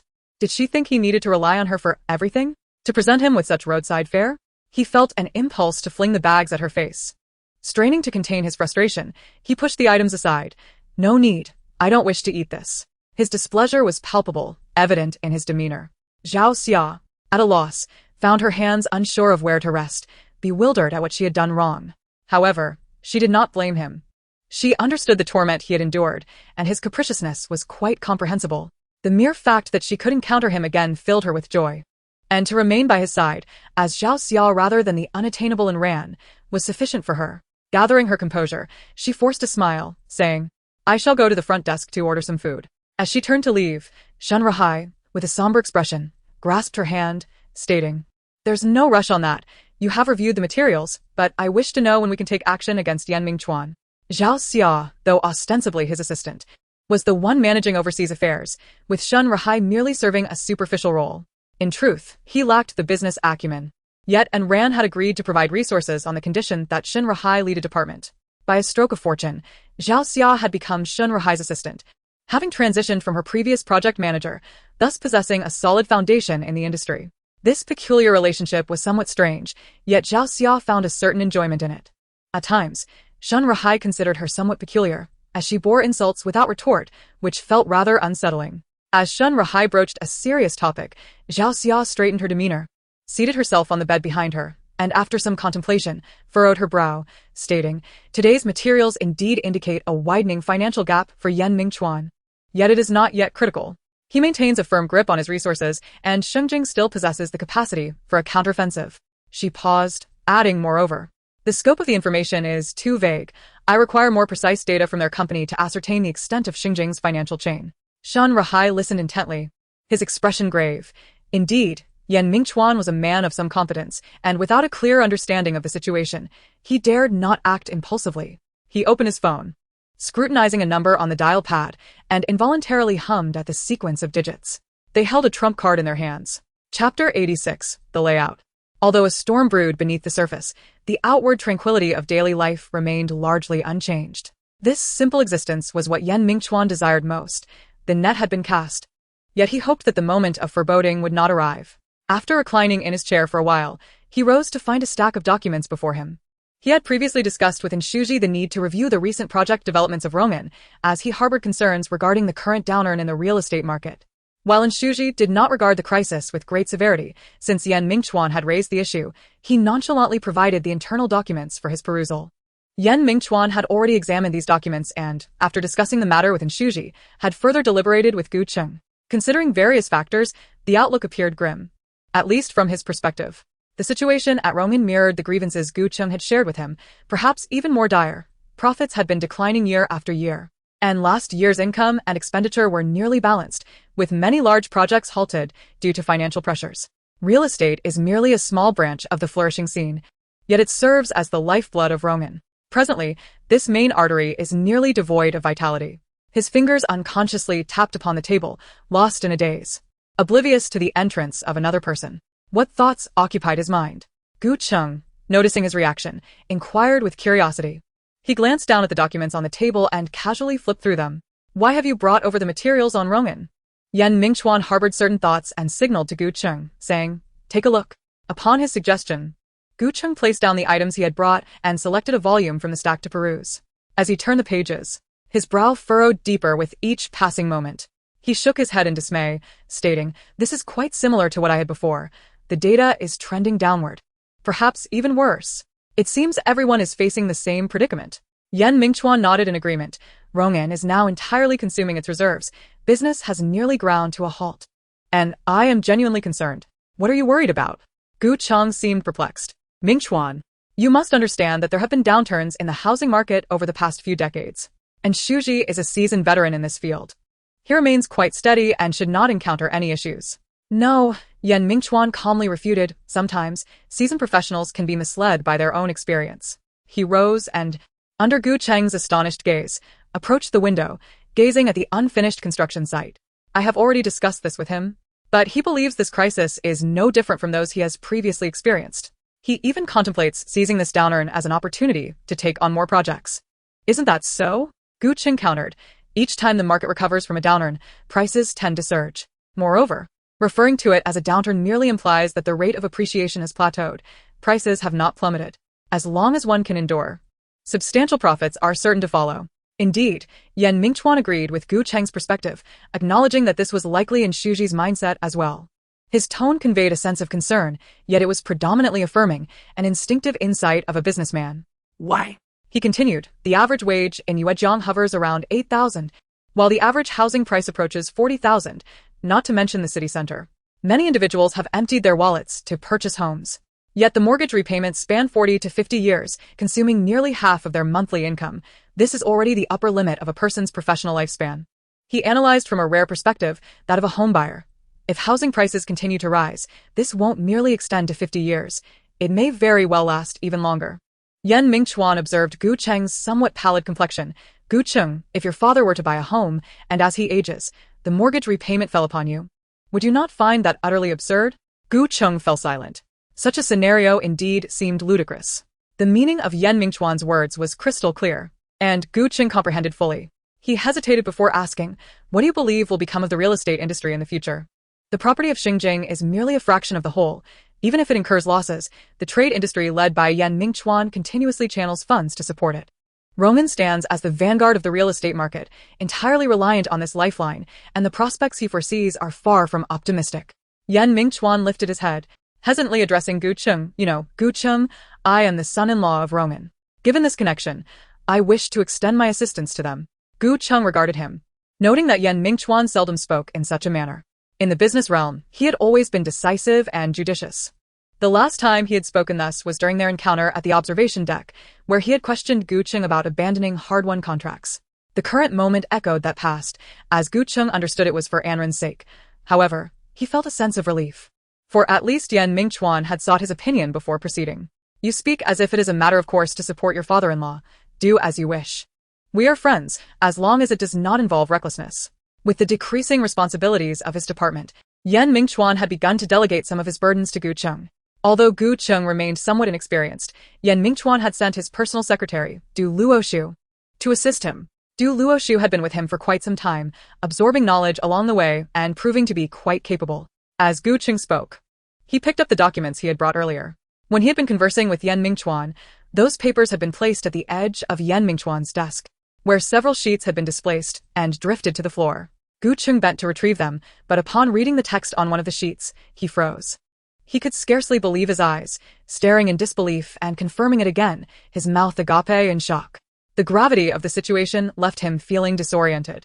How could something so significant transpire without his knowledge? What was Yan Mingchuan implying? He had considered him a brother, only to be met with such a revelation?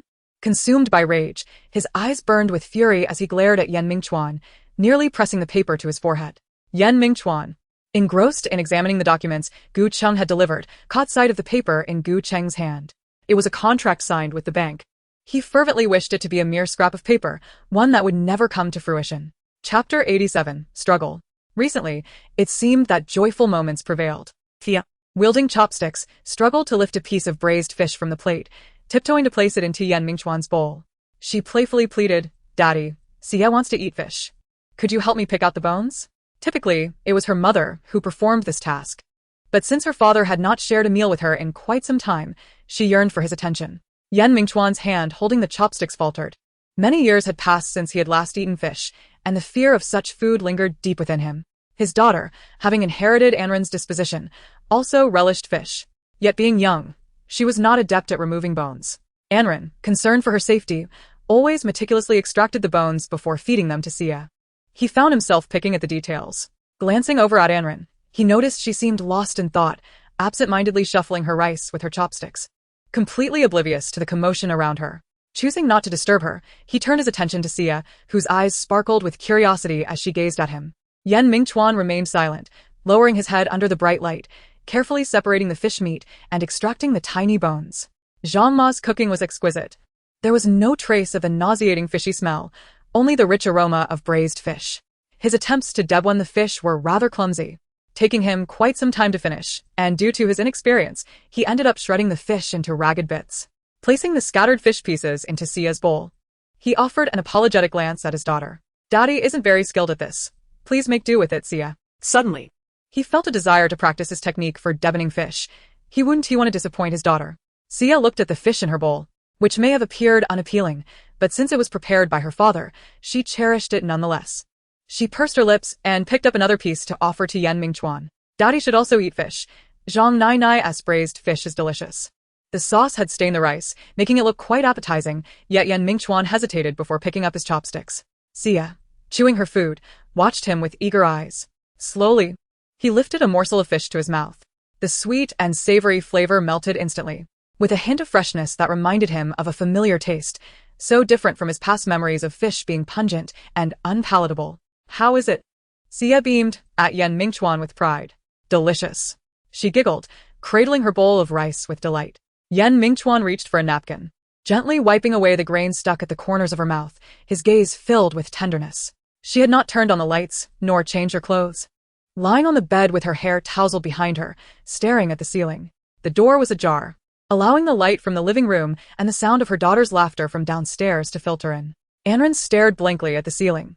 In the dim light, she could only discern the vague patterns above. Shen Rahai sought precise information regarding the funds now available for investment, stating, "Xiao Ran, I implore you to assist me. For the sake of our past bond, grant me just 6 months, and you shall be liberated from Yan Mingchuan's confines." Strangely, she hesitated to acquiesce to his request. Despite the immediacy of the situation, financial information within a company is always paramount and confidential. She understood what Shin Rahai intended to do. She risked everything by providing him with information, initially fueled by resentment and a desire for revenge, but now she felt an overwhelming sense of guilt. The hatred she once harbored had unconsciously been pushed into the deepest recesses of her memory, a place she was reluctant to revisit. Now that Shin Rahai had amassed considerable wealth, was this life not sufficient? She hoped to be free from the shackles of past grievances and wished to witness him embarking on a fresh journey. In a world devoid of perfection, should the love of one's student years be allowed to be submerged in the sea of time? She wished to refuse Shan Rahai's request. Yet, would that not constitute the gravest betrayal? It seemed her animosity towards Yan Mingchuan had diminished. After all, he was the one who had orchestrated a group to disfigure Shin Rahai and sever his left hand. This hypocritical scoundrel, why could she not summon the resolve to exact thorough vengeance upon him? She ought to seize every opportunity to dismantle the splendor he had built, to obliterate everything about Yan Mingchuan, just as he had once thrown her life into disarray. Yet, why was she unable to act? She even entertained thoughts of spending a lifetime with him, which was utterly unforgivable. Cold tears streamed from the corners of her eyes, leaving her bewildered by her own turmoil.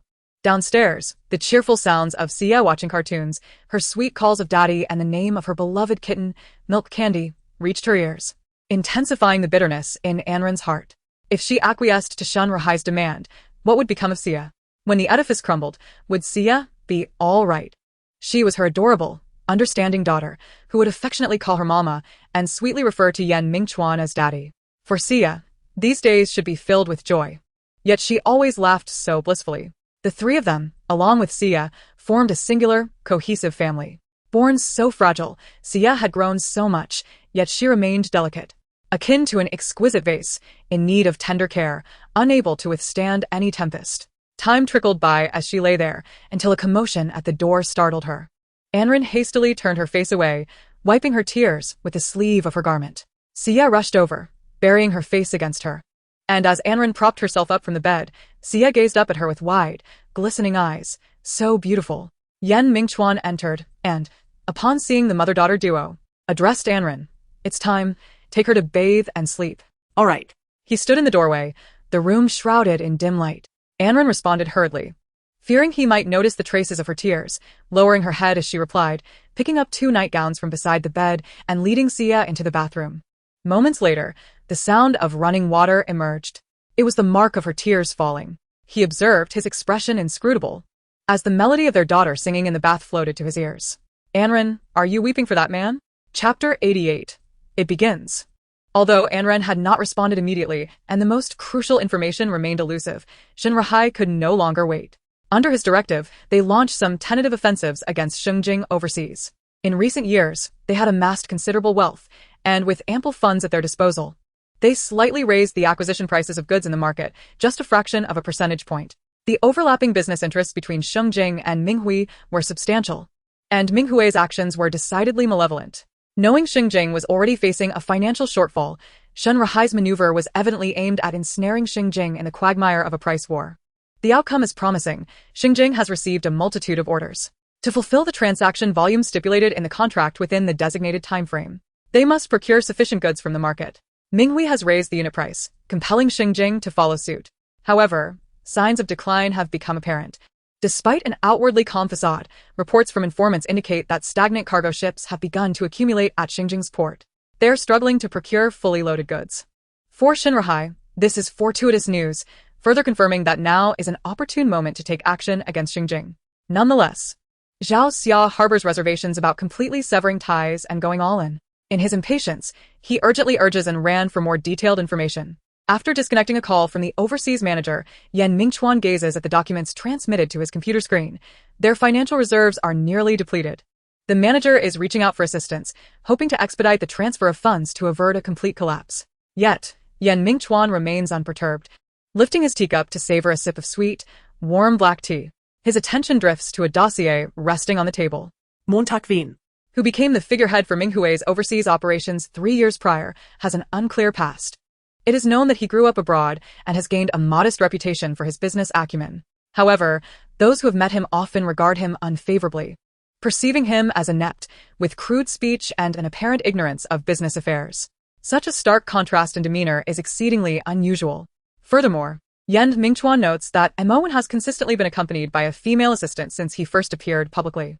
This individual, identified as Zhao Xia, was once one of his subordinates. The pairing of these two is undeniably perplexing. Mingchuan suspects that Zhao Xia may indeed be the true executor behind the scenes. With the materials provided by Ran, it seems that establishing the company does not necessitate extraordinary talent. A thorough understanding of the industry processes suffices for success. This begs the question, what is Mo Wen's true purpose? The cunning Li Cheng would not engage in futile endeavors. Could it be that Mo Wen's leadership of the overseas department is a condition for Ran to furnish such information? The facade of 3 years of pretended happiness has come crashing down. Her heart has never resided with him. All expressions of concern and superficial harmony were merely feigned. Mingchuan cannot help but find the entire situation laughable. But who exactly is Mo Wen? Mingchuan grapples with this enigma, pondering the connection between someone raised abroad and Ran. Memories of a day spent shadowing Ran's surface in his mind. It is evident that she is familiar with the man named Mo Wen, their interaction suggesting a closeness, and it seems she has even wept. Unless all of this is an elaborate ruse, in Mingchuan's experience, Ran has only ever displayed such affection for one individual, Shen Ruhai. Yet, after learning of Shen Ruhai's past, has she not given up on him? Setting aside these thoughts, if Mo Wen were indeed Shen Ruhai, how does one reconcile his unfamiliar visage and the incomplete state of his left arm? A dense fog seemed to envelop the scene before him, rendering him momentarily unable to discern or comprehend the underlying circumstances. Thus, he resolved to delve deeper into the investigation, convinced that there were matters concealed from view. However, one thing remained certain. No matter who Mo Wen was this time, he intended to drag him down to the depths of hell, ensuring he could never rise again. In response to the overseas manager's request, he had granted approval and transferred a sum of money, just enough to sustain the overseas operations in their meager existence. Yet that sufficed for the time being. He awaited the moment that individual would truly engage. Over the past 2 months, Mingchuan had amassed a substantial cash flow while simultaneously controlling the company's external financial transactions. Should anyone peruse the reports from these recent days, they would discover that Sheng Jing was currently enduring a difficult period. If one is to stage a performance, it must be executed in full. He had crafted the ruse to appear convincingly authentic, patiently waiting for someone to take the bait. For now, Mo Wen's movements were merely exploratory. He could discern this. Thus maintaining the status quo was advisable. With Du Luoshu absent, Mingchuan rose to replenish his teacup with boiling water, then opened a small box on his desk, retrieving several sugar cubes to dissolve slowly in his cup, stirring them gently as they melted at a visible pace. The faint aroma of tea filled his nostrils, sweetening the very air around him.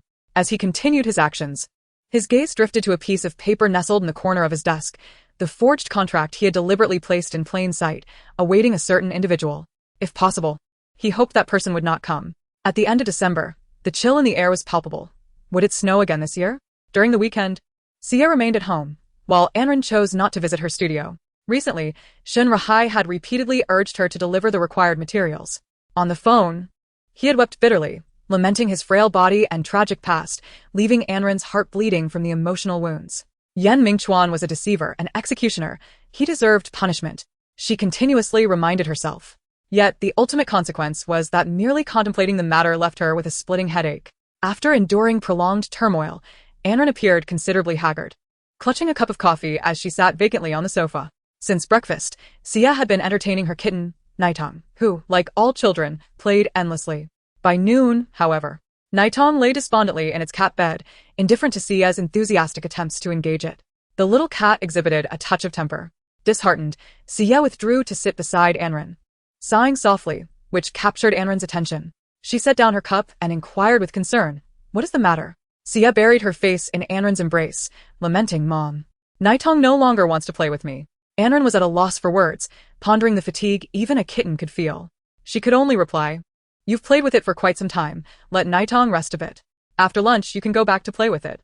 Sia remained nestled in her mother's arms for a moment before looking up.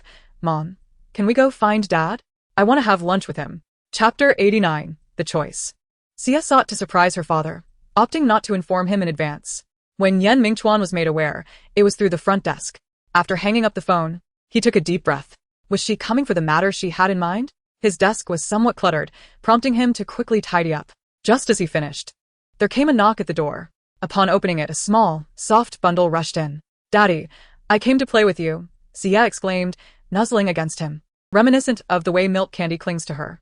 Mingchuan chuckled as he squatted down to ruffle his daughter's hair, then looked up to see Anren behind her. He inquired why she was at the office today.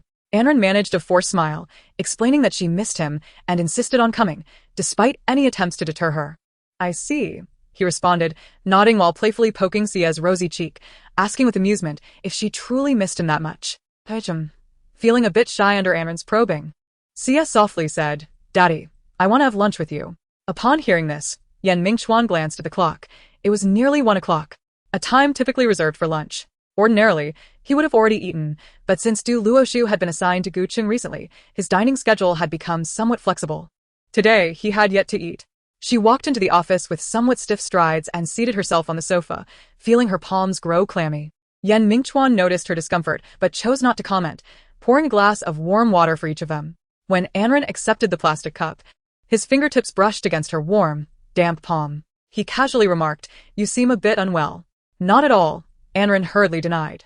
"Your complexion looks a bit off, with dark circles under your eyes."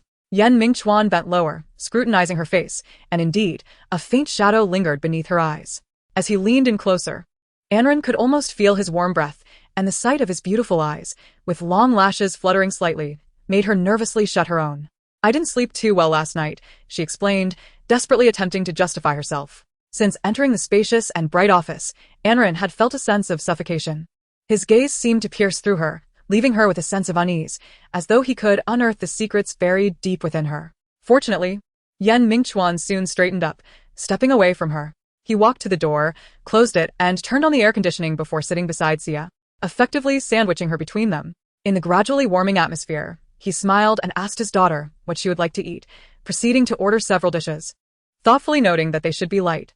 While ordering from outside, he also decided to get Sia a bottle of juice. Sia beamed with delight, while Anren, however, remained distracted, her mind wandering repeatedly. She now finds herself in Mingchuan's office, caught in a dilemma.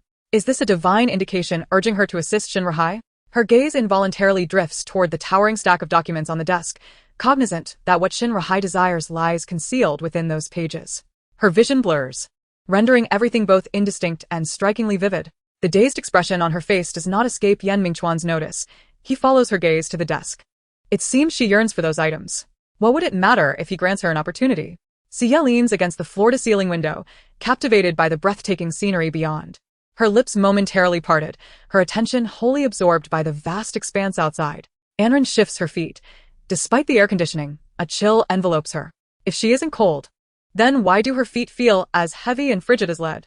The short distance from the sofa to the desk feels interminable. At last, she stands before the black desk, closes her eyes, presses her hand to her heart, and takes several deep breaths, resolving to act without further hesitation. Just this once, after this, she will no longer heed Shinrahai's requests. She has done more than enough, and henceforth, she will focus on living well with Sia. Should Mingchuan suffer greatly because of this incident, she would offer him all her savings to help him through, and if that proved insufficient, she would plead with her father for assistance.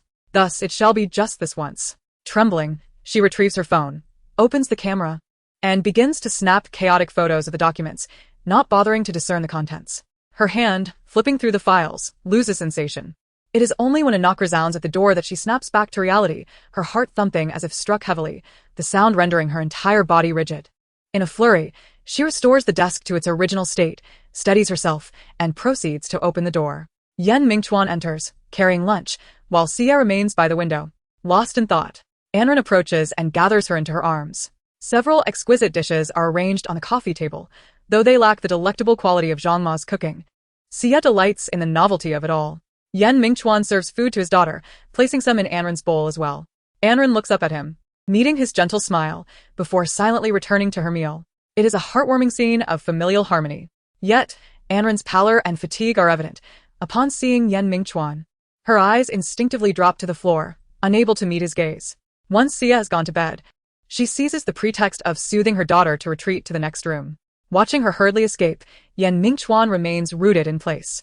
After a while, he turns to the spot where Sia stood, taking in the splendid view outside.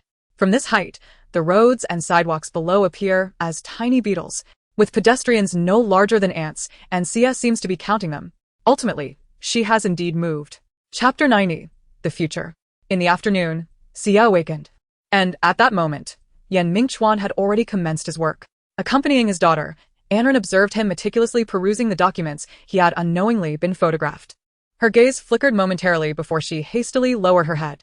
While resting with her daughter and seizing the fervor of the moment, she had dispatched the captured photographs, making her choices swiftly, fearing her own indecision. After sending the messages, she blocked that number. Yan Mingchuan paused his writing, his hand lingering on the pen, before responding in a calm tone. "All right, be careful on the road. Goodbye, Daddy." After exchanging farewells, Anren departed the high-rise office with Sia. As the elevator approached, she pressed the button, her mind in disarray as she awaited its arrival. Her eyes fixated on her own toes, and upon hearing the door open, she stepped inside, oblivious to the presence of others. She nearly collided with a person carrying a stack of documents, narrowly avoiding disaster thanks to Sia's timely call. Regaining her composure, Anren quickly bowed her head in apology, acknowledging her distraction. "I'm so sorry, I wasn't paying attention." To her surprise, Sia joyfully greeted the stranger, "Uncle Gu." It was then that Anren looked up in astonishment, realizing that the person she had almost bumped into was Gu Cheng. Gu Cheng was equally taken aback. His encounters with Anren were exceedingly rare, as Yan Mingchuan kept his wife under wraps like a precious treasure. Unless it was a visit to his home or an outing organized among friends, it was quite challenging to see her. Today, her presence at the company was indeed a novelty. After exchanging pleasantries, Gu Cheng cheerfully squatted down to play with Sia for a while. Eventually, recalling his pressing matters, he reluctantly released his hold on Sia's cheeks, charmed by the little girl. Sia's face flushed slightly from his playful teasing, yet she laughed joyfully, unperturbed. Anren stood awkwardly to the side, watching the pair interact, feeling a heavy sense of guilt at the thought of her recent actions. She struggled to articulate a complete sentence, prompting Gu Cheng's curiosity. He wondered if she had quarreled with Yan Mingchuan, yet looking at the cheerful Sia, he dismissed the notion. However, it was not his place to pry too deeply into their family matters, so he chuckled lightly and turned to leave, contemplating whether to have his girlfriend inquire about it later. Carrying the documents, he knocked on Yan Mingchuan's door. After a brief moment, it opened, and upon entering, Gu Cheng closed the door behind him. He placed the documents he had already processed on the desk for Yan Mingchuan's review, skillfully poured himself a glass of water, and casually settled onto the sofa, taking a hearty sip. His voice carried a coolness, tinged with a hint of resignation. Entrusting Gu Cheng with his tasks was a measure of his own helplessness. He had intended to proceed gradually, but found himself compelled to rush. Nonetheless, he took solace in the fact that their collaboration was yielding commendable results, allowing him the time to fulfill his own obligations. There are only 5, not many. Hehe. Speaking of this, Gu Cheng sheepishly scratched his head. Although he was a year older than Yan Mingchuan, he had to concede that, in the realm of business, Yan Mingchuan was indeed the elder. Yan Mingchuan had only shared a small portion of the data with him, leaving both of them feeling dizzy. It was hard to fathom how Yan Mingchuan managed to oversee everything with such high intensity daily, and yet, he had rarely made a mistake. Quickly shifting the topic, Gu Cheng remarked, "By the way, I just ran into your wife and daughter at the elevator. It seems you are living quite comfortably. If Luo Shu were here, she might feel a bit uneasy." Gu Cheng's tendency to act a little eccentric had occurred on several occasions. After each encounter with Sia, he would express similar thoughts, which Yan Mingchuan had grown accustomed to. He chuckled, putting down his teacup, and teased, "You better pick up the pace. Sia is already 4 years old, and you are still not married. You are already 29 this year, and so is Su Shaoqing. When do you plan to tie the knot?" Gu Cheng pondered for a moment. "My family is pressing me quite hard. It should be soon. I estimate we will get engaged after the new year. It's about time, since we've been together for nearly 3 years. Then I wish you an early arrival of a precious child," Yan Mingchuan said with a smile, raising his teacup in a toast. "Thank you."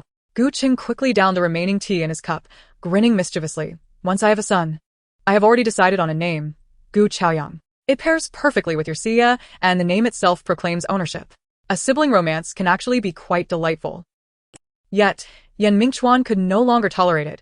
His daughter was still so young, and Gu Cheng's thoughts had soared to the heavens. He had to firmly interrupt Gu Cheng's fanciful musings. Hey, I must declare up front, I do not accept child betrothal. As for Sia's future, whatever she wishes to do or whomever she likes, I will not interfere excessively. Don't make it sound as if it's a foregone conclusion. Naturally, Gu Cheng laughed awkwardly. It seemed he had indeed let his imagination run wild. Clearing his throat, he straightened himself. Let us not discuss that anymore. It's far more important to remain grounded. Mingchuan, I came here today to talk to you about something. What is it? Gu Cheng retrieved the documents he had brought, flipping through a few pages. Li Cheng seems to be acting a bit unscrupulously. Look at this order. My subordinate negotiated it, and the contract was nearly signed, yet he jumped in and intercepted it, causing us to lose the money we invested. How dare he? Mingchuan glanced over the document. It was a small order worth several $100,000, with a brief contract duration, merely a trivial matter. Although the order was minor, it contradicted Li Cheng's long-standing cautious approach towards Shengjing. He could no longer sit idly. This was a test. Mingchuan smirked disdainfully, closing the document, stretching his back as he leaned against the sofa, his eyes slightly closed, and his tone languid. It's merely a small matter. It won't take long. He will eventually concede. Chapter 91, The Storm. Shen Ruhai had successfully obtained those photographs. Although he couldn't fully comprehend them, with Zhao Xia's assistance, they did their utmost to examine each one, as these were items they had longed for. Among dozens of photographs, one stood out prominently. He mortgaged half of the company's assets to secure an extraordinarily substantial loan from the bank, a figure so staggering that even Shen Ruhai would swallow hard at the thought of it. The funds in his possession were far from sufficient, yet if one were to consider the contributions from Li Qingyue's headquarters, the scenario might shift. Moreover, this figure was a month old. Other detailed photographs vividly illustrated the financial flow of the month, and despite his insufficient capital, he audaciously dared to expand his investments. When Mingchuan allocated funds, he was tight-fisted, attempting to fill the various gaps that had existed prior. How much of that money had Mingchuan utilized? And how much remained in his hands now? The moment had arrived. Raising his head, Shen Ruhai and Zhao Xia noticed that they were both breathing rapidly, their faces flushed. Zhao Xia nodded slightly. This dossier had come at just the right time. They forwarded this information to Li Cheng, accompanied by a terse message. Action could commence. It was a notification, not a request for approval. Li Cheng's face darkened as he read Shen Ruhai's insubordinate message, his mind inundated with curses for the audacious man. Shen Ruhai had truly overstepped. He had not anticipated such success after sending him away. Once the matters here were concluded and Mingchuan fell, he would ensure Shen Ruhai understood the meaning of hell. Having perused those images himself, he knew, with his years of experience in commerce, that they must be genuine. No one could fabricate such realism, not even Mingchuan, who had no motive to deceive, for he was still oblivious to the unfolding reality. He believed that Ran was genuinely devoted to him. Ha ha ha. The thought made Li Cheng chuckle with delight. His plan was indeed flawlessly executed. Whether it was concealing Shen Ruhai's past or casting aspersions on Mingchuan regarding Shen Ruhai's severed hand and cosmetic surgery, although the latter was a matter of coincidence, it was a masterstroke. And Ran was indeed a fool. She truly believed it. This woman was terrifyingly obsessive. Even after bearing a child, she assisted others in treachery. And now she had unveiled something so crucial. Yet, thanks to her fixation, he had regained today's brilliance. He could not fathom the source of her obsession. It seemed she had never even slept with Shen Ruhai, a fact he was reluctant to divulge. Such a woman, regardless of her beauty, made Li Cheng ponder. If he were Mingchuan, he would not dare tread upon such a landmine. As a veteran in affairs of the heart, he felt a pang of sympathy for Mingchuan, a man so exceptional, wealthy, powerful, and handsome, yet foolishly destined to hang from the same tree. When he brought Mingchuan to his knees and revealed the pitiful truth from a position of superiority, what expression would grace that strikingly beautiful face? Would he remain as composed as he had once been? Li Cheng eagerly anticipated that day. The scene would undoubtedly be exquisite. Producing the meticulously prepared plan, he handed it to his secretary. Disseminate this order. After the secretary exited, he turned his gaze toward the winter sky, shrouded in a gray haze. The towering buildings across the street now appeared within his line of sight. Nay, he could look down upon them. The incessant ringing of the phone never ceased. As the employees at Shengjing, drenched in sweat, struggled to manage a business that had descended into chaos. The mantra echoed through the office. A lack of funds. A dire lack of funds. Following the recent decision by Ming Hui to elevate the purchasing price of goods by a point, a domino effect ensued, threatening to plunge the situation into peril. Mingchuan had allocated insufficient capital, leaving the company to barely scrape by. Presently, Shengjing had opted to preserve its core, and small-scale orders had already begun to grind to a halt, with resources prioritized for a select few major partners. The main office's phones were inundated with calls from those clamoring for their goods. The conditions overseas were equally bleak, with a tenth of the vessels in port idling idly. It was painfully evident that these were the ominous signs of an impending collapse. Yet it was still not enough. Mingchuan stood before the exquisite floor-to-ceiling window of his office, peering down at the sparse crowd gathered at the building's entrance, resembling ants in their restlessness. These were the minor partners left in the lurch, their prolonged wait yielding no results, demanding an explanation from Shengjing. Some had traveled great distances from other provinces, yet Mingchuan felt the crowd was still insufficient. However, he could not afford to escalate the situation too dramatically. He was not entirely devoid of empathy. The agitated partners were small business people, and what Mingchuan perceived as a mere skirmish in the business arena could very well spell disaster for them. Perhaps he should summon a few individuals to stage this performance himself. This way, both parties could witness the resolution they sought with greater expediency. How considerate of him. A sudden wave of fatigue washed over him. He rose, stretched, and ambled into the adjacent lounge, burying his face in the pillow. He caught a whiff of the lingering lavender scent, remnants from when his daughter had last slept here. It could also belong to Anren, as they used the same shower gel and shampoo. He hoped it was his daughter's fragrance. Chapter 92. Taking Charge. In the days that followed, the throng gathering at the entrance of Shengjing to demand answers grew increasingly larger as events unfolded along their anticipated trajectory. From the window of Li Cheng's office, he observed a sea of heads bobbing on the opposite sidewalk, a striking spectacle. Prices had risen by 2 points. Although Minghui felt the strain, Shengjing's plight was evidently more dire. For Li Cheng, inflicting 1,000 in losses upon Mingchuan while only suffering 800 on Minghui was an acceptable trade-off. The current investments were merely temporary. Once Shengjing crumbled, he could confidently seize all of its assets, free from the competition posed by Mingchuan, and he harbored immense confidence in his ability to claim the entirety of the Yuejiang market. The two closely situated companies burned brightly through the night, engaged in a silent, life-and-death struggle. The outward circumstances appeared exceedingly precarious. Shengjing's management was fraught with stress, as many sought an audience with Mingchuan.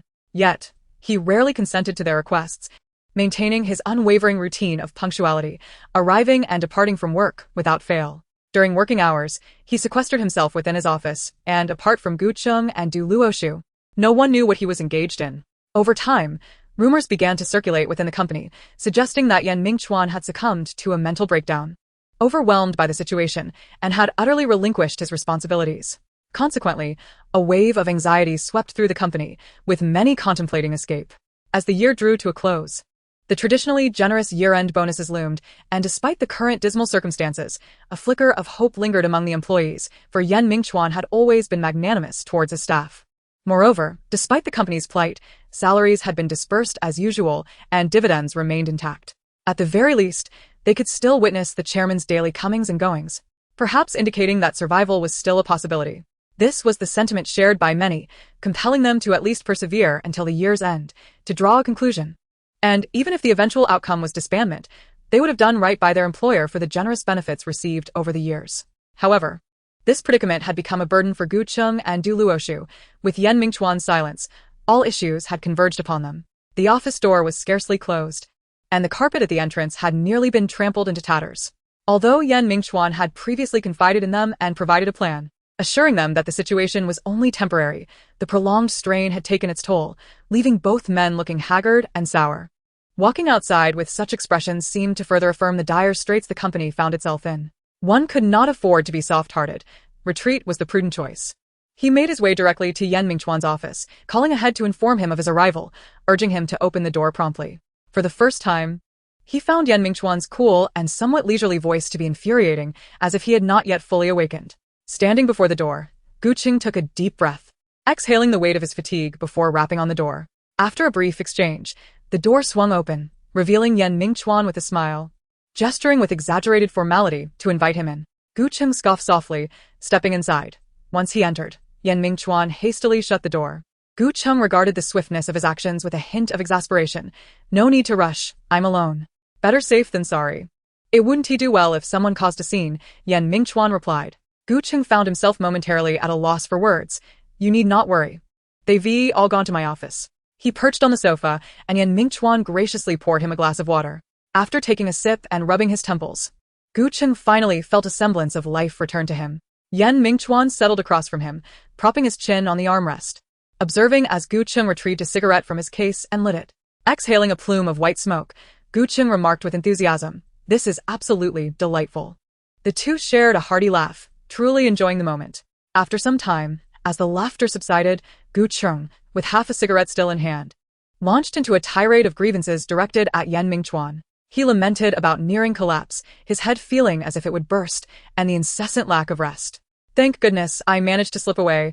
Luo Shu must be feeling utterly miserable right now. In the end, he let out a heavy sigh and earnestly asked Yan Mingchuan, who was gazing down at the table, "Mingchuan, considering how submissive we've been, why hasn't that old rascal Li Qing taken the bait?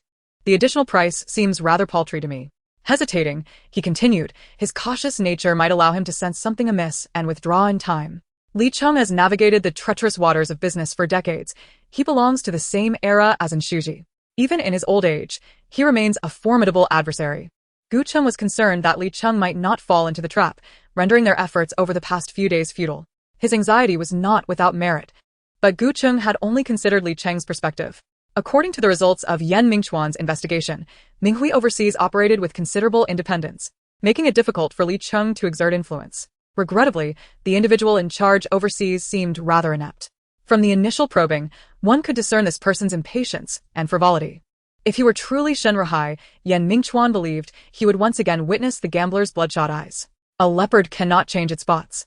He would not hesitate to crush this individual underfoot.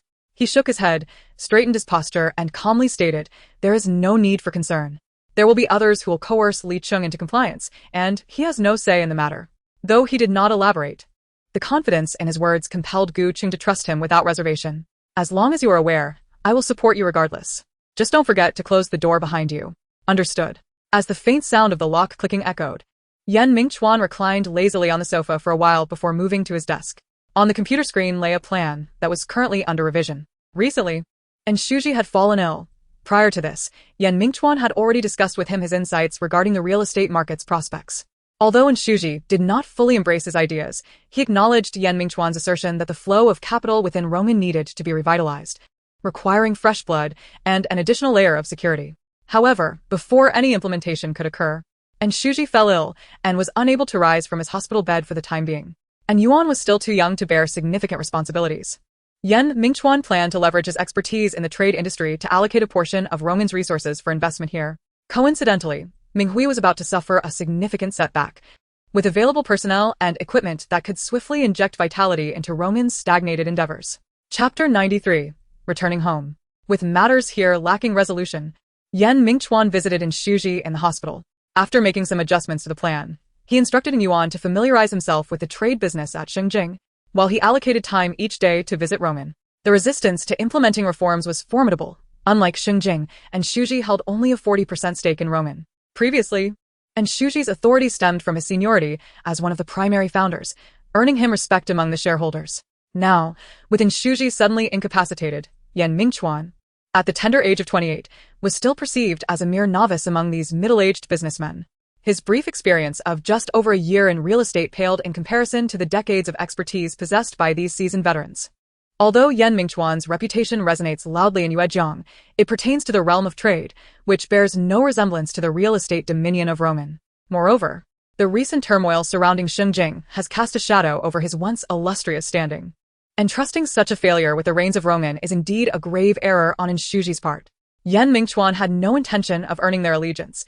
He merely sought to implement his own agenda. Faced with overwhelming opposition, he called upon Shuji to serve as a figurehead, which, albeit reluctantly, allowed him to navigate the situation. The old guard, despite their reluctance, had no choice but to acquiesce. Under his guidance, Roman's plans for land acquisition and projects were abruptly halted, forbidding any further financial investment. Instead, he redirected Roman's remaining funds into his own initiatives. Securing a mere 20% of the trade share in Yuezhiang would suffice to ensure Roman's survival in the short term. Upon reviewing the company's dwindling finances, Yan Mingchuan felt a heavy burden. The expansion of business was imperative, prompting him to siphon a portion of funds from Xingjing's clandestine account to bolster Roman's finances. thus allowing the projects to commence. He was well aware of the discontent brewing among many, yet he remained unfazed, as his primary purpose was to salvage the situation without concern for personal relationships. Once his strategies bore fruit and the benefits became apparent, understanding would inevitably follow. The root of conflict was singular: money. With wealth, all matters could be negotiated. As the new year approached, the weather remained frigid, yet snow had yet to fall. This winter in Yuejiang was likely to mirror the past 2 years, devoid of snow. The heavy snowfall 5 years prior was a rarity, occurring but once in several decades. The temperature remained low. When Enran ventured out at noon, Xia was bundled up like a dumpling. The path in the yard was somewhat slippery, and Enran cautiously carried her daughter across. Upon reaching the entrance, it wasn't long before Mingchuan arrived in his car. After leaving the shopping center, he made a visit to the tea house where he had once worked part-time, situated outside the university. The alley had aged further, yet the elderly couple continued to operate their establishment. They were delighted by the New Year greetings and offered them tea, treating Xia to a cup of milk tea as they leisurely passed the time. Around 4 o'clock, the family bid farewell to the shopkeepers and Mingchuan drove straight home. After inquiring about matters at the company and learning that all was well, he remained silent for a considerable time before finally uttering, "Mingchuan, dear best. But do not push yourself too hard." The fierce business rivalry between Xingjing and Minghui was widely known, yet Mingchuan appeared unfazed. And Shuji refrained from mentioning the unpleasant topic during the festive season, choosing instead to suppress such discussions. Li Cheng was a formidable opponent, and Shuji understood this and hoped for a swift recovery from his illness, enabling him to assist Mingchuan more effectively. The atmosphere at the New Year's Eve dinner was as joyful as in previous years, with the sole change being the addition of Xia's laughter. Last year, she was merely 3 years old, her health was frail, and her voice was weak and lacking in vitality. This year, however, is a different story. During mealtime, her cheerful chatter fills the air from start to finish. Mingchuan had to remind her several times to focus on her meal. Though his words were stern, his heart was filled with sweetness. During the gathering, Shuji maintained a serious demeanor as he inquired about his son's progress at Xingjing, prompting Yuan to lament comically, which elicited laughter from everyone present. All was well. After dinner, gifts were distributed, and amidst laughter and exchanged blessings, they lingered in the living room for casual conversation until it was time for bed. Upon returning to their room, they each refreshed themselves and lay down on the bed, with Mingchuan and Enran flanking Xia, who felt an overwhelming sense of security under the covers. This arrangement stemmed from necessity. Xia had been so fragile, as delicate as glass that might shatter with the slightest breeze. Mingchuan and Enran feared they might inadvertently harm her while sleeping, so they had opted for a small bed in the bedroom for her. However, she was much improved now. Mingchuan mused that in a couple of years, once she underwent heart surgery, everything would be alright. Although she could have the operation at 5, he preferred to err on the side of caution. Xia, evidently excited, found it hard to sleep, frequently peeking out from under the covers to call for her father or mother. They responded patiently, and each time they did, Xia would beam with a silly grin, causing them to chuckle in return. Sleep eluded them entirely. This amusing yet trivial play continued until late into the night. It was only after Xia, in a sleepy haze, called out for her father one last time that the revelry came to a close. After a moment of quiet, Enran, eyes closed, found herself unable to sleep. As the lively atmosphere faded, heavy thoughts settled back onto her heart. What had she done? After concluding that final matter, she had locked herself away at home, severed ties with that number, and even switched to a new SIM card, venturing out only to drop Xia off at school. Yet, even then, the whispers would find their way to her ears at the kindergarten gate. Xingjing was on the brink of collapse. My husband works there, and now everyone in the company is in fear. This year's sellers are reaping enormous profits, the prices astonishing. Everything had spiraled into this state because of her. No matter how she tried to convince herself with the facts of the past, it was all in vain, and the weight of that burden grew heavier with each passing day. What would the future hold? Her father's health was deteriorating. Could she save him? Was the little money she had saved even useful? She was wholly unaware that she had begun to view things entirely from Mingchuan's perspective. The past was indeed behind her. Perhaps it was time to bid farewell. After so many years of dreams, was it time to awaken? Enran opened her eyes in confusion, only to be met with a void. Slightly tilting her head, she gazed in Mingchuan's direction. And if there had been light, her eyes would have conveyed a sense of helplessness. She yearned to call out to him, yet in that moment, she realized that throughout the years, she had never uttered his name. In their conversations, she often resorted to addressing him as you or by his full name. The name Mingchuan had never escaped her lips. Others called him so effortlessly, while in Anren's mind, the visage that flashed before her was that of Lin Shui. An inexplicable sense of dread washed over her, compelling her to move her lips and timidly articulate those two syllables, Mingchuan, as silence enveloped the space. Only the steady rhythm of breathing remained. After a brief pause, she reluctantly closed her eyes in disappointment, trying to summon slumber. In a place unseen by her. Amidst the darkness, Yan Mingchuan stared at the ceiling. She cried out with a quivering voice, "I want to go with Daddy." This sentiment had begun to surface last year. But back then, she could hardly steady her footing and had only caused a brief disturbance in Anren's embrace before surrendering. This year, however, the little girl was particularly spirited. Yan Mingchuan, caught between dragging his legs and standing still, felt a pang of compassion as he saw her sobbing, breathless, and distressed. After a moment of contemplation, he resignedly bent down and lifted her into his arms, saying, "All right, Daddy will take you home." Upon hearing this, Sia's tears transformed into a smile. Her face still uncleaned of her tears and snot. She nestled against Yan Mingchuan's shoulder, calling out for Anren, her voice nasally. Mommy should come too. The sudden realization of having two additional companions weighed heavily on him, especially considering their nearly empty home, devoid of even a single blanket. The journey would span over 4 hours, marking Sia's first venture far from home, where everything along the way was a novelty. Where had the past 4 years gone? Unable to withstand her incessant chatter. After exiting the highway, Yan Mingchuan finally succumbed, prompting Anren to put gloves on their daughter and then cover the gloves with plastic bags. He opened the car door and, with a storage box in hand, scooped a generous amount of snow from the roadside into it. With a triumphant grin, he presented the snow-filled box to Sia, whose eyes sparkled with delight. "Here, play with this, but be careful not to get your gloves wet." Sia eagerly accepted the snow, her curiosity leading her to squish it joyfully. Anren attentively watched over her, ensuring she did not remove the plastic bags from her gloves while keeping a vigilant eye on her hands to prevent them from getting too cold. Thus, they continued their drive, stopping periodically to refill the box with snow as it gradually melted into water. By the time they reached the small town, nearly 5 hours had elapsed. The town was bustling with a pre-festival market, the shouts of vendors mingling with the clamor of the crowd. Sia, having never witnessed such liveliness, clamored to see more. Yan Mingchuan glanced at his watch. Time was not on their side. If he took Sia to explore, it would inevitably consume more time, and they had much to purchase that day. He contemplated asking his wife and daughter to wait in the car while Anren calmed Sia down, intending to return swiftly after procuring the necessary items. However, just as he was about to speak, he noticed the glimmer of curiosity in her eyes as she looked at him expectantly. Anren was about to caution against letting their daughter consume too many sweets when Yan Mingchuan raised his other hand before her. Vividly glistening syrup enveloped a fist-sized sweet apple. Hovering close to her face, the sweetness almost palpable in the air, accompanied by Yan Mingchuan's cool yet cheerful voice. "It tastes delightful, apple candy. You should give it a try." Anren hesitated for a moment before accepting it, gazing at Yan Mingchuan in confusion. His eyes sparkled with warmth and laughter, leaving her uncertain of his intentions. She had long outgrown the age of indulging in sweets.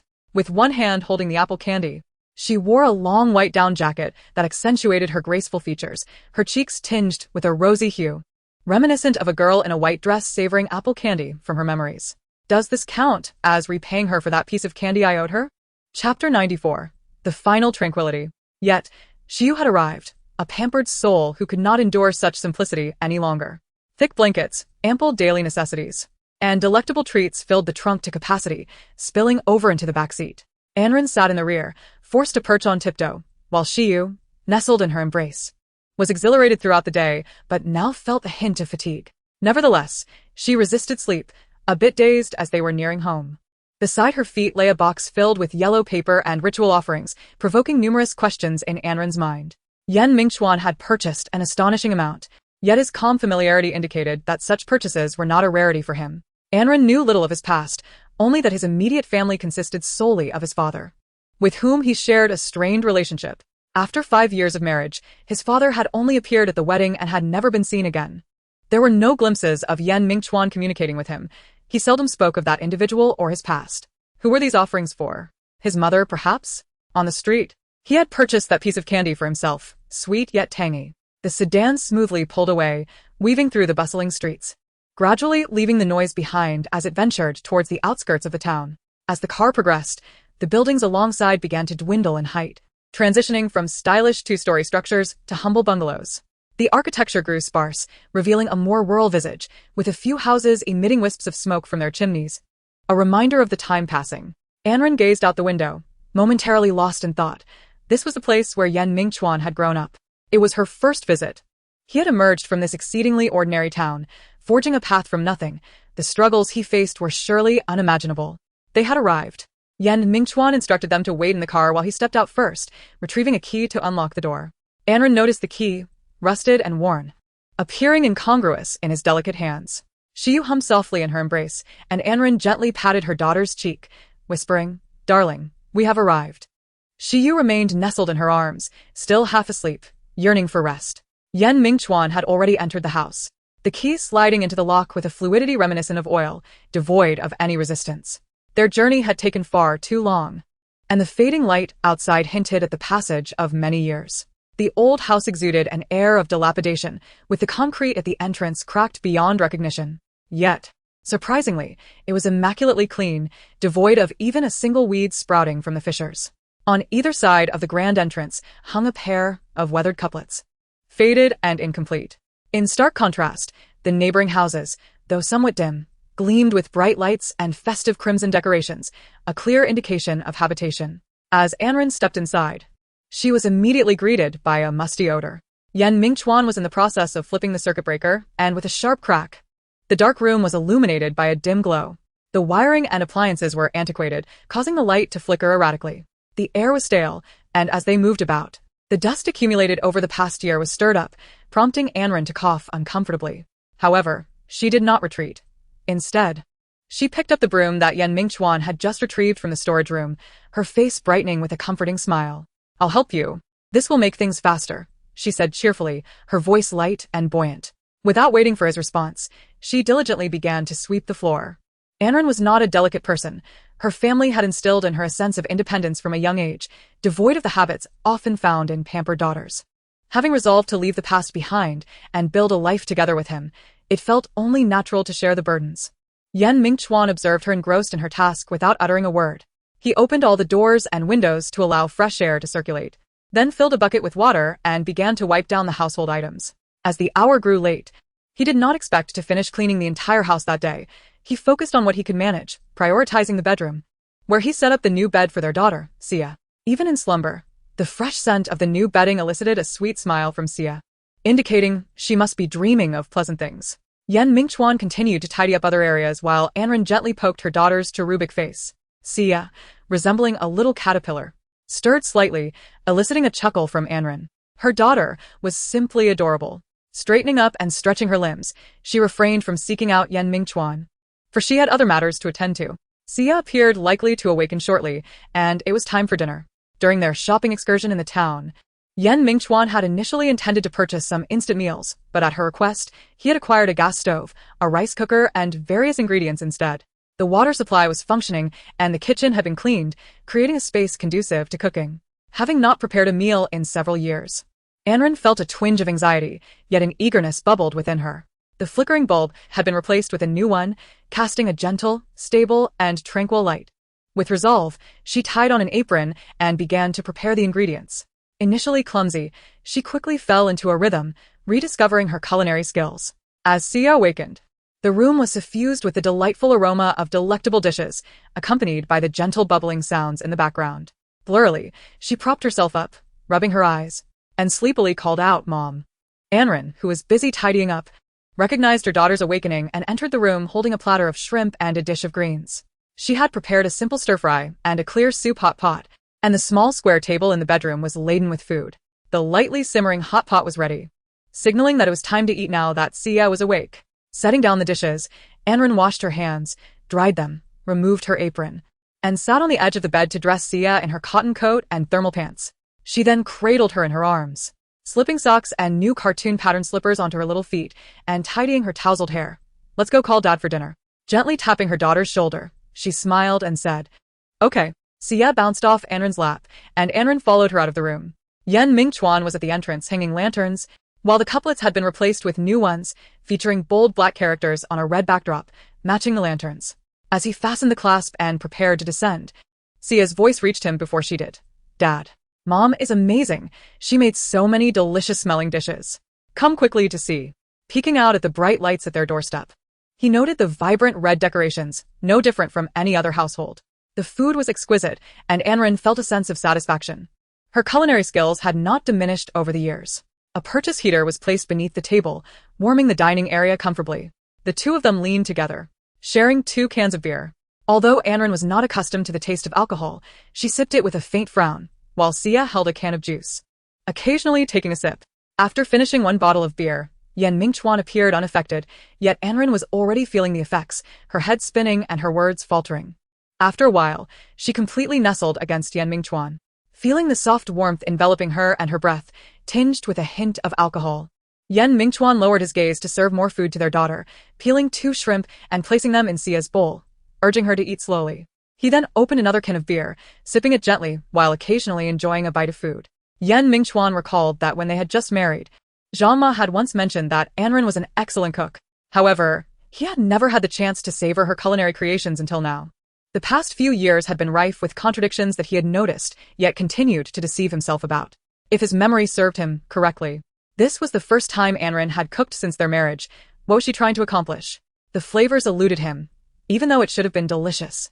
As evidenced by Sia's joyful eating, this deceptive tranquility lingered, precariously close to shattering. When Minghui fell, all her efforts would become futile. Could she continue to play this role? If she could, he would not mind being a supporting character, but if not, he could leave, taking their daughter with him. Once the evening moon had finished her meal, he gently assisted Anren in reclining on the bed. Her exquisite visage bore the rosy hue of inebriation. He carefully removed her outer garments, released her hair from its tie, and tucked her snugly under the blankets before turning to tidy up the remnants of their evening. After restoring order to their surroundings, he glanced at the time. It was still not yet 9 o'clock. He had intended for Sia to retire for the night as well, but she had only recently awoken and was brimming with energy. Coincidentally, the distant sound of firecrackers echoed from outside. Having grown up in the city, everything today felt remarkably novel to Sia. She playfully expressed her desire to venture outdoors and witness the spectacle. The fireworks were magnificent. They arranged 2 stools and settled on the ground outside, gazing upward as bursts of vibrant flames and heated blossoms illuminated the night sky, a display orchestrated by nearby residents. Despite the distance, they could still discern the lively commotion and faint shouts of excitement from the other side. Mingchuan turned to observe Sia, whose eyes sparkled with envy. Her emotions laid bare upon her countenance. With a sudden smile, he inquired, "Would you like to set off some fireworks, Sia?" She nodded vigorously, her eyes glistening with anticipation as she replied, "Yes, please." "Then wait here obediently for Daddy, and do not wander off." Mingchuan counted his wallet, rose with agility, and stepped onto the snow, which crunched beneath his feet. It seemed that many of life's dilemmas could be resolved with money. Who would decline the opportunity to earn a little extra while celebrating the New Year at home? Fearing he might change his mind, the family across the way hastily accepted his payment and, with great speed, transported several large boxes of fireworks to his doorstep. Mingchuan had been exceedingly generous, to the extent that even smaller fireworks, typically held by children, were included in the haul. The child from that household watched in dismay as their treasures were taken away, their lips quivering on the verge of tears. After expressing their gratitude, the father and daughter began their exploration. "Shall we start with this larger one?" he suggested with a warm smile, pointing to the box-shaped fireworks, similar to those just launched by the neighbors, which had been quite a sight in the sky.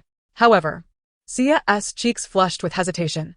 Ultimately, she reached out her small hand and selected a modest firework from the pile, earnestly stating, "Let us set off this one first. I don't want the big ones yet. Let us wait for Mama to join us."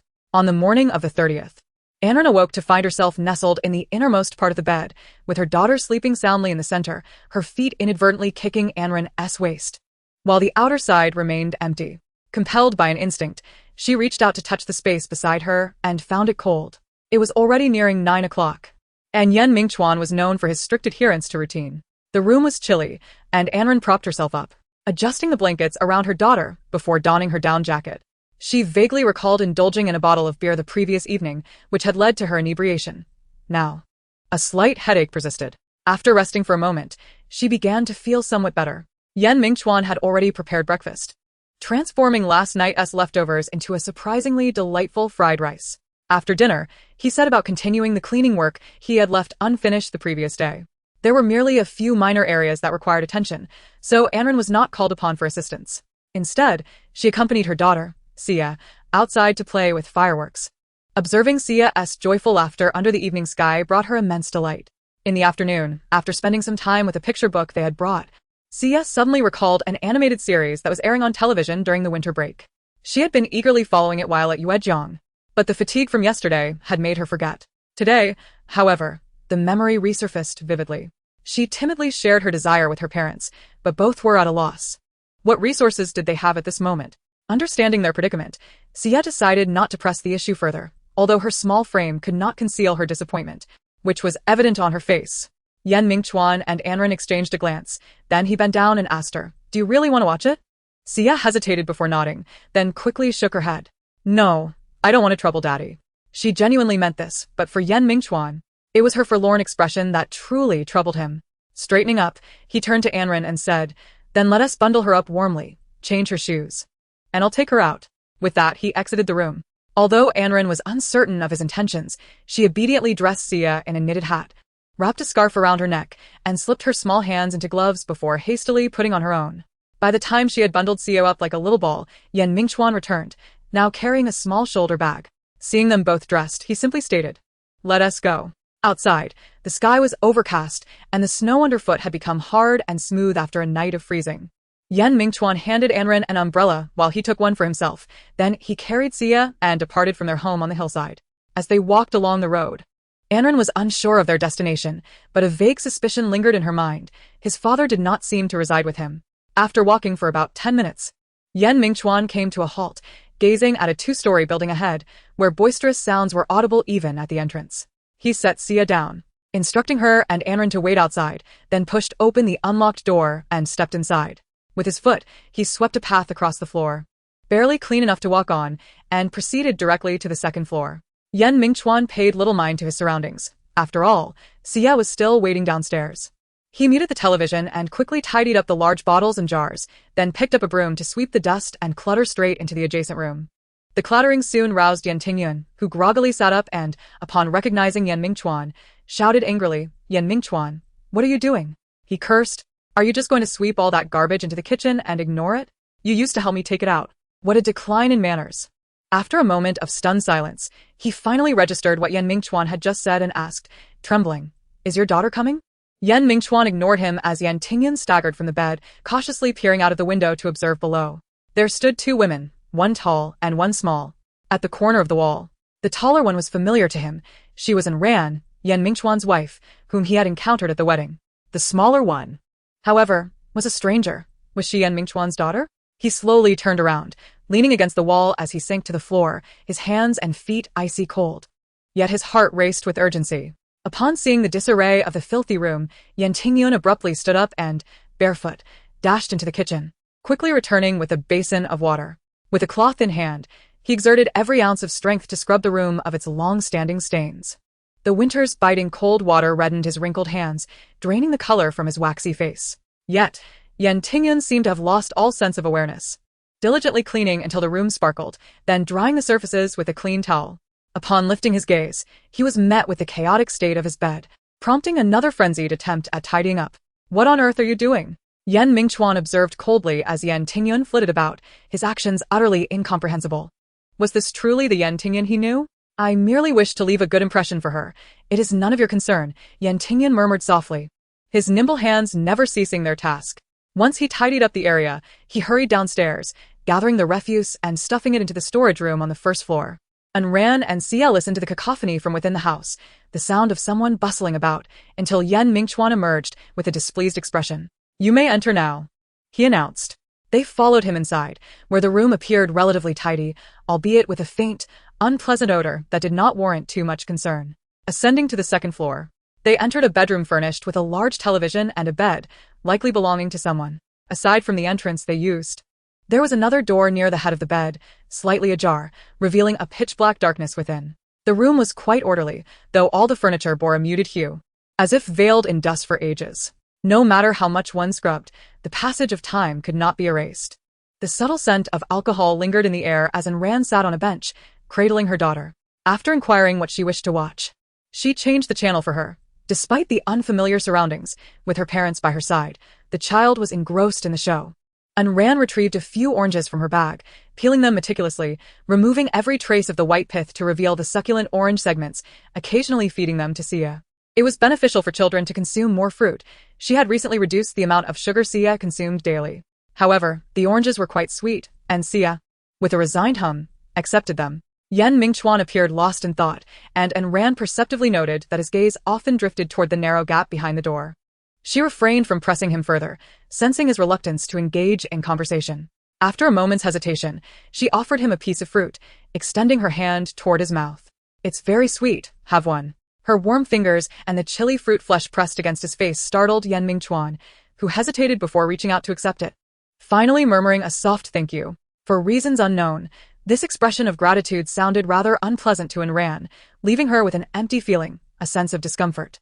As time passed, Mingchuan set Suyu down, instructing them to wait outside for him. It was only after Ran led Suyu away that the sound of the closing door reached him. At that moment, the door beside the bed in the bedroom swung open, revealing Tingyun, who shivered as he entered. He had changed into a clean set of clothes, yet his hair remained disheveled and damp. It seemed he had intended to make an appearance, but he had remained absent throughout. Rubbing his hands together, he lowered himself onto the bed, his tall frame now appearing hunched. "I thought you would come out," Mingchuan said, his gaze fixed blankly on the advertisements flickering on the television. "Humph." Mingchuan stood up and approached him. Tingyun kept his head down, his hands trembling. He appeared significantly older than before, as if since the moment Mingchuan began to retain clear memories, he had perpetually worn this despondent expression. Observing this feeble man for a while, Mingchuan realized for the first time how profoundly a person's demeanor could become inscrutable. Tossing a card onto the table, he turned to leave, stating, "Your liver is in trouble. You should see a doctor. Don't worry, I will cover the medical expenses. The password is my birthday. If you remember that, you might still have a chance at life." He noted Tingyun's sallow complexion and slightly distended abdomen. His words of concern felt chillingly detached.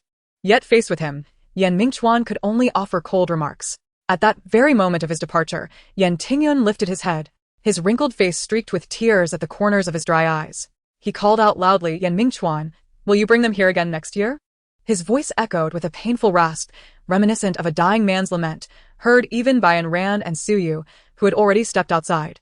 He shut his eyes in agony, forcefully striking his head against the wall, the sound resounding. After several blows, Tingyun collapsed onto the bed. Yet beyond the sound of the wind, another sound seemed to reach his ears. It was a child's voice. "Goodbye, Grandpa." This voice injected a surge of vitality into Tingyun, his eyes widening as he dashed to the window, leaning out to look. Amidst the wind and snow, two umbrellas stood still, one of which waved a tiny hand, accompanied by a girl's voice calling out, "Goodbye, Grandpa." Goodbye. Upon hearing Tingyun's call, the umbrella that sheltered Suyu began to move, with the other following closely behind. As the snowstorm intensified, they gradually faded from Tingyun's sight. Suyu, goodbye. Tears flowed uncontrollably. Even when they became indistinguishable, he continued to wave fervently from the window until his sobs rendered him speechless. "Why doesn't he come out to see us?" And Ran hesitated while trudging through the snow, mustering the courage to finally ask. "I don't know. Who knows what he is thinking?" "Then why don't you all just live together?" His response was shrouded in ambiguity, suggesting a reluctance to delve into the subject. Yet Ran found herself unable to resist the urge to inquire further. Mingchuan's father, Tingyun, "Will I meet Grandpa next year?" she asked curiously, perched on his back with her hands tucked into his coat. "Yes, but first, you must secure the umbrella. Your father can barely see the path." "Oh, all right. I will be careful, Daddy." Quickly, Sia raised the umbrella higher, prompting Ran to chuckle softly as she gently patted her little head. The heavy snow transformed the world into a blanket of white. However, as they held the umbrella, the snowflakes danced upon the smooth surface, failing to accumulate, and any that landed on their shoulders swiftly slid away. The ethereal white, scattered and drifting through the air, seemed to have forgotten their existence. Chapter 95 concluded. Later that evening, after dinner, Mingchuan occasionally stepped outside to check the weather. Once the snowfall eased, he retrieved the yellow paper he had purchased. She quietly observed him diligently organizing the offerings for the memorial. He carefully packed them into a large bag, layer by layer. Was he going to pay homage to his mother? Ran recalled a moment from her visit to Tingyun's home, when she had inadvertently glimpsed a faded photograph in a corner as she descended the stairs with her daughter. It depicted 3 figures, 2 adults and a child, though the passage of time had rendered their faces indistinct. Ran approached and squatted beside him, assisting in the arrangement of the items. They remained silent, absorbed in their task. After placing a pair of eternal candles into the bag, the box lay empty, while the bag grew bulging and rounded, resembling a small hill. Bring Xia along, Yan Mingchuan said as he rose. Xia was in the room, engrossed in her picture book. Anren nodded and soon returned with her daughter. By then, Yan Mingchuan had donned the heavy bag on his back, the straps indenting deep into his overcoat. Yet his posture remained remarkably straight. The family stood together in the corridor outside, the snow still falling. Yan Mingchuan handed Anren an umbrella, which she opened before bending down to lift their daughter. However, he gently intervened, squatting down with a momentary pause before laboriously enveloping Xia in his embrace. You are carrying too much. It is better if I hold Xia. His face bore a slight pallor, but he smiled as he added, I wish to carry her to meet him. Xia nestled her face against his chest, relishing the warmth. Daddy, where are we going? Yan Mingchuan picked up another umbrella, and, with Anren's assistance, opened it before handing it to their daughter. Xia has already seen Grandpa today.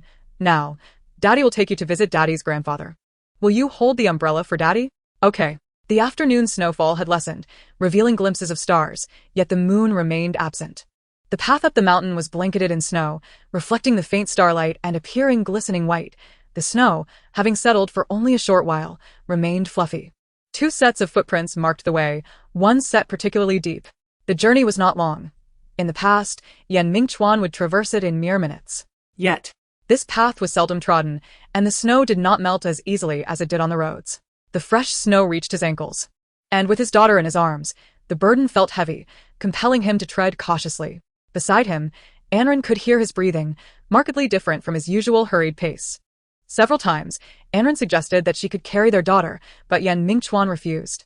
He seemed to harbor a profound attachment, wishing to carry Xia to show his grandfather. The only sound that accompanied them was the crunching of snow beneath their feet. Xia had intended to voice something, but ultimately decided against distracting her father. However, nestled in Yan Mingchuan's embrace, she pressed her lips together, lifted her small hand adorned with fluffy gloves, and gently wiped the beads of sweat forming on his forehead. After nearly 20 minutes, they reached a small flat summit, an isolated grave. He set Xia down, allowing her to hold the umbrella, while he began to clear a space. Beneath the snow lay dry grass, not very damp, with delicate snowflakes drifting down upon him. Anren approached, tilting the umbrella slightly to shield him.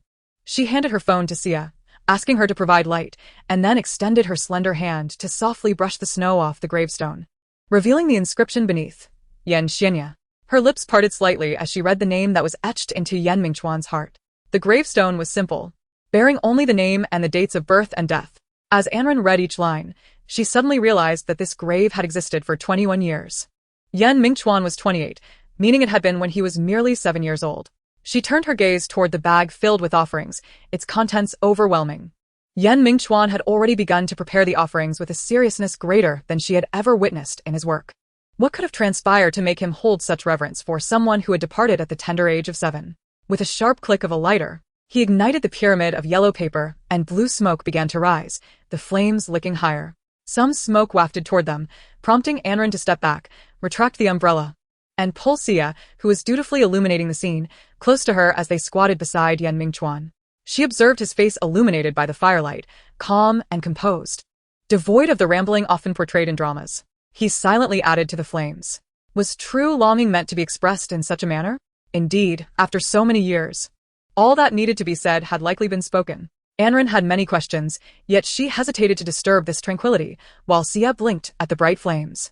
Suddenly, she asked, Daddy, can Xia warm her hands by the fire? They're a bit cold. Anren glanced down at her, incredulous, wondering if this little girl understood what she had just said. Yet Yan Mingchuan paused for a moment, then smiled gently, saying, Of course, come here, into Daddy's arms. He sat directly in front of the fire, and Anren hesitated, saying, Isn't that a bit inappropriate? Not at all. Yan Mingchuan shook his head. I think my grandfather would be pleased. Seeing him say this, Anren had no choice but to release her grip. Xia dashed into Yan Mingchuan's embrace, then eagerly extended her hand, still clad in gloves. Yan Mingchuan removed her gloves and placed them in his pocket. He then handed her a stack of yellow paper, saying, Here, burn some money for great-grandfather. He's been looking forward to Xia's visit. Great-grandfather? That would be your father's grandfather. You should refer to him as great-grandfather. Yan Mingchuan playfully poked Xia's tender little face and smiled. Xia turned, astonished, to gaze at the gravestone before the fire, the dark green stone reflecting the flickering flames. Has great-grandfather passed away? She asked. No, Yan Mingchuan replied. He is merely asleep. This was Sia's first encounter with the grave.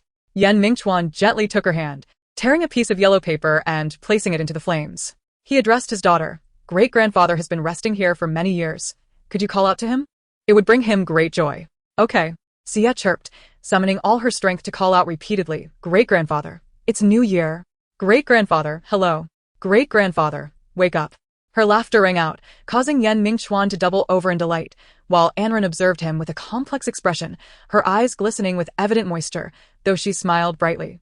Anren shifted her body, leaning against her husband and daughter, as the orange flames radiated warmth and light around them, enveloping the three in a cozy embrace.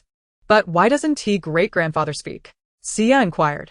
Yan Mingchuan was momentarily at a loss for words, and Anren quickly interjected, because great-grandfather is busy counting money. He is quite occupied.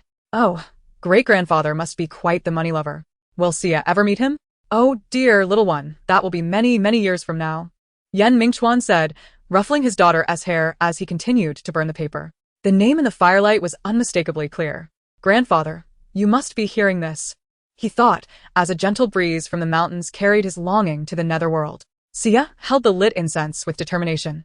Her eyes fixed intently on the time displayed on Yan Mingchuan's watch. Brilliant fireworks erupted overhead as the moon emerged, casting a bright glow in the sky, enhancing the splendor of the fireworks. Meanwhile, Yan Mingchuan's phone vibrated twice. He initially ignored it but hesitated before shifting closer to embrace his wife and daughter.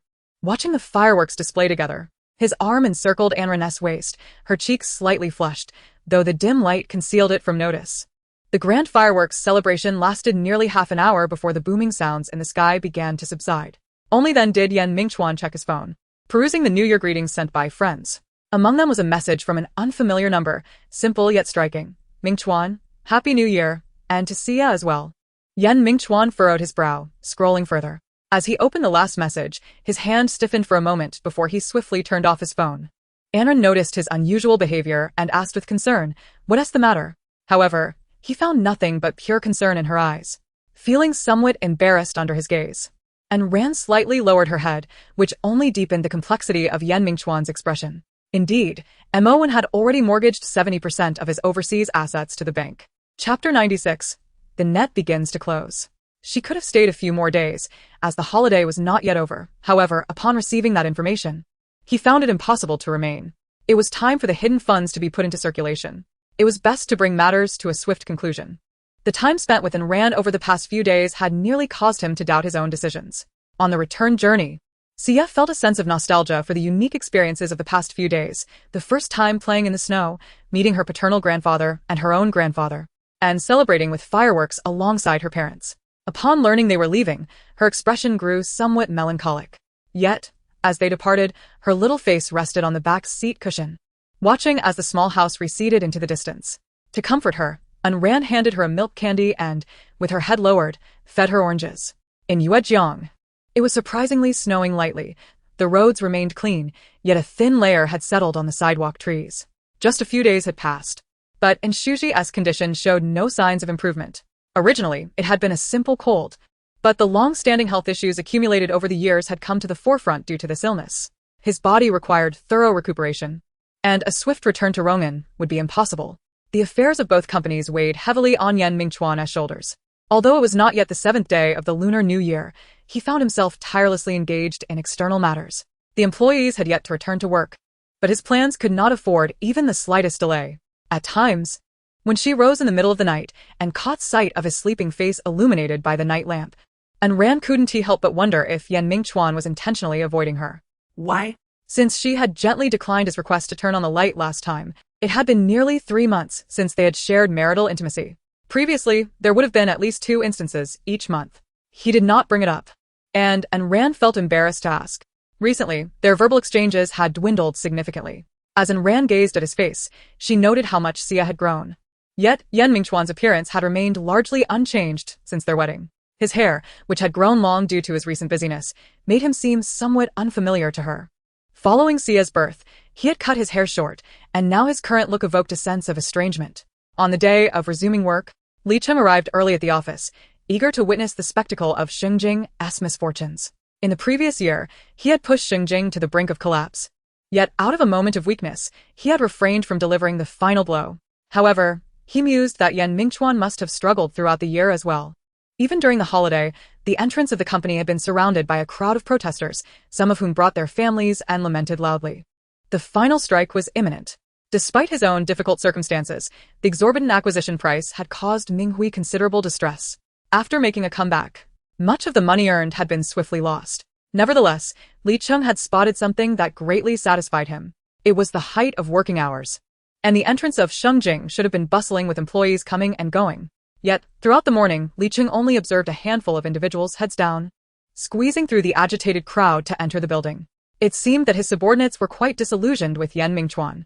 Just days prior, Shen Rahai had acted independently, without his consent, and audaciously mortgaged a substantial portion of their overseas assets to secure a hefty loan. Now, having witnessed the initial success, Shen Rahai was impatiently eager to eliminate Mingchuan. Upon receiving this news, Li Cheng was infuriated, unable to sleep for several nights, feeling utterly disregarded. However, the die was cast. Shen Rahai evidently intended to play a significant gamble. Although his actions were overseas, the repercussions would undoubtedly ripple through the domestic market. With dwindling funds, Li Cheng found himself coerced by Shen Rahai into securing a loan from the bank, as he did not wish to see Minghui's entrance besieged by a cacophony of chaos, akin to that of Shengjing.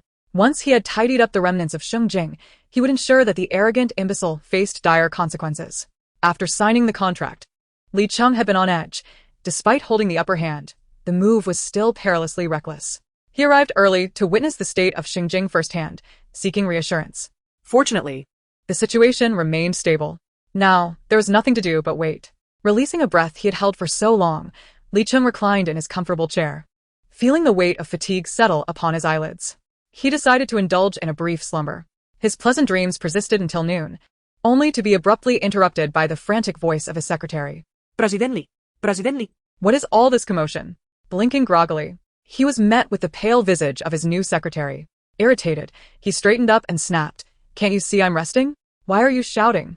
The secretary appeared to be struggling to articulate her thoughts, which only served to aggravate Li Cheng further. Spit it out already. Stop stammering. His reprimand made her hands tremble even more as she stuttered, taking a while to convey the shocking news. President Li, Shengjing has raised the acquisition price by 10%. What should we do? What did you say? The secretary repeated, her voice quaking. The revelation struck Li Cheng like a bolt from the blue, draining the color from his face. He froze in his seat, akin to a statue. How could this be? Was there something wrong with his ears? Unsteadily rising, he heard nothing but a deafening ring in his ears. Summoning all his strength, he made his way to the window and gazed outside.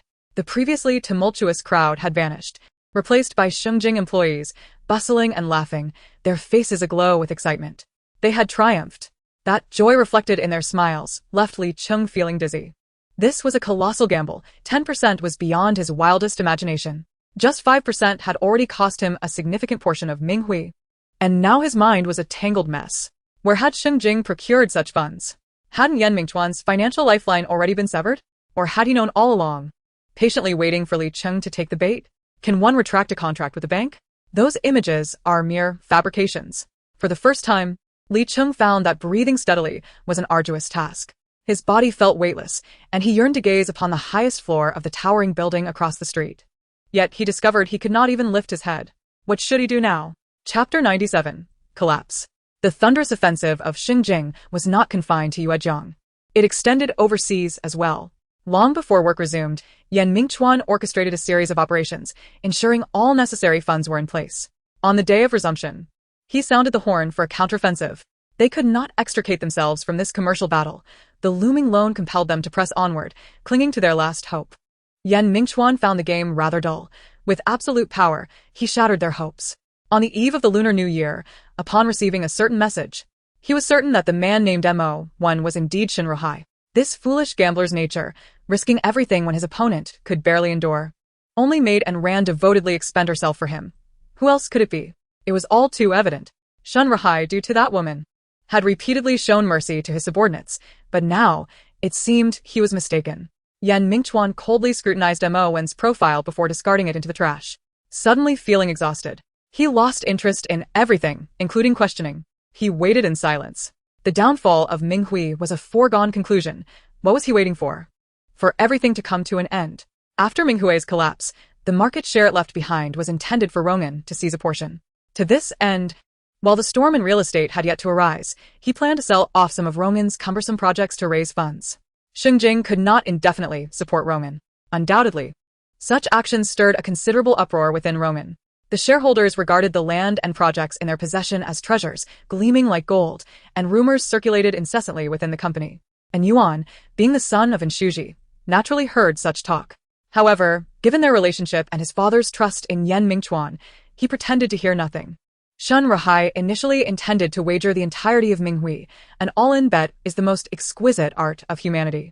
Yet, under Zhao Xia's earnest persuasion, he ultimately retained 30% of the assets. Nevertheless, the funds acquired remained a substantial sum.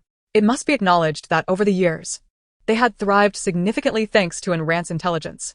This allowed Shun Rahai to remain composed, for Enrant's intelligence remained accurate. Upon resumption of work, he eagerly injected this sum into the market, forcibly driving prices up to 8 points. His reckless actions revealed the nature of a gambler. Yet, Shun Rahai possessed unwavering confidence. 3 years of smooth sailing enabled him to look down upon the world, and this time would be no exception. His confidence, however, did not last 3 hours. When Zhao Xia rushed in, panic-stricken, informing him that Xingjing had escalated the price to 10 points, the smile on Shun Rahai's mask-like face began to falter. Yan Mingchuan's powerful blow left him momentarily dazed. However, after a brief moment of contemplation, Shun Rahai's face lit up with a self-assured smile. He casually remarked to Zhao Xia, "You are truly easily frightened. Yan Mingchuan may deceive others, but he cannot fool me." What does this imply? Shun Rahai took a puff from his cigar and, chuckling, shook his head. He is merely putting on an act. Rather than succumbing to a slow demise, he is attempting to gamble his last remaining funds against me, hoping I will back down out of fear. He thinks he can concoct such a ridiculous scheme after a year, but alas, how naive. Gambling with me, Shun Rahai, is a game for the inexperienced. Amidst the swirling smoke, the man's countenance was as serene as a clear sky. So, what shall we do now? Zhao Xia, whose abilities were quite ordinary, found herself at a loss when faced with such a significant issue. Shun Rahai's calm demeanor inadvertently made her view him as a pillar of support. Clutching his cigar, Shun Rahai declared decisively, "Let us pursue this. We have the resources. So what is there to fear? Let us mortgage the remaining assets as well. I am prepared to engage in this game with him." In truth, if they were to withdraw now, it would still be feasible. Although it would severely deplete their resources, a portion of the company's assets would remain under their control, offering a glimmer of hope for preservation. However, they were unaware of how long Yan Mingchuan had been waiting for them, as news from the headquarters of Yuejiang Xingjing had yet to arrive. He was indeed gambling against Shun Rahai, but the wager was not monetary, it was time. He was betting that Shun Rahai would become reckless within a short period and execute his all-or-nothing strategy. Only then would he be able to extract what rightfully did not belong to him. When, that afternoon, Li Cheng's urgent order arrived, demanding Shun Rahai to cease his actions. Shun Rahai, harboring such a mindset, dismissed it with disdain. After all, the contracts had been signed, and the funds had been transferred. How could one possibly back out? To him, Li Cheng appeared to be nothing more than a cowardly old dog, timid and unworthy of being a formidable business leader. No wonder Yan Mingchuan had trampled over him for so many years. Moreover, he needed to secure Enran as well. After all, by then, Yan Mingchuan would be a ripe fruit ready for the picking, and Enran had to be handled appropriately. Upon learning of Shun Rahai's actions, Li Cheng trembled with fury, cursing him as a fool. The moment Xingjing made its move, he recognized it as Yan Mingchuan's trap. Yet, with the heavens high and the emperor far away, what could he do? He could only watch helplessly as the fruits of his life's labor crumbled before his eyes. Regretting the decision to send out that foolish dog all those years ago, he also regretted placing such blind trust in the images sent by Enran. After all, she had a family and children. How could she possibly send her husband into the inferno? Unfortunately, all he could do was lament. In another spacious office, Zhang Jianxiang sensed the impending doom. In a bid for self-preservation, he began to brainstorm ways to extricate himself from the situation. No matter how confident Shun Rahai appeared, the reality of the situation was undeniable. The astronomical figures from the loans secured against all their assets were dwindling at an alarming rate, consumed by daily expenses. The prosperous scene shows no signs of decline. The port operates at full capacity, and each day, one can witness majestic cargo ships departing, laden with goods. Zhao Xia has not enjoyed a proper night's sleep in a long while.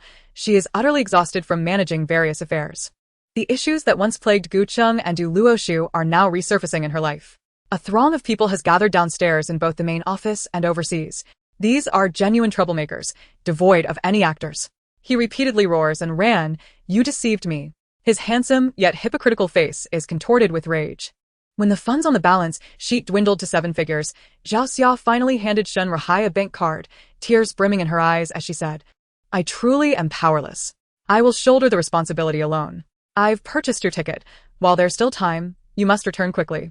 Under the cover of night, they stealthily slipped out at midnight. At the abandoned port, only the dim lights of the distant road bear witness to Shen Rahai's frantic ascent onto the smuggling ship, while Zhao Xia's face is drenched in tears. She stood there for a long while, until the ship, resembling a small mountain, began to move. She trembled as she took a step forward, only to quickly halt. Silently weeping, she suddenly raised her head and shouted, "Shen Rahai, you must remember. I liked you when I was 18. The wind and darkness swallowed her voice, leaving only the deep rumble of the ship in response. Chapter 98. Daily Life. Amidst the tumultuous world outside, Anran remains blissfully unaware of the sensational news. With Sia still on winter break and Anran possessing a somewhat reclusive nature, she spends her days accompanying her. The presence of the kitten, Milk Candy, which Sia adores, keeps her from clamoring to go out and play. Anran sits beside her, capturing the moments of her daughter frolicking with the kitten on canvas with her paintbrush. Her artistic skills are remarkable, bringing scenes to life with vivid detail. Since embracing her role as Sia's mother, Anran has created numerous paintings of her daughter, compiling a thick volume filled with her likeness. During her free moments, she often revisits these artworks. The earlier pages depict a serene Sia who would always lie in bed, but as she turns through dozens of pages, the Sia captured on paper begins to come alive. She clumsily wields a spoon to eat, skillfully unwraps candy, and drools while sprawled on the sofa watching television. Moreover, she now paints the delightful image of Sia teasing the kitten, a pure white feline, and her adorable daughter. With the final stroke laid down, Anran smiles knowingly, pondering how her next depiction of Sia will unfold. She eagerly anticipates watching her daughter grow through her art. As Milk Candy resumes its lounging, Sia finally settles down. As usual, beside her, indulging in a bit of affection. Anran closes the sketchbook and places it on the coffee table. "Mommy, I want some candy." All right. Anran replies, retrieving a piece of milk candy from her pocket to give to her daughter. "Here, just one. After this, you still have 4 left for today." However, Sia takes it but does not unwrap it as she used to. Instead, she gazes at her mother with anticipation, saying, "Mommy, give me another one." Milk Candy wants some too. It can count towards those 4. "Please, just one more." Anran cast a glance at the still and motionless Nai Tang nestled within the cat bed, amusement dancing in her eyes as she regarded Sia. "Do kittens really indulge in sweets? I have never heard of such a thing." Sia eagerly nodded in affirmation. "Of course, the cat I raise will definitely enjoy candy. After all, its name is Nai Tang. The last time I offered it some, Nai Tang was absolutely delighted." With a hint of skepticism, Anran produced another piece of candy and placed it in Sia's hand. "You aren't trying to deceive me by claiming it's for the kitten, are you? I must inform you beforehand that irrespective of your cunning, there's a limit of 5 candies per day." Sia, her cheeks flushed with indignation, accepted the treat. "I would never lie. Mother can come and verify." With that, she descended from the sofa, her small feet pattering against the floor. Anran rose to follow her. Sia squatted down, deftly tearing open the wrapper and bringing the white candy close to Nai Tang's mouth. Upon catching the scent of the milk candy, the kitten surprisingly lifted its head and began to lick at it with its delicate pink tongue, leaving Anran in awe. The kitten's craving for the sweet treat bore a striking resemblance to Sia's own. As Sia held the candy to the kitten's lips, she turned to Anran with a triumphant smile. "See, I never lie. Very well, my dear Sia, you are indeed a good child." Mother apologizes. "Today, the kitten's candy is on me, which means you can enjoy 4 more pieces." How does that sound? Although Sia had initially been slightly miffed, the enchanting sweetness soon enveloped her senses and all grievances faded away. She closed her eyes, leaning into Anran's soft embrace, embodying the gentle nature of a kitten. At noon, after Zhang Ma had prepared the meal, Anran sat with her daughter to enjoy lunch before turning on the television. The winter holiday animation was still airing. Presently, Sia's 3 focal points in life were indulging in candy, playing with Nai Tang, and watching animated shows. After a while of watching together, a knock echoed from the door. Zhang Ma went to answer it, revealing Su Shaoqing, whom they hadn't seen in quite some time. Draped in a fur coat, she exuded a certain air of affluence. Yet, as she spoke, the essence of a nouveau riche emerged. Their last encounter had been 2 months prior. Su Xiaoqing, boisterous as ever, strolled in as if entering her own home, plopping down onto the sofa with a comfortable sigh. Your sofa is still the coziest. I've missed it terribly. Anren chuckled lightly, noting that Su Xiaoqing possessed none of the decorum one would expect of a lady. That's quite simple. Just have Guqing buy you a matching set. With a cheeky grin, Su Xiaoqing reached out to ruffle Sia's hair. But that's different. A new set wouldn't come with such an adorable little one. Don't you agree, Sia? Please, Aunt Xiaoqing, don't do that. It frightens me. Sia quickly retreated into Anren's embrace, genuinely intimidated by Aunt Xiaoqing, who always seemed to want to squeeze her tightly whenever they met. While she could tolerate such antics at other times, the animated show was currently on, and she had no desire to engage in playful banter with her aunt. Rebuffed by the little darling, Su Xiaoqing was struck with a palpable sense of dismay, her outstretched hand trembling in the air.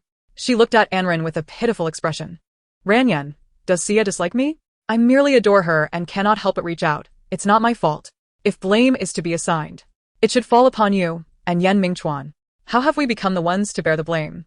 It is your fault for having made her so adorably charming. I fear that when I eventually have children of my own, they may not be as delightful, and I might find it difficult to love them.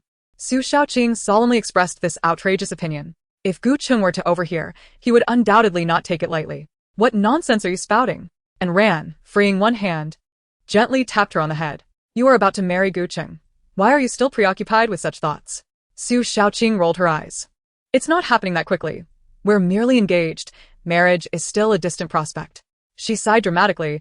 I've been with him for nearly 3 years. And yet all I have achieved is an engagement. How long must I wait for marriage? Let alone having children. Prolonging her tone, Su Xiaoqing swiftly grasped Sia's small hand and began to shake it. Will Sia be able to support Aunt Xiaoqing in her old age?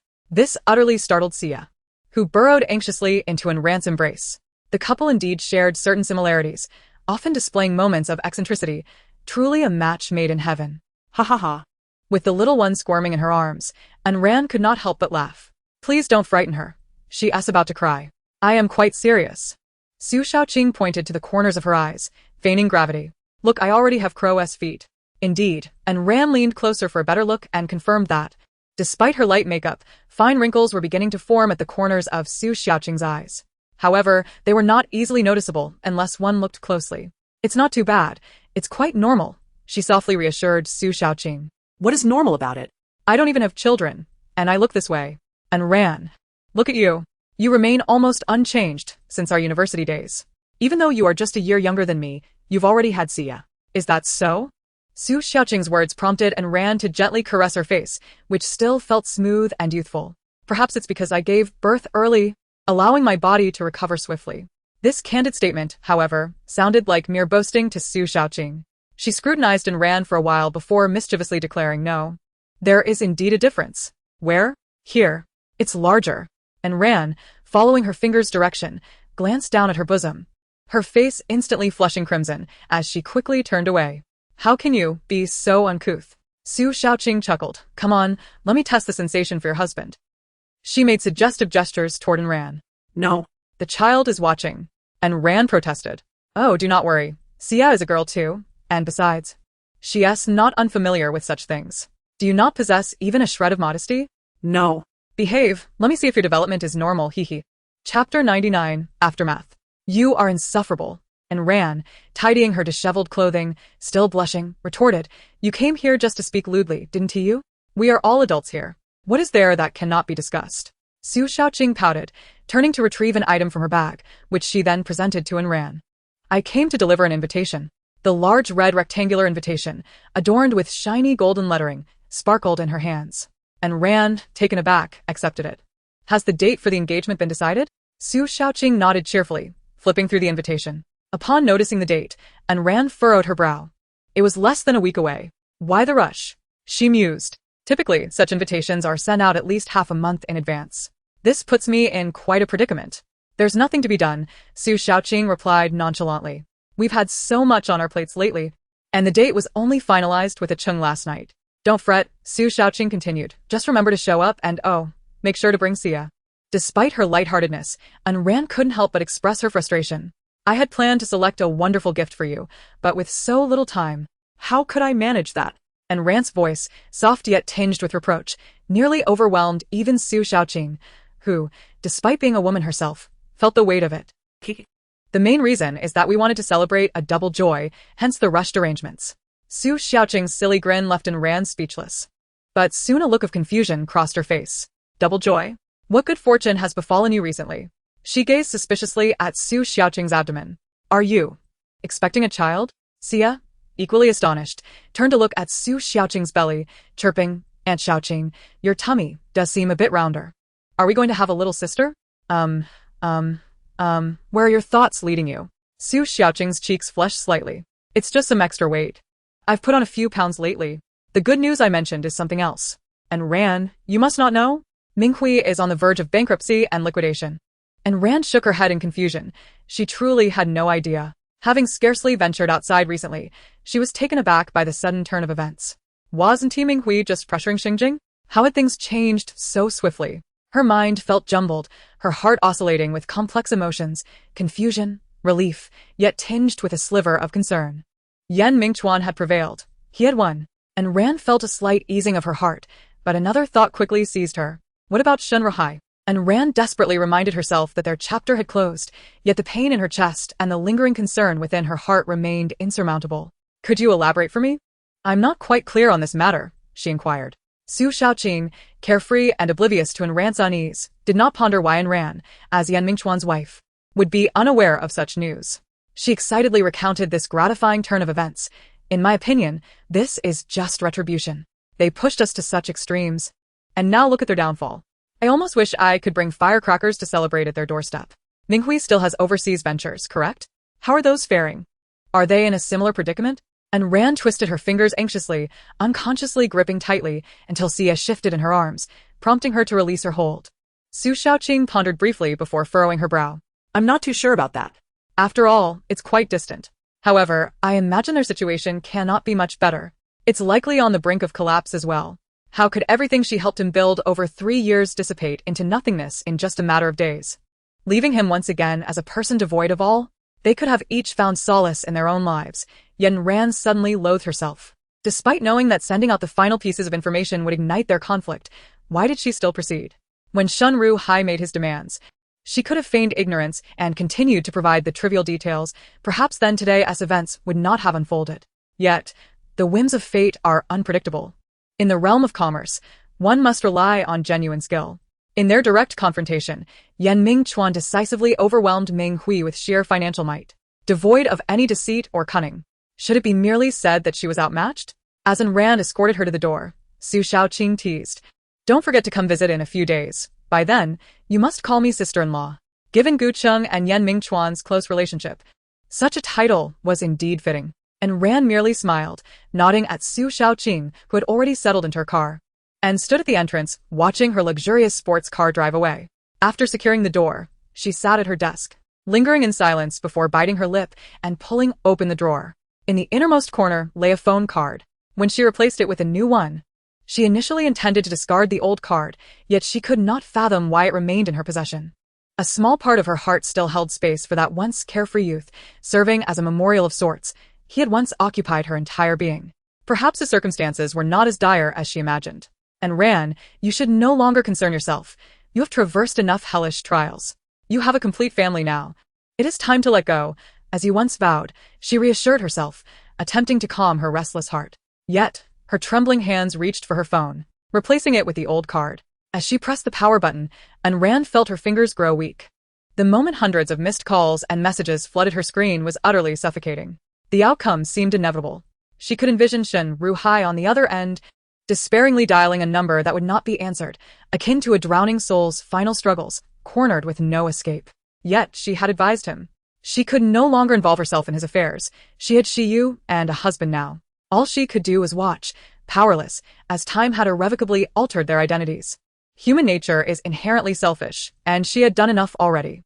The 2 years spent with Runaway had faded into a blur, while the 5 years with Mingchuan had seen that man unwittingly carve a place in her heart. They were ultimately fated to be apart. Summoning her strength, she opened the most recent message, sent 3 days prior. It bore only cold words. Ran, you have deceived me again, you wretched creature. Suppressing the searing pain in her chest, she scrolled through the messages. each one slipping beneath her fingers, a cascade of hurtful words. After a prolonged silence, a crisp sound shattered the stillness of the room. It was the sound of a phone falling. The screen shattered, yet it did not hinder readability, as the cold, white light flickered, casting stark black words that pierced the heart. Shaoran, is there an issue with the materials you sent? Damn it. You conspired with Yen Mingchuan to deceive me. An oppressive silence enveloped the space. Chapter 100. Testing the Waters. As dinner time approached, Zhangma knocked on the door several times before Anren finally emerged from her room. It was already dark outside, and she had not turned on the lights while inside. When she opened the door, the bright illumination from below flooded in, prompting her to instinctively shield her eyes. She stood there momentarily and then, with a hesitant gait and downcast eyes, made her way to the dining room. The table was already set with food.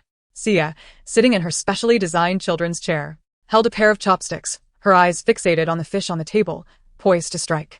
Anren sat beside her and gently patted Sia's head, saying, "Let's eat." Sia eagerly responded with a bright chirp, struggling to pick up a piece of fish and placing it into Anren's bowl, gazing up at her with hopeful eyes. She sweetly called out, "Mama." Anren, fully aware of her daughter's desires, cast aside her tumultuous thoughts and concentrated on the fish before her. This was not the first time, and she had become quite adept at it.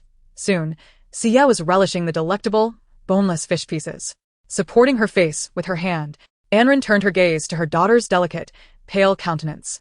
After a long afternoon of play, a few strands of hair had slipped from Sia's neatly tied hairstyle. Anren gently tucked the stray locks behind Sia's ear, ensuring they did not fall into her bowl. Her slender fingers caressed the soft contours of her child's face.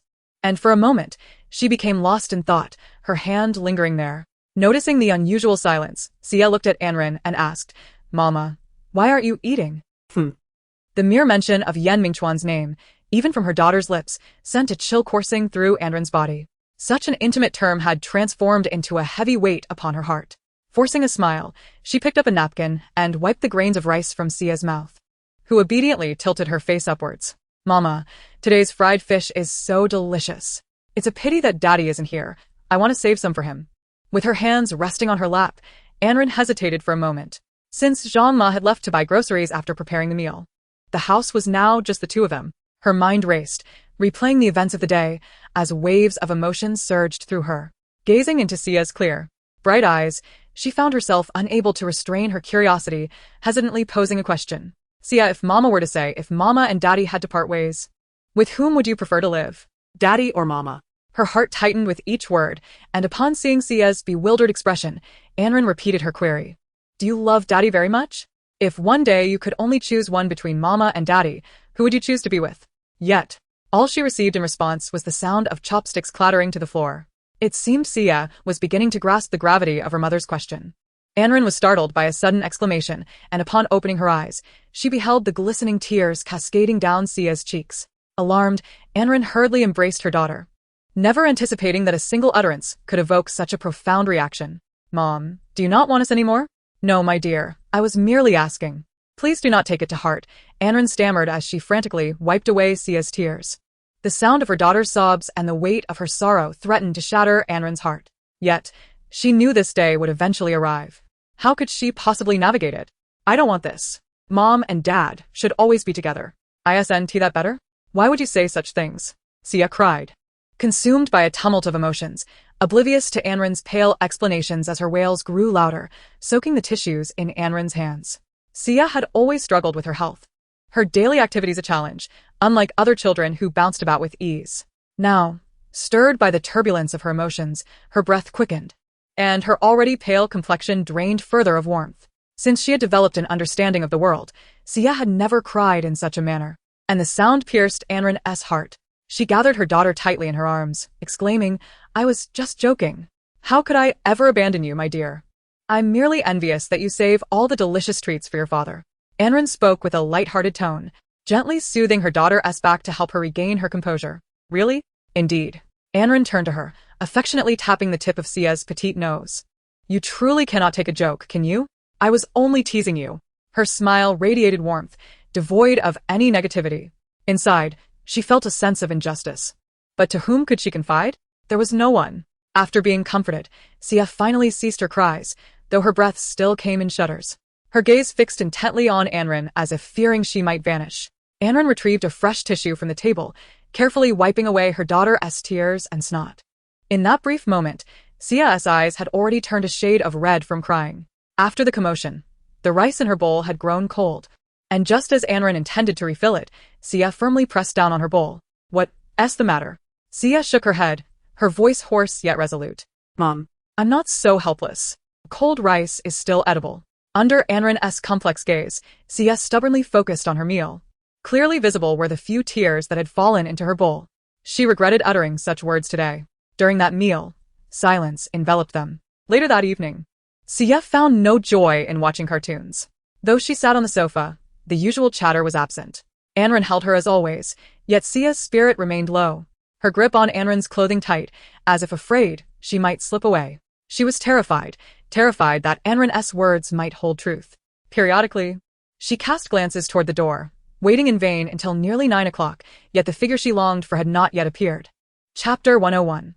The road ahead. The living room still held a warm glow, and upon seeing the soft yellow light streaming through the window, Mingchuan felt an inexplicable sense of tranquility. He gently pushed open the door and stepped inside, where the room lay in serene silence, devoid of any presence. Familiar with the surroundings, he effortlessly tidied up and changed into his nightwear before entering the bedroom. There, Sia clung tightly to Anren, seemingly lost in slumber. The small nightlight that was usually left on for him still flickered beside the bed. With delicate movements, Mingchuan lay down on the vacant side of the bed, reaching out to turn off the light when suddenly, a furry little creature snuggled close. It was Sia. Bathed in the dim light, he could see that his daughter was clad in a fluffy rabbit onesie, her face buried in his embrace, utterly still. Propping himself up on his left arm, he playfully tugged at the long ears of her pajamas, eliciting her gaze. Her eyes shimmered with unshed tears. "Why aren't you asleep yet?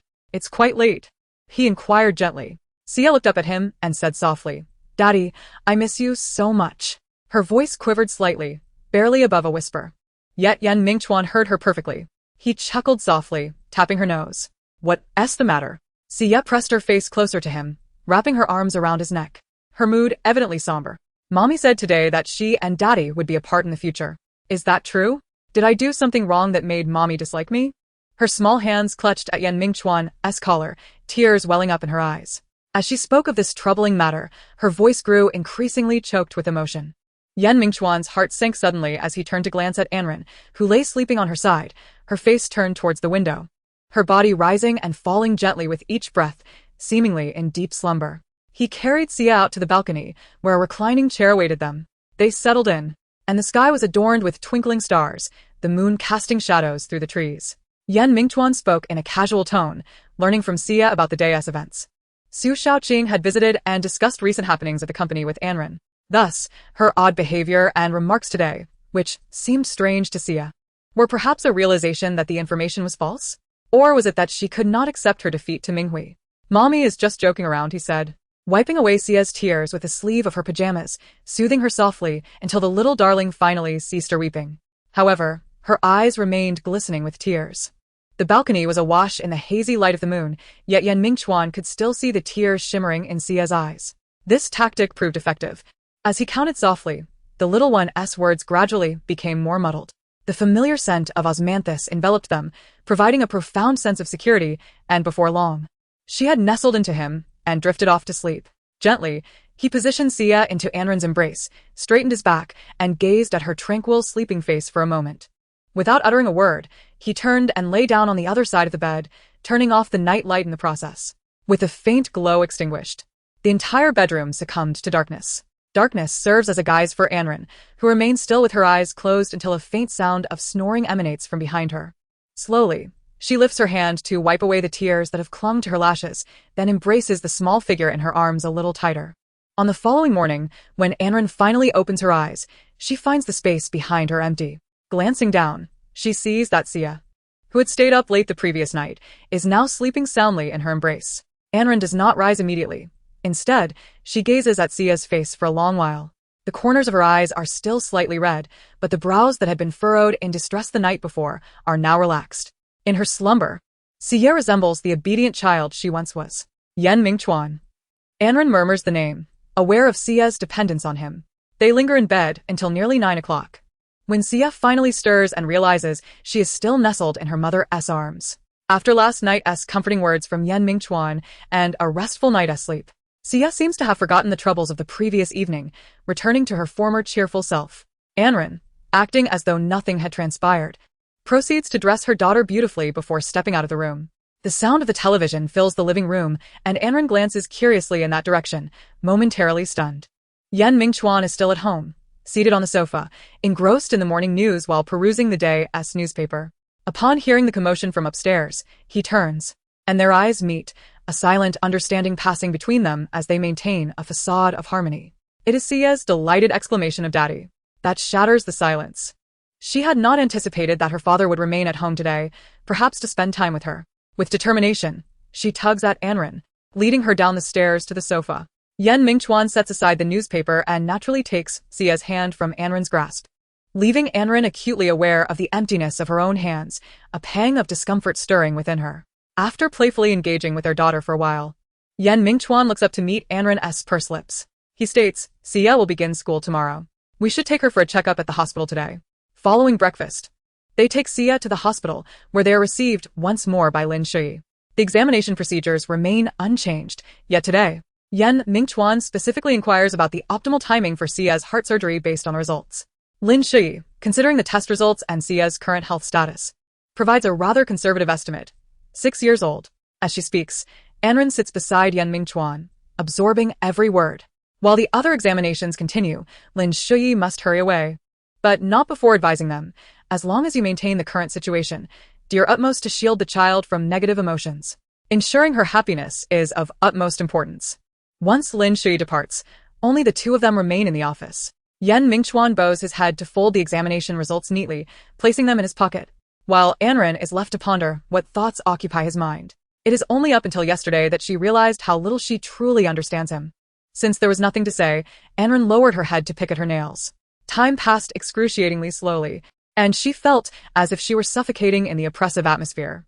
It seemed an eternity had elapsed, long enough for her nails to develop tiny splinters. Suddenly, the person beside her, who had remained still, stood up, startling her and prompting an immediate defensive glance in his direction. He shook his head, saying, "Sia cannot bear this." Chapter 102. The unusual Yen Mingchuan had set aside the entire day, a spontaneous decision made the night before. After leaving the hospital, he unexpectedly took Sia to an amusement park. Though they could only enjoy gentler rides, like the carousel, Sia was exceedingly happy. All she desired was the company of her parents. They spent what appeared to be a delightful afternoon together. During their time of merriment, Yen Mingchuan made several phone calls. And as they prepared to depart, someone from Xinjiang arrived to deliver a document. Having heard they would be coming that afternoon, he had instructed the servants to begin preparing the meal early. And Shuji appeared to be in much better spirits, and Yen Mingchuan exchanged pleasantries with him, noting that everyone seemed to be in good spirits. While he discussed recent matters with Shuji, Anren kept her head down, her thoughts entirely detached from the dining table, absent-mindedly eating, without focus. Song Qingwan was in the kitchen preparing her signature dishes, the kind she reserved for family gatherings. No one noticed when Sia clumsily took a piece of fish and attempted to remove the bones herself. It was only when she suddenly began to cough that the adults became aware of her predicament and hurried to check on her. After a considerable effort, Yen Mingchuan, armed with tweezers, finally extracted the fishbone from his daughter's throat. Fortunately, the fishbone was relatively long and had not lodged too deeply. Nonetheless, Sia's face turned crimson. She wanted to cry, but fought to hold back her tears, which brimmed in her eyes, uncertain whether they were born of coughing or of hurt. Tears fell onto Yen Mingchuan's hand as he sighed, understanding the situation when he saw the disarray of fish in her bowl.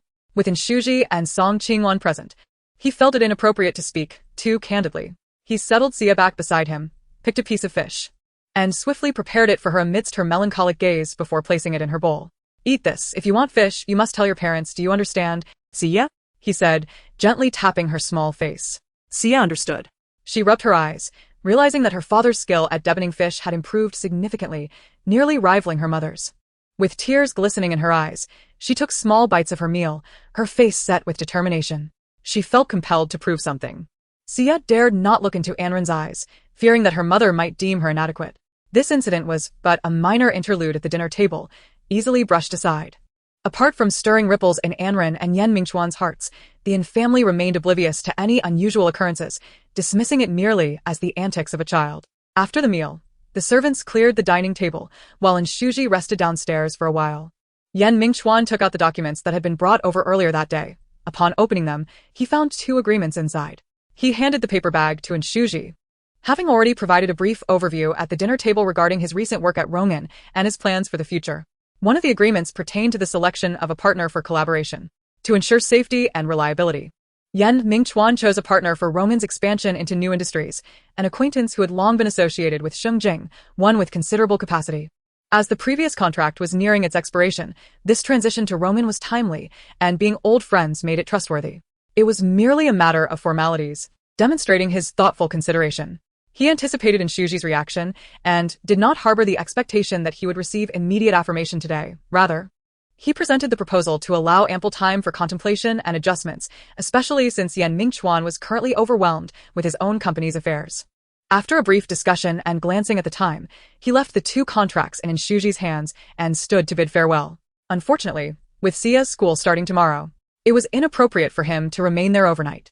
Upon returning home, he initially intended to tackle his work late into the night, but upon reflection, he recalled Sia's unusual demeanor at the dinner table. He had not taken the time to comfort her, and she was likely still feeling upset. Yan Mingchuan sighed, closed the laptop he had just opened, and made his way to the bedroom. Sia had not yet fallen asleep, and Ran was using a hairdryer to dry her hair.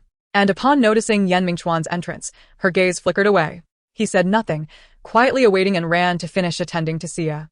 With only a small nightlight illuminating the room, the 3 of them lay in bed, none feeling drowsy. After an indeterminate amount of time, Sia softly uttered, "Daddy, Mommy, I'm sorry." Sorry for what? Sia felt she had troubled her parents today. She had not intended to cause her mother any worry, yet she felt inadequate.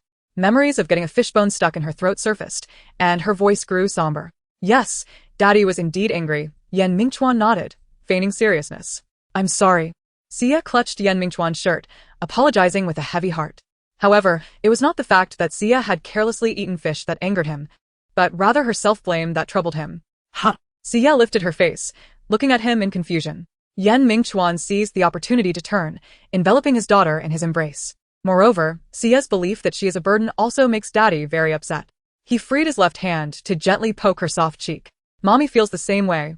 Sia is Daddy and Mommy's little treasure. How can you think otherwise?